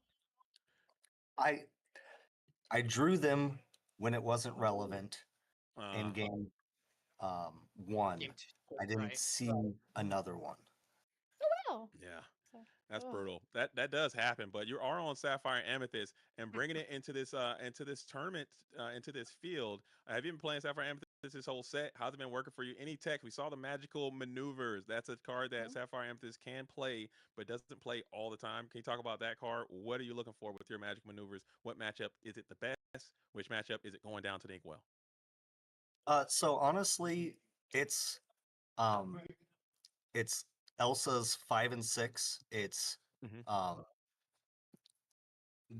all of my relevant characters have ETBs, so it's a godsend. It just gives me extra option advantage always.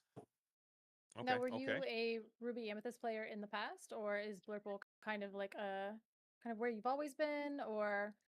I've actually been all over this set. I've been on sponsored by Chick-fil-A. I've been on this.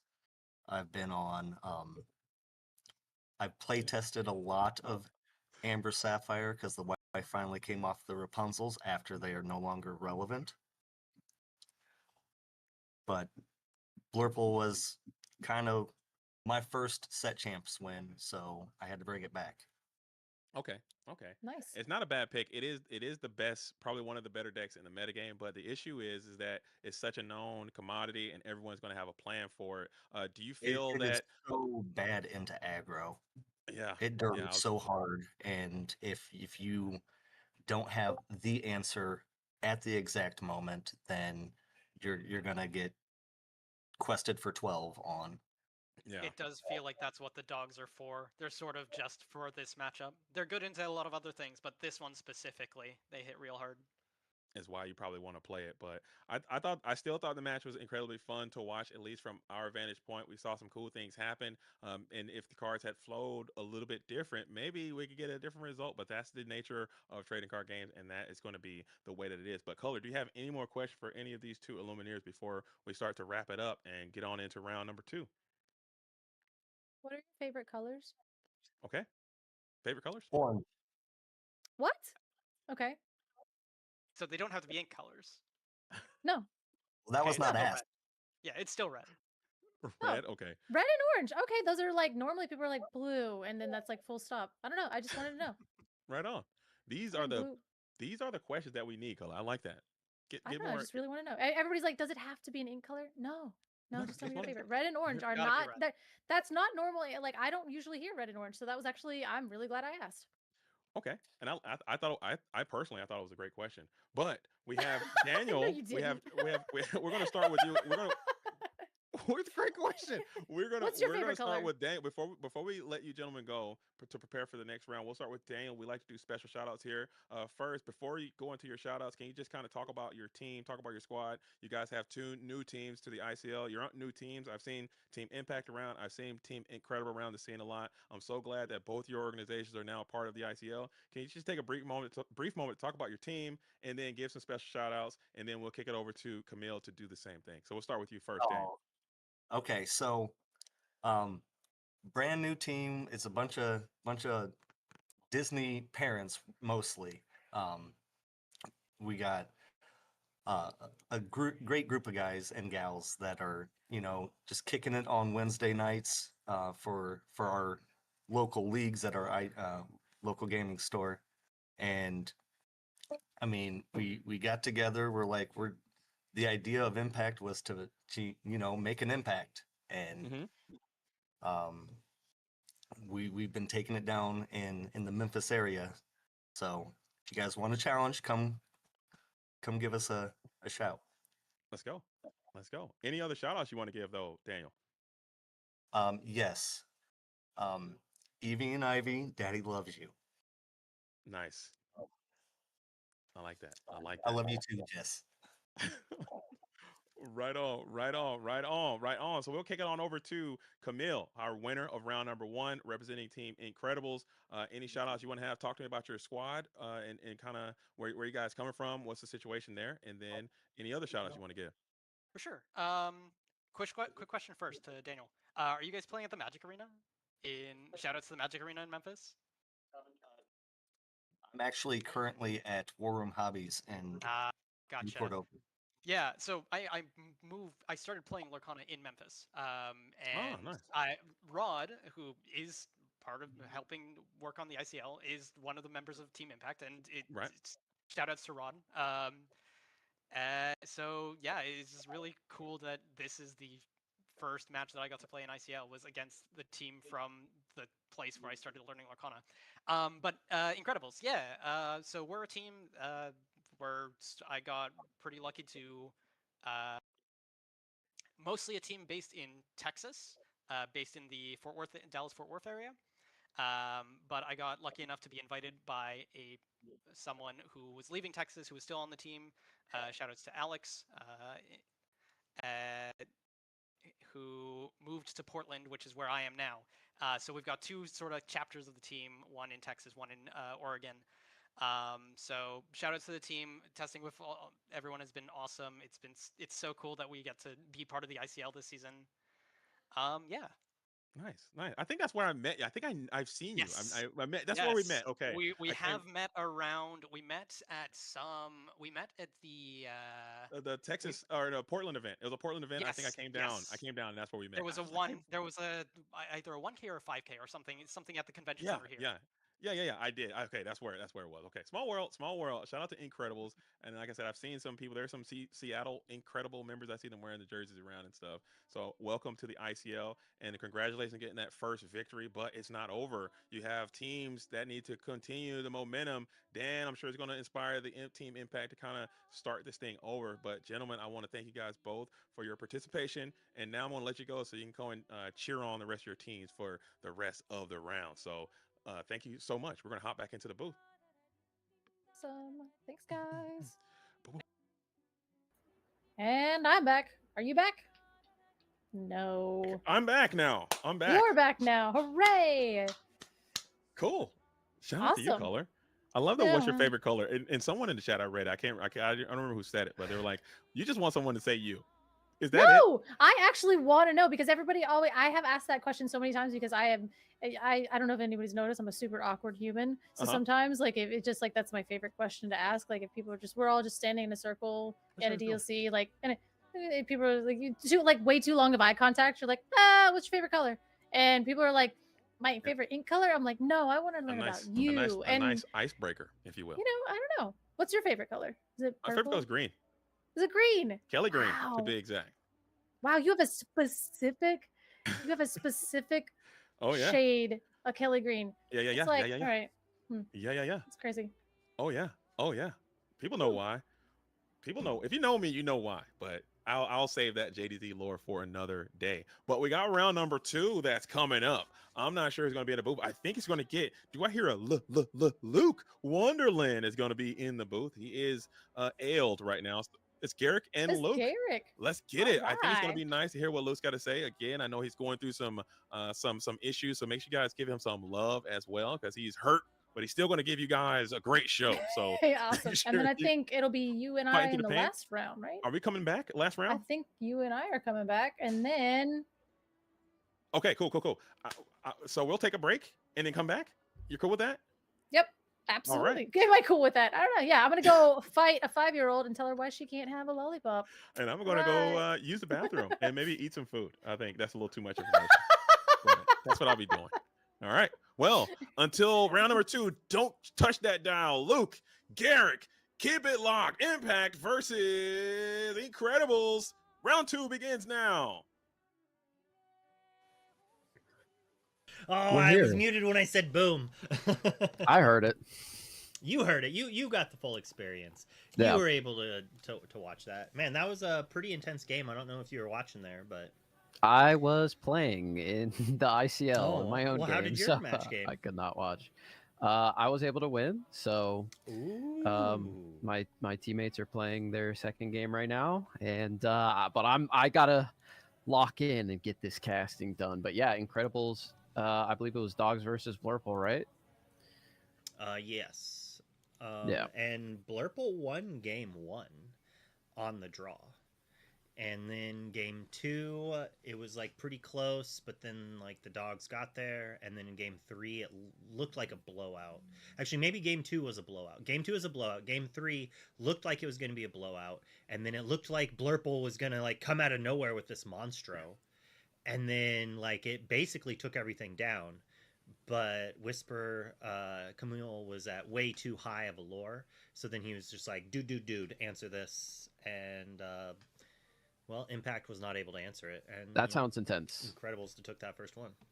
Yeah. Dogs is so scary. I need to learn how to play this deck. Like, it can somehow beat everything, but also somehow lose to everything. So it's just one of those decks that's really, really hard to pilot, it seems. You have to put in the time, care, love, and effort to get the dogs to bark for you. Gotta make them dogs bark. Exactly. But yeah, I think it's a super powerful deck. I'm glad that it's in the meta now. It's shaked things up significantly. I think for Milwaukee, we're going to see a way different meta spread. Maybe not way different, but I think it's going to eat the meta share a lot more than people might think.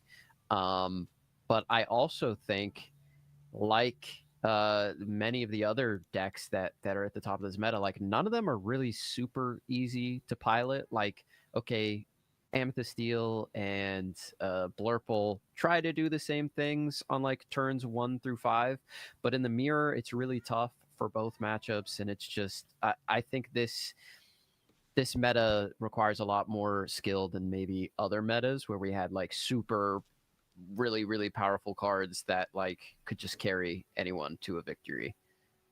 Yeah, it does kind of feel that way. All right, let's swap over here. I think we've got them ready to go, and oh, nice. Whether or not I messed something up again. I think all the lores are right. Actually, you know what? We do have the lores are reversed. I did have to switch the screens. So, well, no, maybe nope. They should be fine. I don't. It's been a rough week, Garrick. It's been a rough week. But you're here, and we're locked in. You're doing everything as you always do, but you're getting back in the casting booth, and I'm excited to cast with you. I've casted a bunch of games with you, but every single time I learn something, so I know the audience learns something. And these are two. I love the both playmats. I love the sleeves that Jonathan is rocking as well. We got two Johns here, Jonathan and John. The John battle. The battle of the Johns. And whoever loses has to give up the name Jonathan or John forever. They have to change their name? They do. I believe that was in the contract, yeah, stipulated. Well, let's adjust it here so you can see that his name is on his playmat. Oh. So, wow. Like, That's let's next really level. hope for his sake he doesn't have to buy a new playmat when he has to change his name if he doesn't win this. Just cross it out. And you'll be good to go. Well, they should be ready to start at any moment here. We gave them the okay, so I assume they're altering right now. Yeah, man, the ICL, especially this season, maybe because my team's part of the ICL this season, but just feels like, I don't know, it feels more intense than last season. We have all the games going on all at once, like in the Discord. It's just like a different vibe. Like, you have 8 teams playing every Tuesday and 8 new teams playing every Wednesday behind the scenes, plus the feature match. It just, everyone's taking it super seriously. There's nothing but killers in this from top to bottom. It's intense, and I think it's a great training ground. Yeah. Like, I'm just like looking at the Discord, and it's like, there's a channel with 5 people in it. There's a channel with 7 people in it. There's a channel with 7 people. Another channel with 6 people, and those are all like matches being played. We do only have 4 matches, not 5 matches playing. We have 9 members in each, so there is one team that gets an off week every week. But we have the one feature match playing, and then we got 3 in the background. And it's incredibly hectic for this, but our judge staff has just been doing insane work. Like, very, like, massive props to the judges here. Like, not only are they doing the normal judge work, but they also are doing a little bit extra that they wouldn't do as a normal judge just by setting this up, because you have to tell people this room, you have to do this, you have to go from room to room, a little different than just walking up and down on a table. I'm assuming a lot more stressful. Sure. Yeah, I had Beth and John popping into my match earlier, both amazing people, making sure everything that is running smoothly, and yeah, it's going so well. And that does look like Taffeta. Man, this is a card that I fell in love with when it first came into the game, because I wanted to make Ruby Amethyst locations work so bad. And you got to think like, okay, I place on 1, I shift on 2, and sing friends on turn 2. That has to be good, right? And a lot of times it was pretty good. You know, I had a winning record on Pixelborn Connect. I never played it in any tournaments, but if that counts for anything. It was like 80% too. All right. How do you play against it? Yeah, I mean, we have to have locations in this deck, I would assume. This is a card centered all around locations. That shift line especially. Taffeta Mutton Fudge. Yep. I'm sure I'm mispronouncing Miss Taffeta's name. No, you got it. Each of your opponents lose a location if you have a location in play. Is that a Windy Deer? We have got Wendy some darling, yeah. spice. John here is playing, I'm assuming, an aggressive Ruby and X deck. Has he shown his other color yet? Unless that first card, I didn't see what was inked, but yeah, this is definitely something I was messing around with as well. The Moana and the shift. You have to think the shift Moana is in here, and that you can shift it in and move every single one of your characters to a location. And for every character that moves to that location, you gain 1 lore. So imagine you have a board full of little characters, and then you shift in this Mulan, move them all, and gain like 5 or 6 lore in 1 swoop. And if you have the shifted Taffeta, you gain a 2 for her, because every time she moves to a location, she gains 2 lore.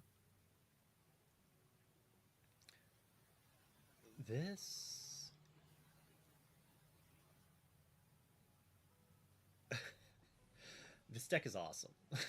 I'm like speechless looking at this deck list right now. I just want to post it and be like, I want to play this at Set Champs this weekend. Like, looking at this deck, I'm like, this is awesome. Nobody will expect it. I can guarantee you that. They're gonna read every one of your cards. They're gonna know. I'm gonna play it on stream throughout this. I will give you that hint, Skydoll.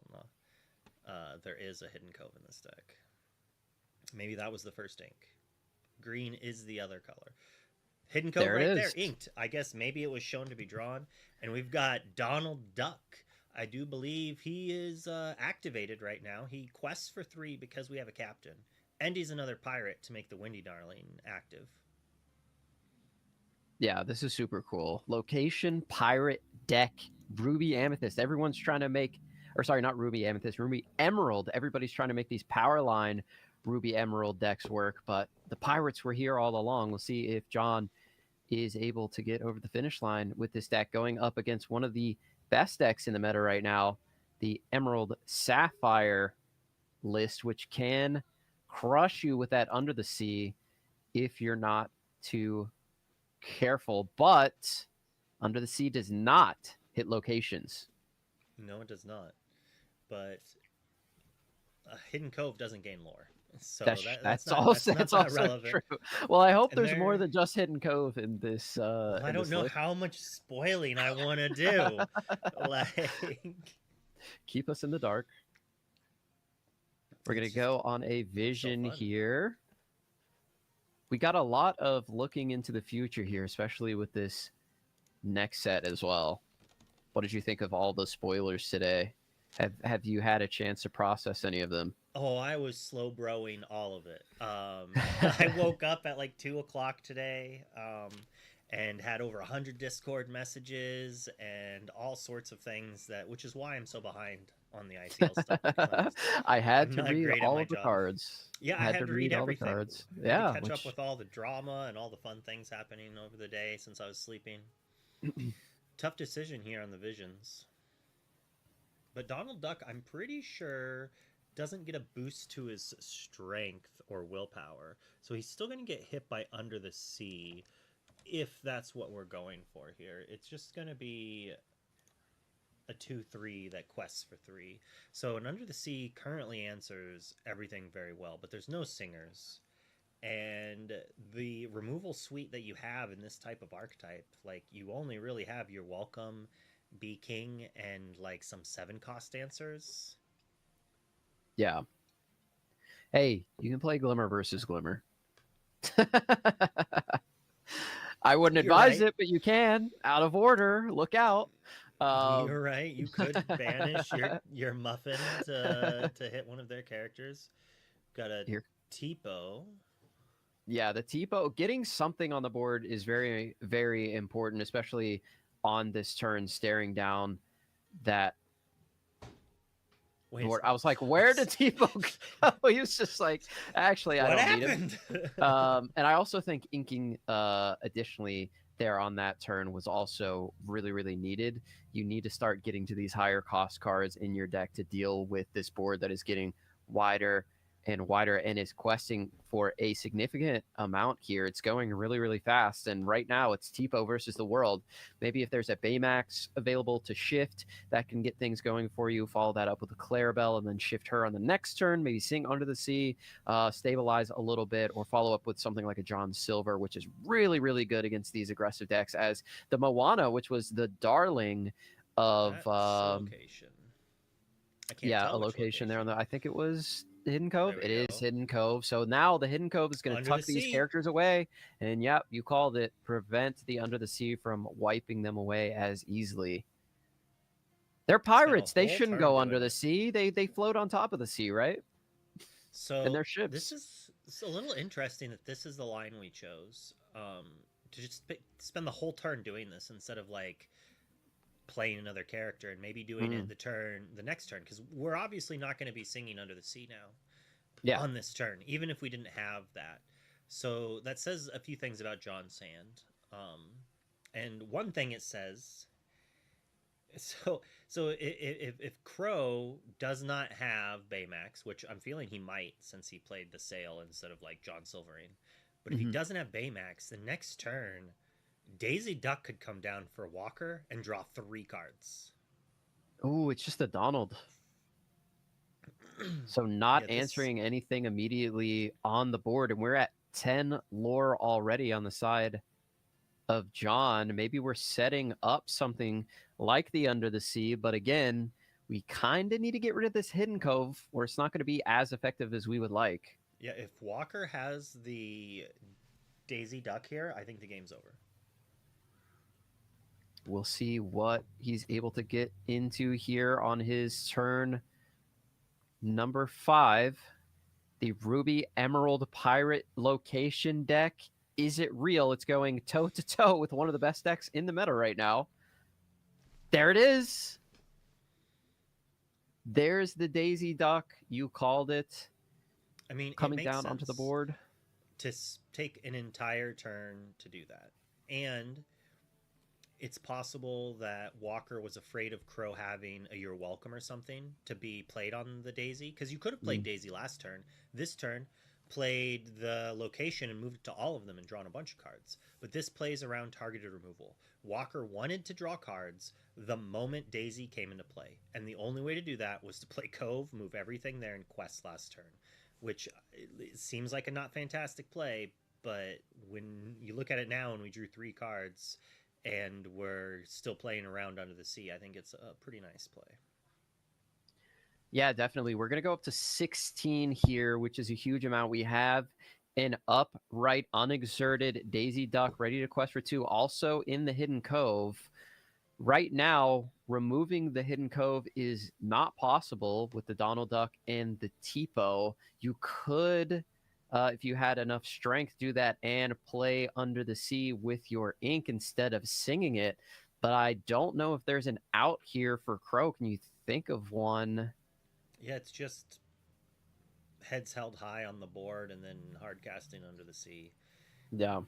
I think that's about it here. Which, does get around the Cove, but John was able to draw those 3 cards. So Walker was able to draw those 3 cards. So then Crow is going to have to then play another board wipe the next turn, right? And that's going to be a little difficult to do to prevent Walker from getting that last 4 lore we need. And if we're paying this for a Hades or something right now, I think this game's done. Yeah, it could be Basil. It is the Basil. Returning the Donald Duck to hands. But again, it's just more fuel in the hand. You have to eventually deal with all these characters that are coming down. It's already at 16. This deck is not really, really great at dealing with multiple threats at a time unless it's the Under the Sea. Yeah, that's still going to be enough to get over the finish line. I'm trying not to... it's still just game and play right there. It's so frustrating to be on Crow's side, right? You're like, I have these ways to answer it, but Walker's just like, nah, I'm beating you down. I'm drawing cards. I've got location. It's going great. Yeah, cannot challenge into Wendy, but can remove Taffeta. But that's just not going to be enough. You need to sing a song here to remove one of these 2 questers from the board. You're welcome on Daisy. Yeah.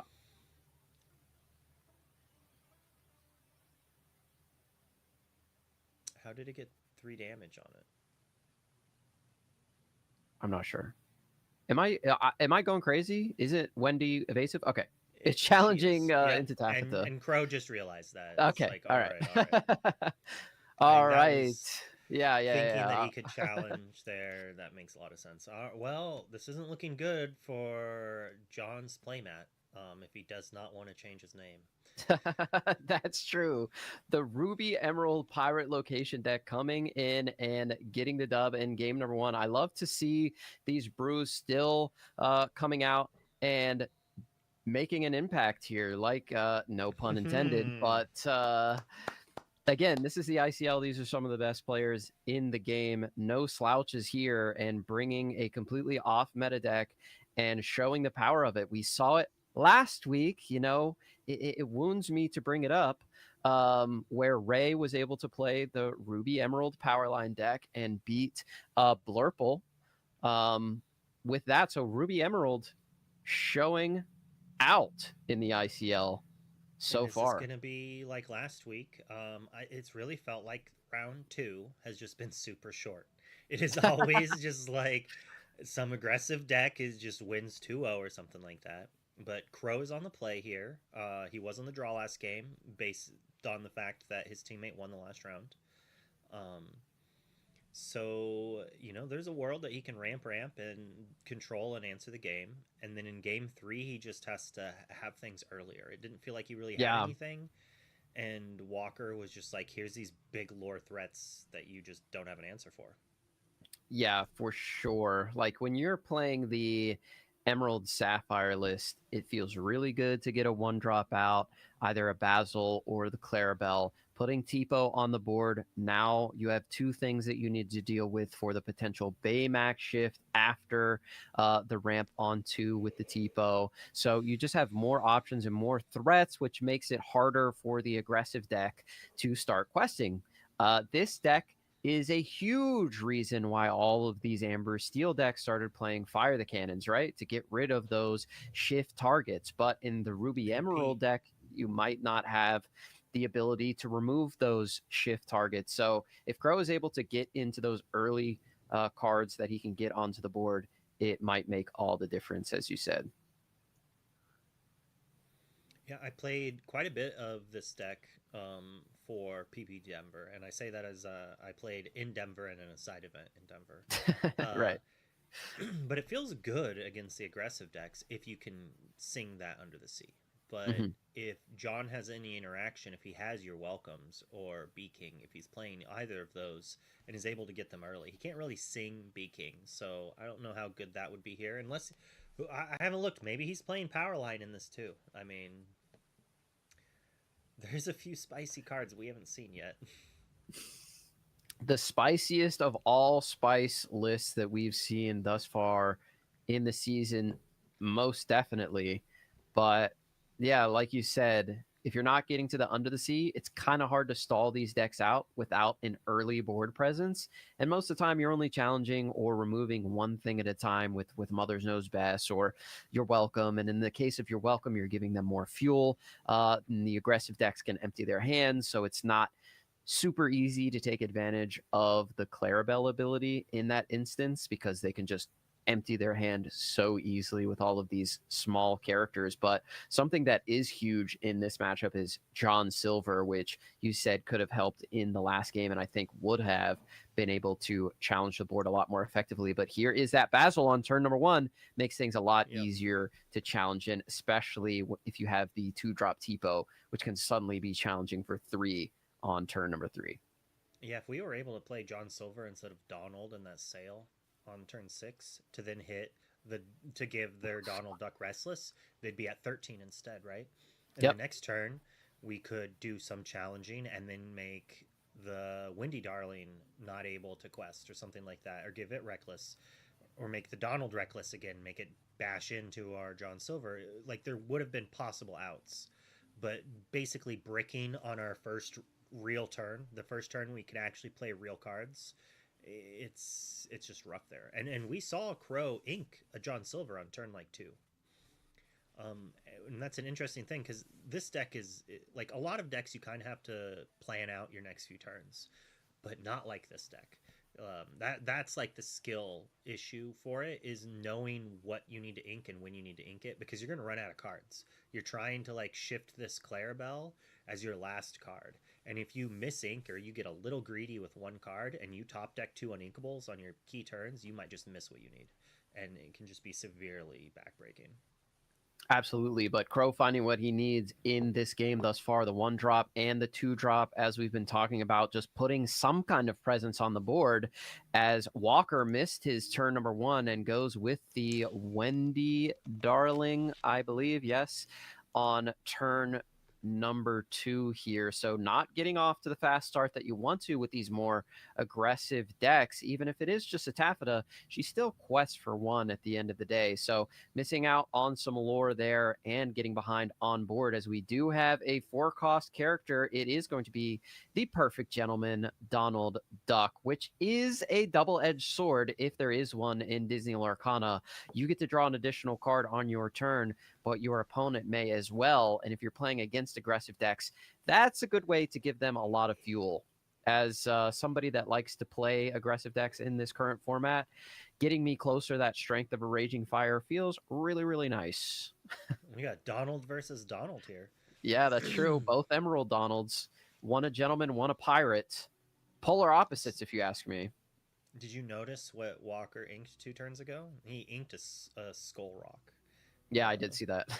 So that's one of the spicy locations. He has an even spicier location in his deck. If you can believe it. If you could believe there's a spicier location than Skull Rock, there is. Does he have the islands I pulled from the sea? That would be real spice. Mm-hmm. Here we have the shift. Basil coming down. I really like this Basil. My teammates have been experimenting with it a lot in place of the Baymax shift. Now, it isn't the universal shift like Baymax, but it is a really strong option for that turn 4 or 4 ink shift line. You just have to have the Basil instead of, anything that the Baymax can shift onto. We're not paying the 1 to make discard? There we go. There it is. It's like, I'm going to give you this card from this Donald Duck, and I'm going to take it away. It is hey.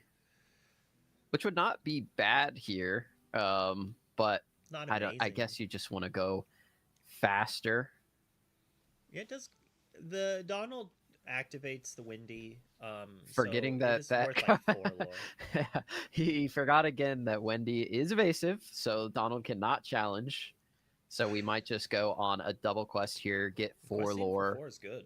Yeah, for sure. Put some pressure onto the aggressive deck. If they're the one that has to be responding to things, it's not what they want to do.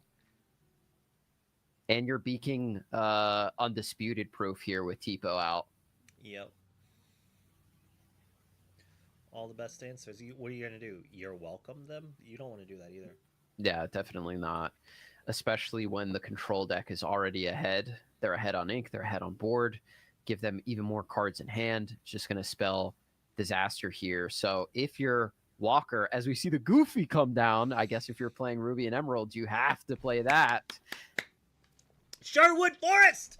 Sherwood Forest, the spicy of spicy cards. You're not held high in anything, son. Sherwood Forest makes its... Surely this is its ICL debut. In dramatic fashion. I don't know how much it's affecting the board, but it made it onto the board, and that's what matters. Yeah. I don't know how much ward... Because... Under the Sea still hits your characters, right? You need to have them under Cove, but if you have them on Cove, they can't be at 2 locations. Yeah, not both at once. We're taking that lore from you. Nice lore. See you later. And Taffeta gains a lore, I believe, as well. Or no, they just lose one. Drains. Just drains. You're thinking of her shift. When she moves to a location, you gain 2 lore once per turn. Yep. We're just going to go on another quest with Wendy here. Completely safe. Hopefully Crow realizes now that this is evasive and he needs to do something else to remove it other than challenging, as it will not work. Nope. I say we challenge it again. For the memes. 3rd time's a charm. Are we going to ready that last ink? Yeah, I guess Gloyd also drains and gains 1. There's quite a bit of draining and gaining in the racers. Yeah. Racers seemed like something people were cooking up early and then completely gave up on. The King Candy was really scary. Wreck-It Ralph was pretty solid, but yeah. There it is. Under the sea. And that's probably game. Yeah. That's gonna be it. Yeah, I mean, right now, Walker just has a location out that gains no lore. It can just be pretty much entirely ignored at this point. Crow is the beatdown and control, can quest, drawing more cards. So for those watching at home, I think if he paid the 1, did he make him discard? He did. All right. You want to do that before you play the Under the Sea.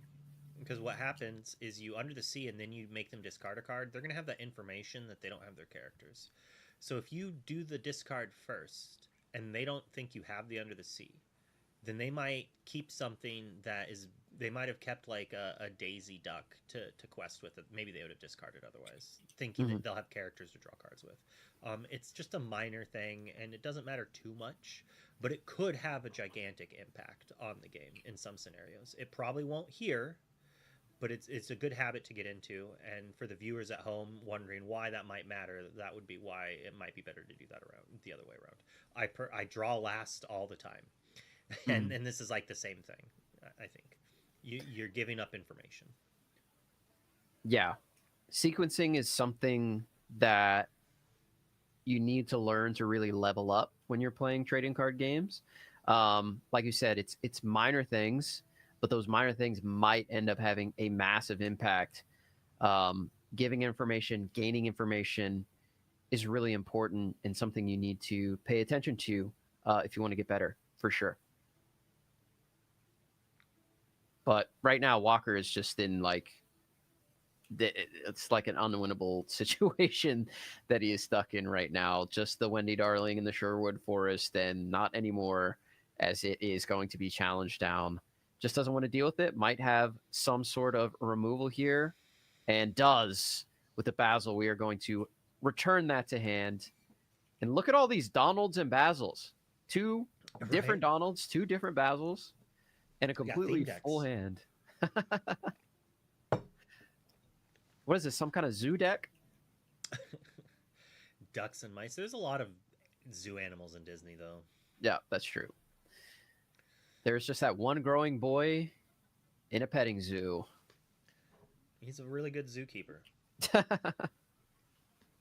JDZ's favorite card, Tipo growing boy, as Walker is going to try to find some way out of this. I don't know the deck list. There could be some way to get out of this, but it doesn't seem likely. As Sisu, look who it is. Look who's back. The daring visitor, daring to come down onto that this little board. boy out of here. I feel like JDZ messaged him. He's like, you need to answer that Tipo right now. Get Tipo out of my face. As Tipo is removed, but staring in the face of ducks and mice, John Walker here is going to get an additional card from the Donald. Has just been fueled up this whole time, but has not been able to take advantage of it. And there's another Basil going to return the Wendy back to hand for the second turn in a row. And this is where the proverbial lock is assembled by the Emerald Sapphire list, where you're just able to control everything as it comes down onto the board and continue to empty out that hand with the Basil quests and keep yourself healthy with your Donald draw. Yeah, Crow is just doing a really good job of showing how his deck is just a tale of ducks and mice, or mice and ducks. I can't remember how the book. Mice and men. Yeah. So, all right, let's restart the joke. He's doing a great job of telling a tale of mice and ducks. There you go. Nailed it on the first try. First try. And we quested for 8 on this turn, I believe. That Donald there at the bottom is in the inkwell. That is representing ink. Yeah. So that is not on the board and not questing. As we turn it over, Walker might just want to say, let's go to game 2, or let's play it out. There's the you're welcome. Does come down. What do we target here? There you go. Get rid of 2 cards and replace it with 2 cards.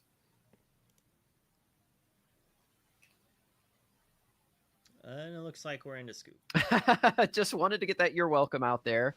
Walker, though, showing some cards from hand that they didn't necessarily need to, as we see the Rush Evasive Vanellope von Schweetz. Oh, yeah. In the hand there at the end of the game. So gave up a little bit of free information if Crow was paying attention there. But we are going into the game number 3. This is exactly what we wanted Crow to do. It's everything we said, basically word for word. Get those early cards out, start shifting things, get a bigger, taller board, and make work of the opposite board with Under the Sea. John now needs to respond with the quicker start like he did in game 1. So it's interesting. You could actually, Vanellope is not really a card that Crow cares about. So you can show it, and then there could be a world that gets in Crow's head. But then he makes a mistake somehow to play around Vanellope. It's not going to happen, but yeah. It's just a free, fun way to mess with your opponent. Was he even considering it before you accidentally But now showed? he is. And with my luck, I would do that. And then somehow in the game, I need the Rush Vanellope to do something, and they play around it because I showed it. Yeah. That's just too good. The mental mind games. I don't think I've ever played against you, Luke, at a tournament, but watching you play on camera at the Ink event, just talking to your opponent the whole game, I would lose it, I think. Stop talking, I can't think, man. You're just over there talking it up, having a good time. Meanwhile, I'm in the tank, what do I do? I have a DLC champion across from me. To not talk to them. Really? Yeah. Mostly it's I'm trying to think right now. That's fine. And I don't try to interrupt them while they're doing stuff, but I'd like to think I'm pleasant to play against. Yeah. Not that you You're wouldn't like, be "Yeah, pleasant. they said Not no." that you wouldn't be pleasant. Not that you wouldn't be pleasant. I'm just saying. You can be scary and pleasant at the same time. If anyone could pull that off, I think it is a DLC champion like yourself. Like it was terrifying to play against Ed, but he was very pleasant and cordial, while he stared into your soul as you took your turn. When did you play against Ed? How many times have you played against him in a tournament? We'll say that. I'm lifetime Worlds 0-2 against him at Continentals. Oh, gotcha. I'm like, there's no way he could have another copy of this. Yeah, he was playing 4 of every card in his deck. Yeah. The Sisu. classic. Oh, did I get Sisu'd? I mean, I bricked pretty hard in one of the games. In the other game, like, I might have made mistakes or it just wasn't going to go my way. But, like, I really got ink screwed in one of the games I was playing against him. Like, I played a dock on turn 2. Yeah. And passed. Like, that's... When your opponent's playing dock on turn 2, they're having issues. They're having problems, especially if they miss a 1-drop. But Walker does not miss a 1-drop here. A standout goes into the Inkwell. We do get the Taffeta down. She does not drain the lore because there's no location and there's no lore to drain, but it is still a character that is threatening a shift line and also gets on the board to quest. But Crow, no 1-drop. Notably had 3 1-drops in the last game. Ink 2 of his Basils, played 1, but does not find one here to put early contesting pressure or challenging pressure onto the board as the shift line does go into the Inkwell.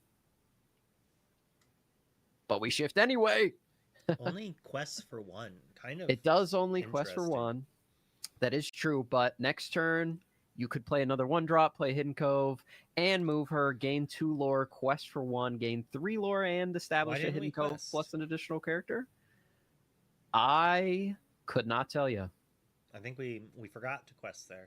My guess is we played the character down, like, oh, this character can't quest because I just played it, and we just forgot. A little unfortunate for Walker. Hopefully that doesn't bite him in the butt earlier. And it is not the open he wants to start with.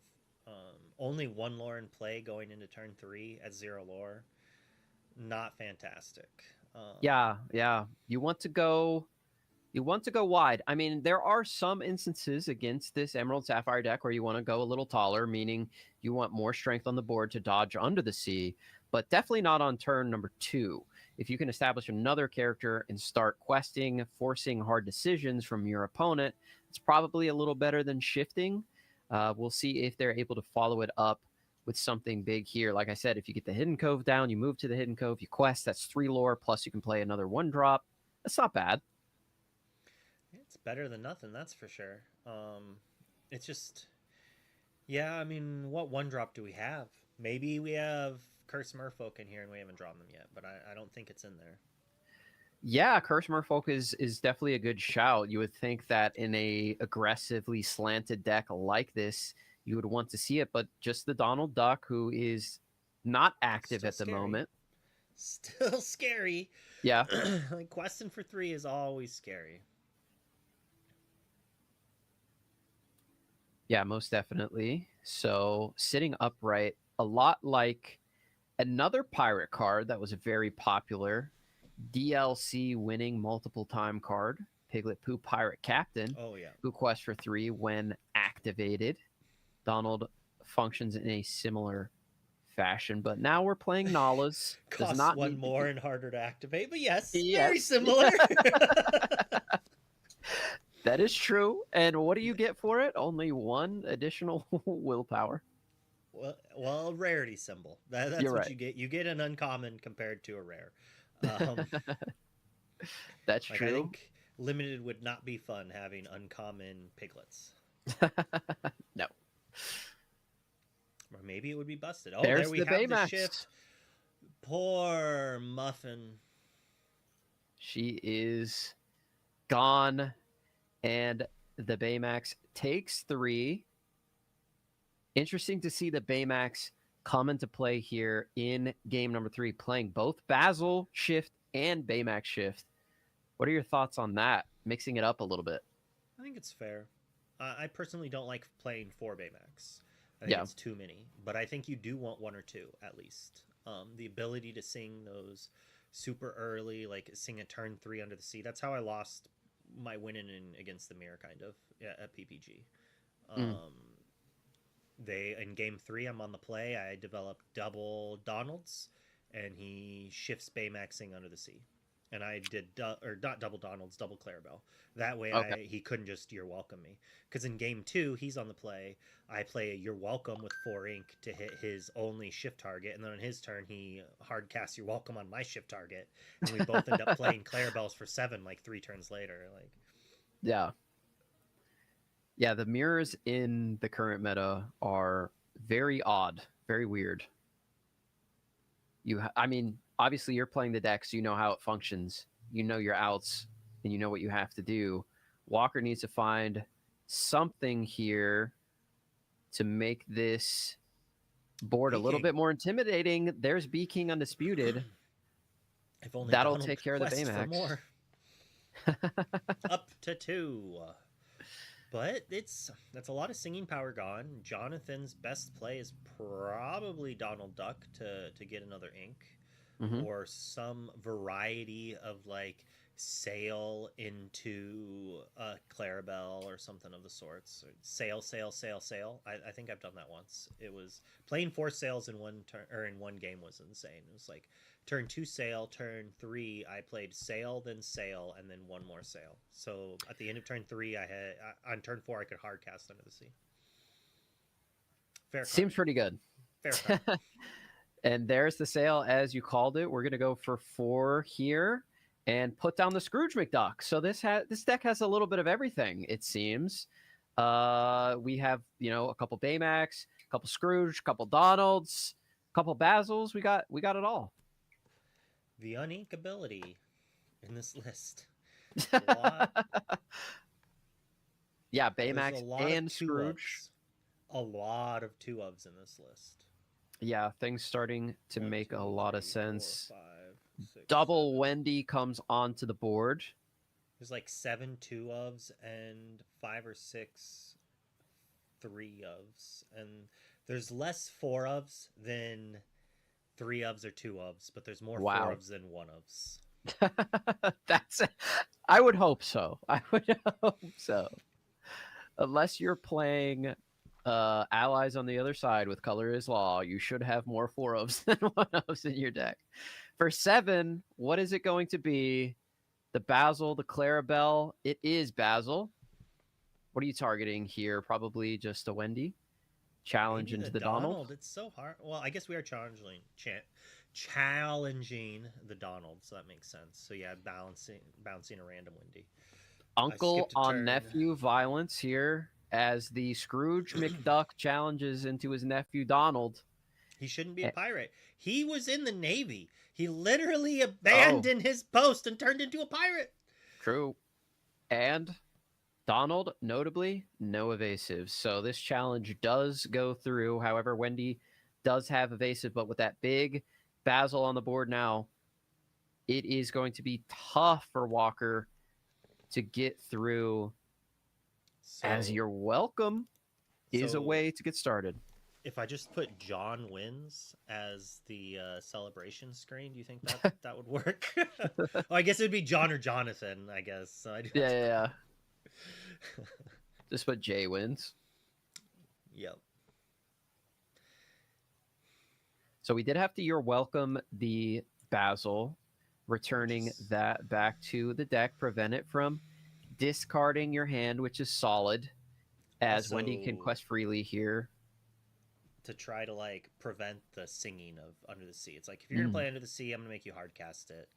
I only have 1 character, so it's more apt to make you want to like Hades it. Yeah. But another Basil or John Silver here is really not good for Walker. Yeah, and we're starting to see the cracks in the Rumi Emerald strategy and why we have not seen it break through just yet. It's the poor removal options, I think. You're Welcome, B King Undisputed. The bricking on game 3, I would like to say, is big. Like, if he had the same open as True. game 1. In game 3, I think he'd be in a much better spot. That is true. But hard playing 2 4-cost removal songs when you're trying to be the aggressor is not what you want to do. As John Silver is going to come down, that is the answer you want for the Wendy. Because while you can't challenge into it, she can challenge into you. Yep. And John Silver, like we mentioned, is kind of the card that slams the door on aggressive decks a lot of the time. Yeah, John Silver does some real work here. And unfortunately for Walker, he just doesn't have enough cards to really push through. Now, if he had gone like Hidden Cove, Move to Cove, Trade, we'd feel a lot better about it, right? It's still not great, but like the way to beat John Silver is to play into it. Like, all right, I'll keep challenging. But right now, like what can Walker really do here? You play a character a turn and John Silver just feasts. Yep. So what is the other card in your hand? Now, if Crow somehow played nothing, quested, gave Reckless, we could then challenge the Scrooge and play Bee King to answer the John Silver. But the Donald Duck comes in and is like, no. Yeah, the Donald Duck body blocking that opportunity. But yeah, you would be right in that instance. Getting the Scrooge up to 4 is huge, as it's another you're welcome. Gotta target the John Silver, I would think, or you target your own Wendy. What do you think of this? I don't know if you have enough ink to make the most of this play, but I guess desperate times call for desperate measures. I don't like it. I don't like that one bit. But it's not because it's a bad play as much as it's like it's unfortunate that this is what he has to do. Yeah. It's like, how are you going to get out of this position?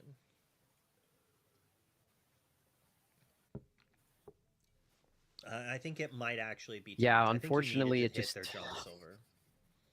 I think you have to hit their John Silver, quest for 1, and then hope that Donald Duck gives you enough cards and that they brick on Under the Sea. I think that's your only chance at this point. Yeah, I don't disagree with you at all, because if you ink here and play something, you're still only playing 1 card, and like you mentioned, it's exactly what John Silver wants to see, 1 card.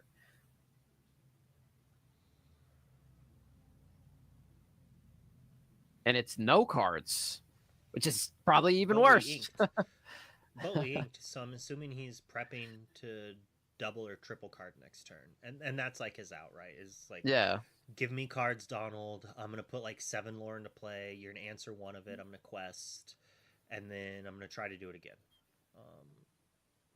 But Crow's got 8 lore in play himself, 10 lore in play, 9 lore in play himself. Yep. And things keep getting more I think he dire. Just quests. Yeah, he just quests and wins before Walker can even attempt to make his board look scarier. Yeah, going to 7 ink with a Ruby deck is not nearly as frightening as it once was. Walker trying to find anything to get him back into this game. Hey, into the inkwell. What are we going to see?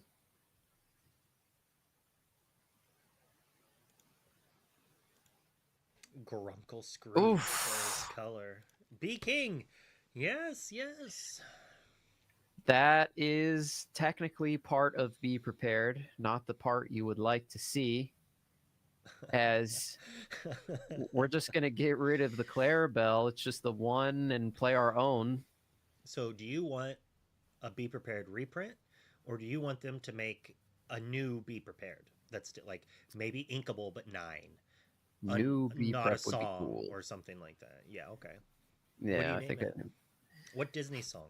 Well, I guess it can't be a song though. You don't want it to be a song, but what Disney moment? Oh, I was gonna say song. You definitely have like a lot of lyrics from "Be a Man" to or "I'll Make a Man Out of You." All the force of a great typhoon. All that kind of stuff. Great Typhoon is an interesting one. Yeah, there's so many cool lines from that song you could use. There should be a card, like there should be a Maleficent that when it comes into play, it exerts all of their characters and it says characters don't ready. That would be put brutal. A sleeping spell over the entire kingdom at the beginning of the movie. I see. Now you're cooking. There's Skull Rock. Woo! Let's go! We got this, Walker! Yeah, drain that lore. Let's go. Get it.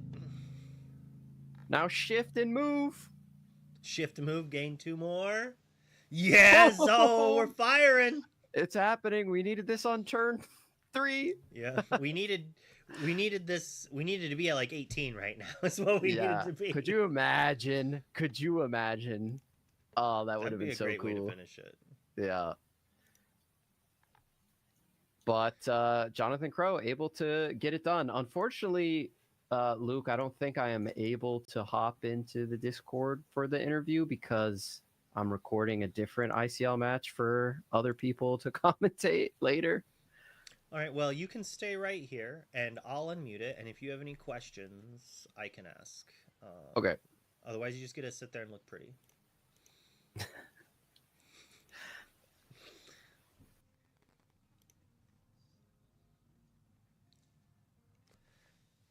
No, I hear it's best to draw all of the tech cards when they're not good, and then you know that you're not supposed to play them.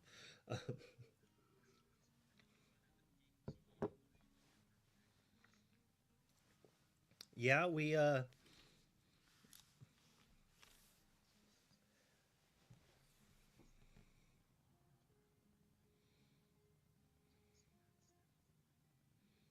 we did talk about that. It might have been the stronger play, but I had nothing in my hand, so. Yeah, it was a tough decision because you need more cards, but if you can answer the John Silver, then maybe the Donald Duck gives you enough cards to push through, right? But at the same time, you were so far behind that I don't know if there was a good feasible thing for you to have actually been able to do to get back. Yeah. I'm not sure anything would have won me that game. Jonathan, you're muted. Yeah, really good game, man. Just like you said, you just weren't drawing the cards you needed. No, I was not needed. So on game 2, there was a turn where I could have quested Donald, and I didn't. I should have, but it didn't. I didn't lose the game because of it. It's not like I lost by 3 lore. Yeah. Just little things that watching back I'm gonna learn.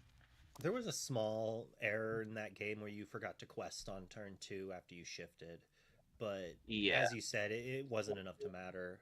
It was really unfortunate that was when you drew the shift line. It's like 1 drop and then shift, and it only still quests for 1. It's like, where was the line from game 1 where we're playing Windy on 2, Donald on 3? No, that's the ideal line. I had You're Welcome and be King Undisputed in hand at that point, but he didn't have anything on board. And the next turn, I could have sung Be King Undisputed to banish his Tipa. That wouldn't have done nothing. Not great. Stop the shift line, but the shift Baymax. Yeah, unlike I've done that before, but it's the stronger. That's what the Sisus are there to take out the Tipos for shift lines. So like turn 3. I saw none of my shift targets. I saw no 1-drop Basils and no 1-drop Clarabelles. Yeah. All 3 games. That was disgusting. Game 1, your deck I did get basically that. Sorry, Luke. Oh, I was just gonna say, like, you did get to see game 1. Like, we got to see what your deck is supposed to do. You didn't have a great turn 1 play, but you're not playing Merfolk, right? You don't have the Daisy power level of a 1-drop. I've considered Merfolk over Taffeta. Like that's been in the works, but it's just some of the other uninkables, like the Windy Darling. She's sort of the glue that she's, for the record, not a great card, but she's an just amazing good card. enough. She's just good enough, and her characteristics are really important to the deck. Being a 2-cost captain is really important. I own 4 foils. I've tried to play Ruby Pirates countless times. I'm a big fan of the Windy Darling. The thing is, mathematically, are we on stream right now? Anyway. Yes, yes, we can Mathematically, sideways, Windy Darling is like the expected like 2/2 uninkable evasive stat line. Like if we do the math, the expected is 2/2 for 2 lore with evasive, and Windy only gets that while there's another pirate in play. Yeah. But she does quest for 2, like a 2/2 that's evasive that quests for 2 Yeah, is pretty good. it's just it's one of those things where that should just be her stat line instead of there having to be a pirate there. Well, I don't know. Maybe. I think it's questionable. I'm Well, yeah, I'm otherwise, following the math here. a 2/2 evasive for 2 is that quest for 1 is pretty normal. A 1/2 that quests for 2 that's evasive. 2/2 quest for 1 is evasive is inkable. So okay. So if you make it so uninkable. we're basically taking an ink away for 1 more lore. Yeah. And requiring a pirate to be in play. I think if Windy was just a 2/2/2 uninkable evasive, that maybe the pirate had to give. Maybe she's a 1/2 evasive that quests for 2, and then if you have a pirate, she gets like +1 or 2 strength. That could maybe be good. Make her a 0/2 and do that. She'd probably see more play for sure. But I think it's the lack of other good pirates, sadly.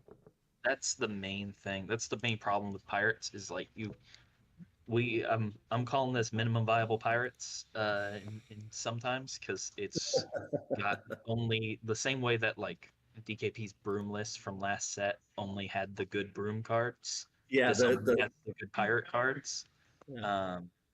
Which means there's not a ton of there's like a quarter of the deck of pirates.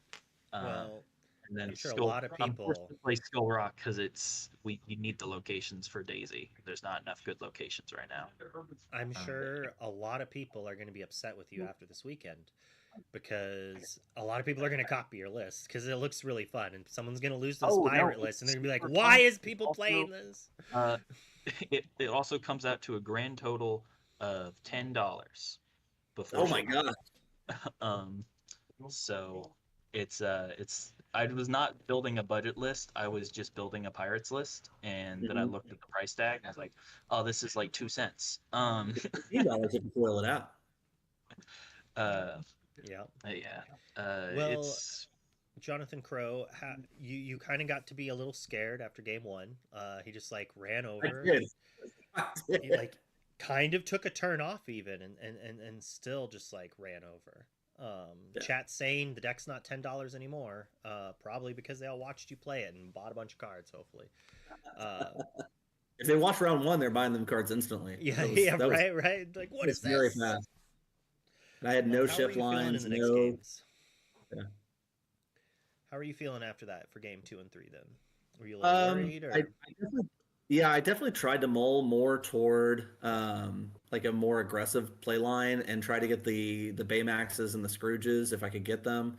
But I had no ramp in game 1, so I mulled 6 and kept a BYP or developer brain. And then game 2 also no mull, but I was like, man, I'm gonna hold on to this under the sea in case he goes super wide. Hopefully I can get a shift line and wipe the board early. And then game 3 back on the play, I was very worried we were gonna have a repeat of game 1. But it like you said, he just didn't draw the cards he needed. His deck bricked on him pretty hard. No, half is not the preferred 1-drop is the Moana, which I think only ever went in the inkwell in these games. Yeah. Because she's a 3/2, which is pretty good. And she can only challenge if there's a pirate on board or a captain on board. Only while there's a captain. Yeah. I've got But you had a few. I've got 8 captains in the deck. There's also a card I played with for a while. Not a pirate, 3-cost vanilla Steamboat Mickey, who's a captain, just just a captain. Oh my gosh! But isn't he like a 1/3 or something awful? 3. Oh, is He's it a okay? 3/4. He's a little boy. Yeah. He's a 3/4, which is decent, and there's Is he also a quest for shift. 2 or 1? Just 1, because he had the 3-drop. So he's a 3-drop vanilla. That's their stat line. But like that's still decent enough. If you can get a standout on him, that's really good for crushing like big Elsa's. Shift line for the Captain Mickey, who makes pirates not take damage during challenges. I was running that for a while, but I kept decreasing the curve down. Nothing in this deck costs more than 4 ink. Well, so I think we're gonna make people pay for your Metafy if they want to know more about your deck. We're gonna force them to do that. One day. Crow, you did a good job there. Your deck kind of seemed to do what it wanted to do. You have a lot of 2-ofs and 3-ofs in your list. So you seem to like running less Baymax, but still running it. Helps for these scenarios. Was there any other aspects of the game you wanted to mention on here before you do some shoutouts? No, I think I would probably pull the Scrooges. I mean, they were good in this game, but I think Baymax is just better. And then we didn't even get to the high end of the list really. So, no, I thought it did what it was supposed to do. So it was nice. Because sometimes this deck definitely doesn't. So it was nice to have the ramp on turn 2. The Donalds performed very well for card draw. So yeah, I was pretty happy with it. Nice. Well, any shout outs you want to give? You can follow the Incredibles at the.incredibles, INKREDBLIS.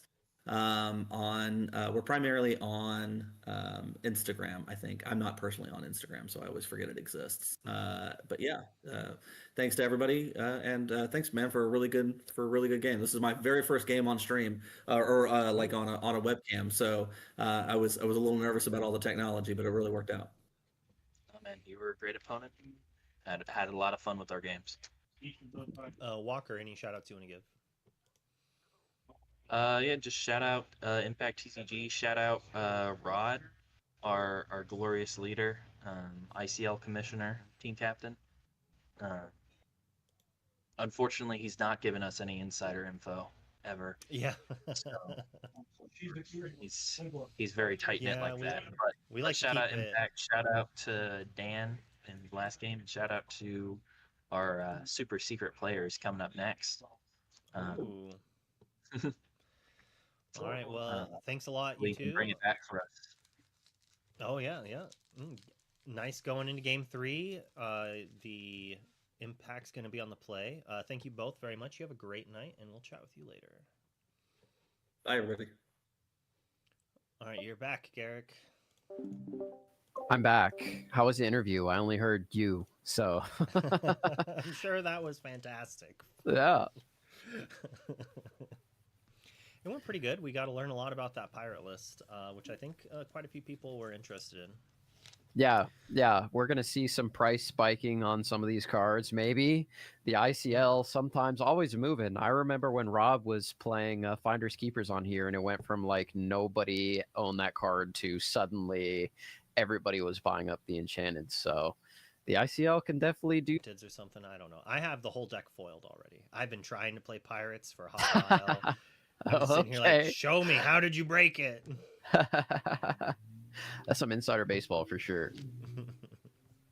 All right, but we're going to be swapping over to our wondrous JDZ and Colors Law here. Is there anything else you wanted to say here before we swap over to him?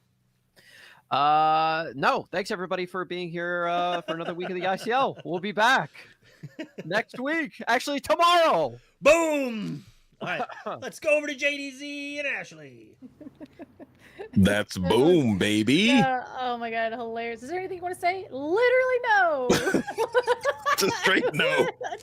No. It's supposed to be yes and. It's always yes and. It's never just straight no, Garrick. Rules of improv. I know, that's the thing is I love doing that to JDZ because I love giving you like a hard no because you know it's like a yes and so when you know you specifically, the reactions are my favorite and I live for them. So all right. Well, thank you for that. Now I know I'm not going to throw you. I'm not going to throw you anymore. No more yes. No more. No, I'm not going to set you up to dead end me with a no. How about that, Corn? No more.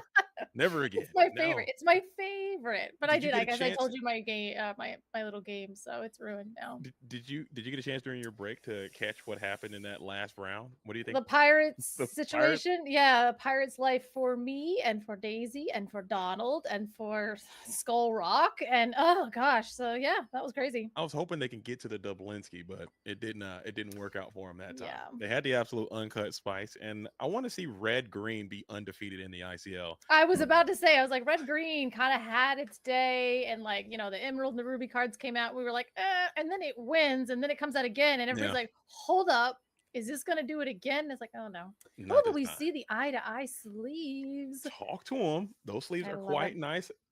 And we're keeping the Pirates going. We got the Yeah. Donald Duck Buccaneer out there holding it down, wearing the eye patch, doing his thing versus the Enchanted Beast. Who's winning the drip? Who's winning swag contest sleeves? And Matt's, who's winning so far? I know. I mean, I don't know. I love the eye to eye, and that's good. But also, too, this is probably the first time this Donald Duck has ever seen play. So shout out. Yeah. That Donald Duck. Every time I look at this card, I'm like, is this card good? And then like 15 people are like, no. I'm like, oh, sorry. It's so close though. He was very close there for a He just moment. one thing needed to drag one way Yeah. or the other, but shout out, the mat looks good though. I like Donald, and I like you know, it's like I like Donald, and then every time I watch like the Fab Five, you know, like any of them, I'm like, why is Donald the most relatable? Oh God, Yeah, because he no. doesn't. I'm saying he like gets mad. He gets very upset. Yeah. But things are like super annoying to him. Like it's like a bug or a It's like, fly or something yeah. that's flying around, and he's normal. Like getting mad is a normal Yeah. human emotion, and I think that's okay because I think that's why you can relate to him because he's not like cool with it. And he's just like, okay, this is aggravating. And they're like, you're fine. He's like, stop telling me I'm fine. I'm like, you know what, Donald? That's what's up. Living your truth. Living your Yeah. truth, Donald. I think that's important, and we can learn something Yeah. coming in from Donald Duck, and I think that's fair.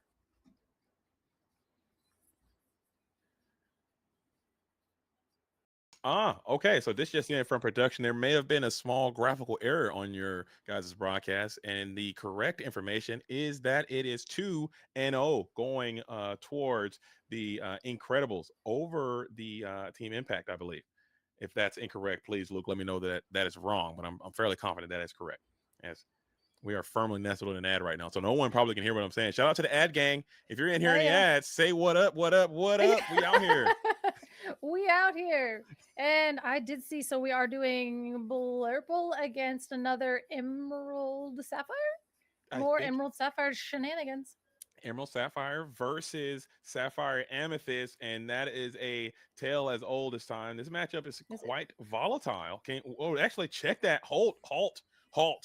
That's Emerald. Emerald Amethyst. We're seeing it. I have no idea what this match does together at the same time. So I'm going to be learning this matchup with you. I know this matchup. I've played this matchup very well. And I'm telling you right now, you know who's going to win this match? The clock. Okay. This thing is for sure about to go to time. I'm telling you right now, because this Emerald and Amethyst deck can grind. It can, they both get into these very weird Clarabelle battles, and you can bounce a ton of cards to your hand. You draw a ton. They play Clarabelle. They draw a ton. You're welcome. You're welcome. It's just going to be a mess. So the time is going to be the winner here. So what do we have in Amethyst? So we have ramp against secondary card draw. So yeah, the Sapphire is going to give the Sapphire deck ramp, and then Amethyst is going to give the Amethyst deck more cards, which is kind of like a non-bow with Clarabelle. So yeah, it's interesting. It's gonna be this is a deck. If I would assume, just based on the two cards we've seen so far, this is a deck that Lorcana Justice took to the DLC in Bologna, had some good success with it there. It was the darling of the tournament, one of the high profile matches that we saw there. It is a Emerald and Amethyst, Emerald Amethyst deck. It has Shift Cusco, it has Undersea, it has Stop Chaos in its Tracks, it has the Bend of My Will deck. So that's the one. Oh, it's the one that got bit on like 4 times on stream, right? Right. And that person just like, you could just see in their hands that they were banished inside. Like you could just tell by their movements. They're like, go ahead.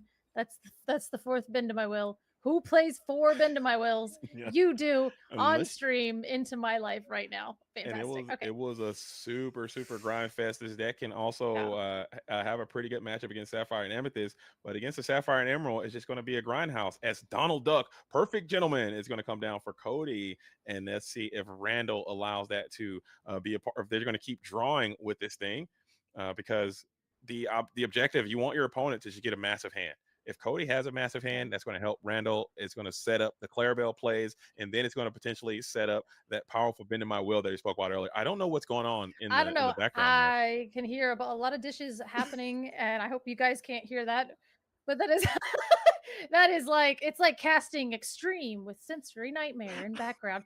But we are going to see an Amethyst Chromacon go into. So again, I'm kind of like, these decks kind of seem like they're doing a very similar game plan, but the Amethyst deck is leaning heavily on the card draw of Amethyst, and then the other deck is leaning heavily on the ramp of Sapphire. So, but it does seem like they're trying to take similar strategies and end up in the same spot, because now you do have those Emerald control cards like Under the Sea and Prince John and not Prince John.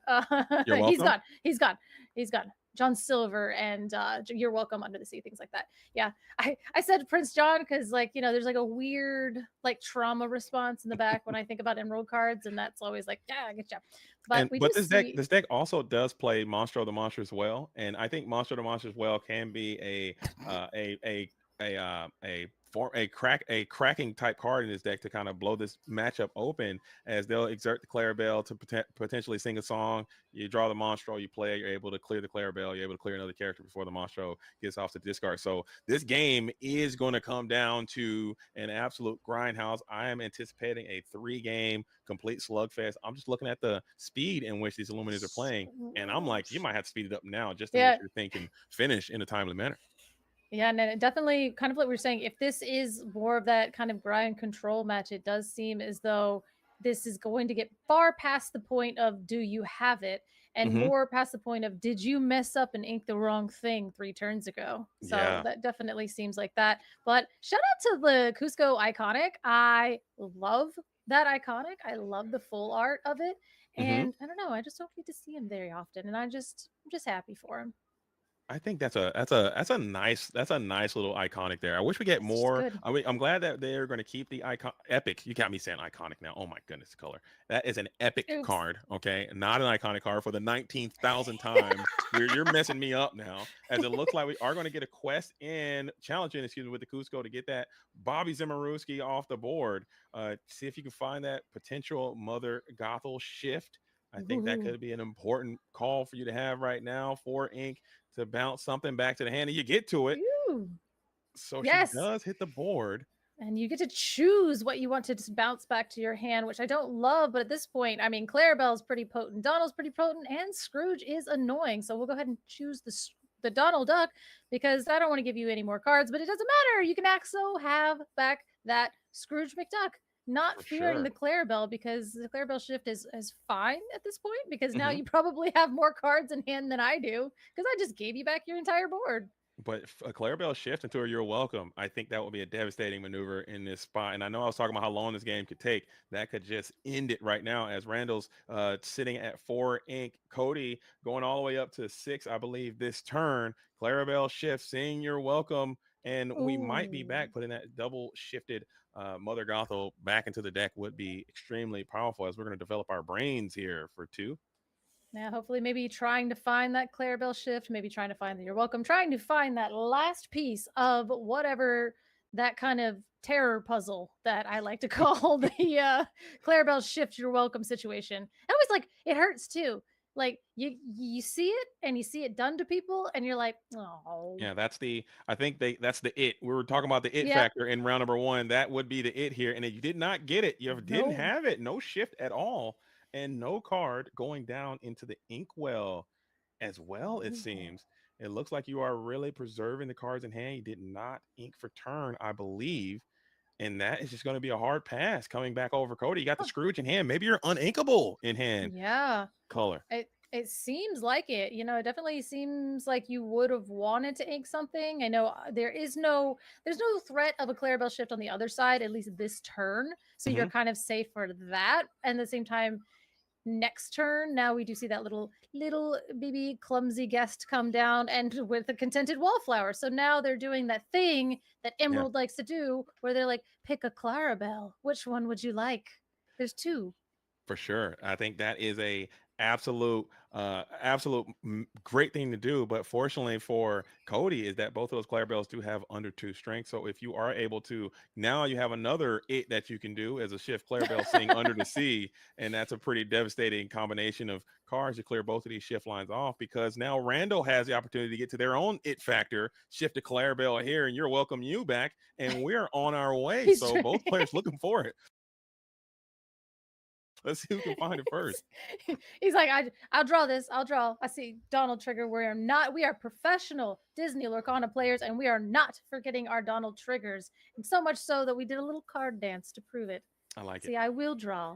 You may draw. I may be drawing. This is what I'm doing. I will also draw. Yeah. We saw a lot of Donald missed triggers there on Bologna there. It was up a bit seeing all the missed Donald activations. But it is what it is. As we are staring down, do you have it? Did you find an inkable card to put into your inkwell to develop your game plan? And you did. It's Visions. It's Visions. It's fine. We're good. We put the Visions in the inkwell because we already have what we need, because we are going to pay 6 for our John Silver, which is our reprint from set 1. And boy, he is causing so many problems. Mm-hmm. I think the card is great. Such a good crate. Good, great card. Good, great card. Pretty good. Good, great card. It's pretty good. Not bad. It's pretty chill. But but I still think that turn felt a bit slow and a little low impact, because you're going to give the Mother Gothel Reckless, but you don't have anybody to challenge with the Mother Gothel. You are now open up to this potential Clarabelle shift line. I haven't seen 2 Clarabelle enthusiasts not shift a Clarabelle against each other in so long. It's kind of refreshing a bit not seeing a lot of the hooves come down. They're only going to get 1 card, because we not are when you've seen starved. this, you're welcome. Oh, no, he doesn't have it. No, don't you do it. He doesn't have it. He doesn't have it. What are the chances nobody has it? This is a great match. Just seeing 2 people not having it. I'm just loving that. Because you're like, okay, the official game plan is have it, right? And we're like, okay, that's on rails. Now, this is where you get to see, like, as that skill difference between the 2 players. Like, okay, you don't have it. Now what are you gonna do? Yeah. And it's like, all right, I'm gonna shift Clarabelle and I'm just gonna quest. And what do you think about that quest? Do you think that was a high impact quest? I mean, you will be able to, if your opponent was to go in with the John Silver, Clarabelle can just tank that, and then you have to send another character to finish it off. So what do you think about that quest? Is that a color approved quest? I mean, at this point, I risk everything. And I'm like, okay, well, I haven't seen you do like a ton, right? Like you just put a John Silver down and I can't really get rid of that. So my Mother Gothel is probably in a lot of danger. And then now, what if you play another John Silver, or you just start targeting my Clarabelle over and over with this John Silver? So I guess, yeah, like if you want to double trade into my Clarabelle, fine. Or if you're welcome. She was the target anyway. So I want the Toolor. We're grabbing a lot of ink, though, and we're going to send the Basil down. So Basil's going to be able to bounce a character back to the hand. We're sending the Clarabelle out of here. Yep. So she did her part. I don't think she drew any cards or sang any songs. She just came in and quested. Exactly. Yeah. And that was the problem, too. I was like, Cody only had 1 card in hand when the Clarabelle was shifted. So at that point, she's just a big old body that got 2 lore that you're going to have to double trade your board into to do anything of value. So might as well get the 2 lore. This game is slow. Yeah. But we're doing stuff. We are going to continue to quest now with the John Silver, who has a little bit of emotion now, as going to give Mother Gothel Reckless for the 2nd time in a row. I don't know what that was, but it's all good. We're back at it again. We still have the tempo is all with Cody now, who has a lot of large statted 2 questing characters on board. Mother Gothel cannot quest this turn. She is reckless. Clarabelle and small Clarabelle in hand. What do you think Randall needs to get out of this as we ink the Clarabelle? We're inking the Clarabelle to play a little Clarabelle. Do we have another Clarabelle in hand, or we're just going to go wide? Okay. This makes me feel like potentially we ended up having 2 Clarabelles in hand, but we're going to just, go ahead, ink that, 3 cards, get rid of our hand. You're going to have to throw another John Silver at some point, but we're going to take the Donald so you stop drawing cards, and we're only going to take the 2 damage back from the Donald. Another Gothel, I think, is a 4/6. So she's a 4/6. Stat line is insane. But now she has a little bit of damage. So John Silver, if you would like, you can go ahead and use that John Silver to clear the Mother Gothel, or you continue to quest John Silver. You're sitting at 7. You can quest both, take a card from hand. Is that really what you want to do in the face of the Clarabelle, keeping their hand low? That's more utility that they can potentially get if you cannot clear this Clarabelle. Notably, neither player has You're Welcome the other at this point, which I'm so it's quite refreshing. This is a very refreshing game of Lorcana. This is the fairest, most balanced game of Lorcana I think I've ever seen. Without the You're Welcome. Yeah. I mean, both players are still sitting very, very low resource again, because even if our Clarabelle finally comes down, and it's not, it's another John Silver. So that is going to lock up the questing potential, because at that point, I'm going to keep questing unless you can deal with my Clarabelle and you can deal with Mother Gothel. But now 2 John Silvers is probably one of the that's low key one of the most oppressive things that you could do in the game right now. I hate and John Silver, Basil. I don't even need cards. I don't even need my Clarabelle. It's fine. I'm doing this to you, so you're getting no lore. And at the same time, let's not forget though that Clarabelle stats at 5/6, she can just dump truck one of these John Silvers and continue to chug along like nothing even happened. But I think you have another very viable target in that Basil over there as well. So you are going to get the bend of my will ripped with the Basil's random discard ability, and you have 2 reckless characters on the board. And this is still a pretty close game. I don't know who has the edge. I probably give all the momentum still to Cody because the board is just so robust. But staring at Randall's position, if you can clear one of these John Silvers, I think you're on your way. Second Clarabelle into the Inkwell, and then wow, that is pretty good. So then we'll go ahead and send that Monstro down. Oh, he had 2 bend to my wills in his hand. So we'll send that Monstro down, go in, take care of the Donald, then take care of the John Silver. No cards in hand. Now you have 3 cards in hand, so don't mind if I do. And pass my turn, draw 3 cards off the Clarabelle trigger, and now suddenly this is looking a little different. Absolutely, and that's what I was talking about earlier in this matchup. That Monstro is a very problematic card because he's able to get into your Clarabelles, get into your John Silvers, and then take out 2 of your high questing characters. And just like that, this thing has turned absolutely on its head. It is going firmly in Randall's favor, who still has a pretty violent board there with the Clarabelle and the Mother Gothel. Oh, don't forget the Rafiki over there. So now what is this John Silver going to do? It's going to keep questing, giving up Reckless a bit more, and potentially lose your John Silver, or do you stand strong and hope for a head tail high under the sea combination? What do you do here, Color? Oh dear. So now it does feel really bad, and it does look like they decided to go ahead and pass, and hopefully they do have that heads held high under the sea. Maybe that's the two of the 3 cards that they're just kind of gripping over there. And again, we saw 2 bend to my wills go into the, well, that's not great. So we do play a Mother Gothel comes down where she pay 3 ink, and you can choose and send a card back to hand. So even if they had the heads held high under the sea combination, they will not be able to sing it this turn as we go ahead and put down. They would need a heads held high under the sea in hand already and another inkable card, and they still can pull it off because they can ink to 8. John Silver sings the heads held high solo, and then you just hard play the under the sea. Everything's gone, and you're so back. But you need exactly those types of things to happen, and it might be a lot to ask for. That is a legitimate 3-card scenario. And don't forget, we know that there is an uninkable Donald Duck or Scrooge McDuck still in hand right now that got bounced much earlier on. So having all of that plus the Scrooge McDuck seems very unlikely. Well, we're going to go ahead and pay for that Scrooge McDuck. There he is. He's back. I don't know, man. I know this card. Woo, I hate this card. Anyway, so he's just so uninkable, and I swear there's so many 4-drops in my deck that I would rather be playing, and then you end up having to play him over and over again because he's just really uninkable. And then Shout out to Whispers in the Well though, like giving us, we have like inkable 4-cost 4/5s and stuff coming. Yeah. Like I'm just so excited. I'm loving it. The stats on honestly, these new Whispers cards are stacked. And they're making a lot more inkable cards too. I haven't seen too many. I mhm, think we saw the one character from Gargoyles. Elisa Maza. Yeah, Elisa Maza. She's uninkable. I think we saw just a few, but everything for the most part seems Then very the inkable. Scrooge gets sent super back to playable. hand with another Mother Gothel. Brutal, absolute Blah, brutal. blah, blah, blah.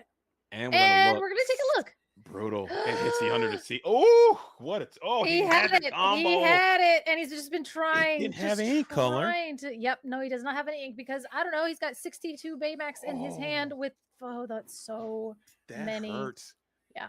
Because Cody had it. You had everything you needed. You just needed one piece of ink, and then you would have been on your way.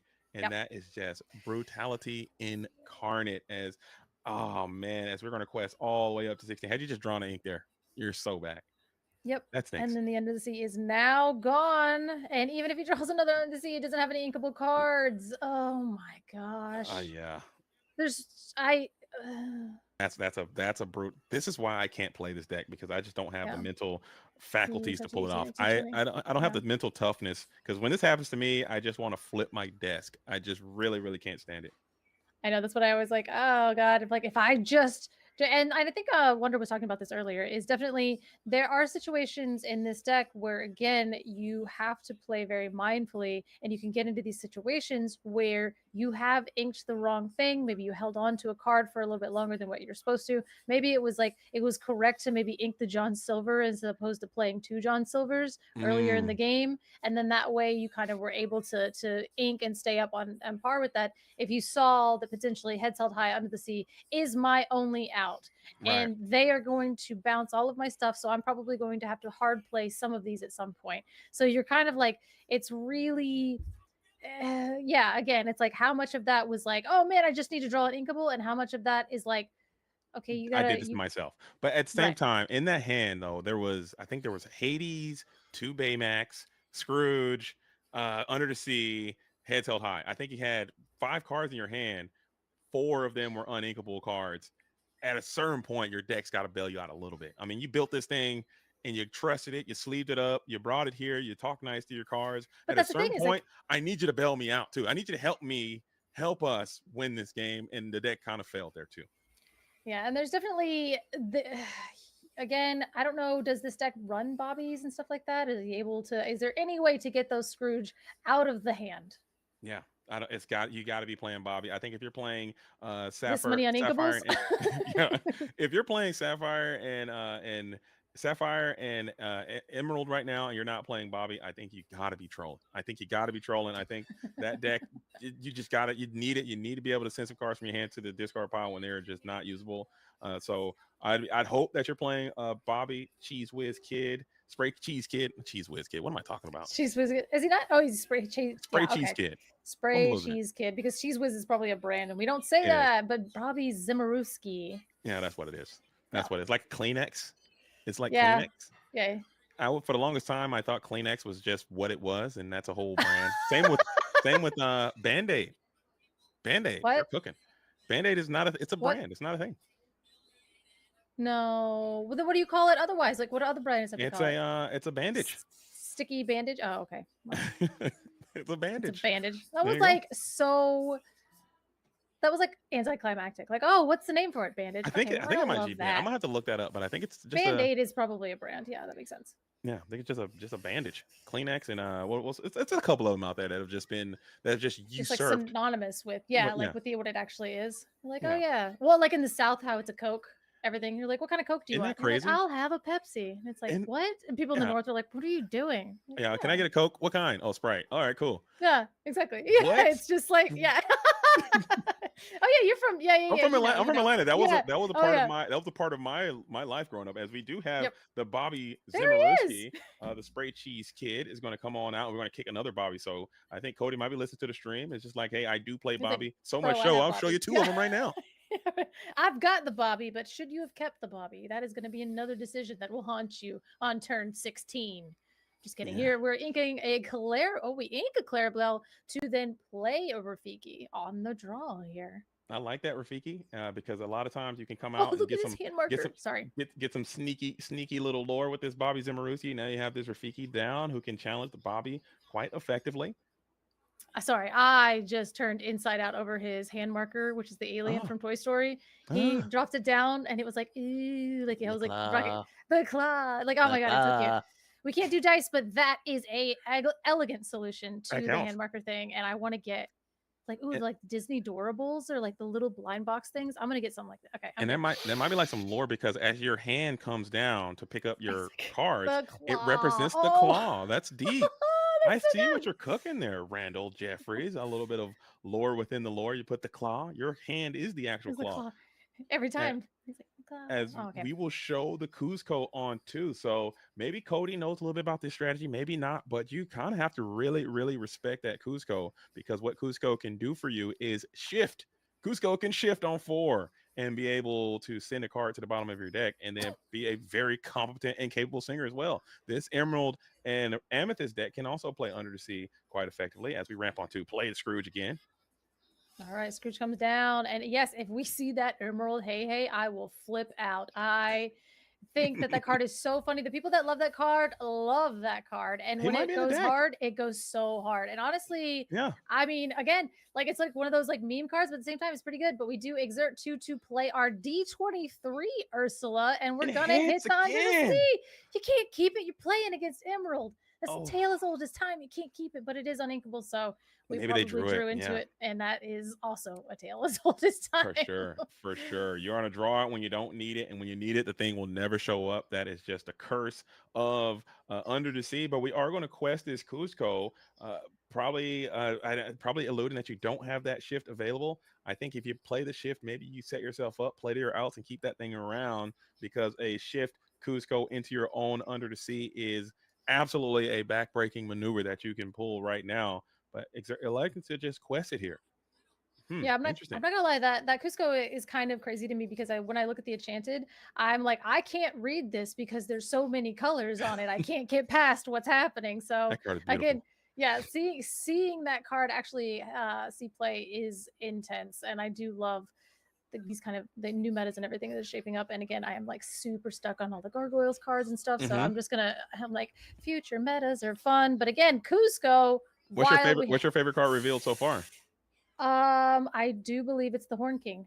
The Horn King? Okay. Yeah. Okay. Well, no, or the Black Cauldron, like the actual the item Black Cauldron. Either one of those. I can see you playing that deck for sure. I can for sure seeing that be your newest experiment coming into this set. How long you do it for to be determined, but I can definitely see you spending some time and a lot of dedication and grind making that thing a reality. It's so like even reading the Black Cauldron, I'm like, oh, that is slow, but yeah, it's not gonna stop me. It's not gonna stop me. I'm gonna do it, and especially if we figure out what we can abuse with boost, and that is exactly what I'm calling it, because I am here to make sure that my discard is full and my circle of lives are aplenty. But we do see a Clarabelle go down to the Inkwell, and we shift him.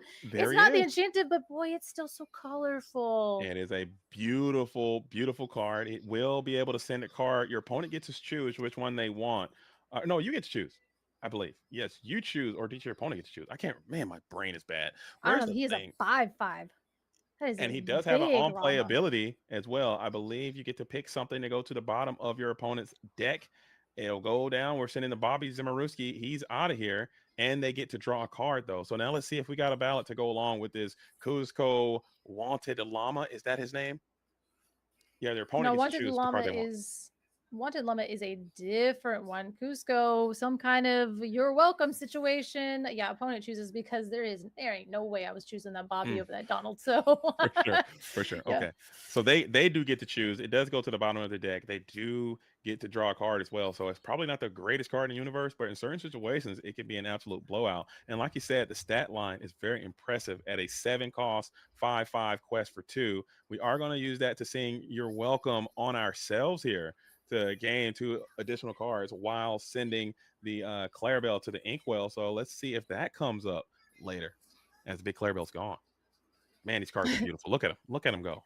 I know. I was like, I wanted to get both of them because I think it's hilarious. Is that the I was about to say is that Croc in the art? I'm like, I can't actually see, or is that the one guard that's like, can I go home? I've been turned into a cow, because that was the most hilarious part of that movie ever. So I got distracted again. He is a 5/5 with shift 4. When you play this character, each opponent. This isn't it. Each opponent war crime chooses one of their characters and puts them on the bottom of their deck. Then each opponent may draw a card. Ooh, may draw. Yeah, it's a may they ability. don't have to draw. You got to draw. I mean, I'm like, I I mean, think yeah. I think I just wouldn't draw out of protest. I just let it sit there. You just spite not Just draw. out of Yeah. spite, not draw. I'm like, just Oh, go ahead right. and Yeah. wrong lever my guy and just let me sit here and look mad. Do that whole thing. Absolutely. But now we are still here. This board is looking very good for Randall again, as Vision of the Future coming in with no singing capability established. Gotta feel good for Randall. Nothing really to do. I guess you can sing your welcome onto the Cusco stack to send that card, send that pile back to the deck, but that feels quite bad in this scenario. Maybe even setting up a Clarabelle shift line right now to potentially go in for next turn and set yourself up for the future could also be a vibe.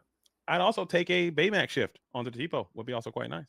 I mean, that is the only good thing about Tipo, right? And like we are exerting the 4, and like I would please turn it into a better card, and we do. We go ahead and shift that Baymax onto the Tipo.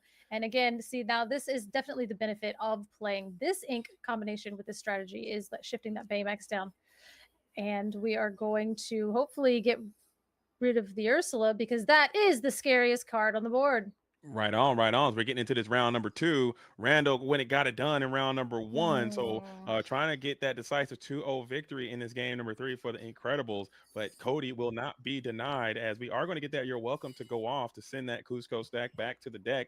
You don't have a Clarabelle shift line set up yet, but you are, I believe, going into a 7 ink turn next turn.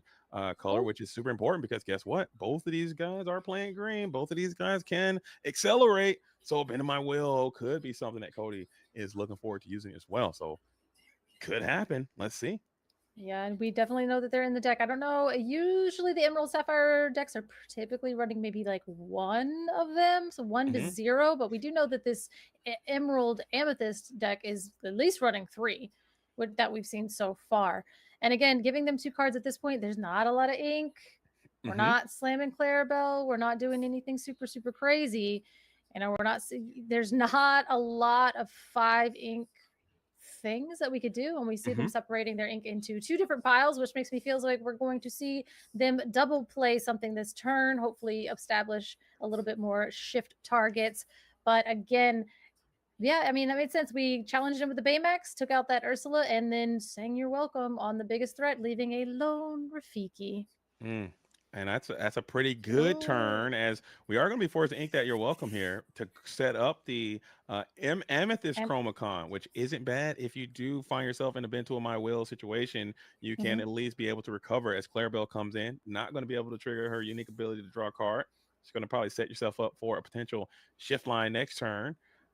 And you can't really get loose with this Rafiki at all either. Maybe we got to improvise. If you have that, you can get after this Baymax with some ink. I think you still have an opportunity to ink.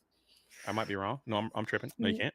No, I don't think you're able to ink, because I think we already inked for turn potentially, but we're definitely going to go ahead and just like rip off that Amethyst Chromacon. I don't know. I always kind of feel bad about that, because I'm like, okay, I don't have a way to draw with the Amethyst Chromacon. Like, or a way to play what I draw. So do I want to wait until next turn? And then typically, because like, okay, we did get our Donald trigger. It's like, we're just drawing cards at this point. I don't even think it matters. The Donald is giving us double cards. The Chromacon's giving us double cards. This is that point where it's like, I don't know if denying you card draw is going to do me any favors anymore. So let's just draw a whole decks together. Like, that's fine. For sure. And I think now you did kind of, like you said, you did kind of insulate yourself by playing that Amethyst Chromacon. To your point, I personally like to try to play it and use it the same turn, but we got Clarabelle who come in and just get a plus value on it right now. And then the big Clarabelle. Yep, we're going to shift the Clarabelle. Yep, so that reduced cost. If you play the one Clarabelle and then you shift on the other one, I think it gives you like a -1 discount on your Clarabelle. And again, it also gets more cards out of your hand, which then you're able to refill a little bit more accordingly on your opponent's turn. So that Shift Clarabelle gives you the -1 in your hand as well. Oh, that's pretty. That's a pretty cool thing to do. I thought he was gonna come out and use that Clarabelle to pop that Chromacon we got under the sea. Yikes! And that might be a game 3 forcing under the sea because this Clarabelle's about to eat really good here, going all the way up from 1 to 6. Mm-hmm. That's pretty good. That's pretty good. And that's another reason why I was like, do we want to use our Amethyst Chromacon? Because we can't really use whatever we get. And all it is like another card, and we're at an ink turn that could be Clarabelle. And it's like, I don't know. I mean, again, I agree with you. Again, you're and hey, I'm here. Okay, so hey comes in, and if their opponent has more ink than you do, you can get the top card of your deck. And at this point, I think did we trigger hey? Yeah, we did. They did do a ramp because the Sapphire deck does have more ink right now. Okay, I was going to say we had more ink. We are going to just hard play the Mother Knows Best to send that Clarabelle back to the hand. And are you going to Chromacon again? Or I don't think you can. Just taking your advice from last time, I think you might have to just let it sit there because Clarabelle is going to get you next turn. And it looks like we get a Donald trigger. We both will take an opportunity to draw there. Yeah, at this point, like I said, I mean, we're not utilizing the card from the Amethyst Chromacon, but the Donald trigger is like, I might as well. Like, if you want to spend your entire turn doing the same thing again, is like playing the Clarabelle and then shifting the Clarabelle, then I guess that's fine. You know, there's a hey on board. I'm at 3 lore. You're at 0. We've got 20 minutes left. You know, whatever. Let's see what happens. It could be a world where you just send that small Clarabelle and pay the fee and just get rid of this Chromacon right now. So your opponent just I think they're going to do get some item removal in there and just get rid of it while you can. And you still have the ability to shift if you like. You still can, yeah. I don't hate it at all. It's so good. Absolutely. Using that ability on the 1-drop clumsy guest that we all forgot about. Oh yeah, she does something. I forgot about that. Yeah. Yeah, that's premier item removal right now. As we're going to send the Tipo in late game. Tipo, you're still sitting at 0 lore, and he's going to use his ability too, doing his thing. Oh my goodness, Tipo, man, kid 3. Good, get out of here. I mean, coming in turn so late. He's still ramping though, and just continue trying to accelerate. Maybe you're trying to set up a 14 ink maneuver. Getting some cards out of your hand is not bad either. Donald gets quest in for 2. Yeah, just trying to reduce the contents of your hand a little bit and just generate infinite ink. Get to 14 and just play Under the Sea and Head Tail High together.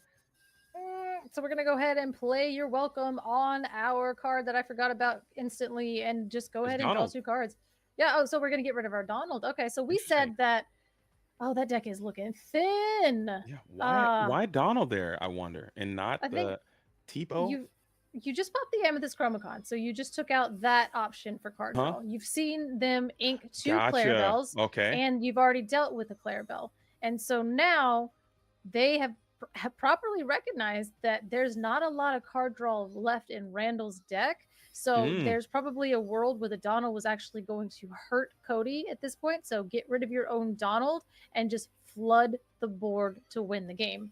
I like that. I like that approach. I think it is. I mean, Donald does quest for 2. And if you did get into a Clarabelle scenario there, maybe that could be a vibe for you, as we are going to kick another You're Welcome. So you are still reducing the contents of your hand. Kicking that You're Welcome, that could come back to haunt you as well. I want to keep that You're Welcome in this mirror match, because a card like Bending My Will here, and they can get a potential board clear back on you, like a You're Welcome into a Bending My Will. Maybe we can't. Oh, hey, can't sing it, but Mother Knows Best into a Bending My Will, and you are 1 step away from Shambletown. I think. Yeah, that would be absolutely devastating. And then it would be like, well, I don't have cards and you don't have cards, so let's just stare at each other, because that's way funnier. So I know, right? We're gonna win. One of us is gonna win because the other one fell asleep. No, I'm just kidding. So we do have a time limit, and there is 17 minutes left. So we have to go, because at this point we are Randall 1, Cody, and this is game 2. Holy matchup. I told you. I told you. Okay, Woo! this Yeah. matchup is an absolute grindhouse. You don't see it that often, but when you do, Terrible. they're about to go at it, and it's going to take some time. I said that very early on, as we are going to Mother Knows Best. We're going after the Baymax shift, which still you can send that Baymax again, and you do not have the 7/8 Wait, can required you to ink play the Bend My and Will. then? Because you I play was the gonna say, can Clarabelle. you? Right. No, I was gonna say, can you ink and then play a large Clarabelle, which would be your fourth one, which would be a bananas thing for you to do. So we are. No, it's back. It's the Amethyst Chromacon. We got it. We 2 Electric Boogaloo.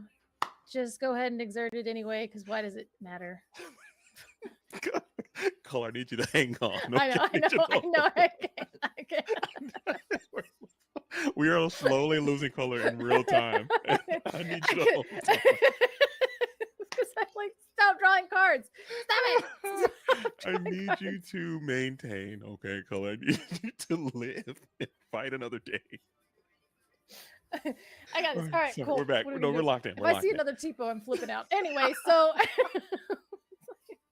it's like no, okay. So we've gotten to the point of the game where we have dealt with our things. He's in the inkwell. Okay, I swear to God. Okay, so we've dealt with our stuff back and forth so much that all we have left in our deck is these horrible cards that aren't really doing much for us.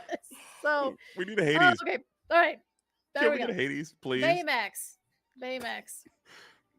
We got another. So we did get a shift Baymax. That's the one that Yes. got bounced back to the hand. So Baymax can't come in and engage with the Hey. But now you have opened up a double shift line, or you could just rip it under the sea here and just win the game. As John Silver is also going to be a part of it. Okay, cool. Yeah, I mean, John Silver. Okay, again, my mistake. We still have bangers left in the deck. It's not a bunch of little tiny cows and baby boys all over the place. So, and then Cheese Whiz kids. So, absolutely taking out the Hey with the 2 lore, because with me at 2 and you at 3, that Hey is so threatening. All right, I gotta wait. I gotta lock in. Okay, it's been a long day. We've had a long day for myself as well as you. So we're both out here fighting with everything we got, and this is great though. This is really, really good. As this matchup is the new hyper super duper control mirror. This is a very complex situation that is happening back and forth. Both players are trying to bend but don't break, and they're facing up against the clock as well. As Rafiki is down into the inkwell, we're paying for 2. It's the Cusco back at it again. Absolutely, because we're gonna draw more cards, but then now we finally see it, the bend of my will, because we finally inked so much that 1, 2, 3, 4, 5, 6, 7, 8. Those were all bangers. That was no. I was just about to say, color. That is some absolute cuisine that just got sent to the discard pile. Very, very key units there. As we're taking out the Tipo as well. It looks like get him out of here. So, and that seems to be, I kind of understand maybe what Cody was doing. Like, let's put all the little guys out. Let's put John Silver out. That way, now what we've established is a board that where if you under the sea, you're really going to get all the little piddly creature or like the little characters that I have on the board. Let's get that out of your hand. Now I have Hades. Now I have John Silver. Now I have my own Clarabelle. So you kind of held on to your haymakers maybe a couple turns too long. But again, that bend to my will is a card that Emerald Amethyst plays more of than Emerald Sapphire. So absolutely. And we are going into this next turn, which you could, depending on how many cards Randall has left in deck or how many has been played, if you go for a Clarabelle shift and count them and a Cusco shift, you can do some serious work.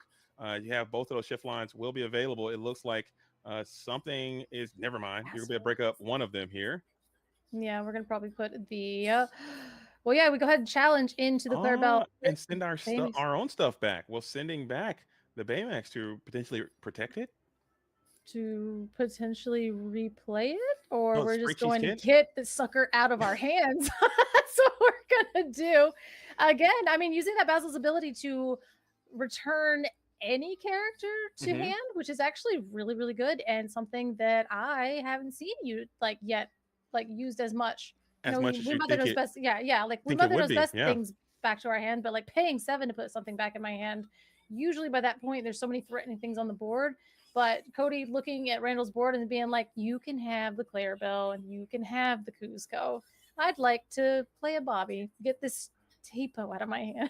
Right. Maybe you just want to bounce that Baymax just to make sure you have a target that your opponent can slam their reckless character into. I believe it's going to be that Clarabelle Daring Wallflower. It's not Daring Wallflower. That doesn't make any sense. What's her Contented Wallflower? Contented Wallflower. Daring Wallflower is wild. What am I on? Contented Wallflower. So it's going to be reckless, and now you have to slam that into the John Silver. You're going to get rid of your own stuff unless you have that shift. Now, shift Clarabelle would be able to clear the John Silver. It would maintain reckless, but yeah, we have seen 2 into the Inkwell and 1 into the discard. So that would be our very last Clarabelle, which would be kind of impressive at this point. But at the same time, we are looking at down the barrel of 2 Amethyst Chromacons. And I forgot that Stop Chaos in his tracks is a card, but we are going to Ursula our 3 cards. Don't look at my hand, bro. I just got them. Ooh. Okay, so pretty decent cards. Again, with the Hades into a Bobby, which could be anything, or we do have that Baymax, but Ursula did not hit. And now we will see our Contented Wallflare come down and actually trigger. Okay, that's so much ink. We have done so much this game. And we're going to play the Mother Gothel, but we're not going to be able to trigger her kicker ability, which is going to go ahead and send 2 damage on into that John Silver, get a nice wide board. Well, you're going to pass back on over. It looks like this is where Cody can turn the corner. Let's keep an eye on the clock. There is approximately 10 minutes left, I believe, if that's correct. I can't quite see 10 minutes and counting. 10:40 left on the timer. And if Cody can't get it done, we're gonna if Randall can't get it done here, we're gonna force a game number 3 and almost certainly go to time here with this matching, with this pairing. Yeah, and I'm wondering maybe this Emerald Amethyst deck has a little bit of a chance to be a little bit more aggressive, potentially not. I mean, you know, again, Baymax just like we shift Baymax onto Tipo and just start questing kind of quickly. Yeah, there are some maybe a little aggressive lines, but at their core, both of these are control decks. So we are going to see that Hades come down and get that Mother Gothel, because we will be able to shift that Mother Gothel into something more aggravating and then return something back to our hand, which at this point I'm kind of want to keep all my stuff. So there we go. Baymax comes back down, making Bobby into a big giant robot guy. And then quest with our Basil will get a random discard. Yeah, one or two.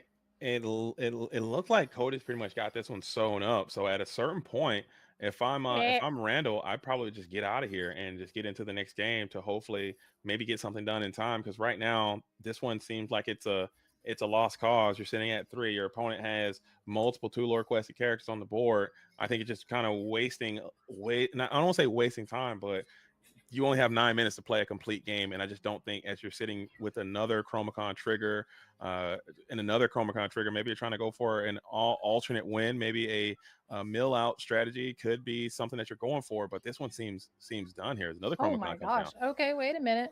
Now Chromacon is not a May ability, or it is. I thought it was a May ability. It is a May ability. Your opponent does not have to draw.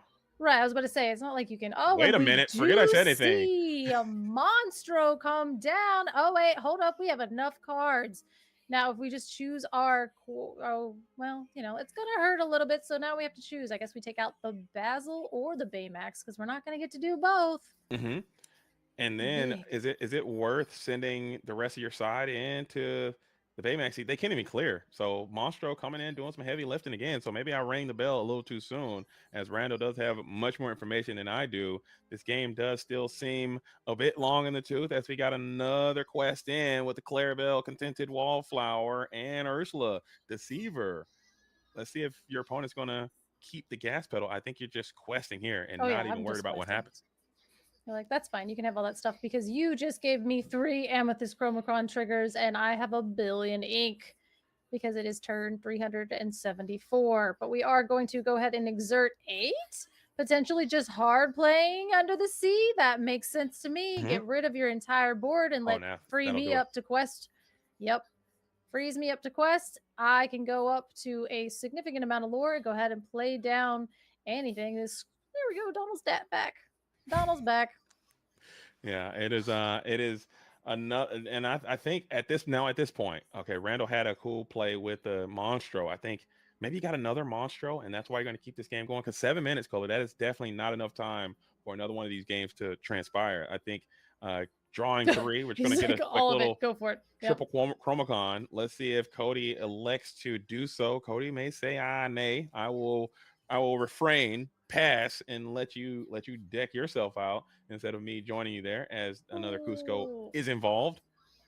Okay, so we are going to shift the Cusco, throw that down. I don't know. Is it the Baymax? Is it not the Baymax? It's probably the Baymax for me, because that's 2 more cards that you can draw, so you won't be able to deck yourself. Yeah, throw the Baymax back into hand again. I mean, no, it's the Donald. Okay. Put that underneath there with the other 2 cards left in my deck. Yeah. Oh, well. And here is the Clarabelle. Here is the Hey. You can get another. You can ramp too. You can do it. Electing not to ramp, just trying to play for the deck out ability. It's double under the sea, and that's going to get it done. So we're going to go into the all important game number 3 on ICL on a Tuesday. I don't think this one's going to make it. I don't think this one's going to get it done. But man, oh man, what a match so far. This is a matchup that if you are thinking about going to DLC in Milwaukee, these are 2 decks that you're definitely going to face. And these are 2 decks that you might be thinking about bringing. I would be reluctant to bring either of these decks, because this matchup in particular is abysmal. It makes you think so much. I get a headache every time I play this matchup. Yeah, definitely. It seems to be kind of... Oh, yeah. I mean, there's like that Ruby Sapphire mirror where everybody back, a couple sets ago, or was that even just like, last week? I have no idea anymore. But like, we're just like, oh no, nobody wants to watch this happen. And it's like, this one is fascinating. But at the same time, it's kind of like what you're saying. Like, after one of these, I think I'm good. I think I want to go get like a hot dog, or like talk to my friends, or hang out, or like call my mom. You know what I mean? Like, I don't want to do this for 9 rounds in a day. No chance. That there has got to be something there about playing in these types of tournaments or whatever, these long. It's 12 rounds of Swiss Color, and you're gonna be locked into this thing. All of your matches are going to be complete brain busters all day long. No, couldn't be me.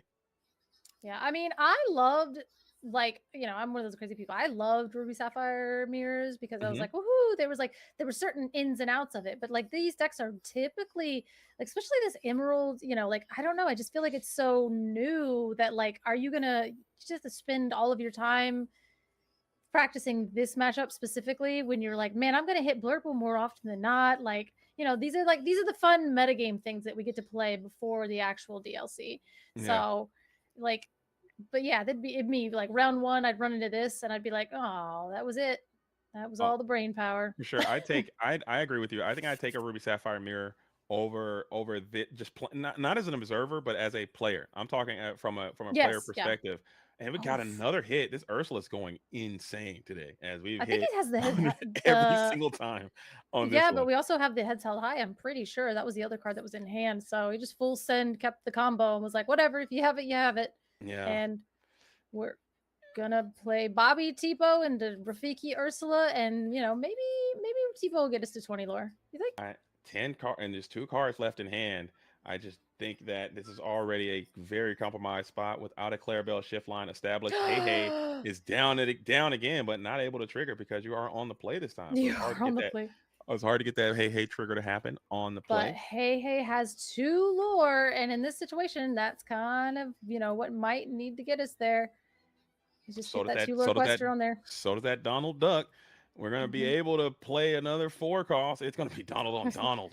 Yep. And we are turning sideways. 3 lore. Yep. We're going. We're zooming. He's like, I'm keeping all of my low cost characters. I don't care. You didn't under the sea me because I took it with Ursula. So now we are zooming. We can get another one. And I believe, no, I can't do basic mathematics because it is not online just yet. But if you have a Shift Baymax, you can sing it right now if you were lucky enough to draw both of those cards in rapid succession. If you were lucky enough to draw in, sometimes when they have it, but we are going to go for another Donald, which again, I mean, 2 lore questers are pretty big right now, and we're just hoping that Randall doesn't have their own perfect under the sea, but we're going to have our Donald not quest, but sing You're Welcome onto our Bobby. And that's another time. It's ticking away as we got another shuffle cut, draw 2 situation. Time is going. We are at 2 27 and counting with turns still available. ICL, we do have draws in ICL. We are on a time crunch here, even if in a game 3 situation. But so many Donald triggers. So many Donald triggers. But I mean, I guess that's insane. And a Chromacon too. Okay, we're just drawing every single card in the deck right now. I mean, and if you draw your low-cost characters, just flood the board. There's so much card draw available to you. Start questing. Keep flooding. I don't even care. Get rid of that Donald. We're not drawing that many cards. That's crazy. But yeah, I mean, this board, it's a very interesting thing to me what Randall has correctly identified and has basically said, all right, listen, I am going to go ahead and flood the board. We're going to put my low-cost characters on there. We're going to have some card draw. I'm going to get rid of your card draw, and I'm going to make sure that I'm the only one with it. We can have a little extra Donald. Just keep flooding the board. Keep questing. Now Under the Sea, like, I don't know. Like, we are going very fast, but it seems like Randall is taking the strategy that is going to get him there. For sure. And I think Randall's approach for this game could have been an approach in game number 2. Maybe being on the draw might be a bit more difficult, but coming out with this assume this aggressive roll, this beatdown roll to get on the gas pedal and hit it. And while your opponent does have a slower start, they didn't have that Clarabelle shift available. Now they have it. Just try to quest and let's see what's happening with a little bit of control as we enter into the final minute of the time portion. Randall sitting at 6 lore. We got Chromacon triggers, Donald triggers. That's crazy. I mean, yeah, like we have so many cards available to us. So we'll go ahead and exert and draw a card. And basically, again, like if you're hitting the lower end of your deck, go ahead and ink the Mother Gothel. She costs 6. That's not going to do me any good. See what else we can put on the board. Another just one. to play a big. Never mind, you got 2 of them. So go ahead, choose. Would you like to put your Tipo back into your hand? Yes, of course you would. Tipo is the choice. And we're going to sing another You're Welcome. Okay. Insane, as we are setting up for a very potent bend to my will, as you have sang multiple copies of You're Welcome and questing for another 3. You're getting up to 9, so there is a chance. You're telling me there's a chance that we can get there in turns, as we are getting into time now. 6 seconds left in time, as we are going to get another draw. Why do they draw 2 there? So You're Welcome. Oh, You're Welcome. Okay, I'm sorry. Yeah, You're Welcome. And we are going into an 8 ink turn, which would be getting rid of everything except for the Mother Gothel. So, but then again, that is what you spent your turn doing. Your last 2 seconds of this game was spent hard playing a You're Welcome or a Under the Sea.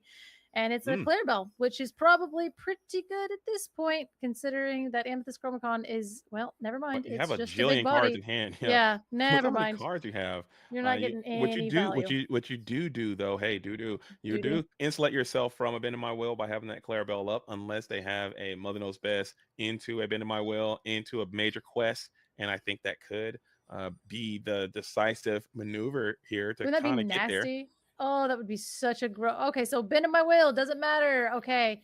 But again, kind of like what you're saying is like it insulates you basically at the end of your turn. However, we are going to did we do it wrong? Oh no, we're just going to quest out. You're going to quest here. Yeah, just quest and hope maybe you can reduce the contents of your own hand here. Maybe ink something, play something else, and maybe that's good enough. It's going to be it's another Bend in My Will. All right, well, I think that's it. I think Randall ended up taking game 3. Is that game or is that a draw? Yeah, What's happening? No, I think it's. Oh, they're not going to turns. I think this might be. I'm a bit confused. Did Randall win? I'm pretty sure Randall won because we didn't go to turn, or I didn't see any turns counters. I didn't see any turn counters either, so I'm assuming that Randall just won, or maybe Cody just said, "Hey." I don't know. I believe it was Randall, but let's get into the interview booth and find out. Okay, so Randall did win. Cool. Got there in time. That was a very fast round. Let me find the booth, Cole. I'll meet you there. All right, let's go. I'm lost. This is bad. Okay. Hello. Hey. Let's go. That was was that. So I just want to clarify who took like game 3. I did. Randall did. Nice. You got that done in like 7 minutes. Yeah. Whenever you're on the play, you can go vroom if you need to. Okay. Yeah. Awesome. Congratulations. Yeah, that was something I was wondering about at that deck with that Emerald Amethyst deck, was I was like, is there the ability to just kind of go wide and go fast to get that done in game 3? I was a little stressed. Yeah. There's so many shift targets that you can hit early, similar to the green-blue deck, that you can definitely go really fast if you need to, especially if you have like the shift Gothel or the shift Llama, and then you can immediately sing Under the Sea on like turn 4. So it can be punishing if you're on the play for sure. Absolutely. Very I like punishing. I like this deck a lot. I think it is a super fun deck, very unique deck. We saw inspirations of this deck take place in Bologna. Shout out to Lorcana Justice. Is that something that inspired you to kind of make this deck? Did you make any Yeah, changes? Any I've been spicy wanting to influence that you have? play. I've been wanting to play the Shift Llama since it came out. I was just never able to put together the pieces in a way that were kind of cohesive. It always felt a little clunky. Once I saw it played, like literally the day that I saw it on stream in Bologna, I was like, I have to have that deck immediately. So put it together, kind of made a couple little tweaks. There was another player who was playing a very similar build who actually had a slightly better record than Justice did in Bologna. And this is a lot closer to their build. Oh, nice. Okay. Okay. What are some of those changes, if you don't mind sharing with us for everyone at Yeah, home? just it bumped up the 1-drop Clarabells. And that helps put a little bit of pressure early, but I've been seeing so many people playing the Emerald Chromacon that it really helps give an edge on that. Oh, right. Yeah. I think yeah, it also, I think the counts for the big llama are slightly different as well, but it's not horribly different. It just sometimes whenever you get towards the back end of the game, sometimes you get some stuff that'll bail you out a little bit easier. Okay. Okay.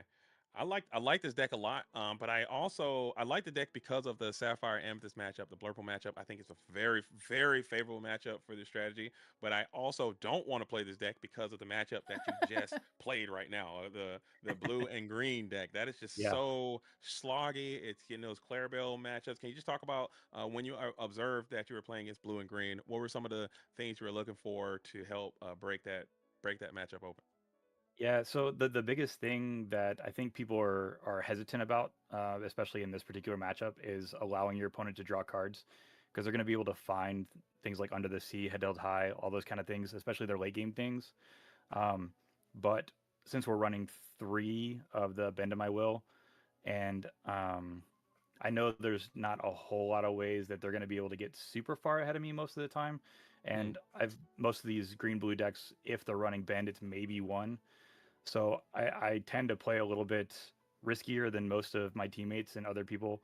So like I'm not typically too afraid to let my opponent draw 3 or 4 extra cards on their turn, especially if I know I have 1 or 2 bends in my hand coming around the bend in that moment. So pretty good. I see what you did there. Coming around the bend. Yep. That's quite good. That's quite good. But I love this deck. I like what you had to say about it. I think it's a very cool, unique strategy, and I think that this deck will be featured in DLC in Milwaukee in every set champ that you come into, because it is a powerful and competent and capable strategy. But we're gonna kick it on over to Cody, who had to be on the other side of that. We saw you come in. You got a victory in game number 2, but in game number 1 and game number 3, it didn't work out for you. Is this a matchup that you see very often when you're playing the Sapphire and Emerald strategy? Cody. So in our local meta, we don't see the matchup very much. One of the things that we really see, we tend to see a lot of aggro, more or less, for our meta out here. But we also see a few blurples, and then we also have seen some ruby amethyst pop up lately. So kind of tested and tuned with some friends. One of the things that we've talked about with this particular color combination is sometimes the consistency is just not there. And so one of the things that you want to see is, and you always want to see the Under the Sea. A lot of the lists we looked at had 3. We running 4 in this list, particularly because, especially in an aggro matchup, the last thing you want to do is be searching for that Under the Sea either early or when they're trying to quest for game. So the consistency was a big piece of that for us on that. And I had one more thing to say before I toss it over to Color, because I know she's got a lot of stuff that she wants to say as well. But take us back to that game number 1. Okay, there was a situation where you needed 1 ink to do a really cool play. You didn't get it. How did that make you feel? What went wrong there? Because your hand was just completely bricked and uninkable there. It did brick. And that's unfortunately one of the options that can happen. One of the unfortunate things that you can run into, especially running Sapphire Emerald, you tend to see some of those bigger characters that you don't want to see when you need to play something different. But it's just kind of sometimes how the cards fall, and you test, you tune, you learn from that experience, and move to the next one. Man, that's some great words, great insight. I like that. I'd rage out, but it seemed like you got the right mindset for it, because I'd lose it, man. I have no self control, but I think I could take that with me in my travels. But Color, anything you got? I'm sorry, I'm hogging all the questions. Oh no, I was just wondering too. Like, is that you were saying there's a lot of blurple and there's a lot of aggro and everything else like that. So there are situations where you kind of there was that Ursula kind of on 2, and then Ursula kind of randomly here, and Ursula 2 is like, how was that again? Seeing her and like, oh no, my answers, like the under the sea into the discard and things like that. So funny enough, for many sets, all the way back from DLC Atlanta, I played the discard package, so I ran Ursula quite a bit, and it felt so good, being able to rip those songs out. So it doesn't feel so good on the other side of this, especially when you're like, this is my answer, I know I've got it, and all of a sudden, just out of nowhere, you're like, oh, this is still a card. Yeah. I've used you enough for many years or for many games, and all of a sudden it's on the other side of the table. But no, it's one of those matchups that you kind of look at, and you're this is definitely not a matchup I expected tonight. So it's good to see it and learn from this experience before Milwaukee. For sure, for sure. She betrayed you, Ursula, the Yeah, betrayer. betrayer, I think is her deceiver. new Yeah. name. Yeah, That's her new exactly.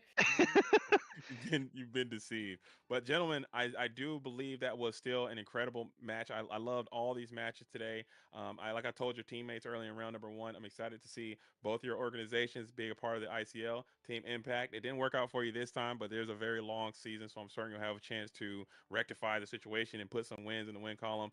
Team Incredible, congratulations to you guys for coming out and getting it done. But we always like to take a little bit of time to give it to the players to talk about any special shout outs or anything you want to say. So we'll start with you, Cody, first. Welcome to the ICL to you, and anything that you want to say before we sign this thing up and start to wrap it off. Wrap it off. What am I talking about? Wrap it up for tonight. You have to rap now. Go for it. Yeah. Yo, my name is JD, and I'm here to say, okay, no, we'll save that for the after show. Okay, some other time. Save it for after the interview. Oh no. No. After school special. It's definitely a great thing as we're the new, a new kid on the block, as you may say. But it's all about, we want to make an impact in this game, into just TCGs in general. One of the things that we've always said is that, we want to be a welcoming community. We want to always be able to have new people come in, teach, learn, because this is a game about not just playing each other and trying to win, but this is a game of building friendships, building, relationships all the way through. So that's where we've been, is we want to make that impact into our community, into the national community, however it may come through. Special shout outs, of course, everybody at Impact, but there's a specific group that I've been testing with the past couple weeks that has helped me get ready for this. Has definitely helped me get ready for Milwaukee in a couple weeks. We're still got a lot of testing, so huge shout out to Cody and Loretta. They host us every week to do some testing and tuning. Rachel, Ben, James, Jamie, my beautiful wife Lauren. This is all something that is a product from testing, tuning, and week in, week out, getting it to get where it was. Absolutely. I think no one can do it alone. But we're gonna. I think that is a very, very kind thing to say. I think you got a great way with words, man. You're very motivating. I think that's a cool thing. I'm glad you're part of this thing, and I'm glad you're here as well. We're gonna kick it on over to the Incredibles now. The winners coming in rookie season as well, turning it up with a victory. So anything that you want to say before we start to wrap this thing up, Dio? Yeah, for sure. So biggest thank you to everybody on the team for supporting me as I play all of my absolutely insane and maddening decks. They like to throw me under the bus for constantly playing things that are off meta, but it's okay. I enjoy it, and they support me most of the time, so I appreciate that. The biggest shout out, though, goes to my wife and my little boy for letting me do this, especially this late in the evening. I love you guys so much, and thanks for letting me play a children's card game all the time. Nice, dude. Family. This is this is all about family here at the ICL. Yep. But both of you gentlemen, again, I thought incredible performances all around, man. And I can't wait to see what you guys do next. So with that, we're going to let you guys go as we start to close the show out. And I hope that we'll see you back again here on the ICL main stage here soon. Absolutely. Thank you guys. Absolutely. Randall, thanks for the great games. And Yeah, thanks, guys. thanks It for was so the much fun. entertaining game there at the end, because we heard 5 minutes and we were like, we were going to get this game in. So Yep. Nice. We thanks appreciate for being we great all on that. appreciate that. No one likes a draw in anything, especially No, here at the ICL. absolutely So I'm glad not. you guys got a draw. Absolutely. There's got to be the winner. All right, absolutely, absolutely. Well, you guys take care. Have a great evening, and we will see you around. Have a great night, guys. Bye. Thanks, guys. Panic sets in. It's always a panic. Yay. Like going from here to there. How'd you get here so fast? You do it so quick. You're the only person that beats me. I have 2 screens as well. Oh. You're the only person that beats me every single time. You don't count for one. I'm talking about everyone else. That's not Luke. I think I have a good matchup. I clear. I like that I could tell I said something right there. He's just like, you don't count. It's insane. It's so free. A lot of No, because you don't I don't know, leave the competitive Discord. SPFs. That doesn't count because you don't leave the Discord. Why would I leave the Discord? I don't know. I thought we were supposed to. I get out of there. There's You stay in. efficiency. That's cheating. You just mute and deafen, and then you mute and deafen, and then you. Okay. You gave me the Mute and hacks. Now deafen. it's over. There's That's no all I hacks. needed to It's do. The hacks. It's over. Now I know I'm never losing again. It's over now. I would I'm always like, just I leave. don't know. I was like, I join play in I'm gonna be after blinking a the lot of, stream here in a like second. FPS games, like maybe starting my the normal daily stream. accuracy, I don't know, like just like a minute, Absolutely. just flick. I would just flick and mute and You're- deafen and flick and then mute and deafen and flick. Yeah, just like I'm gonna yeah. let them finish. You're in and out. Yeah, You're in and exactly. out. Yeah. I love McCullough. It's always so fun to do this with you, being on the ICL on Absolutely. a Tuesday. We got back at it again tomorrow with some On a more Wednesday. Wednesday ICL action. And anything you want to say, the floor is yours because we're about to wrap this thing up. I know we got some stuff that we got to do, but what do you, any shout outs you have or anything you want to say? Shout out to you guys. I mean, every single I feel like on Tuesday I'm like, oh yeah, like I'll do 1 round, and you're like, can you do this round? I'm like, yes, let me in here. So I am absolutely shout out to you guys to letting me do this, being on the main crew. Super honored and excited, and shout out to our judges that put up with all these things and like looking into the ICL like Discord and seeing all of those matches happening at once. Like there are so many people putting in so much work on Tuesdays and Wednesdays now. It's beautiful and I love watching it. And shout out to you guys in the comments. Just You wait guys, till I always, get like, the. see you I have and to you guys do download stuff the and make season me laugh, 1 and then I love off it. of YouTube. I love this, and I can't wait to do it again. Add tomorrow. that to the So playlist follow for me tomorrow. on Instagram. And Well, tonight technically. I don't know. I'll see you tomorrow. Right on. I got agree. nothing. I think seeing the energy now on Tuesdays and Wednesdays, I think it makes it a bit more special that everybody's showing up every week Kitty. and everyone's playing and everyone's going for the title. So it's going to be a vibe. This was a great. We'll see you guys back at it again tomorrow. Luke, who we got playing tomorrow? Well, there's the disappointed look right there. Perfect. Perfection. All right, I'm gonna turn the stream off and then right back on. Kitty.